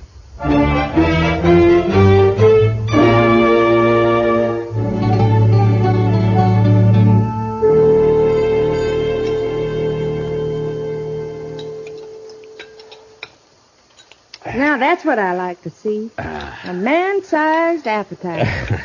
This wonderful corn pone. And I'm a good cook. Been cooking for Pappy ever since Ma died 10 years ago. Huh? You take pretty good care of him. Somebody has to. Pappy's kind of shiftless. I reckon he'd starve if I didn't feed him. Only things he cares about are wild horses and booze. In a pinch, he'd give up horses. You know, you're quite a woman, Hannah. You're pretty, brave, and with more courage than most men I know. Too quick, Marshal. What? You're sweetening me up for some reason. Not that I mind, you understand. I'm partial to a strapping fella like you. And Pappy's always after me to get hitched up. Says it ain't fitting for me to be 22 without a man. Oh, you're still young. Not the mountain folk. I'm an old maid. And I'm agreeable for some sweet talk. Only I don't trust yours. What are you after, Marshal? All right, Hannah. I only want the truth. About what? Where's your father getting this money he's spending? I wish I knew. Who shot at him? I don't know, but I'm aiming to find out. Where's Vic? Where's he hiding, Hannah? Who? Vic Tolman, your brother. Or maybe he's your cousin. Brother. Where? I don't know. Hannah, be sensible. Vic's a murderer. Vic's my kin. We Tolmans don't turn on each other. If you shelter him, you're guilty of... Marshal, I reckon you just wore out your welcome.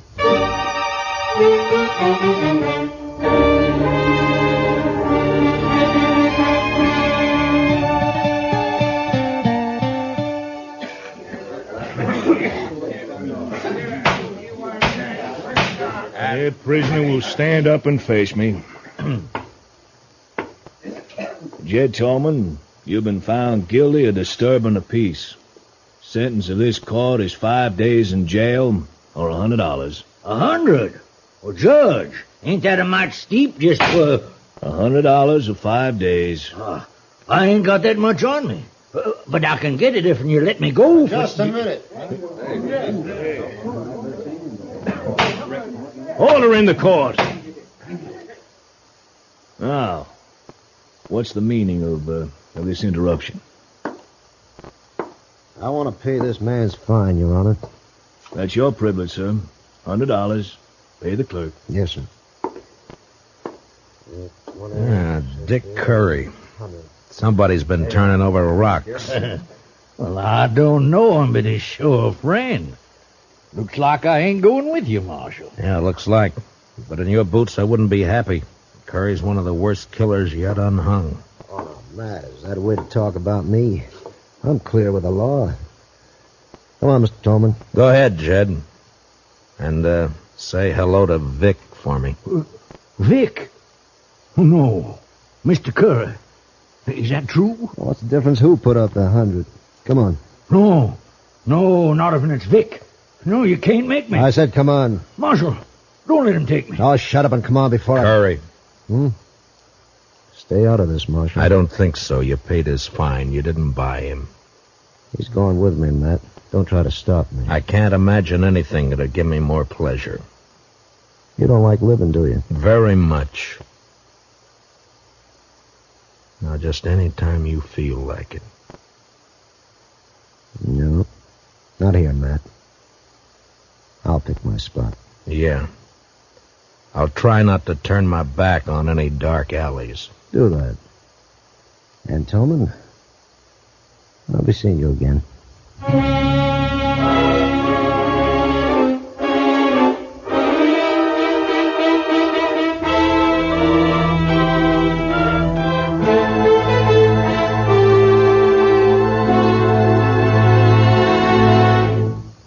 We'll return for the second act of Gunsmoke in just a moment. But first, strength against aggression calls for guns, tanks, planes, and explosives in tremendous quantity. It calls for other things, too. Moral strength, based on equality of opportunity for all, and economic strength, which today can be based only on continued high output of civilian goods. America must produce, as she never has before, war material, civilian goods, and democracy. Only an all-out effort in all three directions will give us security against aggression. Now the second act of Gunsmoke.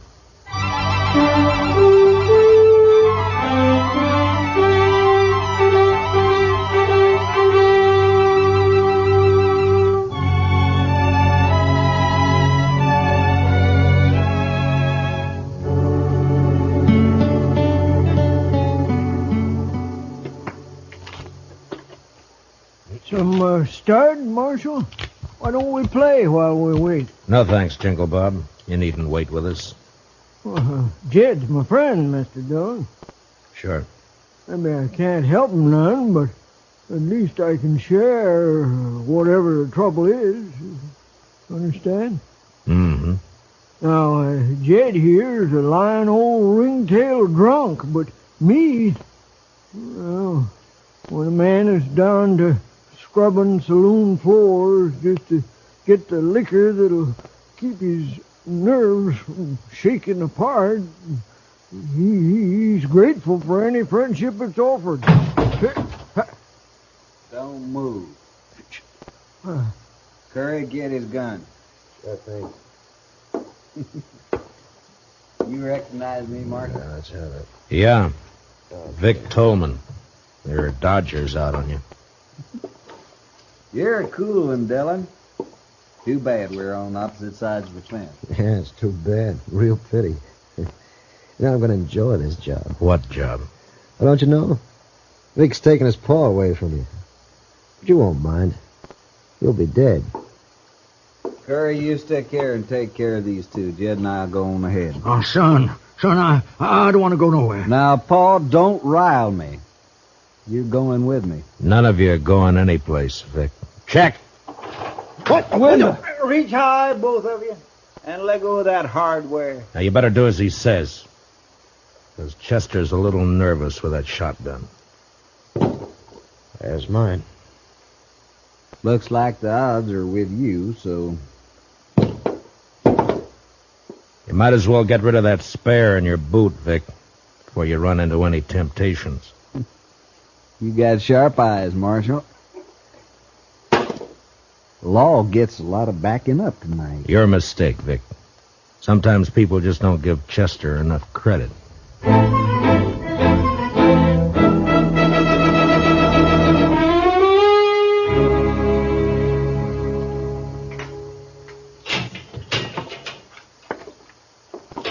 Chow time. Beefsteak, fried potatoes, stewed corn. Marshal, I must say you run a nice jail, don't he, Curry? Don't mind Curry. He's a little depressed about last night. You still run a nice jail. Something on your mind, Marshal? Mm-hmm. Yeah, a couple of things. Such as? Oh, such as your father spending money he hasn't earned, claiming to know where he can get more. Pa's sure a terrible liar. Mm-hmm. Such as him getting shot at twice and refusing to talk about it. Or help me investigate. Pa's a little bashful, too. Yeah. Such as his being afraid of you. I guess Pa's getting old, little dottery. Yeah. Then, of course, there's you. Well, now you're on my favorite subject. Go on. Well, you're a killer and a thief. But you're cool and smart. Smart enough to educate yourself. Had lots of time to read in the pen. Lots of time. You're going to have more. But not much more. But you're going to hang for those guards that you killed. Maybe. Curry, ain't you going to eat that? Mm-mm. Now, go on about me being smart. You're smart enough to know the most dangerous place for you to go after you escaped was here. Well, it looks like I ain't as smart as you think. It depends on what reason you had for risking coming here. Boy, that's sure good coffee. First jail I was ever in where the coffee was fit to drink. Oh, thank you. Okay, Marshal. Now, just what was my reason? Reason was money. Money? Cash. It's the only thing that'd give you a chance to get out of the country. You're in for robbery as well as murder. How much of the loot was recovered? You know how it is, Marshal. Easy come, easy go. I spent it as fast, well, nearly as fast as I got it. So nothing was recovered, huh? No, it was all gone. It was all hidden, you mean? Hidden until Jed found it. Paul? Sure. That's his source of money. It's also why he was afraid to go with you. Like I said, too bad we're on opposite sides. You got brains and you use them. You want to fill in the details for me? I'll tell you this. You're right about my cash and money. I'd had it and be on my way to Mexico by now if Paul hadn't switched hiding places on me. You know, it hurts. Paul's turning against me. Yeah. The Tolmans always stick together. Except when money's involved. How about you, Marshal? Money by you? Sky's the limit. I'm sorry. Well, I figure not. Well, been a nice chat. Want to take you straight. Hurry, give me a hand. All right, back up, Curry. That's it. And tell Vic when he wakes up to take it easy. Or he won't live to be hung.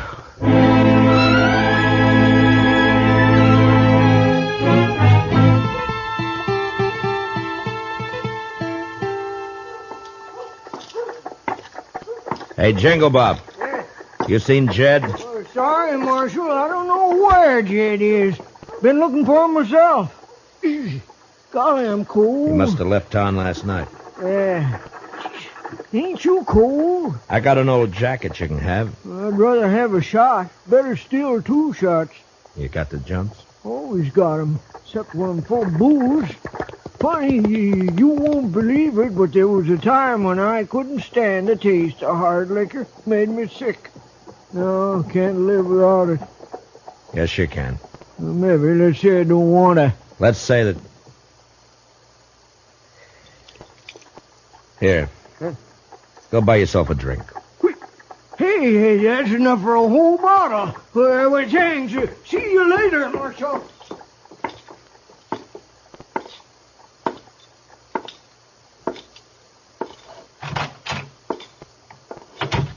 Supper time, Chester. Chester. Chester, you all right? The prisoners? Gone. Hannah Tolman slipped him a gun. They made me open up the cell, and Vic slugged me. Well, I know where they'll go. Please, Mr. Dillon, take me along. It was my fault they escaped. All right, Chester. Ask Doc to put a quick patch on that head, and we'll go after him. Together.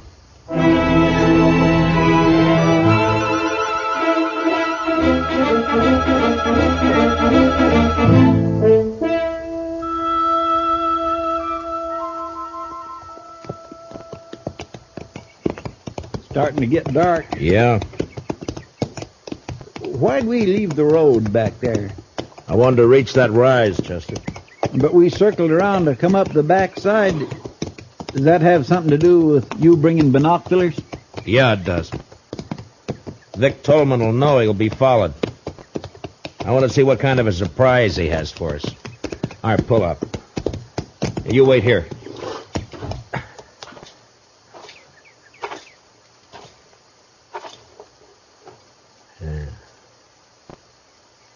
See anything? No. Not yet. Now, wait. I know now. Yeah, it's Curry, all right. He's holed up in some brush just beyond the turn in the road down there. Well, what do we do, Mr. Dillon? Take the horses and circle back the way we came. Start up the road, but don't make the turn. I understand. Now be sure. As long as you don't make the turn, you'll be safe. But, I do want you to make some noise. Noise? Yeah, I want you to sing, whistle, throw rocks, anything. Just so long as it holds Curry's attention. It was slow work, crawling down through the brush, but finally I was only 10 feet behind Curry's position. The gunman was holding a rifle trained on the turn. And out of sight, coming up the road, I could hear Chester.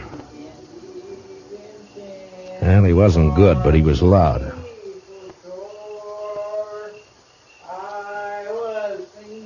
Come on around that turn, blast you. All right, don't turn around, Curry. What? You may have a point, but I like Chester, bad singing and all. Now lay the rifle aside and unbuckle your gun belt. Now, careful. Yeah, sure. Only don't shoot. Okay. Chester! Chester! I didn't mean no harm. I was only going to scare him. Yeah. Now, where's Vic? At the Tolman house. Waiting for Jed to show up. Uh-huh. All right, put your hands behind your back. I'm going to tie you up and leave you here. What? Leave me here? Yeah, we'll pick you up on the way back to town. It was dark when Chester and I were moving through the trees up to the Tolman shack. There was a light in the front, and through a window we could see the figure of Hannah Tolman moving around. Just a girl. Yeah, Vic's there. He just stand out of sight so Jed won't be scared off. Uh-oh. She's coming out. Heading this way. And there must be a well out here. She's carrying a bucket. Yeah, behind that tree, quick, and I'll take this one.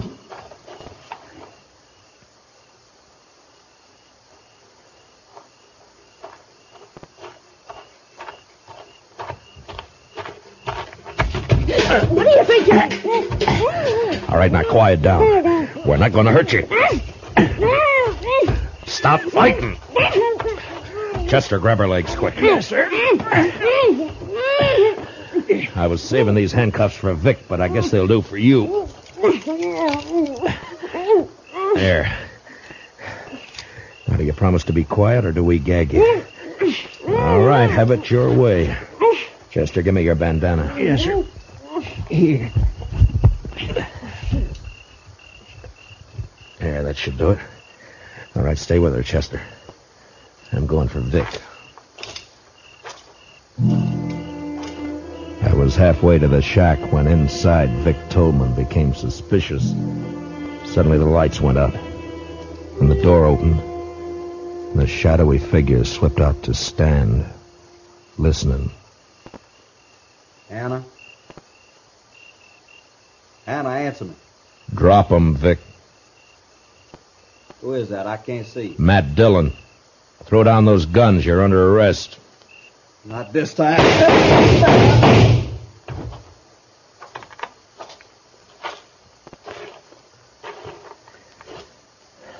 Vic? You were right, Marshal. I ain't gonna live to hang. Vic. Mr. Dillon, over here. Hey, what is it, Chester? Who's that, Jed? Yes, sir. I caught him sneaking towards the house. He was carrying this bag. Here, let me see. That's the money. I was taking it to Vic. Is he... Yeah. You're too late, Jed. Oh, no. To give him his money. If only he hadn't taken them shots at me. He didn't. Until he found out where the money was hidden, he was the last person in the world to want you dead. But, I don't understand. He must have... No. Only the person who knew where you had the money would have shot at you. Nobody knew that. How could they? Who you could... talk a lot when you get drunk, Jed. And you only get drunk with one person. Huh? You mean Jingle Bob? Yeah. Yeah. I remember. I was bragging. Told him all about finding it and switching hiding places. Why, that low-down snake. And him pretending to be my friend. Come on, Jed. I'll help you bury Vic. Then we'll get back to Dodge. We Tolmans sure have had a bad week.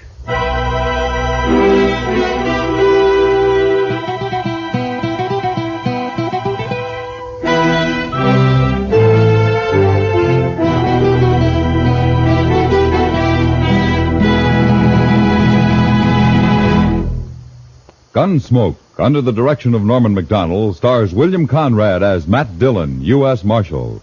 Tonight's story was specially written for Gunsmoke by Herb Purdom, with music composed and conducted by Rex Corey. Featured in tonight's cast were Virginia Gregg, Joseph Kearns, and Junius Matthews, with Harry Bartell, Lou Krugman, and Peter Leeds. Parley Bear is Chester. Join us again next week as Matt Dillon, U.S. Marshal, fights to bring law and order out of the wild violence of the West in Gunsmoke.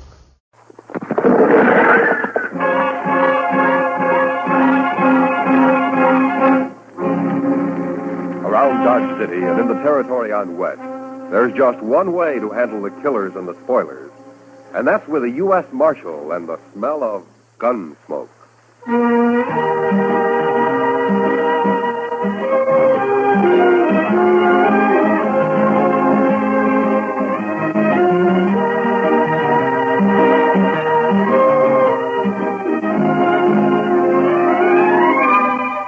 Gunsmoke, starring William Conrad. The story of the violence that moved west with young America. The story of a man who moved with it. Matt Dillon, United States Marshal.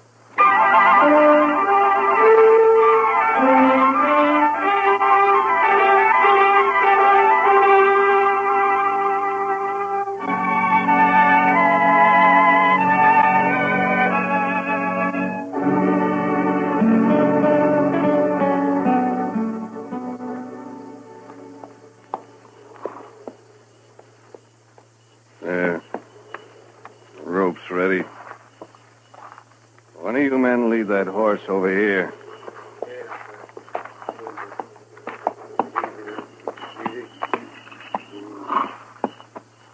All right. Let me get this noose around your dirty neck, and you'll be swinging in no time. There. Not too tight, is it? wouldn't want you to be uncomfortable. That's enough of that, Cam. What? Who said that? I did. I said it. Rice Stewart. What's the matter, you turning yellow? Get this over with, Cam. Why devil him? If that's what he is, that's why. Shut up. I'll take care of you in a minute. Rice, you got anything against my hanging this murderer? Just don't devil him, that's all. Get it over with. I'll do it my way. It's my brother he shot, isn't it? And in the back, too.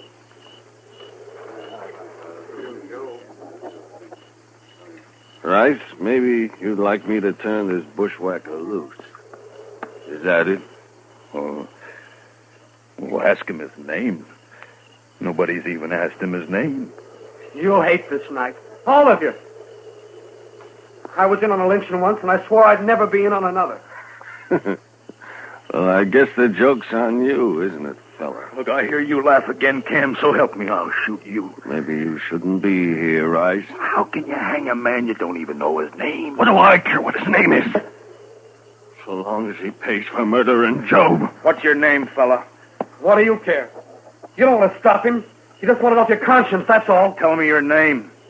It's Billy Saxton, that's my name, Billy Saxton. How's it sound?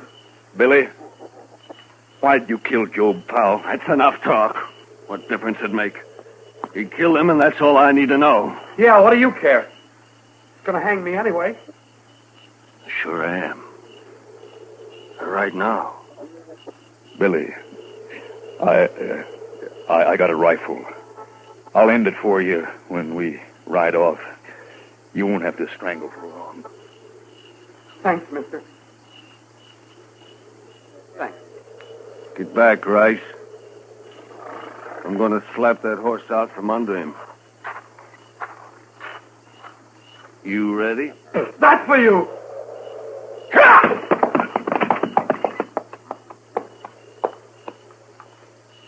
Let's go, men.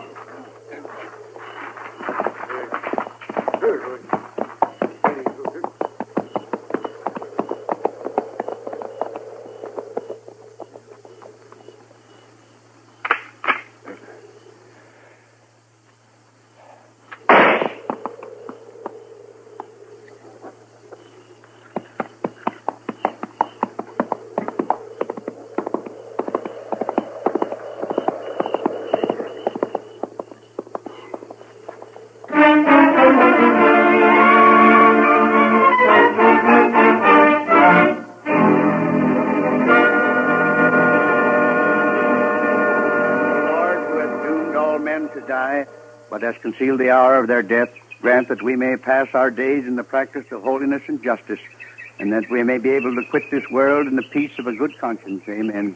Amen. May Job Powell rest in peace. Amen. Amen. Go ahead, boys.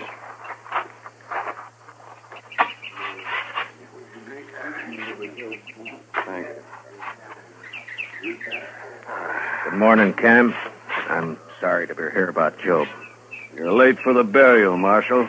Well, I was out at Fort Dodge last night. Just heard about it this morning. Preacher? We are in the valley of the shadow of death, Marshal Dillon.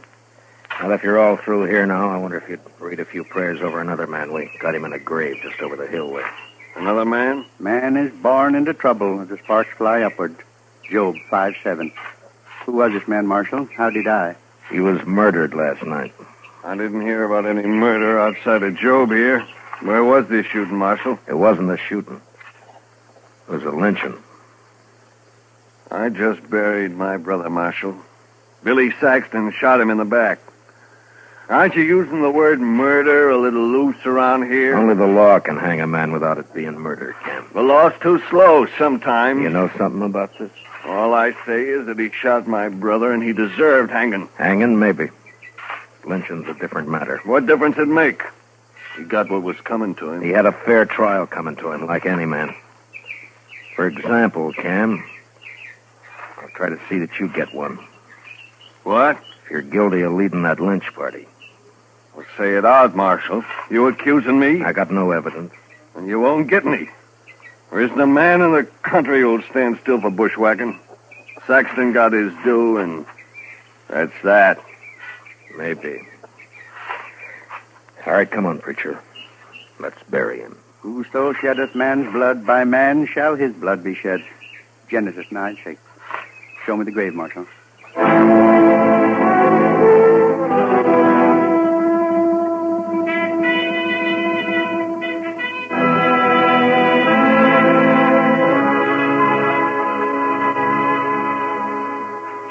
Why don't you just arrest Cam Powell, Mr. Dillon? Yeah, he won't admit anything, Chester, and I can't find a witness. Must be somebody who'll talk.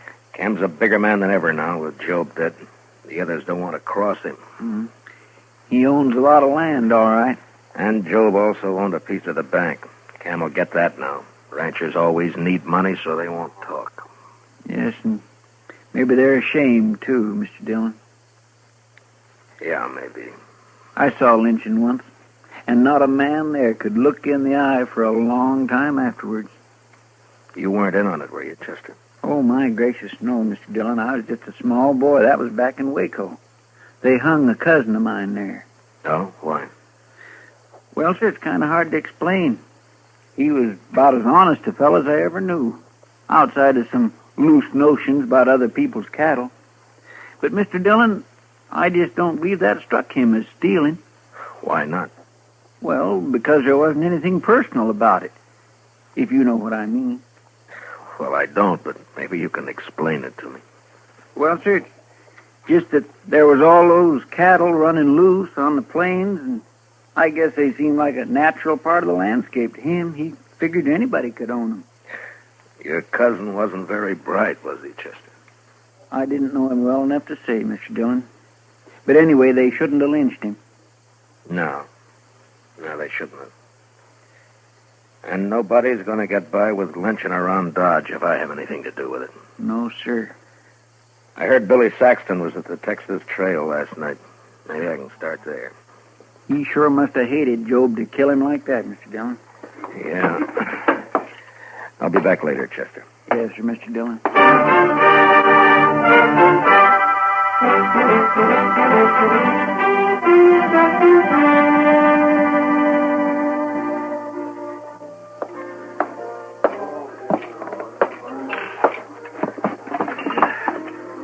Hello, Kitty. Hello. Well, I can remember when you'd give me a smile. What's the matter? Nothing, Matt. Someone been bothering you? You might put it that way. Where were you last night, Matt? Why weren't you around? Yeah, Chester and I rode out to Fort Dodge on business. It was late, so we slept there. I thought this town could go one night without trouble. You sure thought wrong, didn't you? You're upset about the lynchings, I did. That's it. Aren't you? I heard Billy Saxton spent some time in here yesterday. I hate men. I think they're awful. Savage beasts. It'd be worse if it weren't for the law, Kitty. Now tell me about Saxton. He could tell you himself, Matt, if you hadn't picked last night to wander out of town. Now, Kitty, this isn't like you.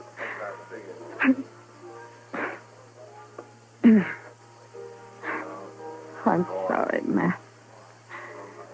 He seemed like such a nice kid. Where was he from? I never heard of him around here before. The Dakotas, somewhere. He was just a cow puncher, looking for a job. No more a gunman than I am. No, you can't be sure, Kitty. He say he'd ever been in Texas? The Powells came from Texas, didn't they? Amarillo. Billy never mentioned Texas one way or the other. What'd he talk about? Horses, mostly. How he'd like to have a little spread of his own someday. And a woman. I see. And he talked nice about it.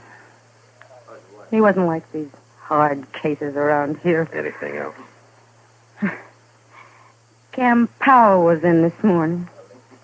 Told me not to talk about Billy, especially to you. No? What'd you say? I told him I'm not afraid of him, but maybe you are, so why didn't he warn you against talking to me? That pleasing?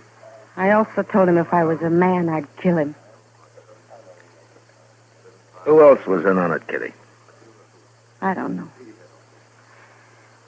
One thing, though. Rice Stewart came in here last night. Must have been afterwards. He sat over there in that corner and got drunk all by himself. Real drunk. Not like Rice. No, but maybe he was in on it and couldn't stand himself afterwards. Maybe that's why he had to get drunk. Well, I'll go see him. Anyone who was there would be in trouble, too. Wouldn't they, Matt? Yeah. I have a feeling Cam really headed this thing, and if I can prove it, I'll have him up for murder. I'll keep my ears open, Matt. Thank you, kiddo. I think I'll ride out to the Stewart Ranch. Rice isn't a man who can lie with much conviction. Good luck, Matt. Yeah, I'll see you later.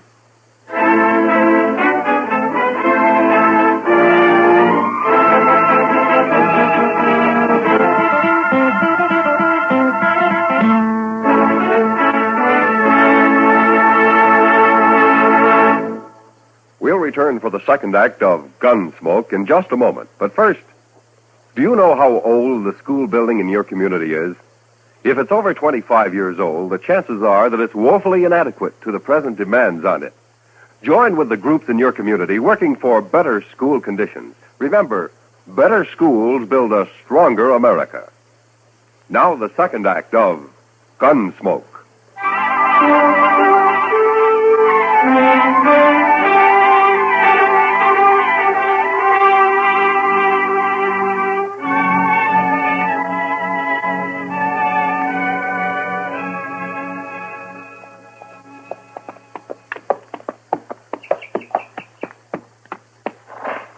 Hello? Anybody around? Get down, Marshal. I'm coming out of the sun. Well, thank you, Miss Stewart. Got a pot of coffee on the stove, Marshal. Oh, thank you, ma'am, but I'd like to find Rice first. Anything wrong, Marshal? No, I'd just like to talk to him. Rice come home real late last night, and he was awful drunk. First time in years. If you'll forgive me, Miss Stewart, I'd better find him. All right. Guess I'd rather Rice told me about it himself. Must be something up. Cam Powell was by earlier.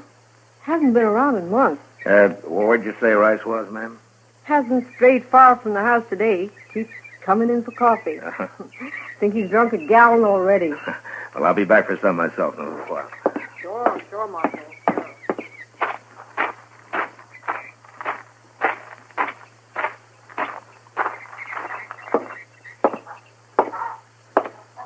Rice?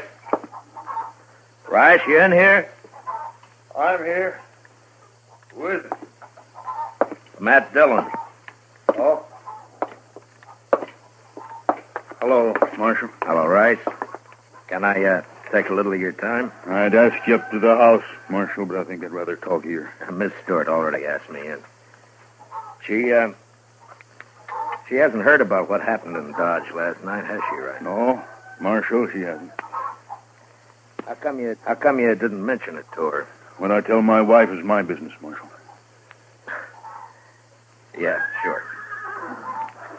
But you know, she's bound to hear about it later. Maybe she'll wonder why you didn't tell her right off. That's still my business? She said Cam Powell was here this morning. Anything wrong in that? You don't feel very good today, do you, Rice? I got drunk yesterday. Last night I got drunker. Is that what's bothering you? Well, I'm not as young as I used to be, that's all. You're a poor liar, Rice. I figured you would be. Yeah, I suppose I am. Look, Rice, I've known you for 4 years, and I've never heard a bad word against you. But yesterday you were a little drunk and got mixed up in something you're ashamed of now. Cam Powell's threatened you if you talk about it. Isn't that right? That's right, Marshal. Well, have you decided what you're going to do about it? I don't know, Marshal. I just don't know. Well, then maybe I'm wrong about you. Maybe you know better than Cam and the rest of them. Look, it's done with now, Marshal. Why can't we just forget about it? We just can't forget a lynching, Rice. That'd make it too easy for the next one to happen. I'll kill the man that starts another one. And why are you going to let Cam get by with this one? Well, by heaven, I'm not. I should have stopped it then. I don't know what was wrong with me, but I'll face up to it now. What do you want to know, Marshal? Where were you when Job got shot? At the Longhorn. About 6 of us were having supper. Job went down the street for some cigars, and then we heard a shot out back, and we run through the kitchen and found the cook outside holding Billy Saxton. Mm-hmm. He'd shot Job when he passed the street end of the alley. The cook see it? Oh, she said he did. Then what happened? And Cam, he went crazy when he found Job was dead. And, I don't know, Marshal, but before I knew it, we'd slipped out of town with that boy. Cam hung him on that little tree about a half-mile down the road. Yeah, I know. I cut him down. And that cook, that Hank something or other, I remember he grabbed Saxon's gun when we run out back. I can't get it off my mind. Nobody ever even looked at the boy's gun to see if it had been fired. Cam just hung him on the cook's word for it. Mm-hmm. All right, Rice. Thank you. Will you be a witness if I need you? I'll see you through now, Marshal. All the way. Oh. I feel better already. All right. Let's go get some of your wife's coffee, Rice. Yeah. Then I gotta get back to Dodge. It's good coffee, Marshal.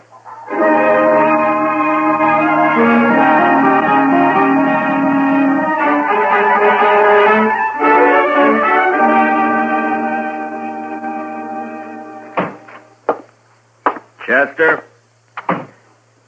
Chester? Chester, where are you? I'm out back, Mr. Dillon. I'll be right in.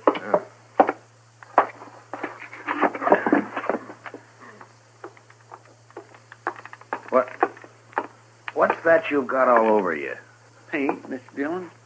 White paint. Paint? Well, where'd you get it? Now, what are you up to now, Chester? I sent St. Louis for it, sir. I thought it'd be a good idea to make the hitching rail out back all white. Well, what for? Well, sir, we might be in an awful big hurry some night, and that... all right, Chester. All right. Look, I want you to go get cleaned up. I want you to have supper at the Longhorn tonight. Well, I sure do thank you, Mr. Dillon. No, Chester. I want you to go there alone. Oh. Yes, sir? It's for a reason. Do you know the cook over there, Hank something or other? That's Hank Ashford. He's not a very good cook, Mr. Dillon. How long's he been around? Oh, about a week. I don't think he likes cooking much. He don't seem to be very willing either. Well, it doesn't matter. I doubt if he'll be around for long. Why not, sir? I'm guessing that he'll be wanting to get out of Dodge fast after you let it drop. Real casual-like, mind, that I've ridden out to arrest Cam Powell. Is that so? You going to bring Cam in tonight, Mr. Dillon? No. You're just going to make Hank Ashford think I am. And don't let anyone else hear about it, though. Oh. I've got it, sir. You happen to know where Hank rooms? The Dodge house, Mr. Dillon. It's pretty fancy for a cook, isn't it? Yes, sir. All right, you go to supper about 6 o'clock. And I'm gambling that Hank Ashford will be packing his things at the Dodge house by 7. All right, Mr. Dillon.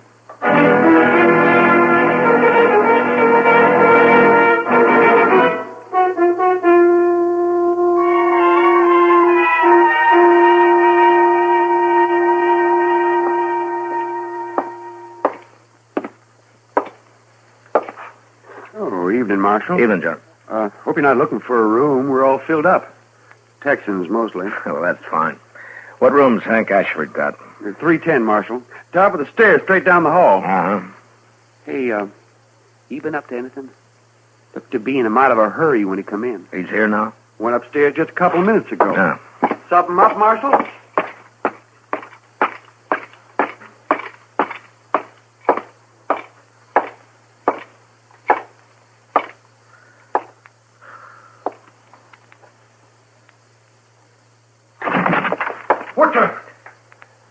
What do you want? Leave that gun lay where it is, mister. Here, I'll just put it in my belt. Less likely to get you in trouble that way. You're the marshal, ain't you? You leaving town, Hank? Yeah, I am. Why? I'm tired of cooking, that's why. You got Billy Saxton's gun up here, Hank? What? Or shall I tear your stuff apart and find it myself? No, it's in that drawer there. Yeah. But I wasn't at that lynching, Marshal. I can prove I wasn't. Yeah, I'm sure you weren't.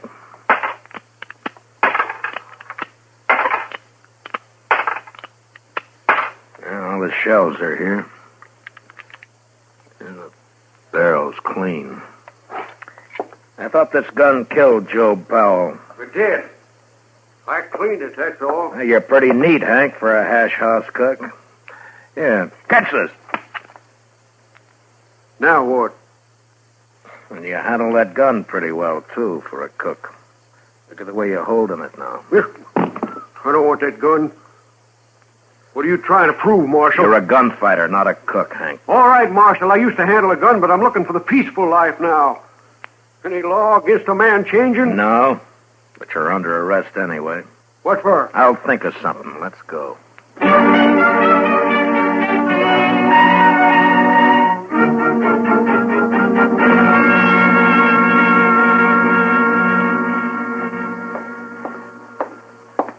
Hank wouldn't eat any breakfast, Mr. Dillon. Yeah, that's too bad. He says he won't be here long anyway.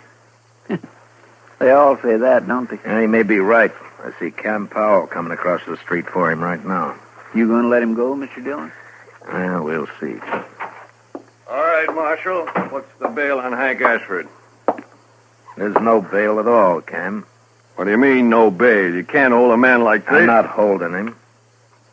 You mean he can leave? Anytime. Then what'd you arrest him for in the first place? Oh, let's say, suspicion. Suspicion of what? Well, drunkenness? He wasn't drunk. No, but he might have got drunk. You're pretty high-handed with that badge, aren't you, Dillon? You tell me, Cam. You ought to know about being high-handed. We're wasting time. Turn him loose. I want to get out of here. I'll get him, Mr. Dillon. Hank's a right handy man to have around, huh, Cam? What does that mean? Well, he can cook. Probably turn his hand to most anything.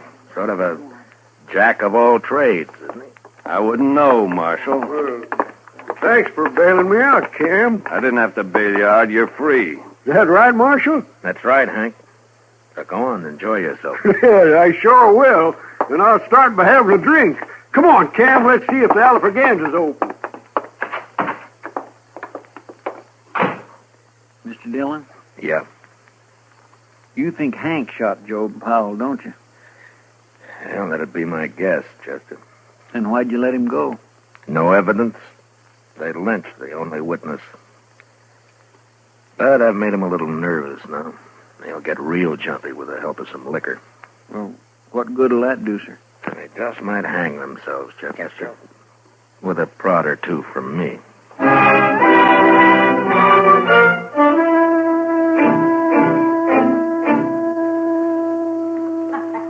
Well, come on, let's walk. Yeah. Are you still here, gentlemen? May I buy you a drink? What are you doing here, Marshal? Why do you want to buy us a drink? Bartender. Dillon, give me that bottle there, will you? Cam, I don't like this. Let's get out of here. Wait a minute, Hank. I'm too big a man in Dodge to get pushed around by any marshal. I just want you to have one drink before you leave, gentlemen. Yeah? Just one. For you, Cam. And for you... Thanks. Yeah. Well, gentlemen, here's to, may he rest in peace, Billy Saxton. You looking for trouble, Marshal? You're the one who's got trouble, Hank. What do you mean?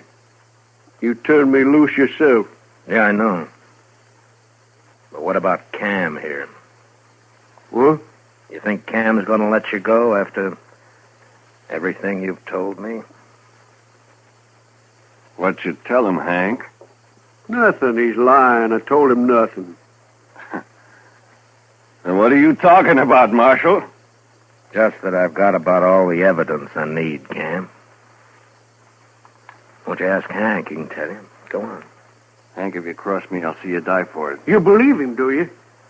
Well, go ahead. You didn't have the guts to shoot your brother yourself. Shut up. Who are you going to hire to shoot Shut me? up, blast you. Shut me up. Shut me drunk, up. man. Use your head. You got us in enough trouble already. I have. If you'd let me shoot that boy when he stumbled on me, would have been it, all right. Stop you may be rich, Cam, but you sure ain't smart. I'm going to kill you, Hank. Well, draw on me and I'll have 2 pals tomorrow. All right, hold it, both of you. We've heard enough. Well, there you are, Hank. Marshal's heard all he needs. You're done for now. Yeah? Well, I shot a marshal in Trinidad once. Don't see why I can't shoot one in Dodge. Don't try it, Hank. Why not, Marshal?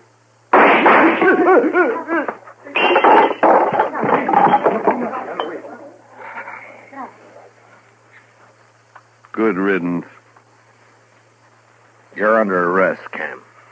Hank shot Job Marshals. You heard him say so. I heard him. But I'm still interested in who murdered Billy Saxton. And you're right back where you started, Marshal. Seems nobody knows about that lynching. I know about it. Right stood. I'm not proud of it, but I was there. I witnessed the whole thing. I'll take your gun now, Cam. I guess you win, Marshal. Nobody wins this time, Cam. Now, maybe the next time anybody gets an idea about lynching a man around here, they'll think twice. Now, you lead the way.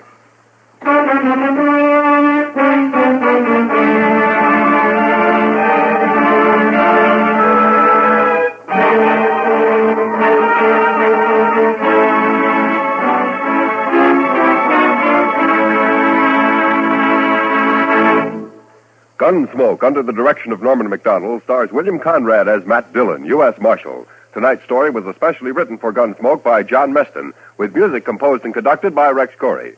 Featured in tonight's cast were Paul Dubov, John Daner, and Tom Tully, with Joan Danton, Ralph Moody, and Lee Millar. Parley Bear is Chester, and Georgia Ellis is Kitty. Join us again next week as Matt Dillon, U.S. Marshal, fights to bring law and order out of the wild violence of the West in Gunsmoke.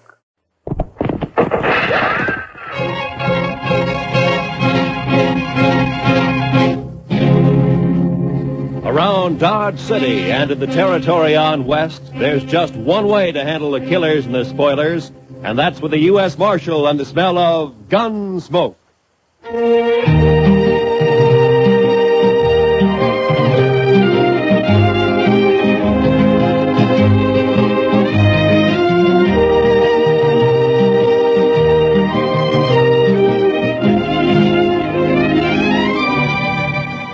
Gunsmoke, starring William Conrad. The story of the violence that moved west with young America. The story of a man who moved with it. Matt Dillon, United States Marshal.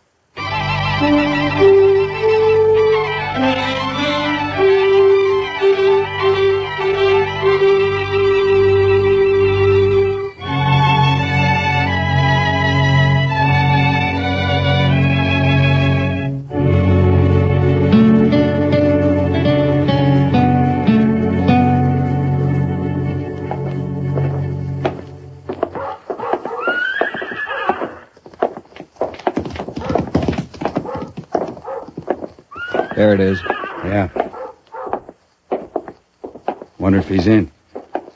We'll soon find out. Look him over close. You've got to know how he stacks up. Yeah, I know. Hope he doesn't recognize us. He won't. Come on. Morning, boys. Morning, sir. Are you the marshal here in Dodge? Yeah, that's right. My name is Dillon. Matt Dillon. Thompson's our name. I'm Jim. This is my brother, Will. I'm glad to know you. This is my sidekick, Chester Proudfoot. Pleased to meet you. Howdy. Howdy. Yeah, Mr. Dillon, we're after some information. Huh? What kind of information? Well, you see, Will and I just brought a trail herd up from the Pecos country, around 2,000 head. We're holding them downriver a few miles. Oh, toward Walnut Creek? Yeah, I guess that's what they call it. You see, we plan to drive them on up toward Wyoming and put them on grass for a couple of months. We got thinking we might sell them here if we could get a fair price. Well, you shouldn't have any trouble. The market's good right now. So we've heard. And the only thing is, we don't know any buyers here. We were wondering if you might have an idea or two. I see. Well, I see. I suggest you go talk to Clem Bates. He runs the bank down the west end of Front Street. Clem Bates, huh? Yeah, he'll know of any buyers that happen to be in town. Might even buy the herd himself if it's in good condition. Well, we'll go right down and see him now, Mr. Dillon. And much obliged to you, sir. Forget it. Coming, Will? Yeah. It's been a pleasure talking to you, Marshal. Thank you. Same to you. Goodbye. Well, they seem like a couple of nice men, Mr. Dillon. Yeah. Couple of strange ones, Chester. Wonder what they're here for. Why, to sell a herd of cattle. You heard what they said. Chester, when's the last time a trail driver came in here and asked me where to sell his cattle? Well, I don't recollect that one ever did before, but all the same... Of course not. They go to the bank or one of the saloons. They don't come to the jail. Then why do you figure the Thompsons did? Well, I got an idea they might be sizing me up. I think that's the kind of information they wanted. But why? I don't know. Maybe they're planning something they think I might interfere with.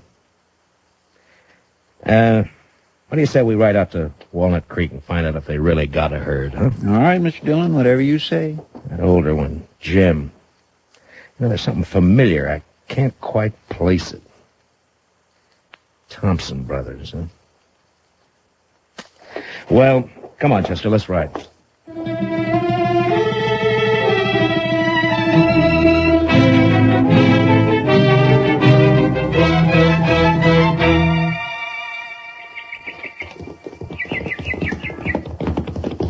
Oh, boy. Oh. Hello.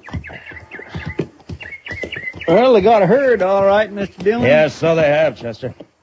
Well, let's drop in on them, huh? Come on.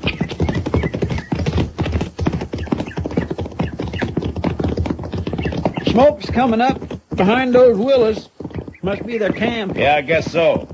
These cattle are carrying a Circle Bar Tea brand. I never heard of it. It's like the Thompson brothers, Chester. I never heard of them either. At least not by that name. Camp looks deserted, Mr. Dillon. Yeah, Right way out! Somebody coming out of the wagon there. Yeah, he must have been asleep or... Well. You fellas better turn them horses around. Hello, Houston. Dillon, I didn't recognize you. Well, now that you have, why don't you put the rifle down? Well, sure, Marshal. I got no quarrel with you. You used to figure you did. Well, How long you been working for the Thompsons, Houston? just a couple of months, I ran into him down on the Pecos and hired out for the drive. Did you know him before that?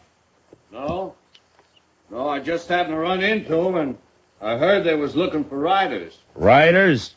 I never knew you to hire out for anything but gunslinging. Why don't you let bygones be bygones, Marshal? A man can change. Maybe. Now, you take me. I don't hold no grudges. You run me out of town last year, and I was pretty sore about it, but not anymore. I'm willing to forget it. If you do, you'll be making a mistake, Houston. Now, look, I Marshal. told you to get out of Dodge City and stay out. That still goes. You understand me? All right, Marshal. That's the way you want it. I'm not in Dodge City. Not yet.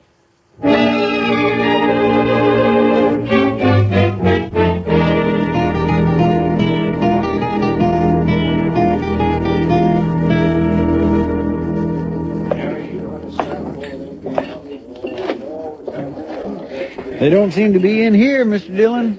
Yeah, we'll wait, Chester. They will be sooner or later. Well, it was a real dull day up until now. Hiya, Kitty. Good to see you, Matt.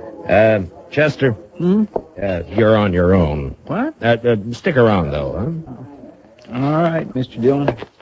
See you later, Miss Kitty. All right, Chester. You like a drink? Not now, thanks, Kitty. I was looking for a couple of strangers in town, the Thompson brothers. Oh, yeah.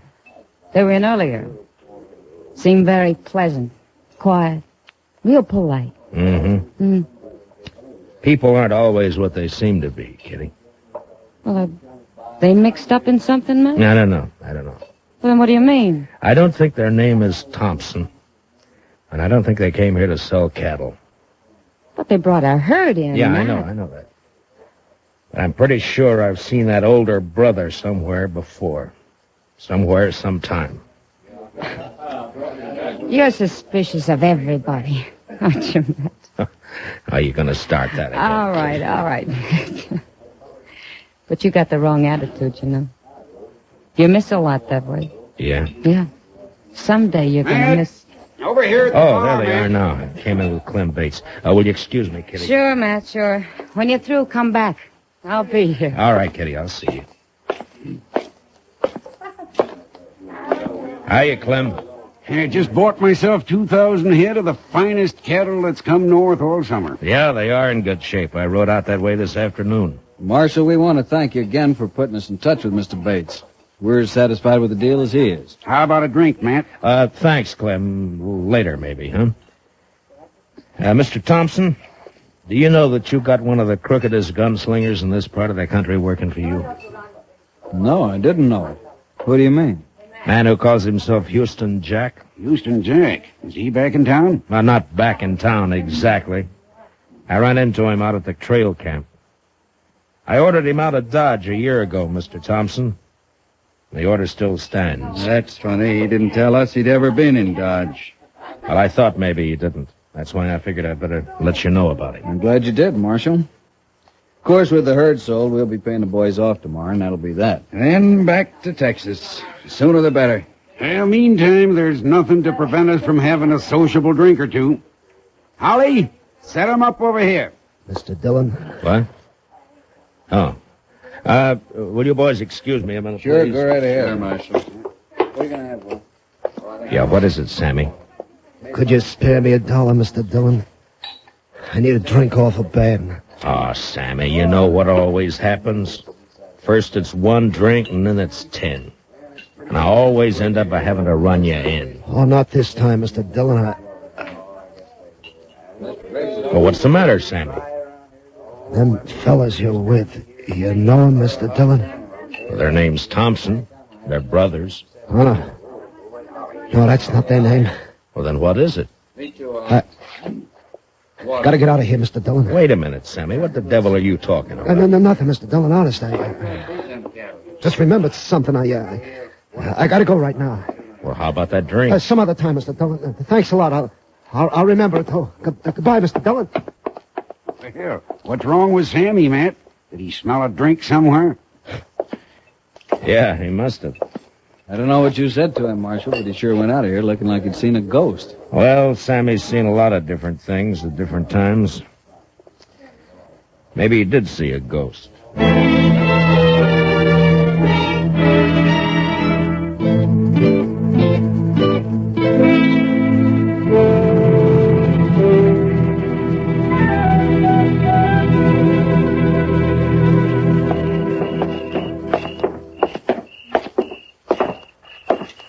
I can't figure where he got to, Mr. Dillon. I looked in all the places he usually hangs out, but there wasn't any sign of him. Well, the ways of a drunkard and the ways of a woman, Chester, they're beyond all human knowledge. Yes, sir, I guess they are, Mr. Dillon. There's one thing certain, though. As blurry-eyed as he is, Sammy recognized those Thompson brothers. And that's more than I can do. Oh, maybe there's nothing to recognize. Maybe you just think you've seen them before. Yeah, maybe. Well, there's no use going back to Texas Trail. That's one saloon Sammy will stay clear of. I just don't know where to look, Mr. Dillon. I'll swear... Wait a minute, Chester. Oh, Thompson's coming out of the saloon. No, I mean across the street. There's somebody by the corner. By heaven, that's Sammy. Yes, and he's got a rifle. I got you, boys. Sammy, you fool! Over there for the corner. Come on, Chester. He must have been crazy, Mr. Dillon. He must have been out of his mind. Yeah, I guess. One side. Let me through here, please. Let me through. Will you let him through? Sammy. Mr. Dillon, could use that drink now. Thought I'd get the reward.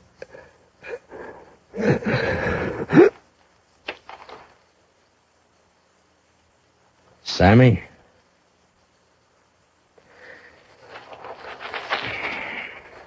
Is he dead? Yeah. We sure hated to do it, Marshal. We had nothing against this man, didn't even know him, in fact. But I guess you saw what happened. Yeah, I saw it. He threw a rifle on you, tried to kill you. You couldn't do anything else. I can't figure it, Marshal. My brother and me didn't have no quarrel with this fella.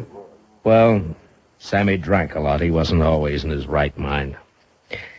But you won't be held. It was out-and-out self-defense. Thanks, Marshal. Thanks a lot. Come on, Will, let's get out of here. Yeah. Well, it's too bad, Mr. Dillon. Sammy never meant no harm to anybody. He did to the Thompsons, Chester. I can't figure it. Why did he do it? Because he recognized them, I guess. Say, did you see them draw after he fired? Yeah. Yeah, I saw him. They're fast, Mr. Dillon. Matt, What? Oh, Kitty. I heard him down the street calling for Doc. He was hurt. Sammy got himself killed. Oh. Poor little guy. Yeah. Matt, you got trouble, too. What do you mean? Houston Jack's in town. What? He's over at the saloon now, looking for you. Matt, he says he's gonna kill you.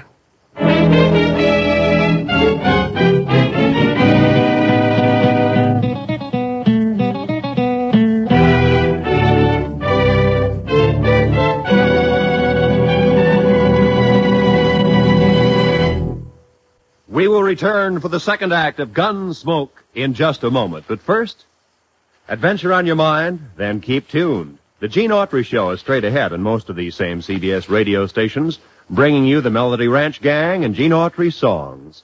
Tarzan's straight ahead, too, tonight involved with some fanatic headhunters in darkest Africa.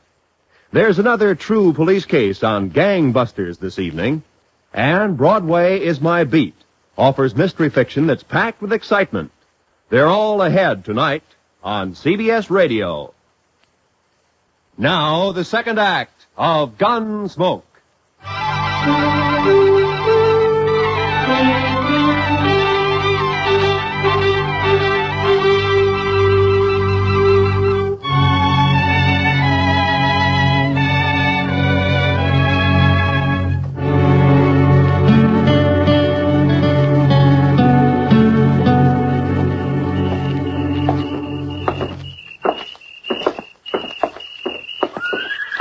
I just can't figure it, Mr. Dillon. I never thought Houston'd have the nerve. Well, it's like a lot of things tonight, Chester. None of it figure. Mr. Dillon, you don't suppose he's going to set you up for the Thompsons? No, they got their horses and left. They're not in here. Well, we'll soon find out. Come on. Watch the boys at the tables, Chester, and keep them off my back, huh? Yes, sir, Mr. Dillon. Maybe I wanted to leave town just at that time. I'll tell you one thing for sure. It wasn't that tin horn marshal that made me do it. You notice he's staying plenty clear of me. Hello, Houston. Dillon, you got nothing on me. I told you to get out of town, didn't I? I know, but you still got... I told you to stay out, didn't I? Yeah, but you had no right. What do you think you are? Why'd you come back? That's my business. Mine too, maybe. You're under arrest. Stay back, Dillon. I'm warning you. You can't keep backing off forever, Houston. You'll have to stop sometime. I said you're under arrest. I heard what you said. I got ears, Dillon, and I know how to... He's bolted out the door, Mr. Dillon. He's getting away. Be careful, Matt. He could be waiting outside. You drew, Mr. Dillon. Why didn't you shoot? Because you didn't draw. You can't... There he goes. Well, come on, Chester.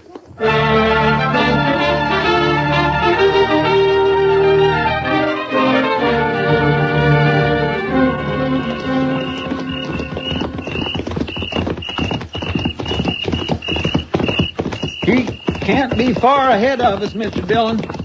He's heading for the range camp. I still can't figure it, Mr. Dillon. It just don't add up. Chester, so help me if you say that once more, I'm... What's the matter, Mr. Dillon? Pull up. How about? Oh. Now. What are we stopping for, Mr. Dillon? He's getting farther away every minute. Chester, I owe you an apology. You're right. It don't add up. Well, it's just a way of talking I have. I didn't intend... No, I mean it, Chester. Everything Houston Jack did tonight, it doesn't add up at all. He knew I'd jump him if he came into town. He's tough, but he's not that tough. He's not the kind of a man to force a gunfight just for a chance to show off. Yeah, but there wasn't any gunfight, Mr. Dillon. No. He turned tail and ran. That's not like Houston either.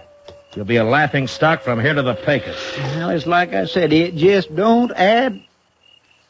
I forget what I was going to say. Chester, suppose the Thompsons wanted to get us out of town for a while, huh? You mean they put Houston up to that dido so's we'd chase off after him?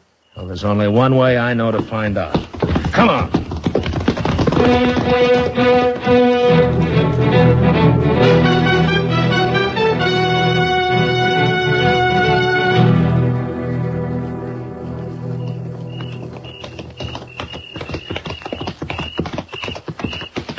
Dodge is kind of spooky this time of night, Mr. Dillon.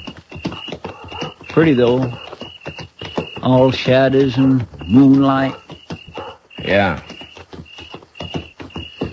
Man could do a fair job of shooting tonight. My. Sometimes I think Kitty is right about you, Mr. Dillon. Meaning? No heart. Maybe not, Chester. No offense, Mr. Dillon. Oh, forget it. You know, Chester, there's something about moonlight connected with those Thompson brothers. I wish I could remember what... Chester, Don't look. Just ride straight ahead. Keep riding.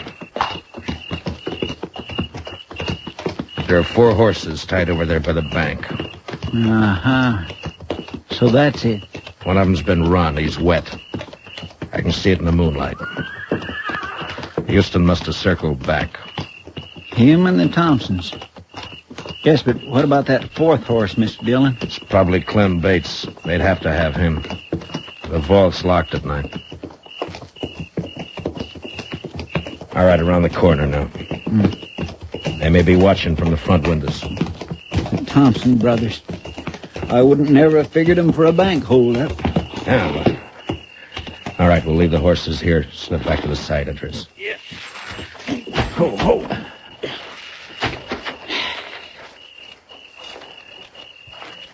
Well, what about that moonlight now, Chester? Well, I guess it's bright enough a man could do a fair job of shooting tonight.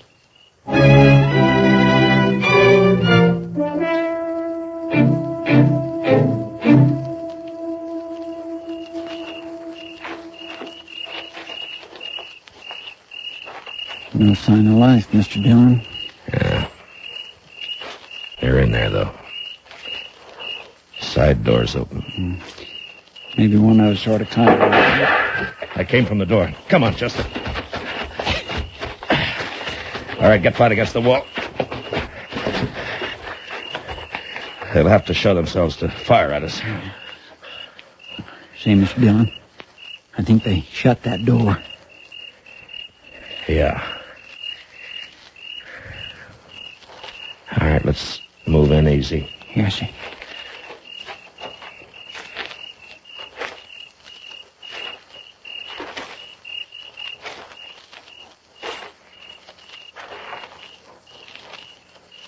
It's shut all right. I'm going to try the door. If it opens, flip a couple of shots in. Yes, sir.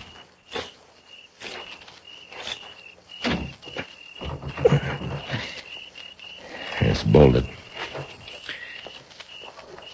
All right, cover me, Chester.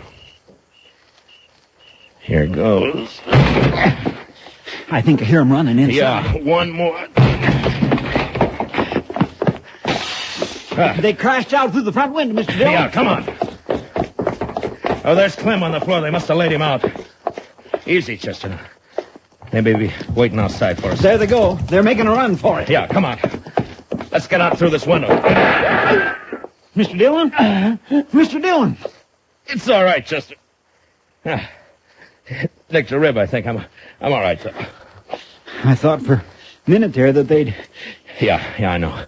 Looks like one of them stayed behind. That shot came from the corner of the livery stable over there.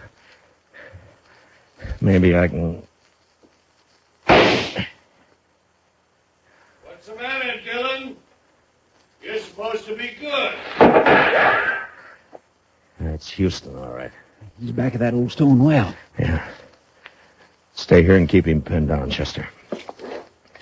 I'm going up on the roof, through the trap door back here. All right, Mr. Dillon. Watch yourself. Yeah. Throw a shot or two at him. Keep him busy, huh? Yes. You gotta do better than that, Dillon. I will, Houston. Don't worry about that. Now, if I can just get this open without... There. Now... You're not getting Lily, are you, Dillon? South corner there. Put me right over him. And then I... Wait a minute. Moonlight night and a bank. So that's who they are.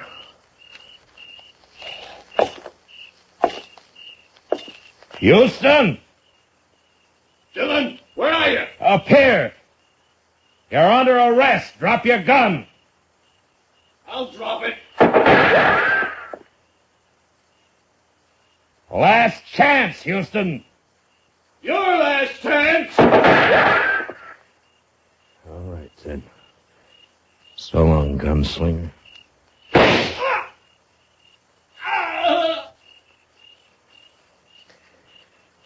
I reckon that did it, Mr. Dillon. Yeah. Moonlight's real bright up here, Chester. All right, Chester, I'm coming down. You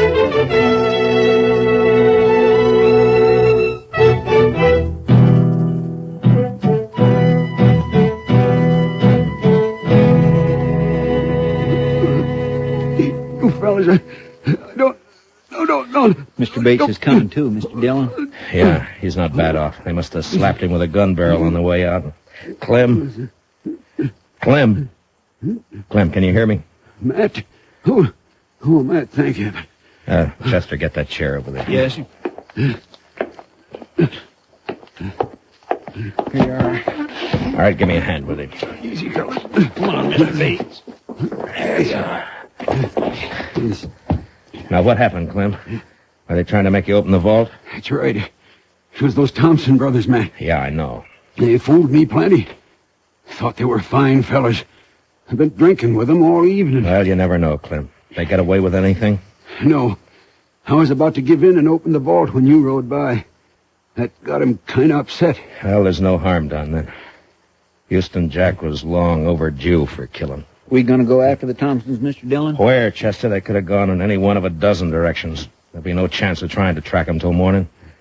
Somehow, I don't think we'll get them even then. I think I ought to get something done about this head of mine, Matt. It's giving me fits. Yeah, I'll go with you, Clem. I gotta tell the doc about Houston. Chester, I guess you better go over to the depot and wake up Mr. Hightower. Have him put a wanted bulletin on the wire. For the Thompson brothers, huh? No, Chester. I've recognized them finally. Their name isn't Thompson. Well, what name do I put in the bulletin, Mr. Dillon? Just say, wanted for attempted bank robbery in Dodge City, Frank and Jesse James.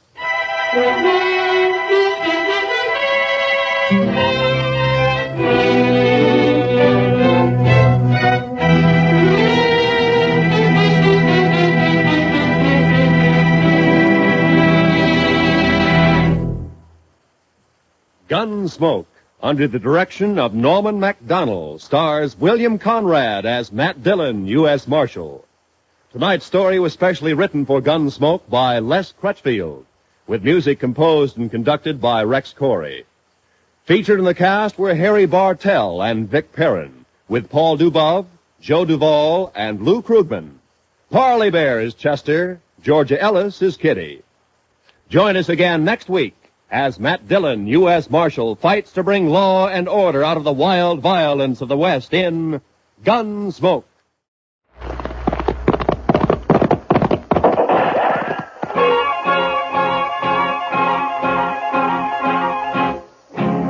Around Dodge City and in the territory on west, there's just one way to handle the killers and the spoilers, and that's with a U.S. Marshal and the smell of Gunsmoke.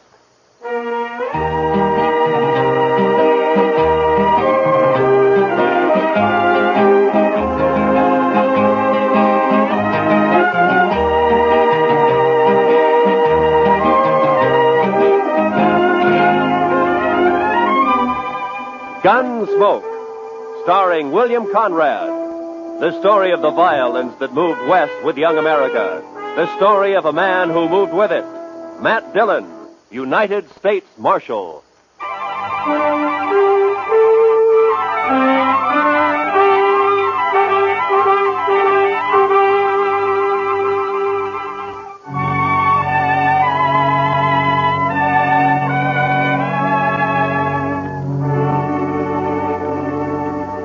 They told us a man we'd been looking for, a murderer, was in a cow camp on the North Fork of the Canadian River, about 100 miles south of Dodge. So Chester and I rode down to take a look. We found a fella there with a right name but the wrong face. So we started back. First night we camped in a dry, buffalo-rutted depression. The next morning I woke shortly after daybreak to find Chester already cooking breakfast. Morning, Mr. Dillon. Meat'll be done soon. The coffee made, Chester? That's what I need. It's boiling. I didn't make much, though. I thought I'd better save our water. You know, Chester, I'll bet right now the doc's back there in St. Louis, holed up in some fancy hotel and still asleep. That's quite a thought, sir. Yeah. Him right in the middle of St. Louis and us way out here on the prairie. I'll bet he's even got sheets on his bed. I wouldn't be surprised, Mr. Dillon. Doc said this was one vacation he was going to splurge on. He's riding the Santa Fe both ways. Huh? Well, meat's done. I cleaned off this rock here to cut it on. Oh, good.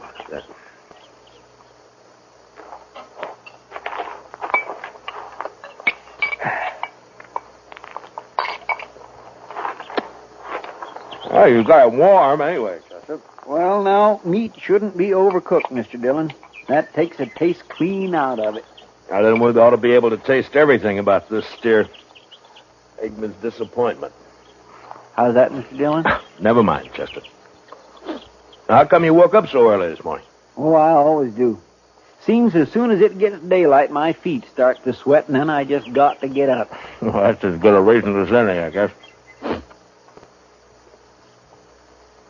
Wow. Looks like we got company, Chester. What? Oh. Where? Right out there. Heading straight for us. Oh, yeah.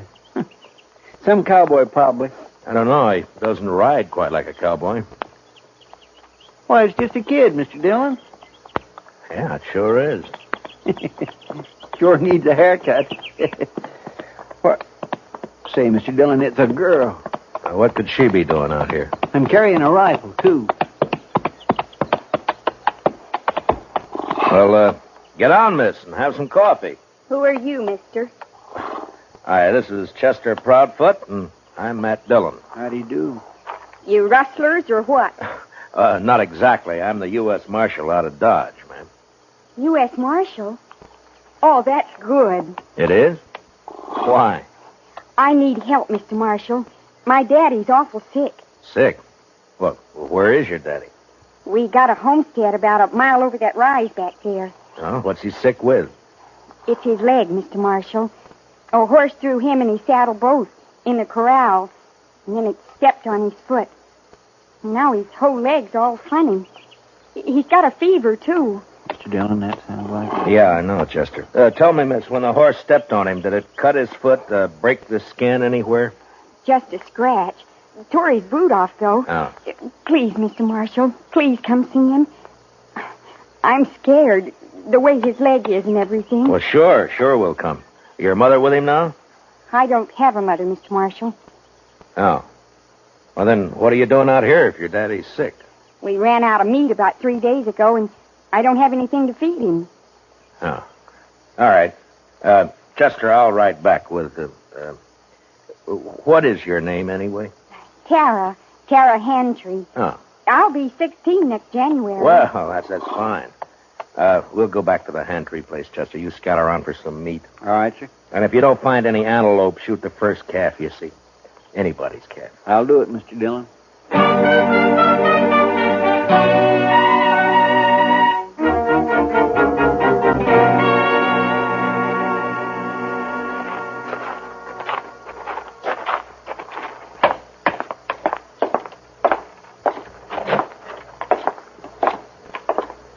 He's in the sleeping room, Mr. Marshal. No.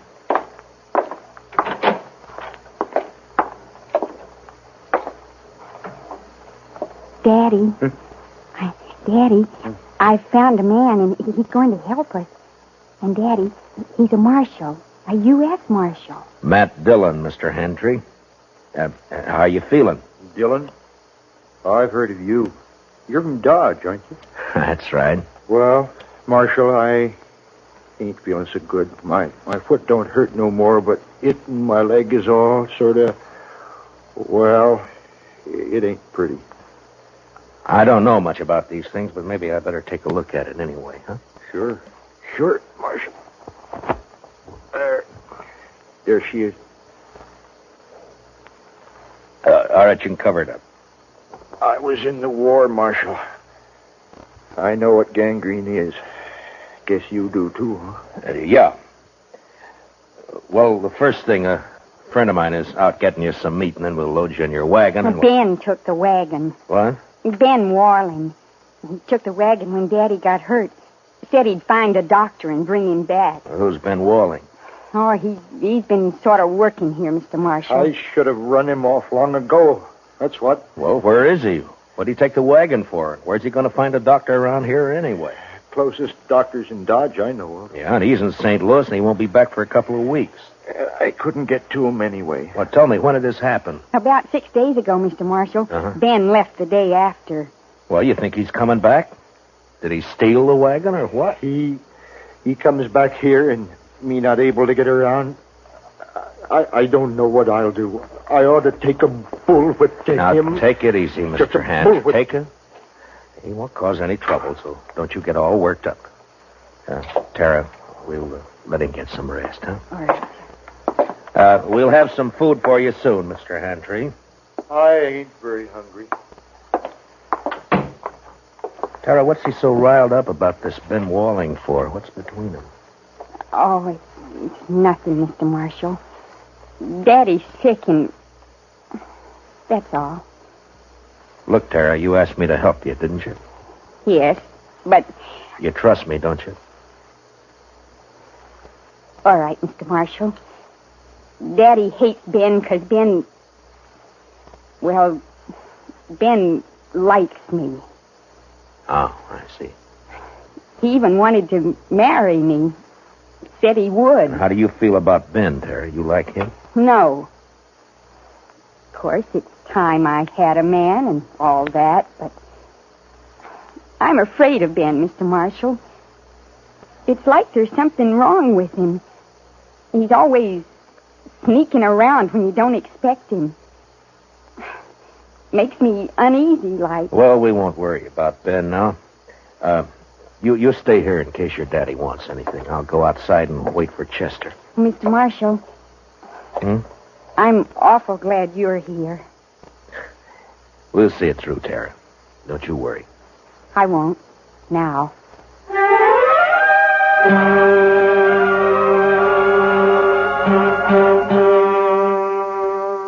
I went outside and walked over to the small corral that stood nearby. There I rolled a smoke and looked out across the flat distances of the prairie. And I wondered how anyone could survive in all that emptiness. Hantry lying on his bed back there in the house.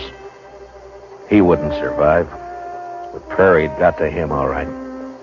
And its vast loneliness had put him out of reach of any help. And Tara, what could she do out here in this endless land of grass? I was glad to get my mind off it when Chester rode in with an antelope across his saddle. We hung it on the corral, dressed it, took a hind quarter into Tara, Then we went back outside and sat down. Yes, sir. She's a plucky girl, Mr. Dillon. Yeah, fine girl, Chester. Yeah, but this Ben fella, I just don't understand his going off with the wagon like that. Well, it doesn't matter much now. Entry won't last more than a day or two, anyway. It's that bad, is it? Yeah, blood poisoning, Chester.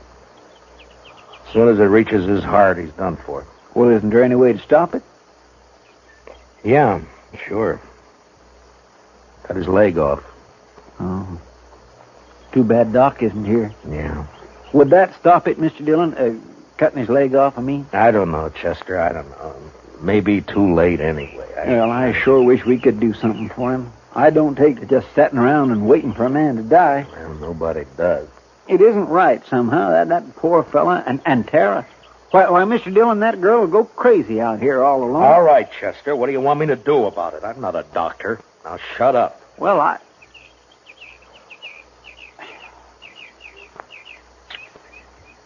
Mr. Dillon, you could do it.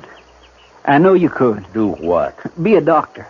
Long enough to save Mr. Hantree's life. Are you anyway. out of your head? No, sir. Then what are you talking like that for? The most I ever did was doctor a horse for the colic. That's fine training for this, isn't it? I know.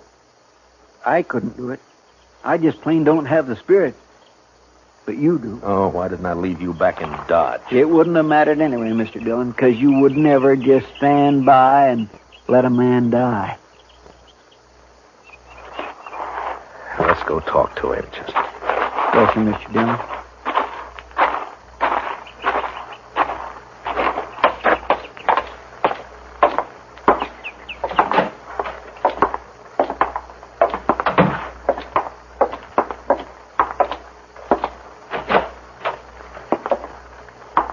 Daddy's fever's worse, Mr. Marshal. I'm going to get some more water. How do you feel, Mr. Hantry? I don't feel much, Marshal. Outside of burning up. I've been trying to tell Tara I just can't last long with blood poisoning. She's just got to figure on it. Well, that's what I came to talk to you about. I guess you know the only thing that'll give you a chance. I know. I've been thinking about it. But I couldn't ask any man to do that. You didn't ask me. Well, it's up to you, Mr. Hantry. I'll try it if you're willing. Only thing is, I won't know much about what I'm doing. I seen it done in the Union Army, Marshal. I could tell you some things. All right. The only thing is, Marshal, I don't know I'd be much use around here with one leg. Well, you'll have to decide that for yourself. I know. You could move to town, Mr. Hantry, you and Tara. That's it, Tara. If it was just me, I wouldn't do it, but I can't leave Tara alone. Now, if I can help it, I can't. All right, Marshal. Let's do it. You're a brave man. No, Marshal. I just don't have any choice. Come on. Let's get it over with. You got any liquor in the house? There's a jug of corn out in the kitchen. Get it, Chester. You can start drinking it while we're getting everything else ready. Tell Tara to start boiling a lot of water. Yeah. I'll talk to her in a few minutes. I'll be right back. Now, I want you to tell me everything that you know about this, Mr. Hantry. First, I'll tell you what you'll need. Mm-hmm. There's a straight iron out by the corral somewhere. Yeah. You can heat it in the main room fireplace. Right. What else? Tara will find some cloth for bandages. And the rest of the stuff you can get in the kitchen. Uh-huh. The only thing worrying me is what'll we use to tie off the arteries with? Plain thread won't hold. Well, maybe some thin strips of rawhide. No, they'd soak through. You got to have something. I know. At least I think it'll work. What about horsehair? Oh, that's it, Marshal. Pull it off the tail. It'll work fine. Here's the jug, Mr. Hantry, and I brought you a cup, too. Pour me some. I want to get good and drunk. Here you are, Mr. Hantry. Thanks.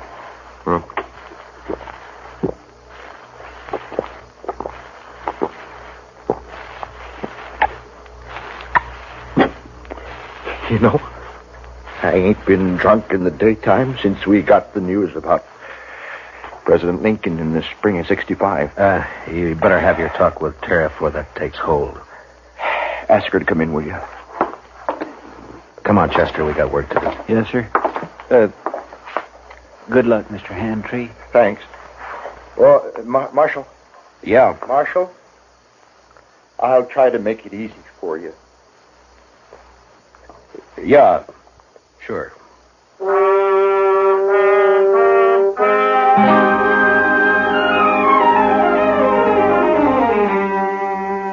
Shortly after noon, I operated. Whether it was the corn whiskey or his own hard courage, I don't know, but Handtree never whimpered. Chester stood outside the door and brought me whatever I needed. Tara waited in the kitchen, boiling more water and thinking her own thoughts. Maybe it was harder on her than any of us. Toward the end, Handtree mercifully passed out. When I'd finally finished bandaging him, I was kind of faint myself. I'd done everything I could. I just hoped I'd done it right. How is he, Mr. Dillon? You'll have to clean up in there, Chester. I've got to get outside for some air. Yes, sir, I'll do it. And put that fire out. It's hot enough around here. I don't know how you did it, Mr. Dillon. Tara? Tara, will you come on outside for a while?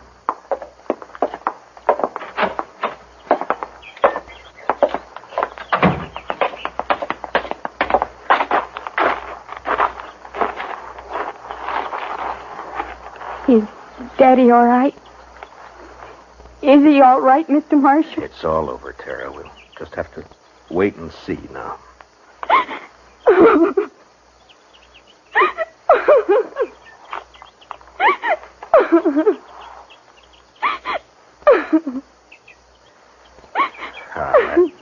There now, Tara.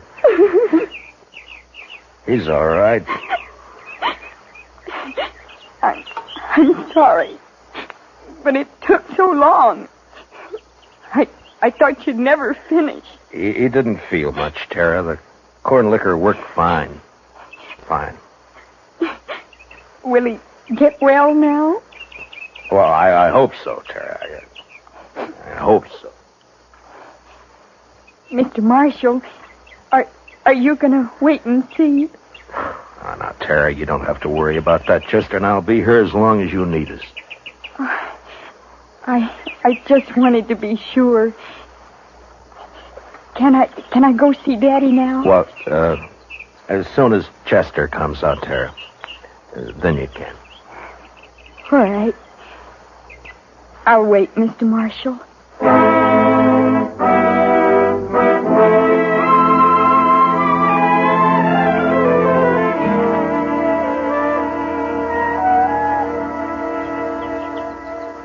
It beats me, Mr. Dillon, how he can just lay there so quiet and peaceful. It's only been 4 or 5 hours, Chester. The liquor hasn't worn off yet. He drank nearly the whole jug.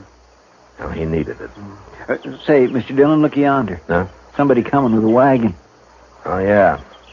It's probably that Ben Walling they were talking about. I'll bet that's who it is, all right. Wonder what he'll have to say for himself. Ah, you'll think of something, Chester. His kind always do. You recognize him? No, sir. Do you? Oh, I never saw him before.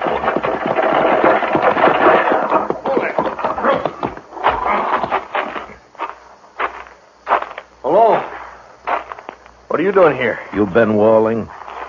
How'd you know? The Handtrees, they've been wondering about you. Oh, yeah, sure. How's old Handtree, anyway? He's all right. He is, huh? You've been gone a long time, Ben. Where were you? I don't know you, mister, but you sure ask a lot of questions. You can answer them one at a time. Now, where were you? Who are you anyway, mister? I'm a U.S. Marshal. Ain't no U.S. Marshals around here. There is now. Generally, I'm in Dodge. Your name Dillon? It is. Well, what are you doing here, Marshal? Tara ran into us, asked us to help. Seems the only able-bodied man around here took off in a wagon. I went to fetch a doctor. Anything wrong in that? Not at all. Where is he? Well, first night the horses ran away, and I've been chasing them ever since. I didn't catch them till this morning. And then I've been gone so long, I thought I'd better get back to you right away. I was worried about Tara and old Hantry, of course. I see. Well, you better get your horses unhitched, Ben. You can see Tara later. She's in with her father now. Gonna be all right, huh? I was kind of worried about that foot. Looked to me like it might have poison in it. It did. What do you mean it did? I took his leg off about noon today. You what? Mr. Dillon did it all by himself, just like a regular doctor. Oh, but how'd you know what to do? You might have killed him.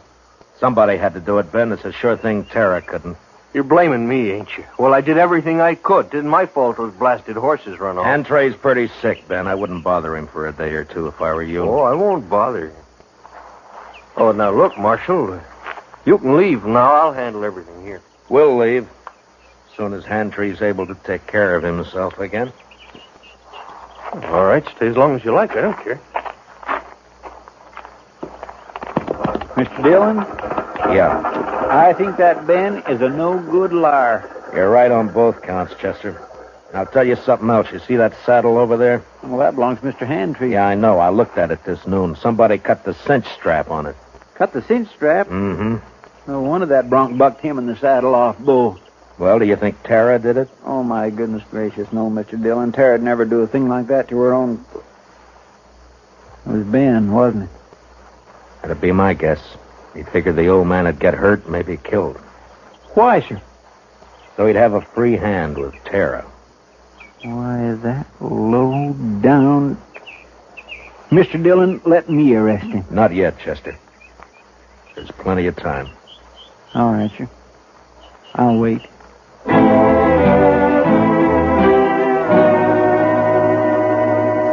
There wasn't as much time as I figured. Hantry had a bad night, and by morning he was so weak he couldn't lift his head.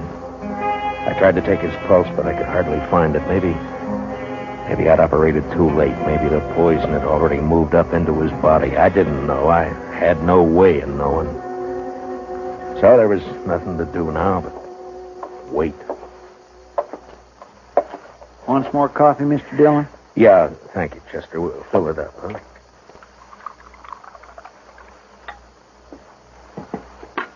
Tara won't eat anything at all, sir.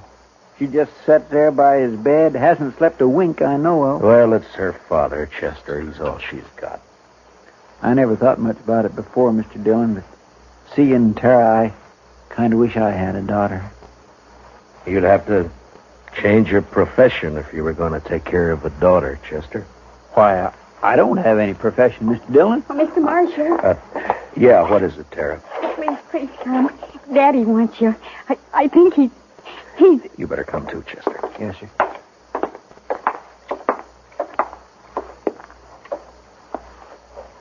It's Matt Dillon, Mr. Hantry. Can you hear me? Marshal, I can't hold out no more. Now, don't say that. You keep fighting, man. You'll pull through. No, Marshal. I'm gonna die. Oh, Daddy. Daddy. Tara. It's about Tara, Marshal. Don't leave her here. Ben Walling, he's no good. He'll try to keep her. Now, don't you worry about Ben Walling, Mr. Hantry. I promise you he won't get anywhere near Tara. Now or ever. Thanks, Marshal. He's a bad one. Tara can't stay here alone. She can't work this place. It's a bad way to die. Not knowing. Now, I want you to listen to me. Listen to me now. Yeah? I promise you something else, too. I'll take care of Tara. I'll see she's all right. I'll see she's cared for. Now, I promise that. I thank you, Marshal. I sure. Where's Tara? Daddy, I'm right here. Daddy. Tara. Come on, Chester. Daddy. Daddy.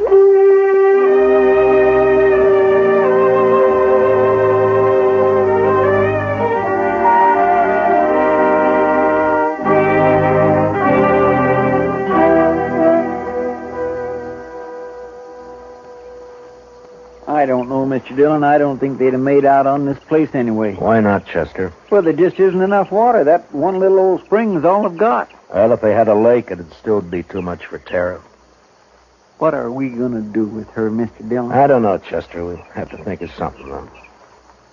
My, I wish she'd come out of that house.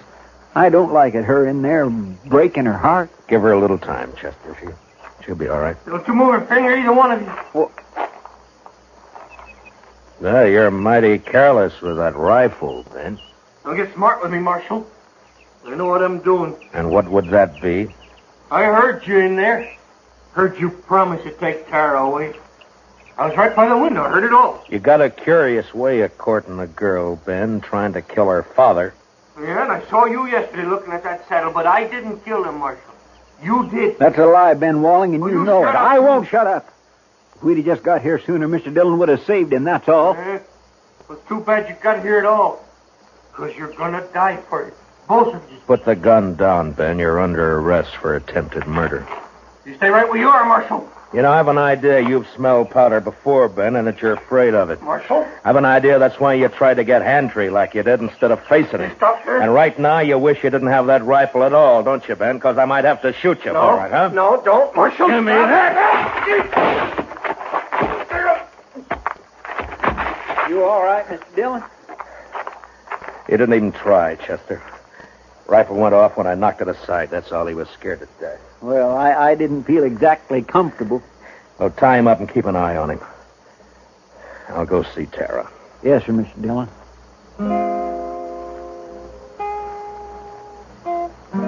Late that evening, we buried Hand-Tree out on the prairie, out in back of the little homestead. They would die now, too, and fall apart without him. The next morning, we loaded everything we could get into the wagon. With Tara beside me, we started out for Dodge. Ben Wallen never said a word. Chester led his horse, and they rode along ahead of us. I had plenty of time to tell Tara all about Dodge and how there were some good people there and how we'd find her a home and a family. She sat there, tight-lipped. She didn't say much, but she never once looked back.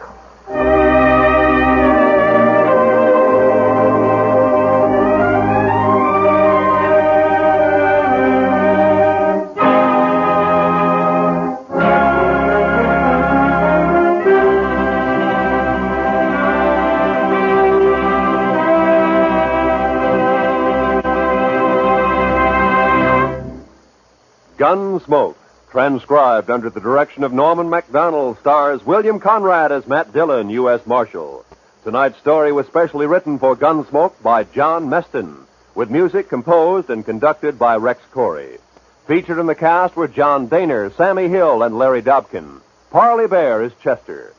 Join us again next week as Matt Dillon, U.S. Marshal, fights to bring law and order out of the wild violence of the West in Gunsmoke.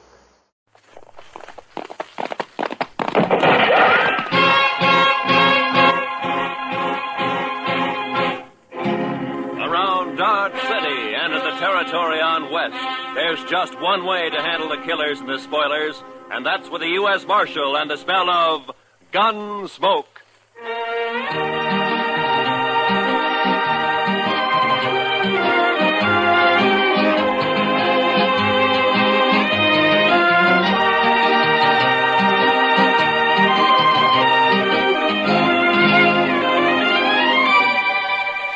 Gunsmoke, starring William Conrad.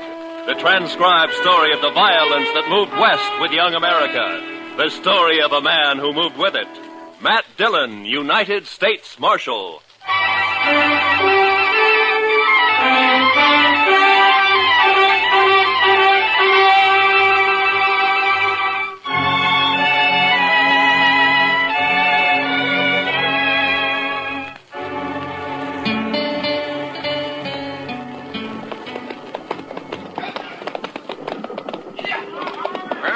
River, Mr. Jackson.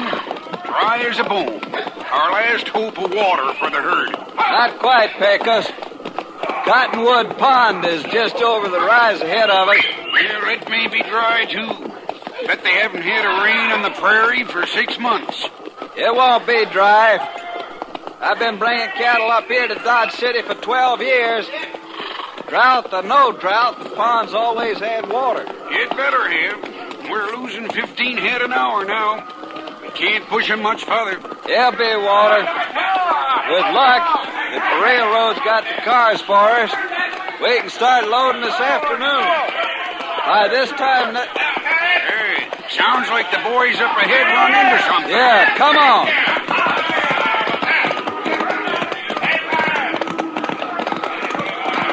There's a pond, Pecos. Plenty of water. Yeah, I guess you were right. Wonder why the herd's piling up. They ought to be stampeding for that pond. You'd think you have to... Hold up, Pecos. A barbed wire fence. Somebody's fenced off the pond. Mr. Jackson, it looks like we've got a fight on our hands.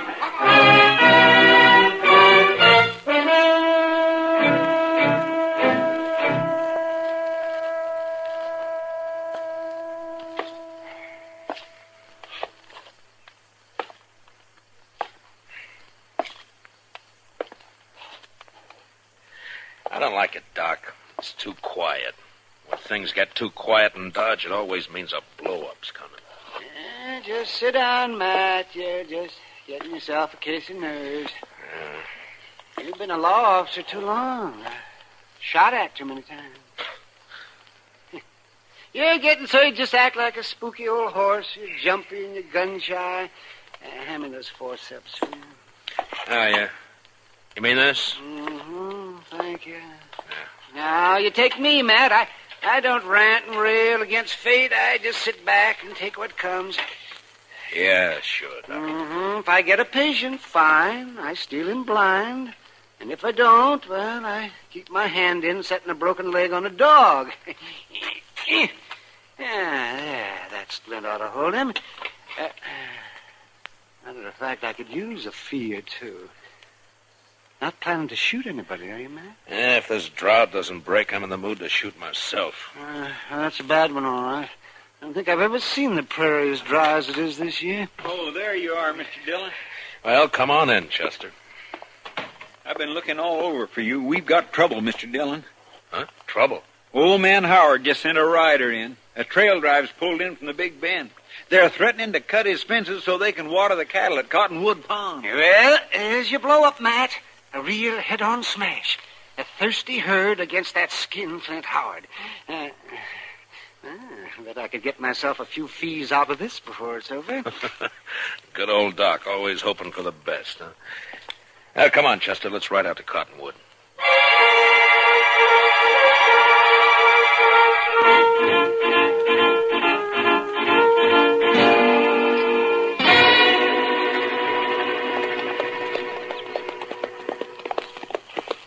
Howard had no call to fence that pond, Mr. Dillon.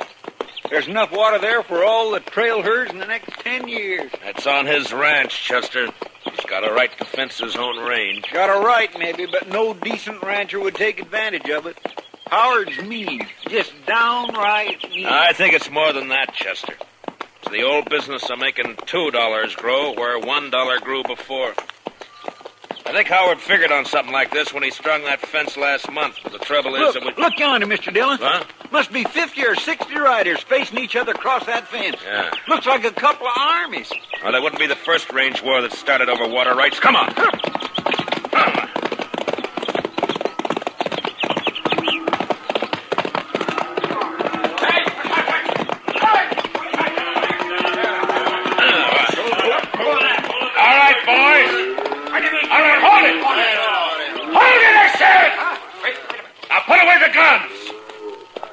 Over. Who says so, mister? I do. Who are you? Dillon, U.S. Marshal, out of Dodge. Marshal, that man and his gang are threatening to break through my fences and trespass on my property. I demand the protection of the law. You'll get it, Howard. You the owner of this herd? That's right, Marshal. Jack Jackson from the Circle C spread down in the Big Bend. Maybe you can make this fella see reason. I got a herd of cattle here that's dying like flies for lack of water. Over there, 100 yards, there's plenty of water.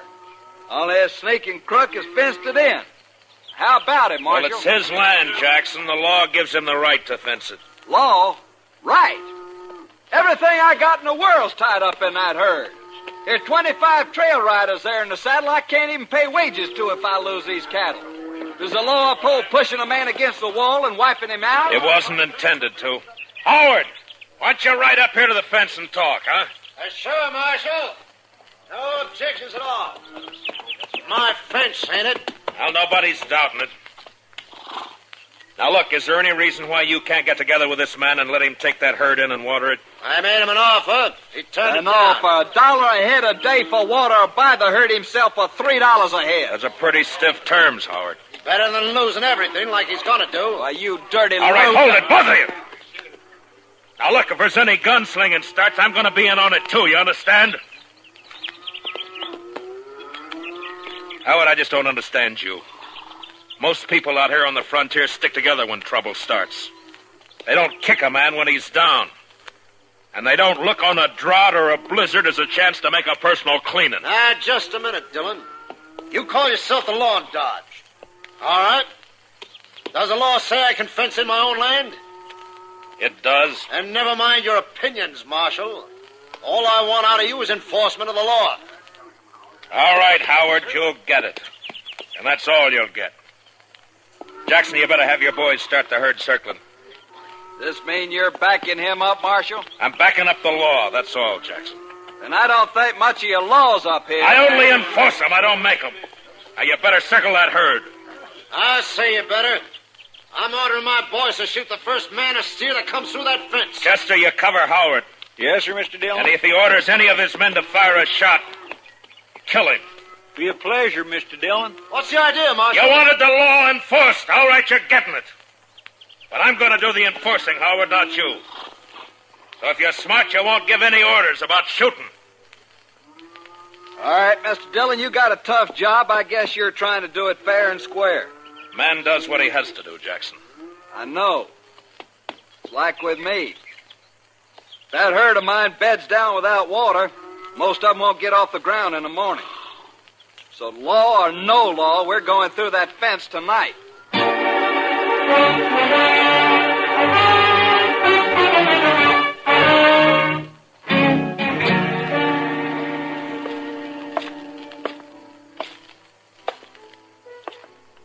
Matt. Huh?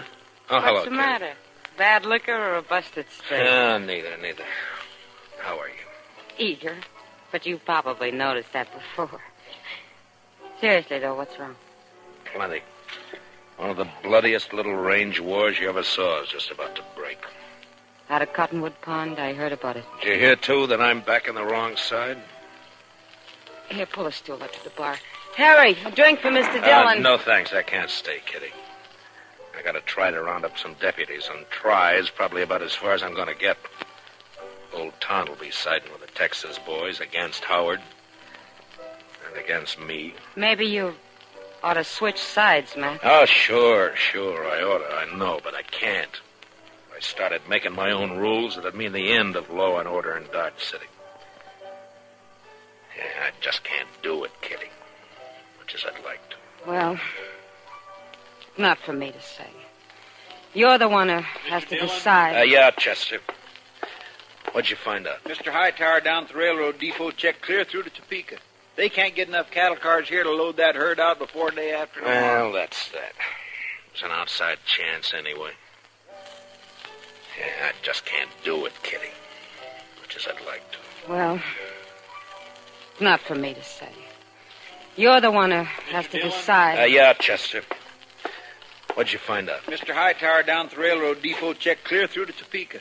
They can't get enough cattle cars here to load that herd out before day after tomorrow. Well, that's that. It's an outside chance anyway. I thought we might load 'em up fast, Kitty, and run 'em up to Walnut Creek. It's still got a little water in it.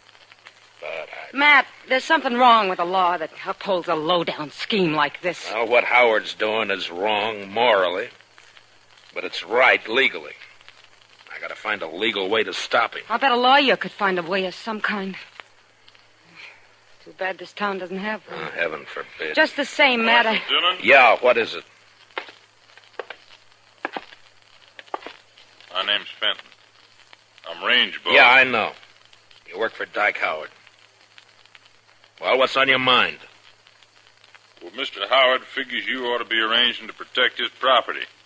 Jackson gave me his word he'd lay off until 9 tonight. His word, sure.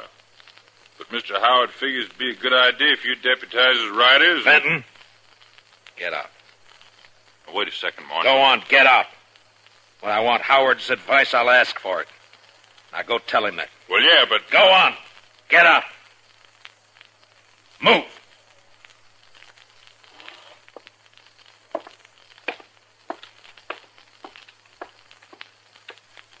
Deputize his riders.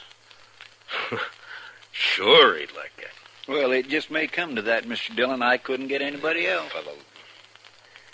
You know, I ought to throw this badge away and go out there and help Jackson cut that fence. Matt, I still think what you ought to do... I know. I ought to get a lawyer. Well, Kitty, the only lawyer Dodge City ever saw was that young fellow from Boston who died here last year on his way... Hey, what is it, Matt? Chester, what happened to those books of his? Well, nobody never claimed them. They're still in the back of the jail there somewhere. That's a long shot, but... Kitty, I love you. Matt. Come on, Chester, let's find those books. I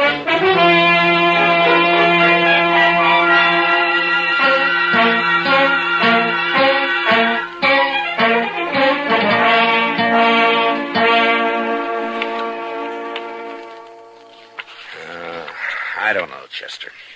Take a man a year just to learn what these words mean. Well, I sure can't help you, Mr. Dillon. Looky there. Tort.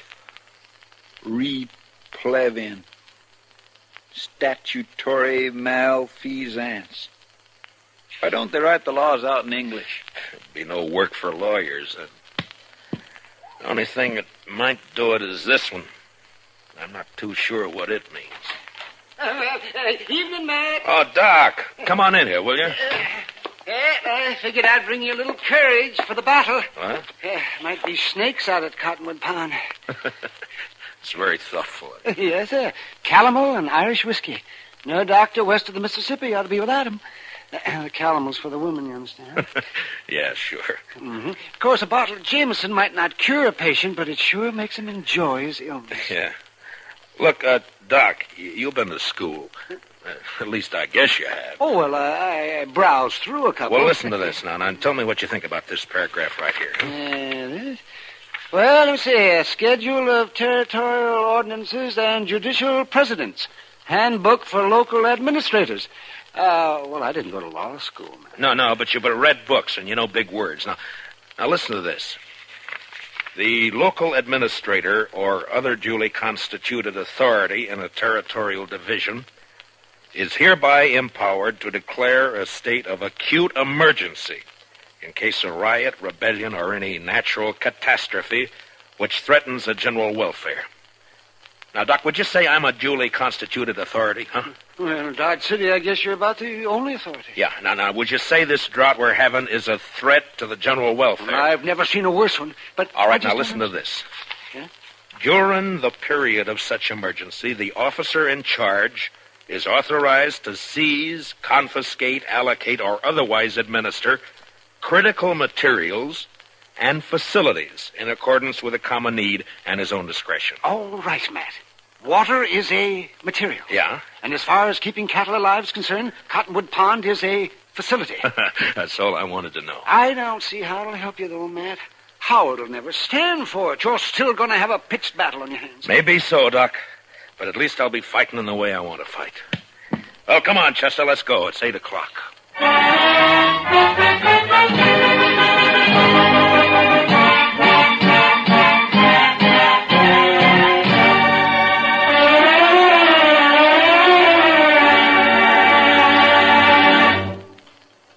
We will return for the second act of Gunsmoke in just a moment. But first, you personally can help to make sure America has an impregnable fence against invaders along all its borders by volunteering as a ground observer to watch the skies for unidentified planes. Men and women from teenage up, write or phone your nearest Civil Defense Center. Now, the second act of Gunsmoke.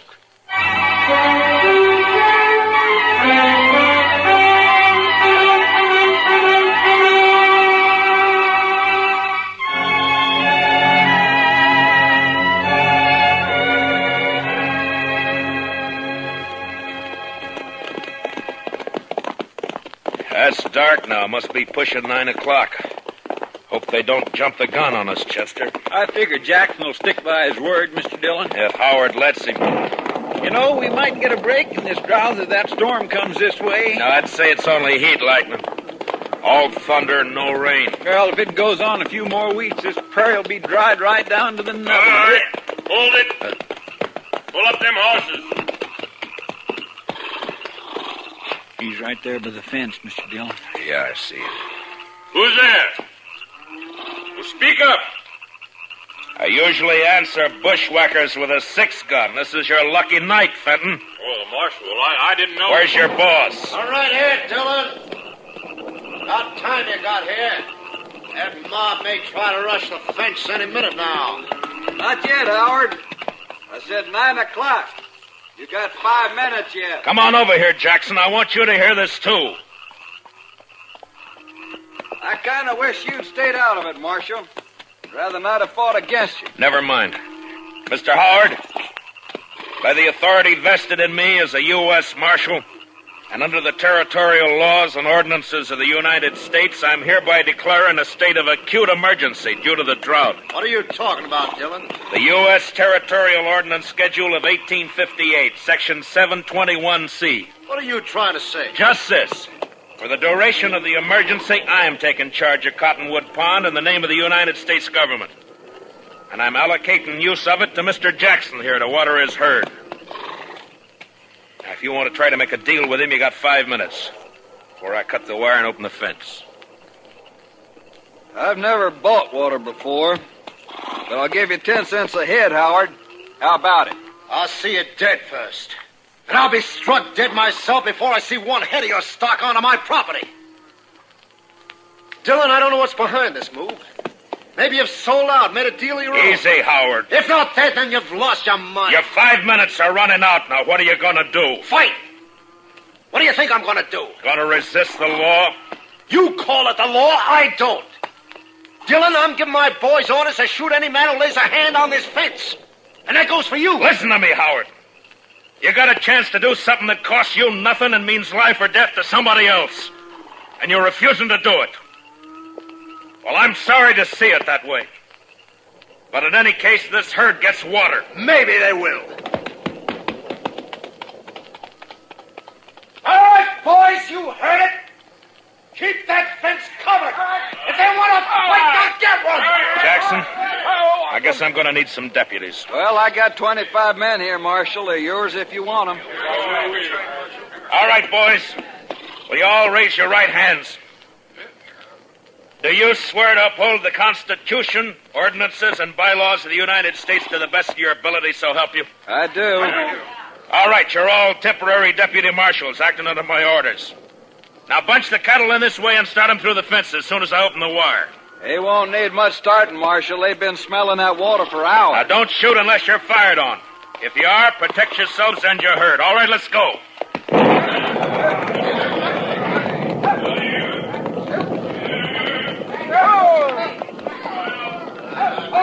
Hey, Gus!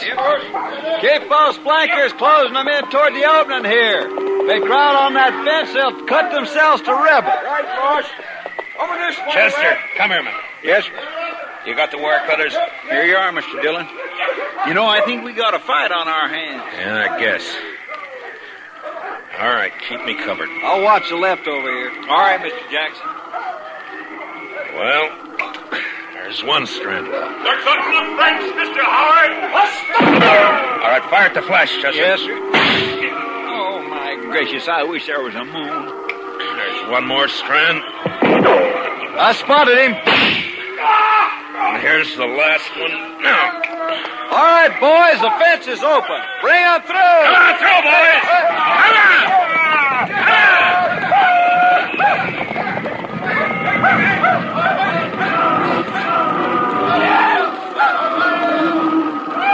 Heads up, Chester. They won't give in this season. Yeah, you can hear them out there, but you can't see for the dust. Yeah. Wind's coming up off that cloud. Well, come on. Let's try to find Howard. I'm going to take him in for attempted murder. Last time I heard him, he was down along the fence here, Summers. All right, boys. Fire the grass. What the? Look. Look at them torches, Mr. Dillon. They're setting fire in the grass. Yeah. As dry as it is, they'll start the whole prairie blazing. Jackson! Get your herd through the fence. They're trying to stampede it. It'll take more than fire to turn those cattle away from water. I guess you're right.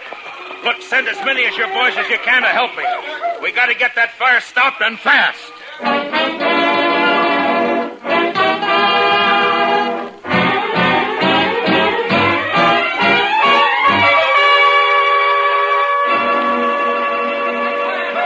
I don't know, Mr. Dillon. I don't know if we're winning or losing. Well, if that backfire holds it, we're winning, Chester. Otherwise... Couldn't have been a worse time. The prairie's dry as gunpowder. Well, at least the herd's safe. They wouldn't leave that pond if the whole world caught fire. Any orders for the boys, Mr. Dillon? Yeah, just have them keep working along the edge of the backfire pick us, speed out any sparks that get across. Huh? Right, Marshal, I got you. Have you seen anything of the Howard gang? Oh, not a sign. I guess they figured they'd done all they could. Yeah, maybe. Mr. Dillon, I'd swear a storm's going to break. I can halfway smell the rain. I don't know about that, Chester. But it's doing one thing it won't help us. What do you mean? Look, the wind's shifting. It's starting to drive those flames across the backfire. Well, if it catches there again, it'll get clear away from us. Yeah, it sure will. Now, come on. Let's grab some of the boys and start working behind it. Yes, Let's go, Dillon. Well, Fenton, I figured you'd be halfway to the Mexican border by now. Well, you figured wrong. You keep your hands still, both of you. One move and it's your last move. That's about the way you planned it anyway, isn't it? You wiped us out, Dillon. That backfire of yours took the ranch house and the barns. There's nothing for us to do now but drift. Only first I'm going to kill you. Hit the dirt, Chester. Fenton, drop the gun. You're under arrest. I'll drop it, you dirt. Dillon,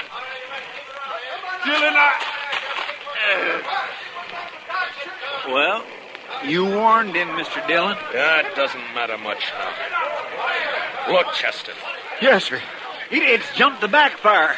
With that wind driving it, it'll burn the whole prairie from here clear to the river. And Dodge City along with it. Not a way in the world of stopping it either. Where's the shot, Marshal? You all right? I'm sick at my stomach, that's all. Dodge City's gonna burn, Jackson, and there's nothing we can do. I sure didn't figure on this. I let him have the herd, gladly. No, it's my fault. I should have jumped him first. A man does what he has to, Marshal. I don't think that's your way. Well, maybe my way's the wrong way. When it leads to burning 10,000 acres of prairie in a whole town, there must be something wrong. Wait, Mr. Dillon. What is it, Chester? I told you I could smell it. Smell what? What the devil?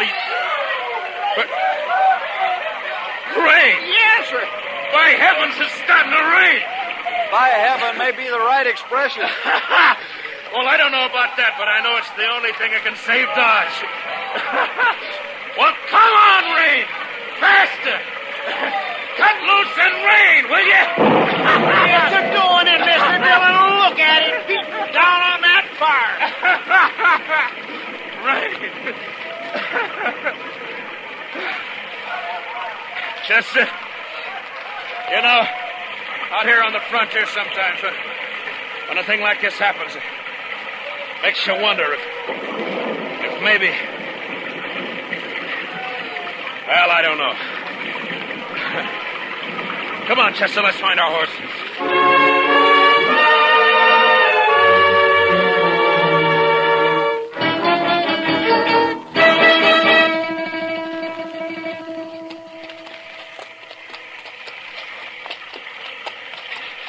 It's sure not letting up any, Mr. Dillon. No.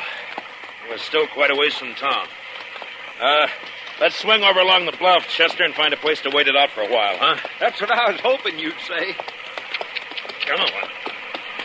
Well, it took a long time to break loose, but it's sure making up for loss. Wow! I never saw lightning this big before. Usually lets up once the rain starts. I guess it's just a freak storm anyway. What? Off your horse, Chester. Flat on the ground.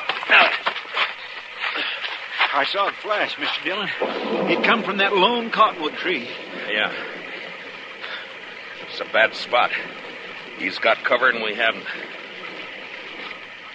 Well, I guess we found out what happened to Mr. Howard. All right, Howard.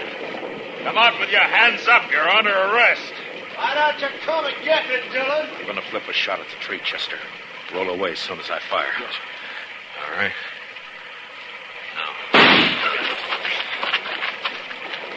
Smart, Dillon. You're not smart enough. That was close. There's enough light for him to see. He's got all the odds. If he keeps it up, he'll get us sure. Maybe we might just well rush him, Mr. Dillon.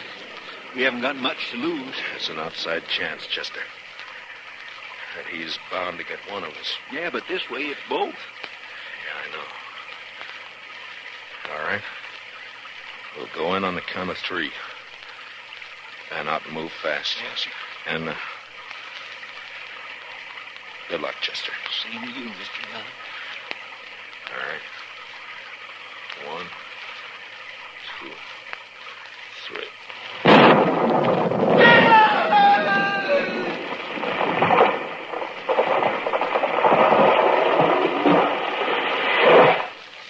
Mr. Dillon, what happened?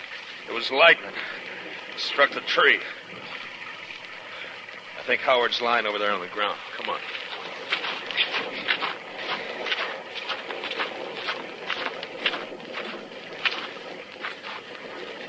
Yeah. He's down, all right. He said he'd be struck dead before he'd ever give in. Well, he was. By heaven, I don't know. The second time tonight. You know, Chester, I think I'm going to change my ways.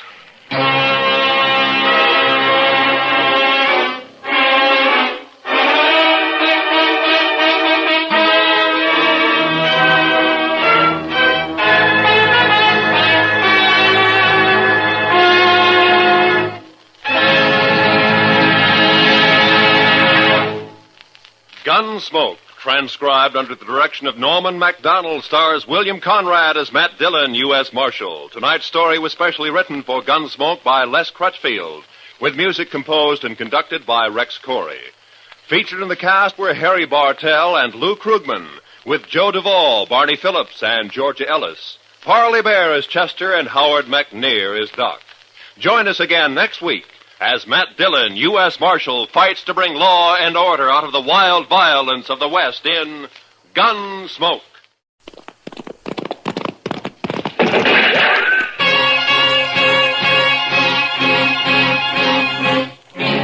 Around Dodge City and in the territory on west, there's just one way to handle the killers and the spoilers, and that's with a U.S. Marshal and the smell of gun smoke.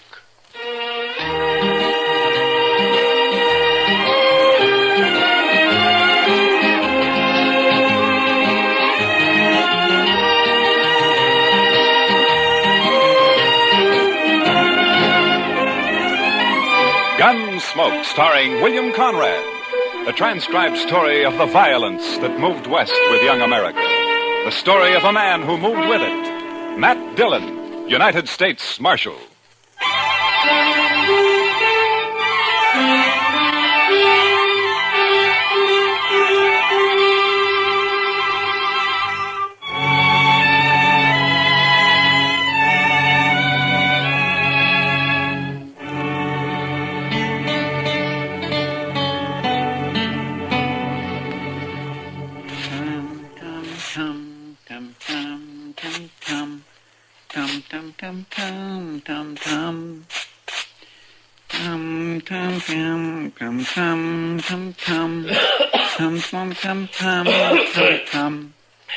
Chester, do you have to do that? You're just stirring up a lot of dust. Well, cleanliness is next to godliness, Mr. Dillon. Yeah, I know, Chester, but all you're doing is getting it off the floor into the air. Man can hardly breathe in here. All right, Mr. Dillon. I'll do my sweeping later. Yeah, good. My mother taught me that, Mr. Dillon. Taught you what, Chester? That cleanliness is next to godliness. She was a fine woman, too. Oh, look, Chester, it's a good saying, and it's probably true, and I got nothing against your mother except that she also should have taught you how to sweep. Well, maybe she just didn't have the time, Mr. Dillon. You see, there was an awful lot of us, and what with chores and... Oh, hello, Doc. Come on, I'll buy you a drink. What? Doc said he'd buy you a drink, Mr. Dillon. He really said that? You coming? Doc, you gotta quit throwing your money around the way you do. Maybe you don't need a drink. No, wait a minute, Doc. I'm with you. I'll tell you all about it when I get back, Chester. I'd be mighty interested, Mr. Dillon.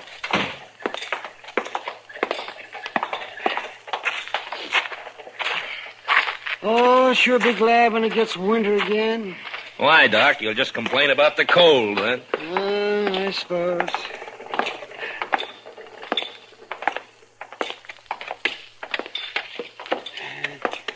You go sit with Kitty, Matt. I'll bring a bottle of Irish over. Okay, Doc.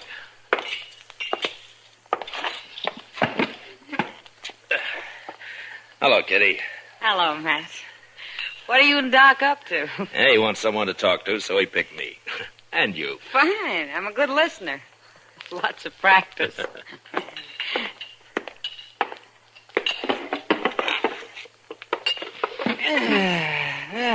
Nice. You like Jameson's, don't you, Kitty? Sure, Doc. What are we celebrating? Let's see here. We'll drink to a fella that you don't know.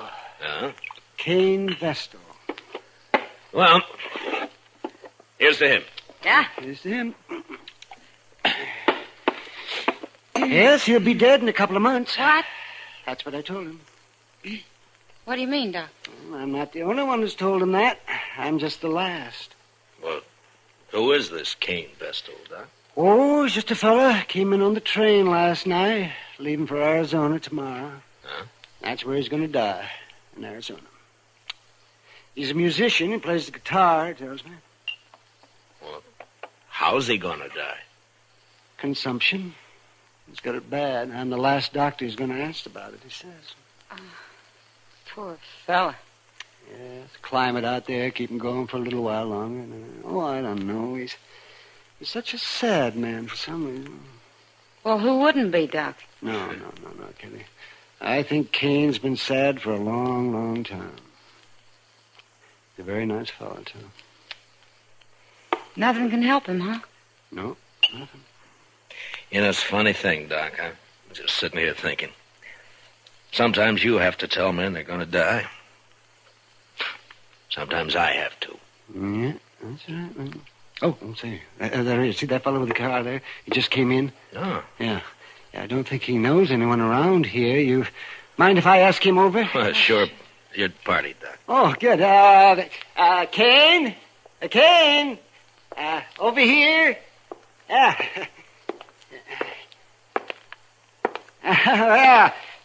Sit down. Sit down. Cain, this is Kitty. Hello, Cain. Kitty. This is Marshal Dillon. Hello, Marshal. Pleasure to meet you. It's doing it, yeah. There we are. Have a drink. Well, thank you, Doc. This your first trip west, Cain? Yes, Marshal, it is. Well, where are you from? Why, no place in particular, Miss Kitty. I seem to spend most of my life on the Mississippi River. I thought you were a musician. I am. I was hired to ride the river boats and play my guitar for the passengers. Oh. Well, at least you've had a constant change of scenery. After 20 years of going up and down that river, it got pretty familiar, Marshal. Well, Cain, I knew a young fella back in St. Louis before the war, and he was learning to be a river pilot. Say, I wonder if you ever ran into him. Name of Clemens, Sam Clevens? No, Doc, I don't believe I did. Oh, he was a very amusing fella. He was just chock full of stories. You leaving Dodge tomorrow, Cain? I'm headed for Arizona, Miss Kitty. No reflection on Dodge, though. If you hit a place out there called Tombstone, I wish you'd look up Virgil Earp for me. Tell him I sent you, huh? Thanks, Marshal. I'll do that. Say, Cain, I wonder, could I ask you a favor? Why, certainly, Miss Kitty. Anything at all. Well, would you play something for us? I had an idea that's what it'd be. Anything in particular? Oh, play something you like, Cain. I Another girl I knew used to like this one.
Thank you, Miss Kitty. I wish you were going to stay here a while.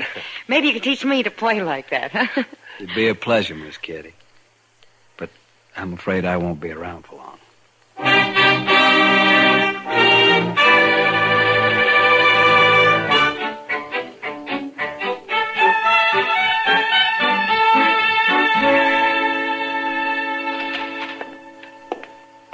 Morning, Mr. Dillon. It's, noon, Chester.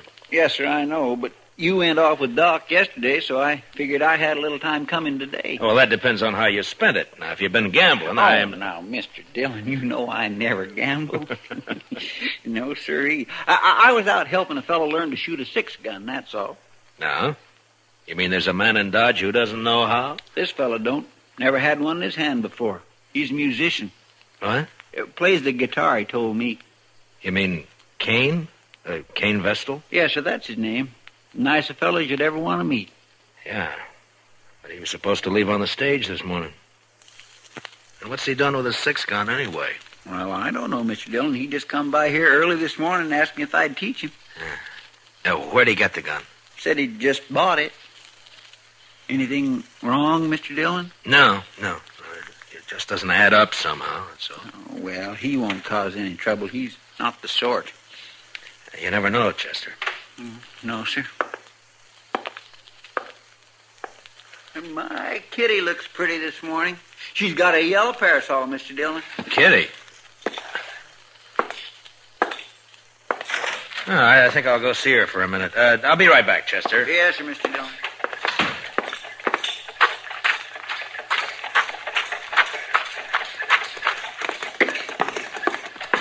Kitty? Hello, Matt. Kitty, I'd like to talk to you for a minute. Oh, sure. What is it? I'm curious about something, Kitty. Maybe you can help me. Maybe. How long was Cain Vestal with you yesterday? Cain? Oh, well, he didn't leave till evening. Why? Well, he didn't go out on the stage this morning, and he's bought himself a 6-gun. You any idea why? A gun? Huh? Doesn't sound like Cain. Anything happened yesterday, Kitty, or did he tell you anything? Well, yeah, there was one thing, Matt. Joel Adams and a couple of his men came in. Yeah? Cain got pretty upset when he saw him had a bad coughing spell. Oh? Later, he asked a lot of questions about Adams. Well, what'd you tell him? Just that Adams is a big landowner around here, that nobody who isn't working for him likes him very much. That's all I know, anyway. Yeah. They didn't talk, Adams and Cain. No. I don't think they even know each other. Well, anyway, he sure isn't the sort to be packing a gun. Well, you'll just get into trouble, Matt. Yeah. Where's he staying, did he say? Dodge House, I think. Yeah. Thanks, Kitty. I'll see you later.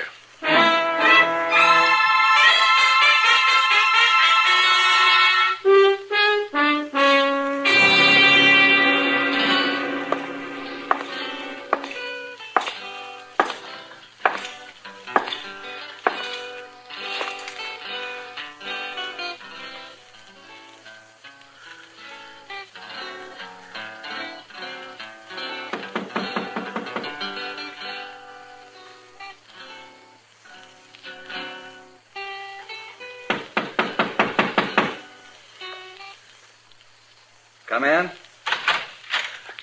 Hello, Cain. Why, Marshal Dillon. Come in, come in. Thank you. What can I do for you, Marshal? I thought you were leaving Dodge on the stage this morning. Well, I was, Marshal, but I changed my mind. You know how it is. Sure, Cain, sure. Now, we're glad to have you around. I'm just curious, though. Your staying have anything to do with that gun you bought this morning? Oh, Chester told you. I thought he would. He's a good teacher, Marshal. Yeah. But that doesn't answer my question. Do I have to answer it? I'm just trying to help you, that's all. Yeah, I appreciate that, Marshal, but I'm afraid there's nothing you can do. Look, Cain, you're new in this country. A man like you just can't pick up a 6-gun and call himself a fighting man. Not and expect to live through it. I certainly lay no claim to be a fighting man. Then why did you buy that gun?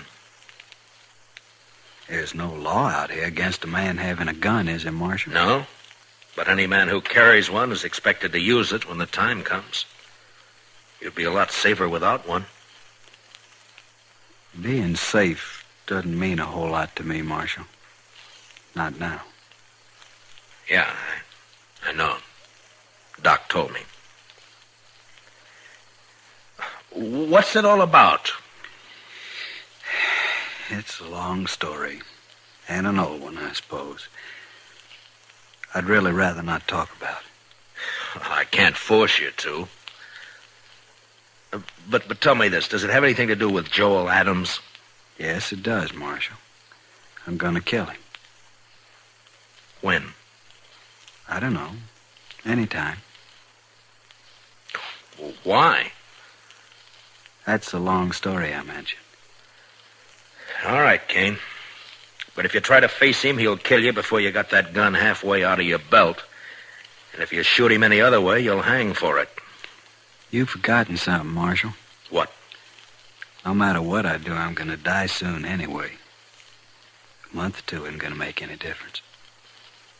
You hate Adams that much? I wouldn't kill a man I didn't hate, would I? I didn't think you were the sort of man who'd kill anyone. Only Joel Adams, Marshal. Then I gotta warn him about you. Well, I understand, Marshal. It's all right. He doesn't know me anyway. Never even saw me before. But you want to kill him? Yes, sir. Well, I'll take your gun away from you, but you just find another one. And I can't arrest you unless I catch you trying to bushwhack him. I'm sorry for the trouble I'm causing you, Marshal. You know, I've never had to deal with a man like you before, Cain. Maybe I ought to just tie you up and throw you on that stage. You could. But I'd just come right back. Yeah, I guess you would. I'm sorry this has to happen here in Dodge, Marshal. Then why don't you leave?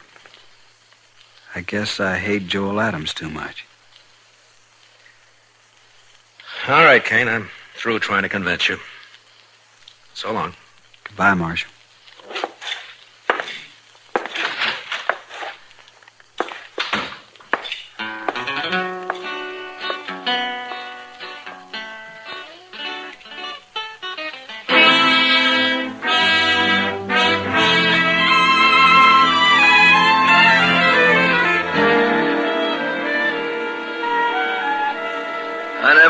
Cain Vestal, Marshal. I never saw him before last night. You must have known him somewhere, Adams. You're trying to make me out a liar, Marshal. I'm trying to save Cain's life and yours, maybe. Oh, he ain't gonna shoot me. I'll kill him first time he looks sidewise. Maybe you won't see him. Oh, shoot me in the back, eh? Well, in that case... In that case, what? Why, nothing, Dillon, nothing. Forget it. If Cain's shot in the back, you'll be the first man I'd take in, Adams. I don't even know him. Why should I shoot him? I'm only warning you. Well, just leave me be, Marshal. I can take care of myself. See that you do, Adams, and only yourself. Why, sure, Marshal. I don't much like the idea of some stranger gunning for me.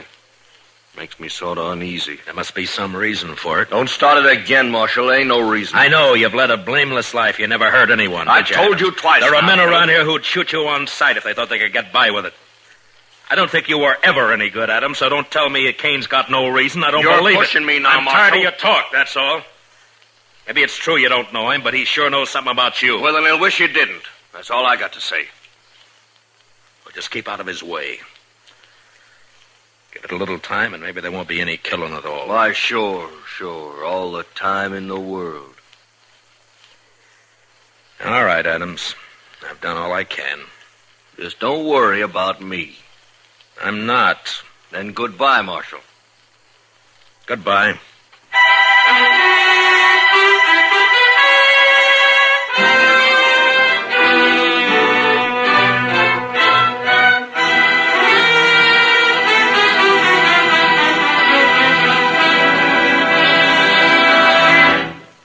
We will return for the second act of Gunsmoke in just a moment. But first, back tomorrow night. Pull up your chair, or better still, roll back your rug. It's the Vaughn Monroe Show returning to the Star's Address. Listen for Vaughn, the Moon Maids, the Moon Men, in their wonderful way with popular music and songs. Once again at their old familiar Saturday night time on CBS Radio. Remember, they're coming back tomorrow night. You and the whole family are invited to this season's scintillating premiere of the Vaughn Monroe Show on most of these same stations. Now, the second act of Gunsmoke.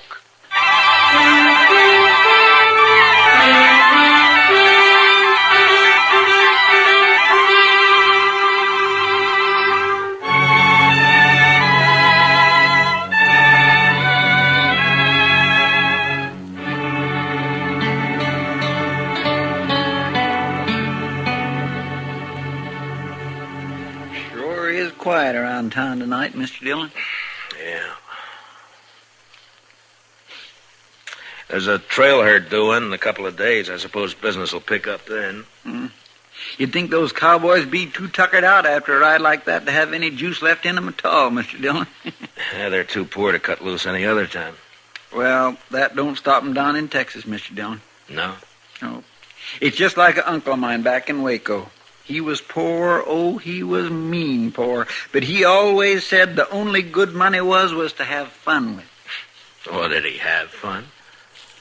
But no, sir. He was too poor, like I said. All right, Chester, all right.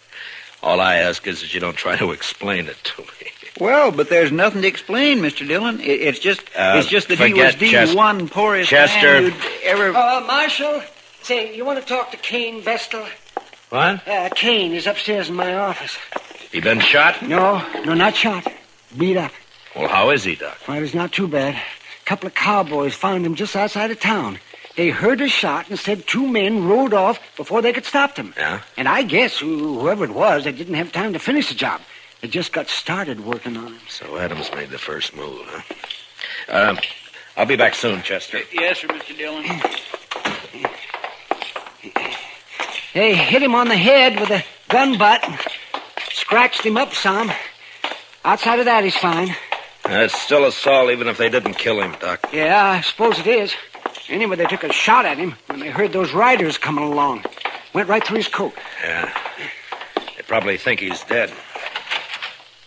So that's where you went, Doc. I might have known. Didn't even give you a chance to use that gun, did he, Cain? I didn't have a gun on me, Marshal, but it wasn't he. It was they. Huh? Did you recognize them? Well, I don't know many people around here.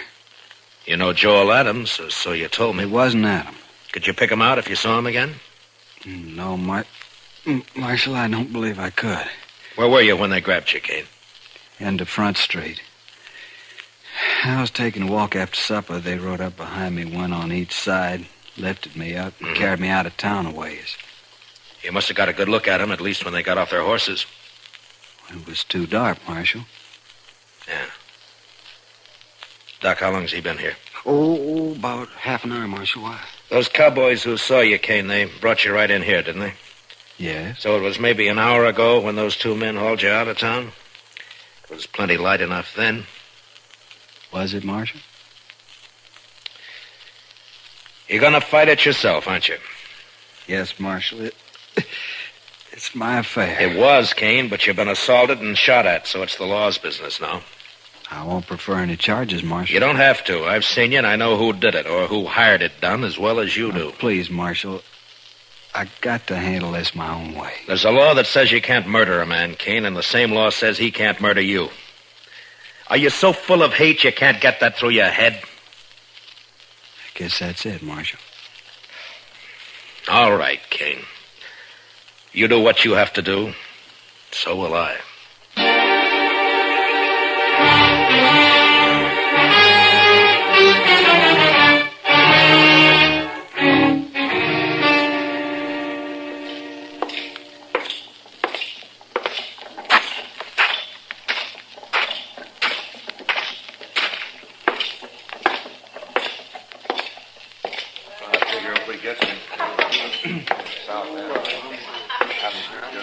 Hello, Adams. I've been looking for you. That's late, Dillon. Can't you see me tomorrow? It's not even midnight. That's early for you. You see how this marshal's always trying to get me on the prod, boys? That's right. These boys of yours play pretty rough themselves, Adams. Meaning? Didn't they tell you? Tell me what? What they did to Cain Vestal? They did not kill Cain Vestal, and you can't prove it. No, Adams, I can't. Cain isn't even dead. What? You know, I'm curious, Adams. Why'd you think he might be? Why, somebody said he got himself hurt. Joel Adams. You arranged this, Marshal. You know I didn't. Who is he? What does he want? Hello, Joel Adams. Don't strain yourself so you don't know me. Who are you? Cain Vestal. But my name doesn't matter. What are you haunting me for? I never saw you before in my life. That's true. You didn't. But we had a friend in common once. A friend? Who? Julie Travis. What about Julie? You were a riverboat gambler then, Adams, and you had money and fine clothes and a way with women, especially young girls. Julie was only 16 at the time. Never mind all that. So she went away with you. To be married, you told her. Oh. I think I guessed the rest. You wanted to marry her, but I got her instead. Is that it? That's it, Adams. That's exactly it. Oh, now I thought you really had something on your mind, Vestal. Well, all right, why don't you get out of here and quit bothering people while you can still walk? Julie killed herself, Adams. She committed suicide. What? You didn't know that, did you? Well, it's got nothing to do with me. Because you never married her after all. It was just a year after you abandoned her in New Orleans. I think it has a lot to do with you, Joel Adams. What are your plans, mister? I see you got a gun in your belt. Gonna kill you. Oh, so? When? Now. Right now. All right, Vestal, draw. Leave the gun where it is, Cain. One thing I always promised myself, Adams. Someday I'd spit in your face. Why, you...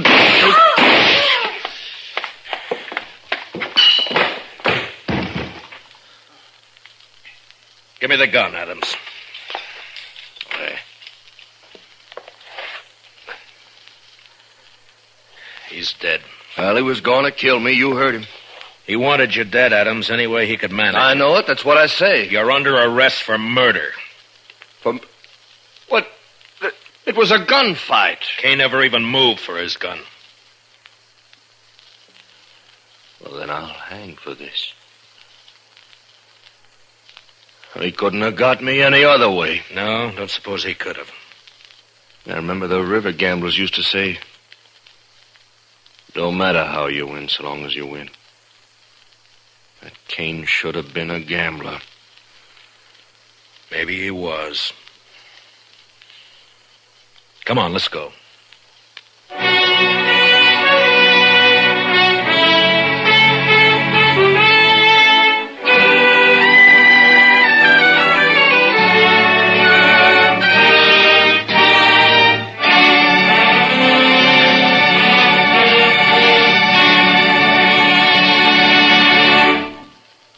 Gunsmoke, transcribed under the direction of Norman MacDonald, stars William Conrad as Matt Dillon, U.S. Marshal. Tonight's story was especially written for Gunsmoke by John Meston, with music composed and conducted by Rex Corey.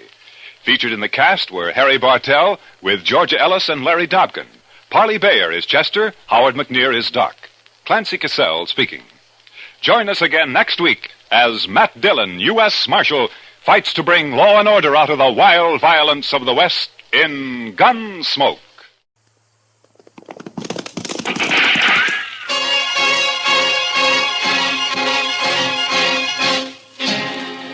Around Dodge City and in the territory on west, there's just one way to handle the killers and the spoilers. And that's with a U.S. Marshal and the smell of gun smoke.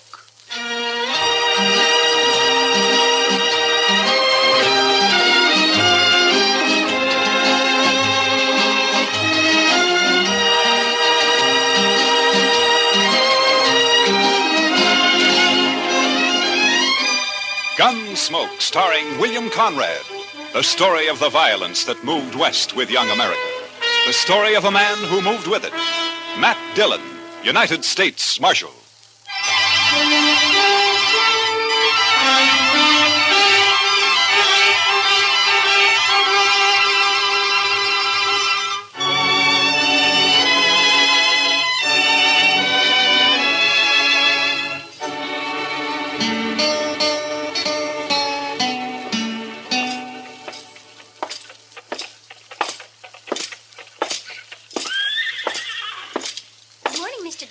Morning, Miss Ida Mae.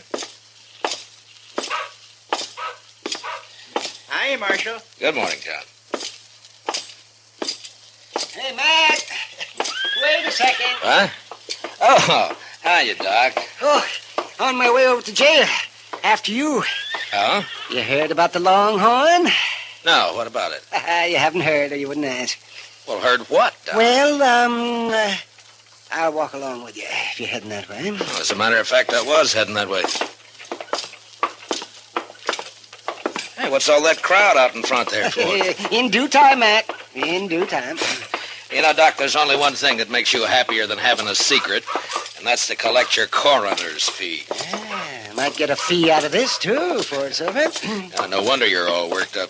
Hey, have you heard about the Longhorn?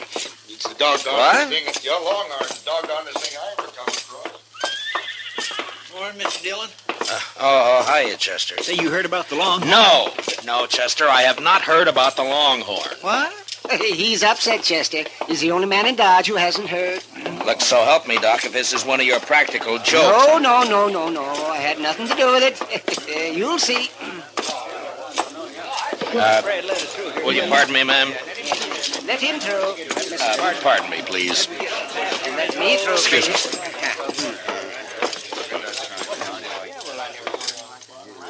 Well, Mr. Dillon? What do you think of it, Matt? Aside from the misspelled words. The Longhorn been closed all morning? Yep, locked tight. That sign was on the door daylight. The Longhorn Saloon will open at 8 o'clock tonight with new management and a new policy. Everybody welcome. Signed the new manager, Mamie. Mamie? That's a woman, Matt. Lately of Kansas City, St. Louis, and points east. Well, I don't know, Mr. Dillon. We never had a woman running a saloon in Dodge City before. And we won't now, Chester. The boys won't let her last an hour, I'm afraid. Be kind of fun for that hour, though. And another thing, if this Mamie is the new manager, what's happened to Herman Bleecker? Well, I don't know. He must have sold it to her. He didn't say anything about it yesterday morning. That's right. I saw him over at the livery stable in the afternoon showing off one of them fancy vests he's always ordering. And he never said one word about it. Well, you know that little Popinjay. He's flighty. Probably happened sudden. Too sudden, Doc. Even for Herman. Say, come think of it. I haven't seen him all morning. And he's usually strutting up and down Front Street, preening himself like a powder pigeon. Yeah, he's probably upstairs there, sleeping in, getting ready for the opening tonight. We gonna be here, Mr. Dillon? Mamie. Mr. Dillon? Huh? Oh, yeah, Chester. We're gonna be here.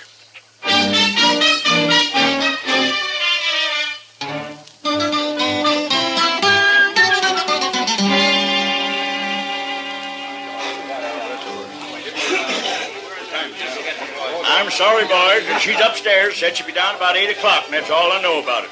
Now, if you want to order anything, let's hear it. And if you don't, just shut up. Say, the boys are acting kind of rambunctious, Mr. Dillon. Yeah, she'll wish she stayed in St. Louis and points east. Say, Matt, I was talking to the bartender. I asked him what she looks like, and he said if he told me, I wouldn't believe it. Now, the fella I'd like to talk to is Herman Bleecker. Yeah, well, nobody's seen hiding here him. You know, Matt, I'm beginning to wonder, too. Howdy, strangers. What? Welcome to the Longhorn. I'm Mamie, the new owner. Mamie? My gracious sakes alive. 190 pounds if she weighs an ounce. Yeah, that bartender was right. I wouldn't have believed it. Boys, it looks like we're going to be doing business together, so let's get things straight right in the beginning. Now, in the first place, the minute you stick your foot inside that door, you're on my stomping ground. I'm the boss of this shebang, and don't you ever forget it. When I tell anybody to hop, he hops. Is that clear? Now, tell you what, I aim to give the squarest deal in town. All the liquor here is going to be aged over 30 days, and the dancing girls aged under 30 years. The liquor is straight, and the girls are graceful. There's only 4 aces in every deck, and the cards only read from the front side. You'll get a fair shake for your money, but there ain't going to be no fandangling. And another thing, mister! I'm talking. Well, so am I, you old battle axe. Excuse me, boys. Oh, looks like it started, Mr. Dillon. Yeah, wait a second. He paid for his drink? Yes, ma'am. All right, you wall-eyed little maverick. Come on!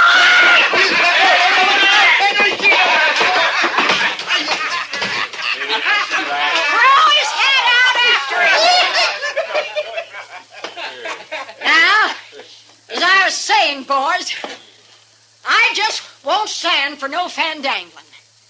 Now, maybe some of you figured I was wearing this six-shooter for a decoration. When I just cast your eyes on that ace of spades I got tacked up on the back wall. Now! Did you see? For the land's sakes, did you see that draw, Mr. Dillon? Yeah, and she got the card, too. Oh, the boys won't give her no trouble, man. All right, boys, the first one's on the house. And it's the last free one you'll get. And the only credit I give is for funeral expenses. Belly up, boys! Well, sir, Mr. Dillon? Chester, I want to talk to Herman Bleecker more than ever now. Say, you know, she's big enough to... well, I'll bet she forced Herman to sell.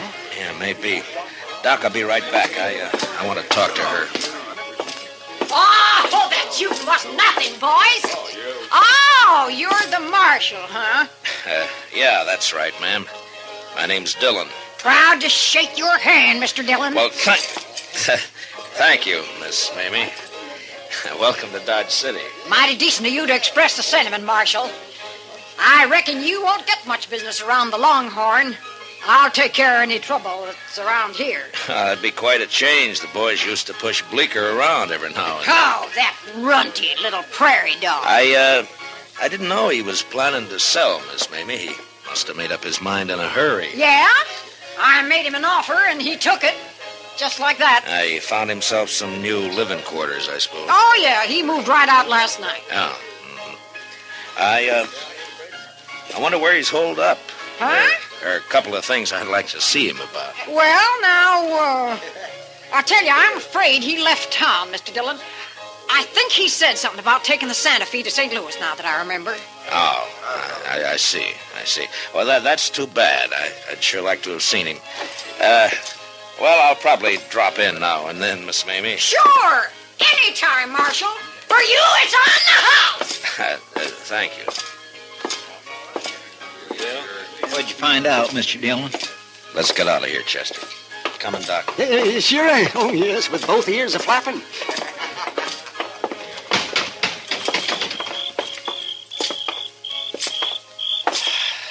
Well, boys, no What do you think of her? Oh, my gracious, Mr. Dillon, I sure would hate to meet her in the dark. Oh, why, she's got a voice like a buffalo. Ain't it awful? It just itches your ears, don't it? Why, the woman's a human monstrosity. I still haven't seen Herman. What'd she say, man? She says she thinks he left town. Oh, Chester, I want you to check all the rooming houses and hotels along Front Street. I'm going to go to the railroad station and the stage lines. I'll meet you over at the jail. Huh? Yes, sir, Mr. Dillon. Say, Matt, I think Herman keeps a horse over at the livery stable. Yeah, I thought of that, Doc. I wonder, would you be good enough to look into that for me? Why, sure, I'd be happy to. You know, Mr. Dillon, she is an awful straight shot. Yeah, Chester. I know.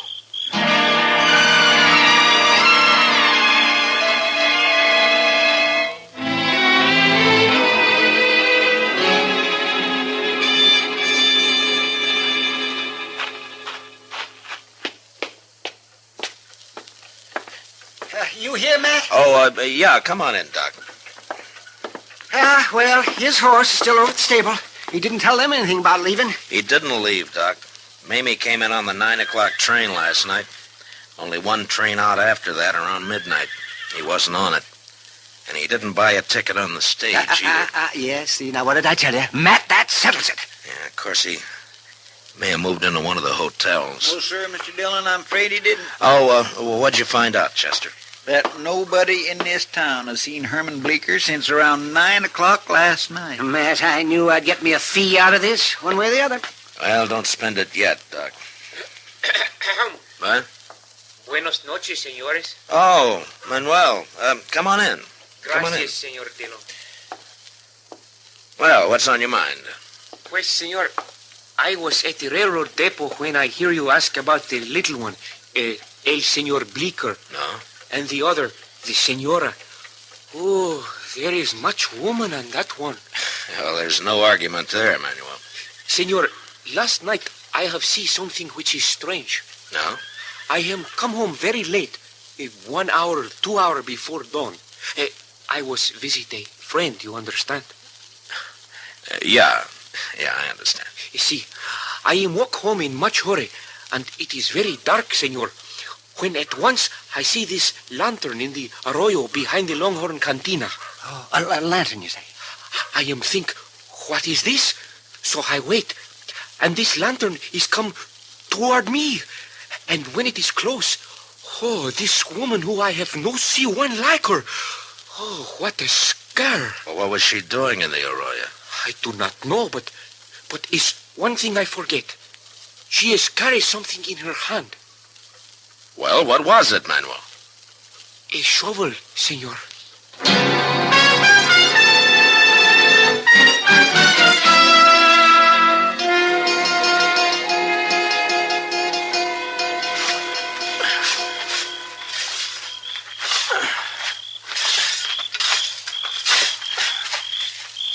Find anything, Matt? Well, there's something here, Doc, but I can't quite... Hold the lantern over here, will you, Chester? Yes, sir, Mr. Dillon. I found something here, if I can just get it loose. Lantern all right, Mr. Dillon? Can you see what it is? Yeah, it's fine, Chester. Yeah, I got it. Oh. It's a boot. Yeah, here's the other one. Yeah. All that fancy stitching. Matt, those are his. I've seen them on him. Yeah, so have I, Doc. Yesterday, in fact. Here, take him, Chester. Yes, sir. There's a bundle of some kind here. Oh, you found the body, huh? No, it's clothes, I think, Doc. Let's have a look. Yeah. That's all there is, too. The hole doesn't go any deeper. It's hard pan on the bottom there. Hold the lantern down, Chester, and let me get this unwrapped.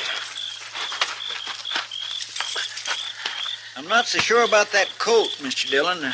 A lot of them like that around town. Yeah, I know, but take a look at this fancy vest. Oh, that's Herman's.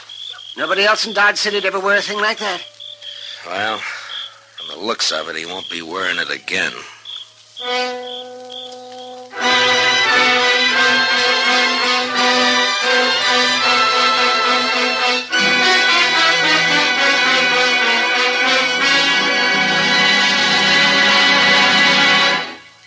will return for the second act of Gunsmoke in just a moment. But first, the escape car speeds from the scene of the crime, and the victim notes its license number. Police investigating the case discover the car has an ironclad alibi. That just begins the excitement on tomorrow night's Gangbusters program. It's the case of the twice-parked car, an authentic crime story taken from actual police records.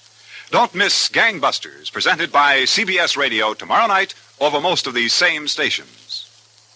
Now, the second act of Gunsmoke.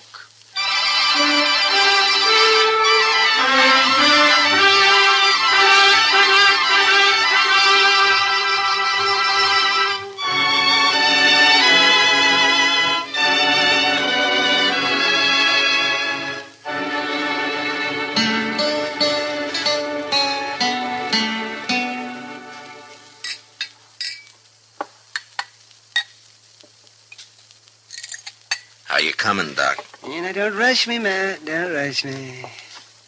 I haven't made one of these blood tests in years. If you ask me, I don't see any use in making one now. Well, let me see. Pour the precipitate into here. What other kind of blood could it be except human? Doc, I only want to be sure, that's all. All right. Let me see. 5 drops of the sulfate. You sure look uncomfortable, Matt. Well, how would you like to try arresting that lady, Doc? Not my job to arrest her. All I'm doing is stopping up these loopholes Matt's trying to wiggle out of. Well, that's real decent of you, Doc. Real decent. No, sir, Matt, I don't recall you ever being in such a predicament. Oh, of course, I remember the night you shot it out with the Barkley boys over in the Alafraganza. There were 3 of them, and you did not turn a hair. And then that other time when you got dry gulched by the Platte River gang. All right, Doc, all right. But this is different. If I go to arrest that woman, she's just crazy enough to start a gunfight. Oh, it's a problem. It's a problem, all right. Now, let's see. We'll just shake this up and warm it a bit. You know, there is one thing, though, Mr. Dillon. Shooting at a mark's not the same as a gunfight. Maybe she wouldn't even resist. You really believe that, Chester? No, sir. Oh, she ain't a woman. She's a human catastrophe. She sure is for Matt. Well, there's still a chance we may be going off half-cocked here. That blood could have got on Herman's vest a dozen different ways. We'll soon see. Let's see now. A couple of drops of reagent. 1, 2, 3, 4, 5. Yeah. And we'll look for the color change. So, turn up the lamp a little bit, will you, Chester, please? All right. Oh. Wow. Yes. Well, Doc? Well, it's tough luck, Matt. It's human blood.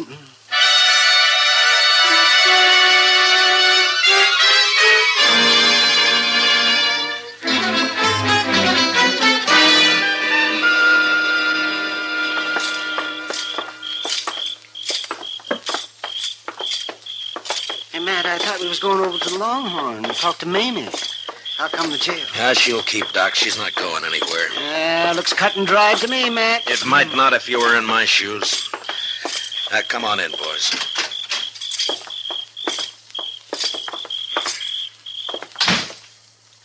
You know, Mr. Dillon, when I talked to the barkeep, Finnegan, he said that when he showed up this morning to open the saloon, that woman was already inside waiting for him. She told him to come back at 8 o'clock tonight. And he didn't see no sign of Herman Bleecker. Oh, well, there's another nail in your coffin, Matt. Doc, if you keep this up, I'm going to deputize you and take you along with me. He sure can have my job, Mr. Dillon. No, you don't. I will not lift a hand in anger against a woman, especially that woman.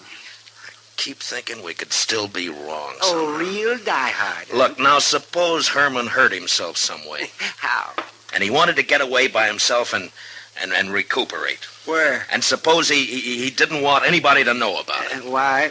So he decided to stay with some friend. Who? And, well, maybe... come on, Chester, let's go.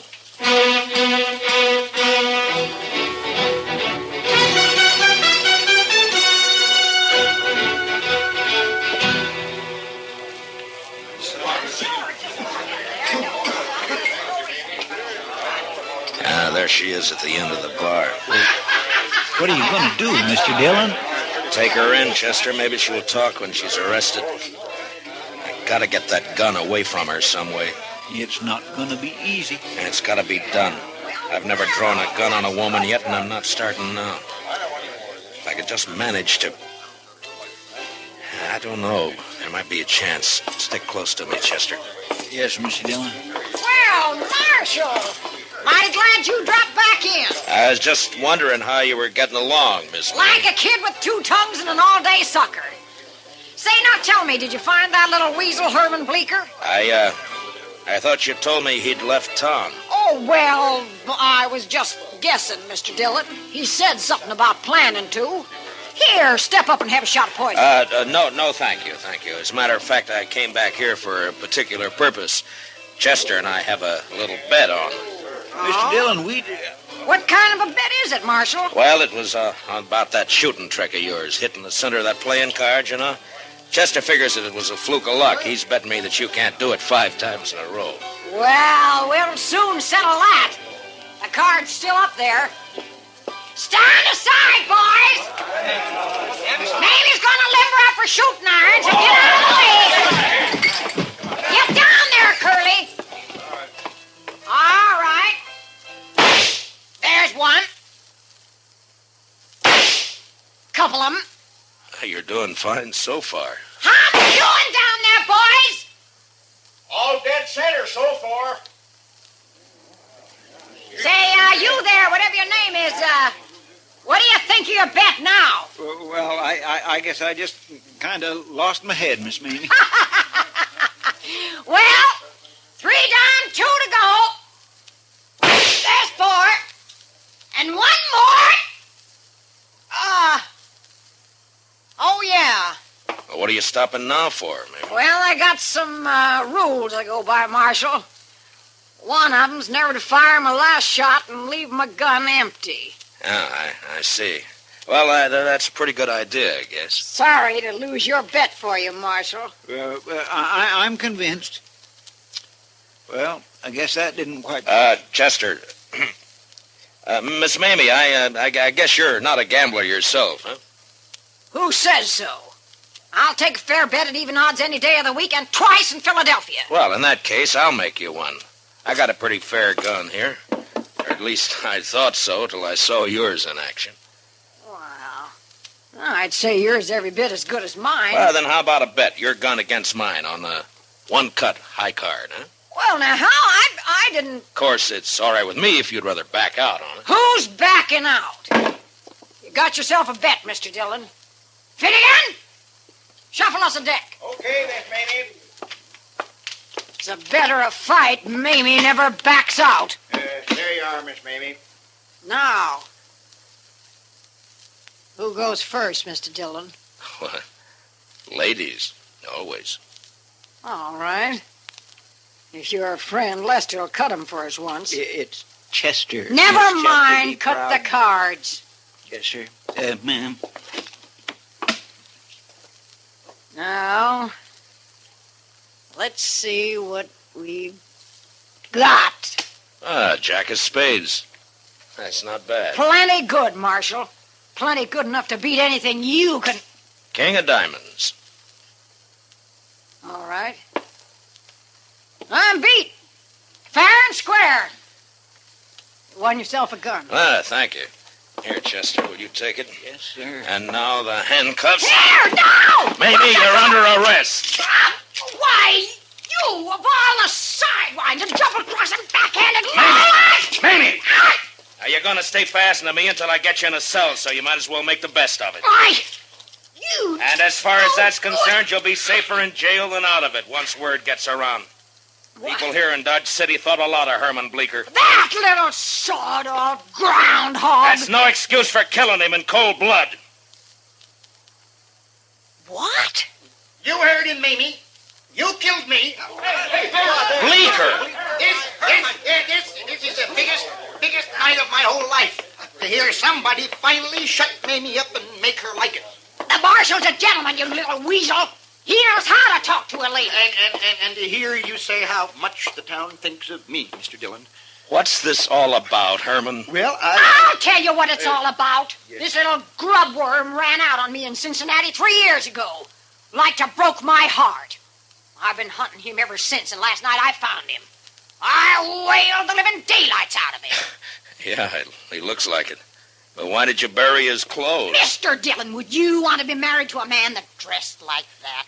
She pretty near murdered me, though, Mr. Dillon. I've been up there in bed all day, just too bruised and embarrassed to hobble downstairs. Oh, we had our ups and downs, Marshal, me and Herman.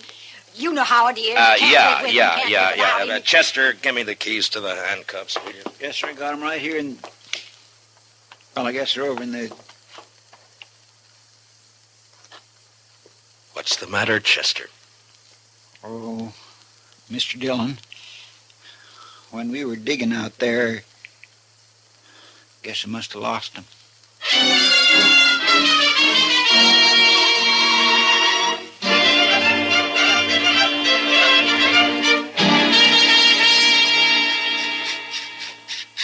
Chester, can't you file that thing any faster? You might just well relax, Mr. Dillon. Took a half hour to get that one off Miss Mamie's wrist. Oh, no. All right, but just hurry. I'm filing as fast as I can. Matt, Doc. Mamie gave me this bottle of Irish here to make the waiting a little easier. And it's Jameson's. Oh, well, fine, Doc, fine. Chester, let that go for a minute, huh? And open it up. Yes, sir, Mr. Dillon. Can you imagine it, boys? Little Herman Bleecker married for years to a woman like that. I don't want to imagine. Oh, I'd get nightmares. Here you go, Mr. Dillon. Oh, thank you, Chester. Doc? Oh, thank you. Well, gentlemen, here's to the weaker sex. Mr. Dillon, which one is that?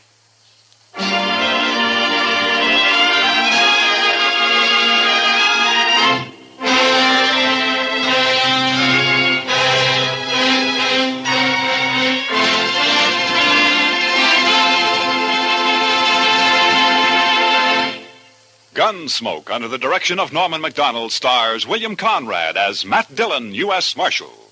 Tonight's story was specially written for Gunsmoke by Les Crutchfield, with music composed and conducted by Rex Corey. Featured in the cast were Jeanette Nolan as Mamie, with John Daner, Ralph Moody, and Byron Cain. Parley Bayer is Chester, Howard McNear is Doc. Join us again next week as Matt Dillon, U.S. Marshal, fights to bring law and order out of the wild violence of the West in Gunsmoke.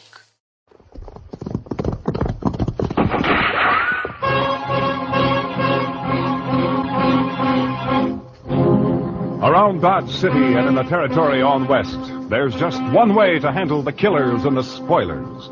And that's with a U.S. Marshal and the smell of gun smoke.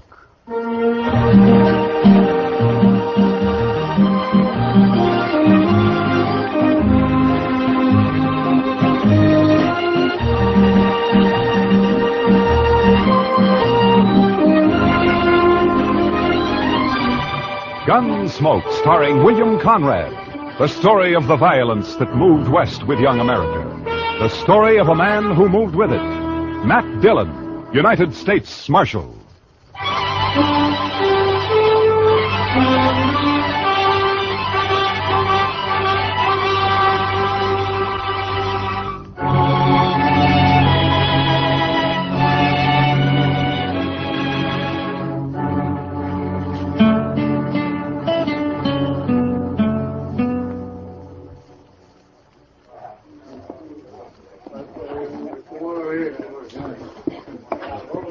Well, what's the rush, Miss Kitty? Come on, sit down and have a beer with us, Kitty.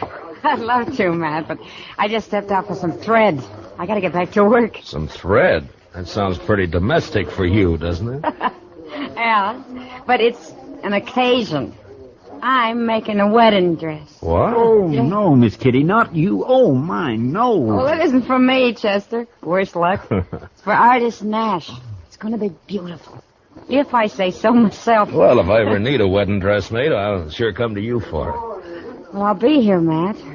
Let me know. See you later, boys. So long, Kitty. She's A fine girl, Mr. Dillon. Kitty? Oh, yeah, she's great. She's... Well, look who's back in town, Mr. Dillon. Yeah, Frank Craig.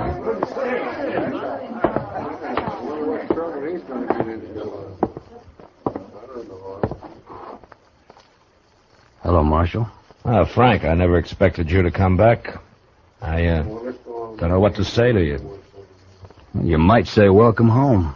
Yeah, I might. At least you're honest, Marshal. Sure. Where have you been for the last year? Out west. Wyoming, to be exact. My sympathy for the peace officers of Wyoming. Man can change, Marshal. Grow up and get over his wildness and start to think about settling down. Some men can. Well, I'm one of them. I don't aim to cause any trouble, Marshal. Came back here to marry Artis and take her with me, that's all. You heard from her since you left? She's pretty as ever. She'll pass. Every man in Dodge was crazy about her. She was my girl from start to finish. Things can change, Frank. She's still my girl, Marshal. Ben Martin might differ with you. Ben Martin? Mm-hmm. That bull-necked plowboy? He never had a chance in... What are you saying, Marshal? You don't aim to cause any trouble, you say, and yet you just happened to roll into town 3 days before Artis is due to marry Ben. You claiming you didn't know about it, huh? Artis wrote me a farewell letter, Marshal. It doesn't make any difference. Like I said, she's still my girl. She's not marrying Ben or anybody else. Not while I'm alive. And like I said, Frank, Ben may differ with you. I used to chase him home crying when we were kids. I don't think he'll chase that easy now. Ben took over the Circle Bar B. He's got 25 boys riding for him. He's a big man around here. Swings a lot of weight. Marshal, I said I wasn't looking for trouble, and I meant it. I came back here to get Artis, that's all. If any man tries to stop me, I'll kill him. I'll see you, Marshal. Chester, see if you can find Ben Martin. Have you meet me over at the jail office.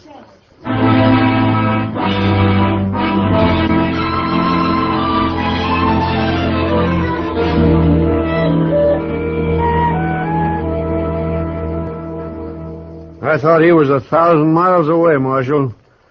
I didn't think he'd ever have the nerve to come back. Well, Ben, the two of you are bound to run into each other, so I figured you'd better know about it. What's he expect, Marshal?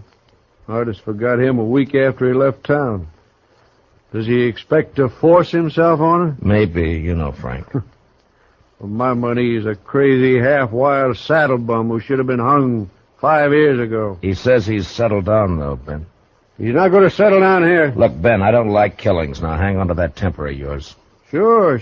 I'll hang on to it, Marshal, just as long as Frank Craig stays clear of me and stays away from my girl. Otherwise, I tell you right now, Marshal, Is that you? Artis. We're in here, Connie. Come on in. Someone said you were here at the jail. Evening, Mr. Dillon. Miss Nash? I'm sorry if I interrupted anything, but... Ben, you know who's in town? Yeah, Frank Craig. That's what we were talking about, honey. He says he's come back for me. Take me away with him. What do you mean he says, Miss Nash? He came to the house a while ago. He knew about Ben and me, that we were going to be married. But he came anyway. I sent him away. That does it, All right, Marshal. hold it, Ben. Now, there's no harm in him just talking to her. A man's got a right to protect what's his, Marshal. Protection's my business, Ben, and as long as I'm Marshal here, it'll keep on being my business. Now, in 3 days, you got a wedding coming up. I'd hate to see it ruined by a killing. Well, I have nothing against Frank Craig, Mr. Dillon. I wouldn't want him killed. Neither would I. Oh, good night, Miss Nash. Ben. All right. Think it over, Ben. Don't lose your head. Yeah, sure, Marshal. I'll think it over.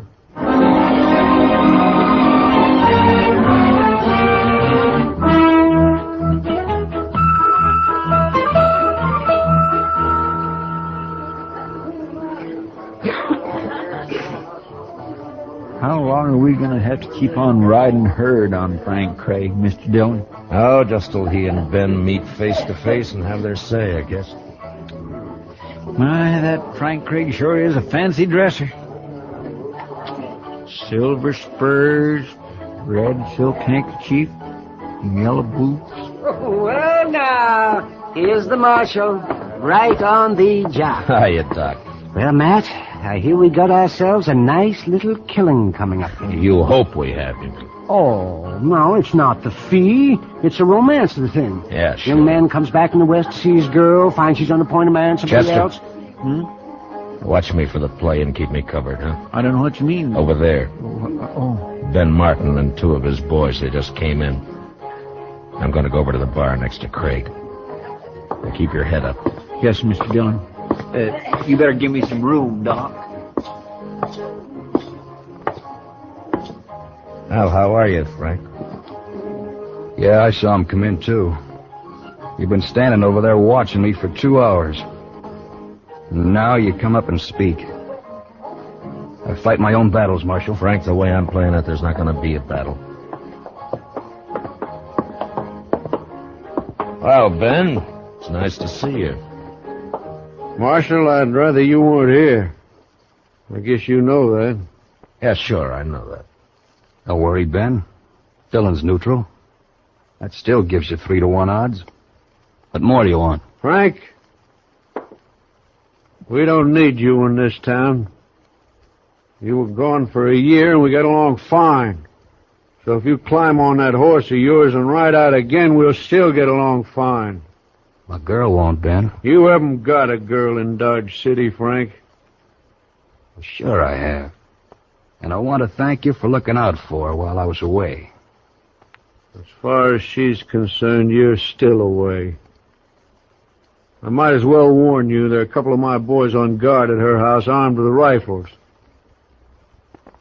Ben, I never needed a guard to hold her. If you come within 50 yards, they got orders to kill you. You'll be there from now until the wedding. Oh, yeah.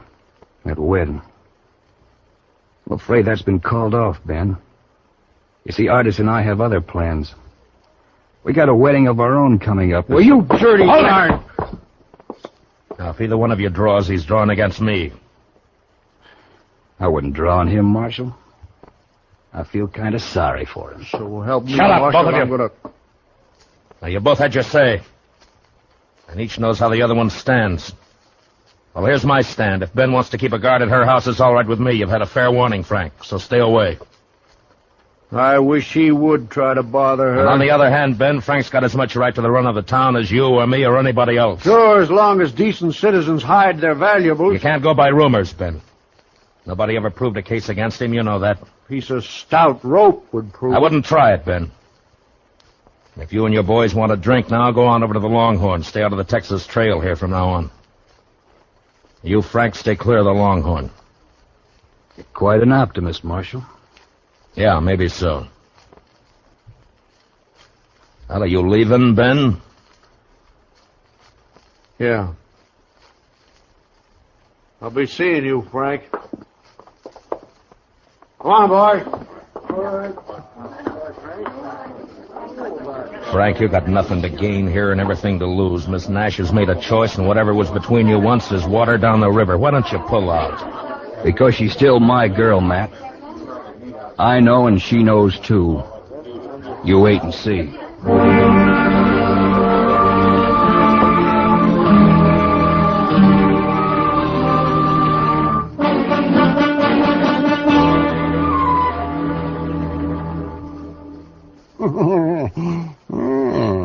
Your move, man. Yeah, let's see now. So I move there. You'll move there. Jump in my king, block the whole corner. Nah. But if I move here... Mr. Dillon, you can move. No, you don't, Chester. No, you don't. I'm playing Matt. Not the both of you. Well, Chester and I kind of run together, Doc. Enforcing the law, that's fine. Playing checkers, no. Matt, it's still your move. Yeah, I know.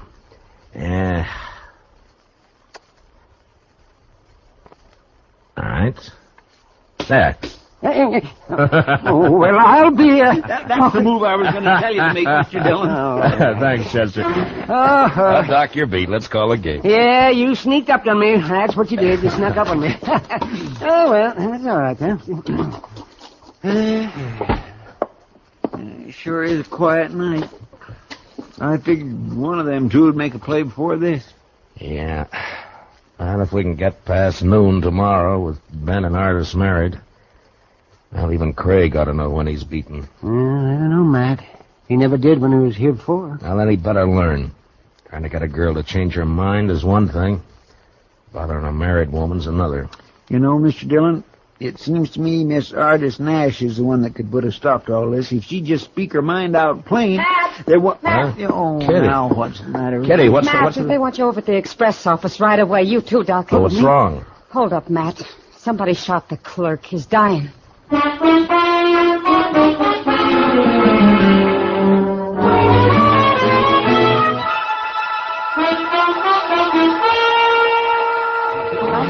you let me through here, please? I'm sorry, mister. One side, please. Yes, one side, please. All right, stand back now. Give us some room here.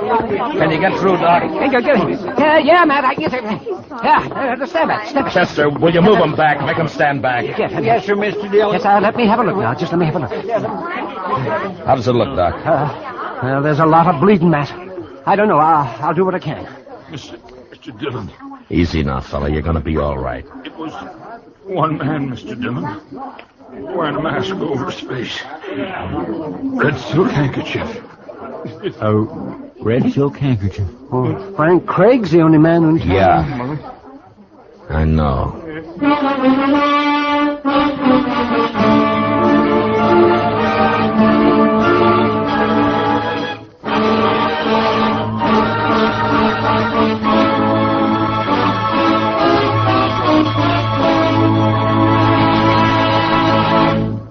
We will return for the second act of Gunsmoke in just a moment. But first, tomorrow night, Vaughn Monroe and his musical company settle down for an evening's melody making at Duke University. Eileen Woods is Vaughn's guest songbird. Bandleader Vaughn, the Moon Maids, and the Moon Men join in playing and singing the top tunes of the week. Enjoy every bit of it tomorrow night on CBS Radio. Now, the second act of Gunsmoke.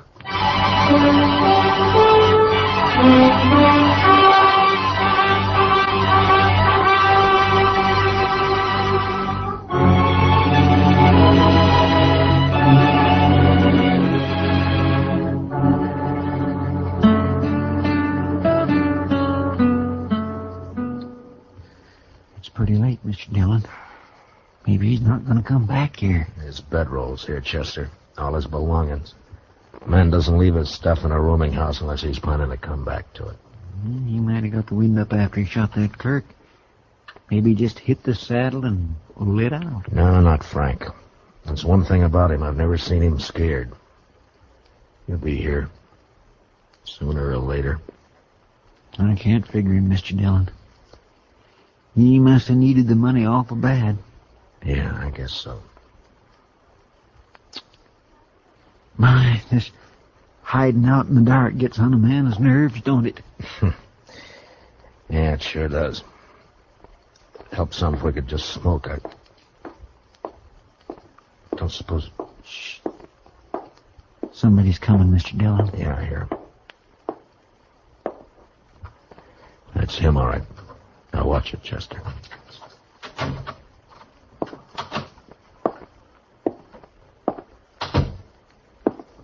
All right, hold it, Frank, and don't move. It's Matt Dillon. Thought it might be somebody else. Light the lamp, Chester. Yes, Mr. Dillon. Frank, I understand you left the Texas Trail right after dark. Nobody's seen you since. Where you been? Just friendly conversation, Marshal, or is this official? It's official. Then I guess you won't answer that. I see you're still wearing that red silk handkerchief. Any reason why I shouldn't be? Marshal, what's it all about? Murder. If that express clerk dies... I asked you, what's it all about? Where's the money, Frank? The way I seem to get it, somebody held up the express office and shot the clerk. You're accusing me. I didn't do it, Marshal. Where you been? Sorry, Marshal. You're under arrest, Frank. No, I'm afraid not. See, that would ruin all my plans. You better lay your gun on the table over there. I'm sorry, Marshal. Some other time.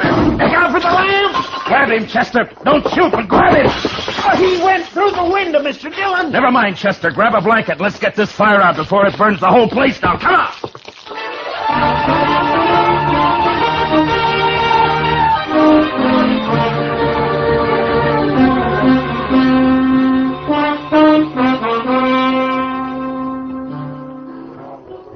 Matt, don't look so sour. In an hour, it'll all be over. Kitty, I'd be a lot surer of that if I had Frank Craig locked up in jail. No trace of him, huh? Not a sign. Then forget about him, Matt. He could be halfway to Wyoming by now. Well, I wish I could think so.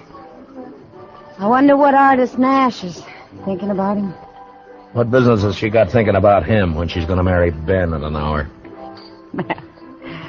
I'm afraid you'll just never understand women. Well, who does? Frank Craig's a born drifter. He'll never settle down.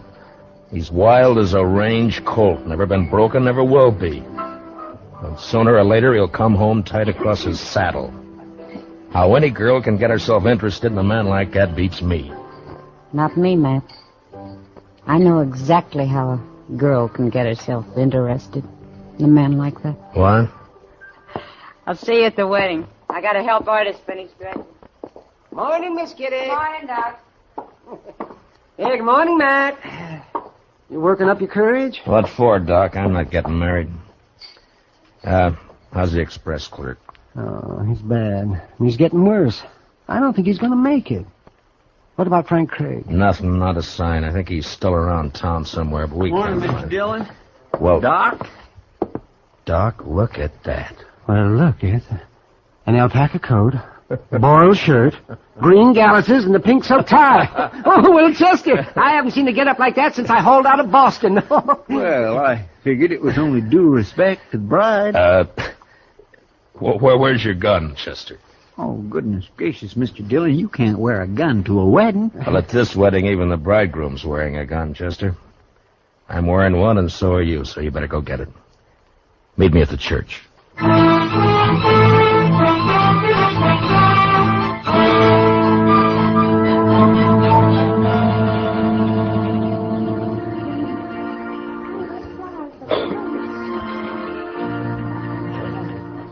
Mr. Dillon, she is so pretty I wish I was marrying her myself. You better forget it, Chester. Ben's got enough worries as it is. He sure does look fidgety, all right. Yeah, he's got reason to. Room for me here, Matt? Oh, yeah, sure, Kitty. Here, slide right in here. Here we are.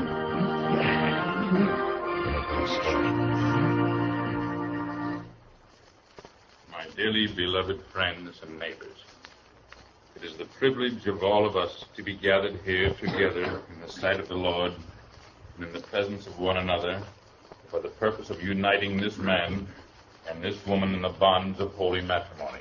It won't be long now, Mr. Dillon. Yeah, the sooner the better. Barbara Artis Nash and Benjamin Martin. There is, I am sure, no need to emphasize the solemn and sacred nature of the great institution into which they are about to enter. I never heard all of this before. You still want to marry her, Chester? Wicked world, beyond and above the decay and corruption of the flesh and the devil. Your manifest presence as you come here together and forsaking all others, stand hand in hand to have Yeah, and Frank Craig. He's just standing there, Mr. Dillon, just standing there and looking. Slide out to the side aisle, Chester. Maybe we can get to him quietly without breaking up the meeting. I think it's already broken up, Matt. I defended Mr. Dillon. She fell right on the floor. Yeah. Come on, Chester. Pardon me. Would you let me through, please? I'm sorry, lady. Would you... One side, please. He was right here by the door. Outside, Chester.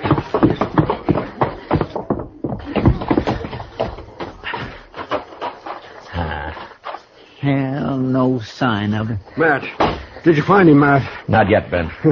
Put that gun away. You want to kill some bystander in the crowd? There's only one man I want to kill. I should have done it 3 days ago. Yeah, I know, Ben. What'd they do with Miss Nash? They carried her into the minister's study. That dirty, walking right into the church.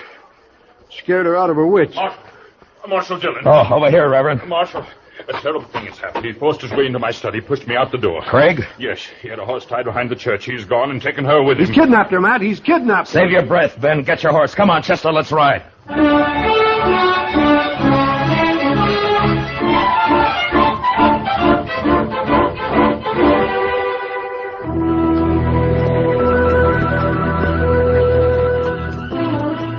Never did think we'd get back to town, Mr. Dillon.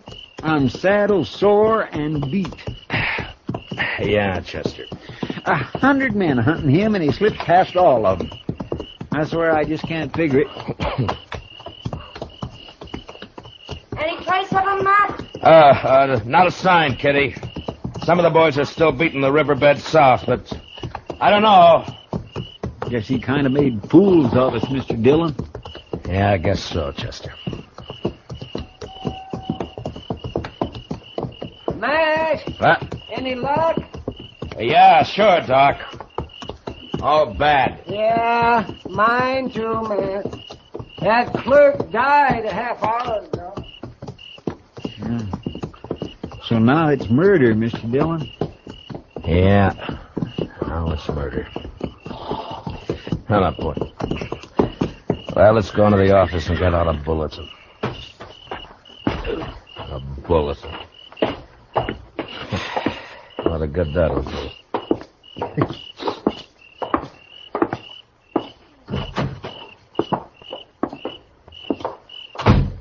Light the lamp, will you, Chester? Yes, sir.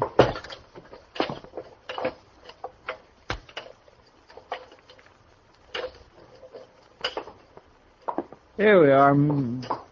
Hold it, Matt. You too, Chester, don't move. The only place nobody'd ever think of looking. Right here in the jail. Yeah, that's what we figured. Well, Miss Nash, you seem to be in pretty fair shape for a kidnapped victim. I'm not a victim of anything, Mr. Dillon. Unless it's my own foolishness. That's what most people would say, I guess. Maybe they're right. I only know this. When Frank came back to town, I knew then that it wasn't over and never would be. I'm Frank's girl, Mr. Dillon. For better or worse, right or wrong. I'm going with him to Wyoming. He's wanted on suspicion of murder, Miss Nash. He didn't do it. He couldn't have. He was with me when it happened. What did you say? He slipped past Ben's guards and came to see me. That's why he wouldn't tell you where he'd been. He didn't want to get me in trouble. He's telling the truth, Marshal. Yeah, maybe. Mr. Dillon, you might ask Ben Martin what happened to my red silk scarf. I missed it right after he came to see me that afternoon. Go on. He didn't do it for the money. To ruin me once and for all. If we were lying, we wouldn't have come here, Mr. Dillon. Yeah, it makes sense, all right, but Chester, who rode up out there? It's Ben Martin, Mr. Dillon. Think he's coming in here? Where's your horse, Frank? In the corral back of the jail. All right, go out the back way. Get it and head for Wyoming. Take one of my extra horses and leave it at Bison Flats. You can buy another horse from the Indians there. Matt, I don't know how we can ever thank you for Never mind that. Just get going before I change my mind. And, good luck to both of you.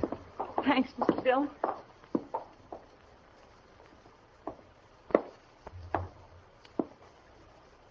Anybody here? Yeah, come on in, Ben.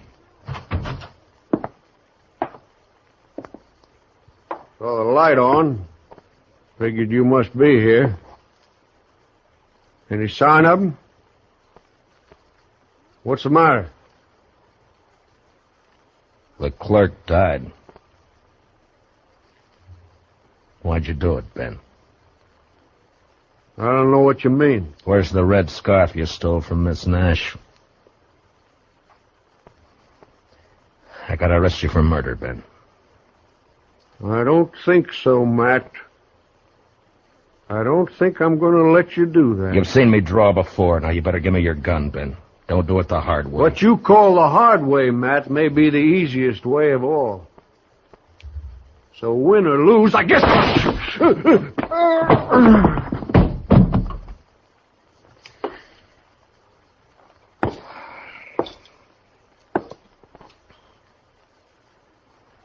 Something fell out of his pocket there. Yeah.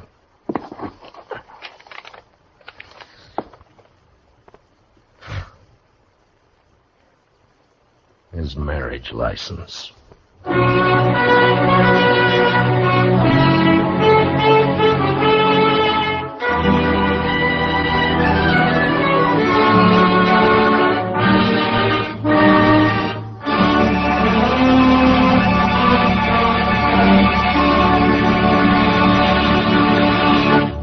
Gunsmoke, under the direction of Norman Macdonald, stars William Conrad as Matt Dillon, U.S. Marshal. Tonight's story was specially written for Gunsmoke by Les Crutchfield, with music composed and conducted by Rex Corey. Featured in the cast were Herb Ellis, Vivi Janis, Tom Tully, and Barney Phillips. Parley Bear is Chester, Howard McNear is Doc, and Georgia Ellis is Kitty. Join us again next week as Matt Dillon, U.S. Marshal, fights to bring law and order out of the wild violence of the West in Gunsmoke.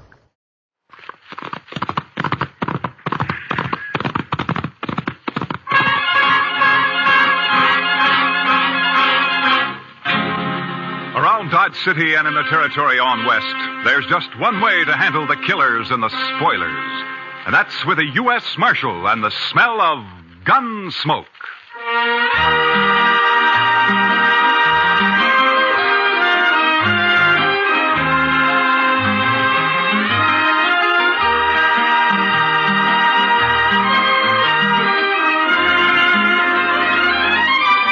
Gunsmoke, starring William Conrad. The story of the violence that moved west with young America. The story of a man who moved with it. Matt Dillon, United States Marshal.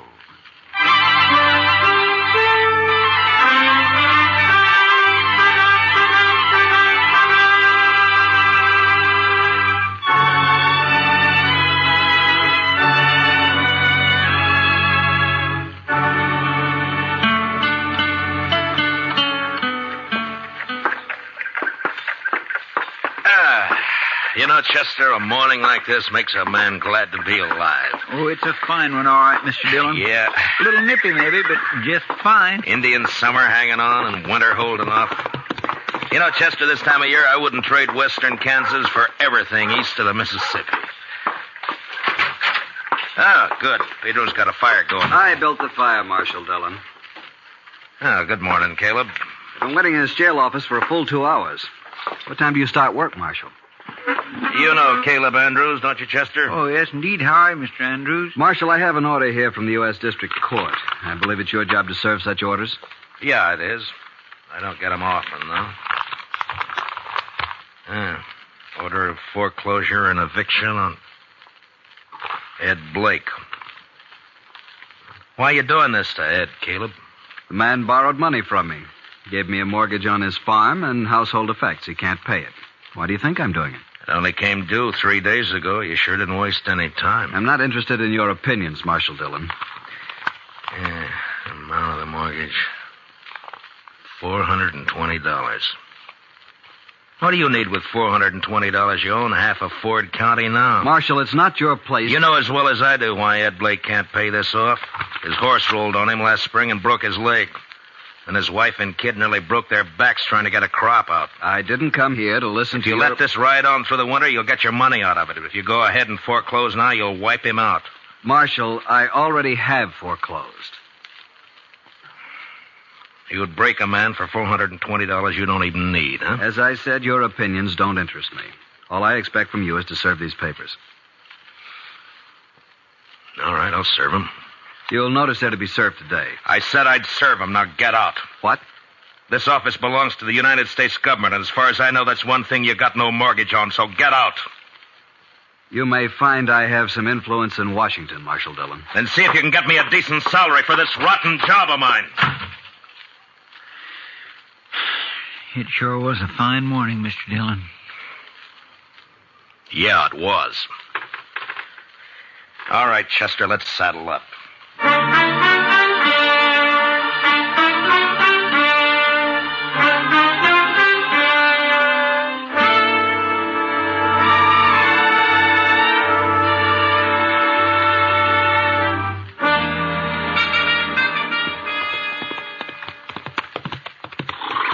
This is one job I surely wish we didn't have to do, Mr. Dillon. Yeah. My, this sure is a nice farm. Ed and Martha have put in a lot of work here the last 4 years. We don't have any choice, Chester. Yes, sir, I know. It's a downright shame, though. Hey, Marshal! Oh, boy.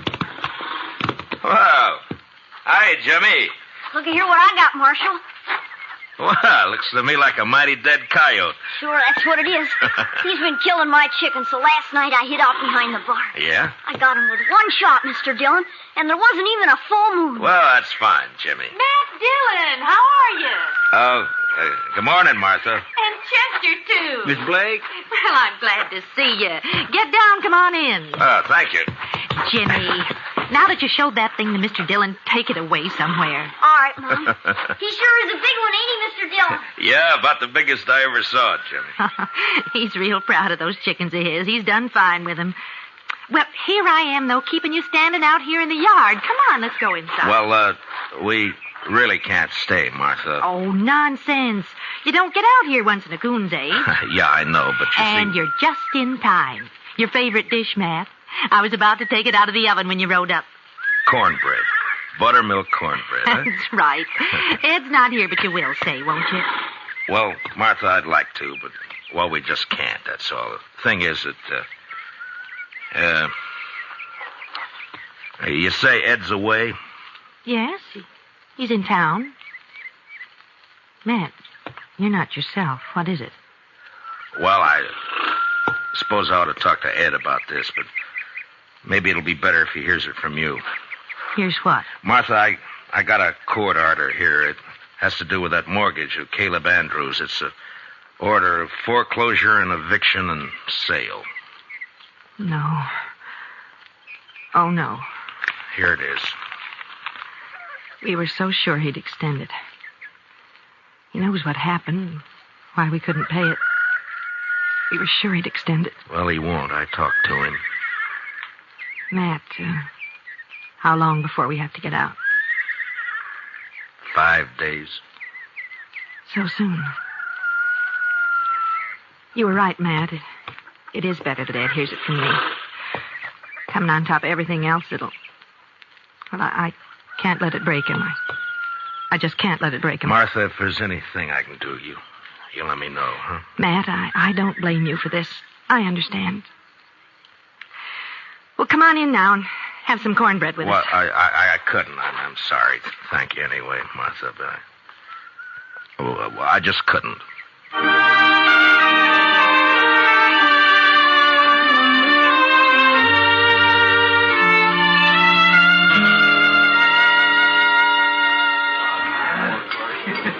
Matt, you look low all week. Oh, it's just things in general, Kitty. Sometimes you get to wondering if it's all worth it or not.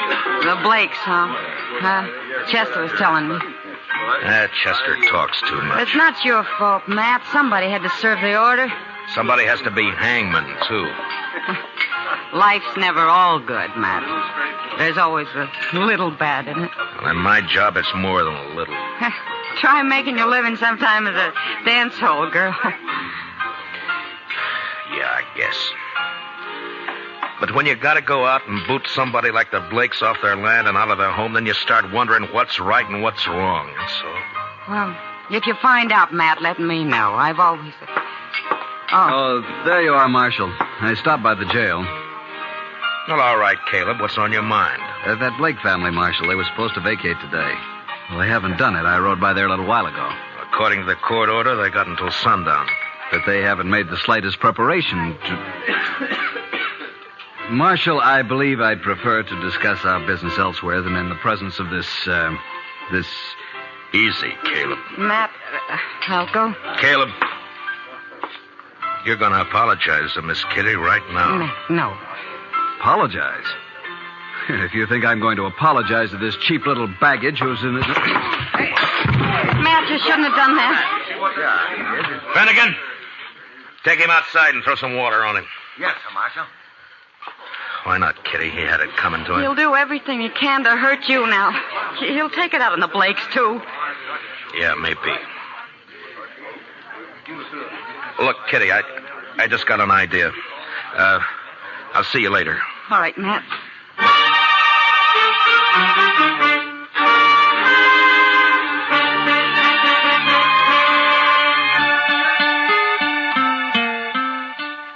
But, Matt, the mere fact a man runs a bank doesn't always mean he's got a free hand in everything he does.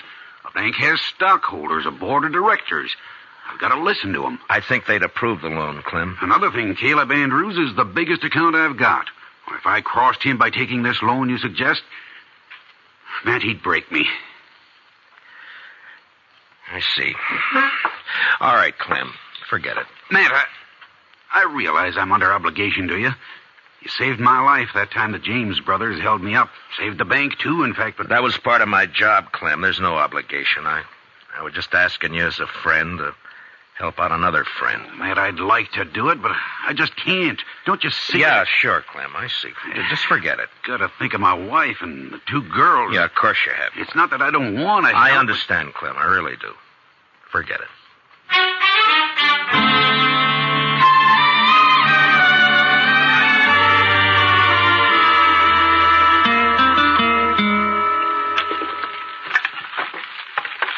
There. That ought to hold it a while. That fire feels kind of good, Mr. Dillon. It's getting chillish out tonight. Yeah, I guess we better have Pedro lay in some more wood. Yes, sir. When winter sets in, it always makes you feel good to know you got a warm place to hole up. Be mighty rough not to... Yeah, I was thinking of the same thing, Chester. You suppose they vacated this afternoon? I don't know. We'll ride out there in the morning and find out. Sure is a shame. It's just too bad that... Come in. Can we bother you, Matt? Ed! Oh, come in, Martha. Well, hiya, Jimmy. Come on up to the stove, folks. Come on. Matt, the fact is that we kind of like to impose on you for tonight. We haven't got any place to go, no money. Wondered if we could sleep in the jail tonight. Oh, sure, Ed. Chester, would you get a fire going back there? All right, Mr. Dillon. And dig up some blankets out of the storeroom, huh? Yes, sir. Want to come help me, Jimmy? Jimmy? Now, you go along with Chester now, boy. Go on. All right. He doesn't understand all this, Matt.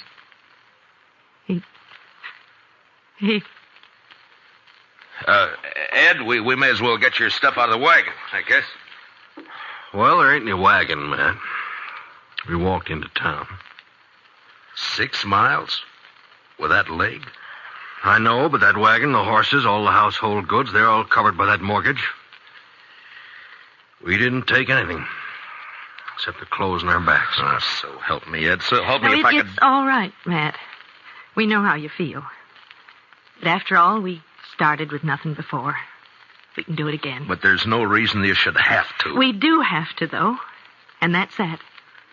Ed and I can accept it. We're not bitter any longer. Jimmy can't understand. He's been carrying on pretty bad, but he's just a boy. And in time, he'll be able to... Dillon? Yeah, what is it, Chester? It's Jimmy. He grabbed a rifle from off the rack and took out the back way. I couldn't stop him. What? But where on earth's he going? I think I know where he's going. And heaven help Caleb Andrews if we don't catch him.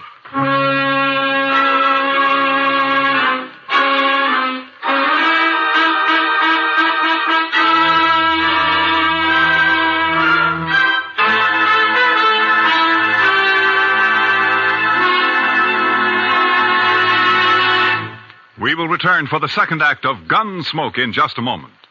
But first, that widely traveled man of music, Mr. Vaughn Monroe, will land in Pottstown, Pennsylvania this Saturday night. The Moon Maids, the Moon Men, and the Monroe Ensemble will be on hand to enliven the session. Remember, tomorrow night and every Saturday evening, it's Vaughn Monroe and his musical caravan on most of these same CBS radio stations. Now, the second act of Gunsmoke.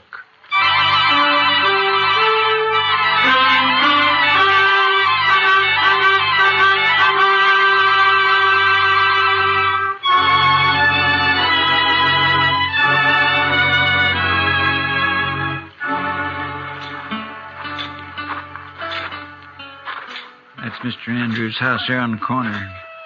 Looks dark, Mr. Dillon. Yeah, you may not be home. I sure hope he isn't. No sign of the boy around. Reckon he broke in the house, Mr. Dillon? Maybe. Anyhow, it's 10 to 1. This is where he headed for. His mother said he was real upset about it, and it's just like a kid to... Chester? There's somebody back of that tree up there on the left. Yeah. Think it's him? I don't know. Just keep on walking. Yeah, it's him, all right. I can see the moonlight on the rifle barrel. Will we try to rush him, Mr. Dillon? Well, not unless you're thinking of suicide. I'm going to talk to him, Chester. Jimmy? It's me, Matt Dillon. Go away, Mr. Dillon. Better go away now. Don't bother me. I can't do that, Jimmy. You're a friend of mine, and I figure you're waiting here to do something that you'd be sorry for, and I can't let you do that. Nothing you can do about it, Mr. Dillon. I got a gun here, and I'm going to kill him. You go away now and leave me alone. Jimmy, I know how you feel. I don't like Caleb either, but killing him's no answer. You folks feel bad enough already. Think how it would hurt him if you did. Stop, Mr. Dillon. I'll stay where you are. Don't come any closer. I have to, Jimmy. It's my job. So if you're going through with this, I guess you'll have to kill me first. No, Mr. Dillon. Now stay back. I'm sorry, Jimmy. I don't have a choice. But you do. No. I couldn't shoot you, Mr. Dillon. You know that. Sure. I knew you couldn't. I kept waking up nights and hearing Mom crying. Dad would sit up all night without the lamp lit, no fire, not saying anything, just sitting. Easy now, Jimmy. Why is he doing it to us, Mr. Dillon? Jimmy, listen to me.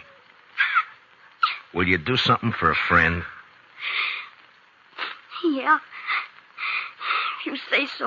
All right. Then take that rifle back to the jail and put it in the rack. And go to bed. Now, you promise? Yeah. I promise, Mr. Dillon. I'm sorry, and I'll do like you say. You're all right, Jimmy. Good night, son.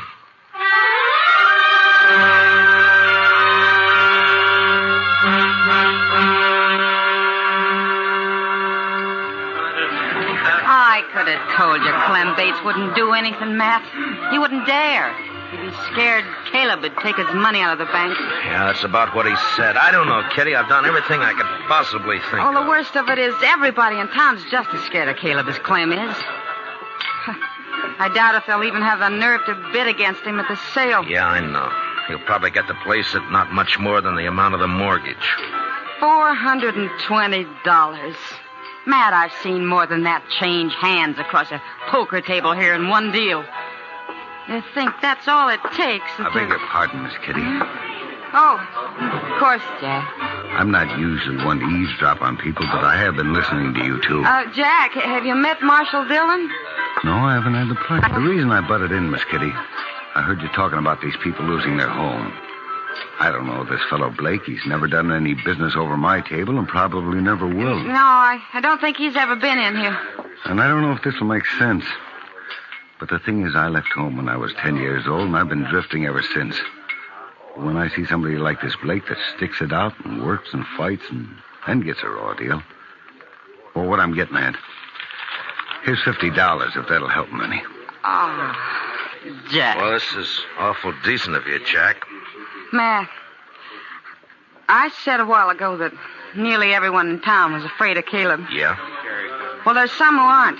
Like Jack here and me and the rest of the dealers and the gamblers and the girls and the bartenders. That's right, Miss Kitty. Because we're drifters. We got nothing to lose. Matt, I'll raise $420 right here in the Texas Trail. By heaven, Kitty, I think you could. Well, I can't do as well as Jack, but... here's 20 from me. Boys! Everybody! Keep hold of that, Now listen, to me for a minute. I got something to say.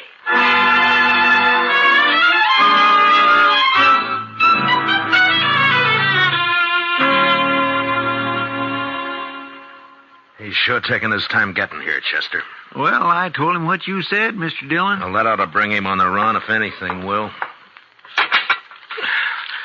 Anytime Caleb figures he's about to lose $1 or $2, it's hitting him where it hurts. The Blakes turned in for the night? Yeah, I guess so. It's been quiet back there for the last few. Marshal, what's this all about? Well, shut the door, Caleb. We're trying to keep it warm in here. Would you mind telling me why I've been called over here at this time of night? Yeah, sure. Here's $420. The Blakes want to pay off the mortgage. They do they? The court costs up to now will probably run about $10. I'll pay that myself. That's mighty generous of you. Well, good night, Marshal. Is it a deal, then? I am not the least bit interested in having that mortgage paid off, Marshal Dillon.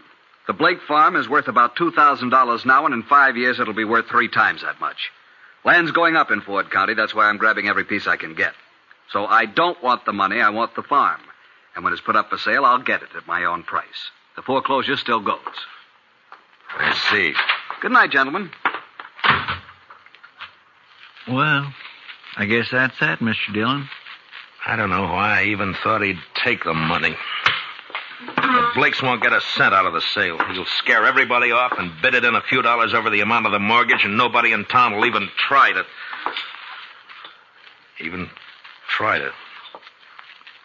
Try to what, Mr. Dillon? Chester, I'm going over and wake up Clem Bates. I got an idea, and if it works, we'll hold that sale at noon tomorrow. That's pretty short notice to find an auctioneer. I don't need an auctioneer, Chester. This one I'm going to run myself.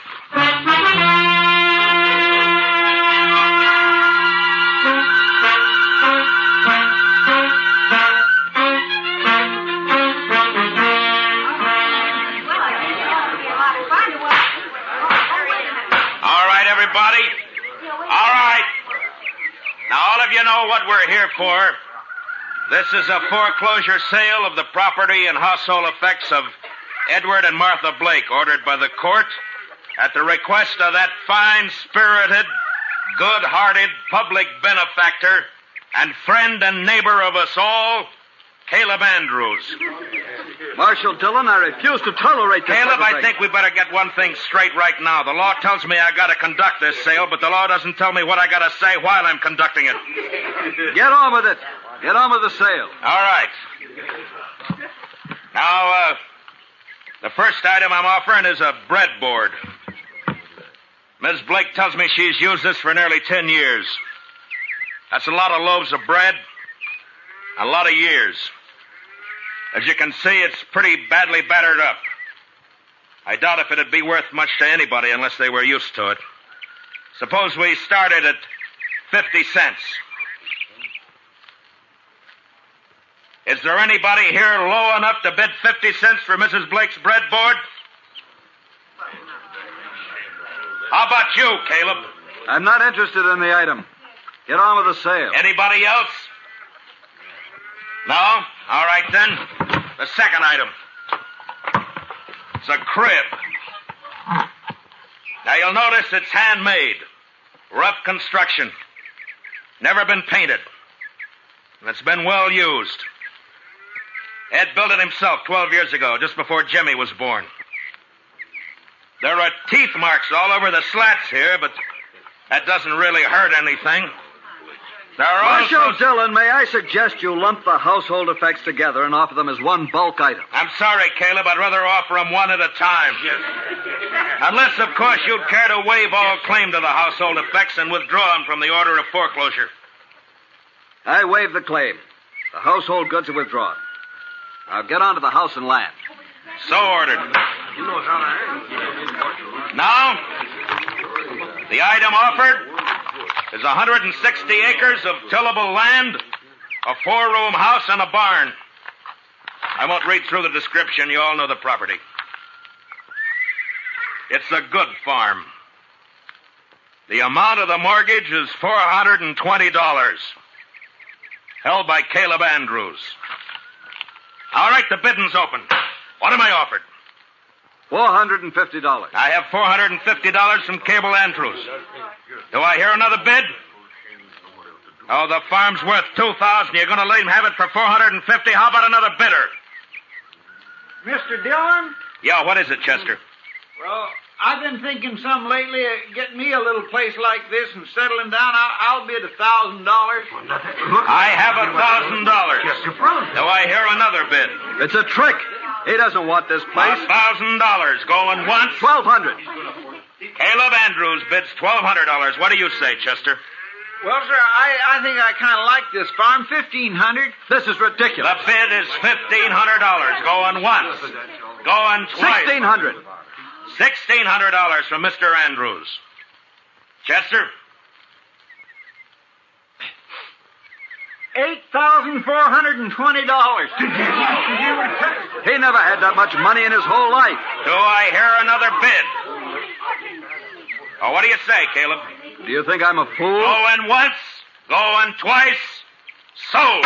The Chester Proudfoot for $8,420. The buyer will come forward and complete the sale. Don't you worry none about me, Mr. Andrews. I got it right here. There's $8,000 in $500 bills, and here is the $420. Where did you ever get that much in cash? Well, I save my pay, Mr. Andrews. Then, of course, I drink just mostly beer. It adds up after a while. Caleb, I guess $420 of this is yours. And that takes care of the mortgage.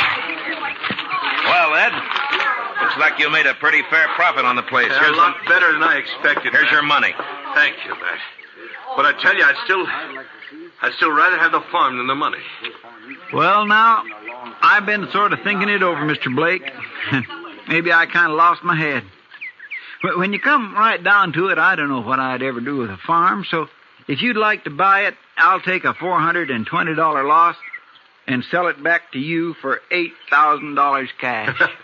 Done. Here's your money. This is unheard of. They can't do it, Marshal. Well, as far as I know, there's no law against a man selling his own property. Now, the way I see it, Mr. Andrews, is right this minute you're a trespasser on my property.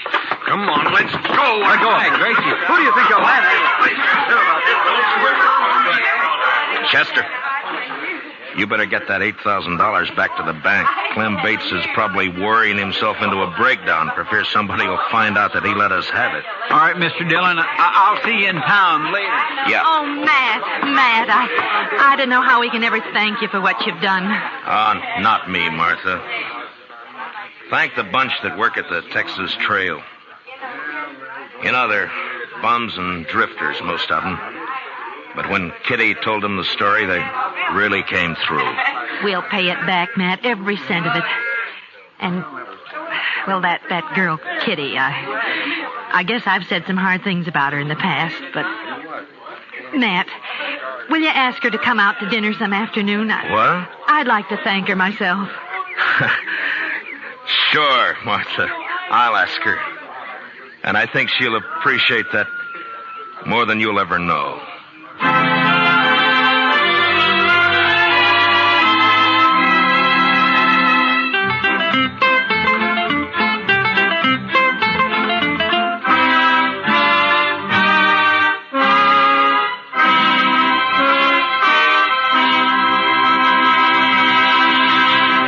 Gunsmoke, under the direction of Norman Macdonald, stars William Conrad as Matt Dillon, U.S. Marshal. Tonight's story was specially written for Gunsmoke by Les Crutchfield, with music composed and conducted by Rex Corey.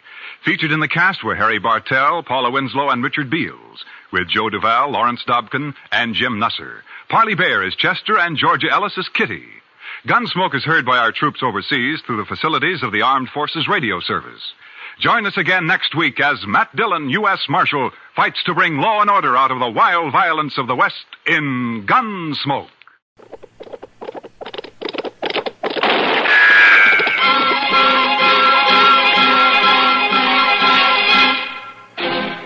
Around Dodge City and in the territory on West, there's just one way to handle the killers and the spoilers, and that's with a U.S. Marshal and the smell of gun smoke.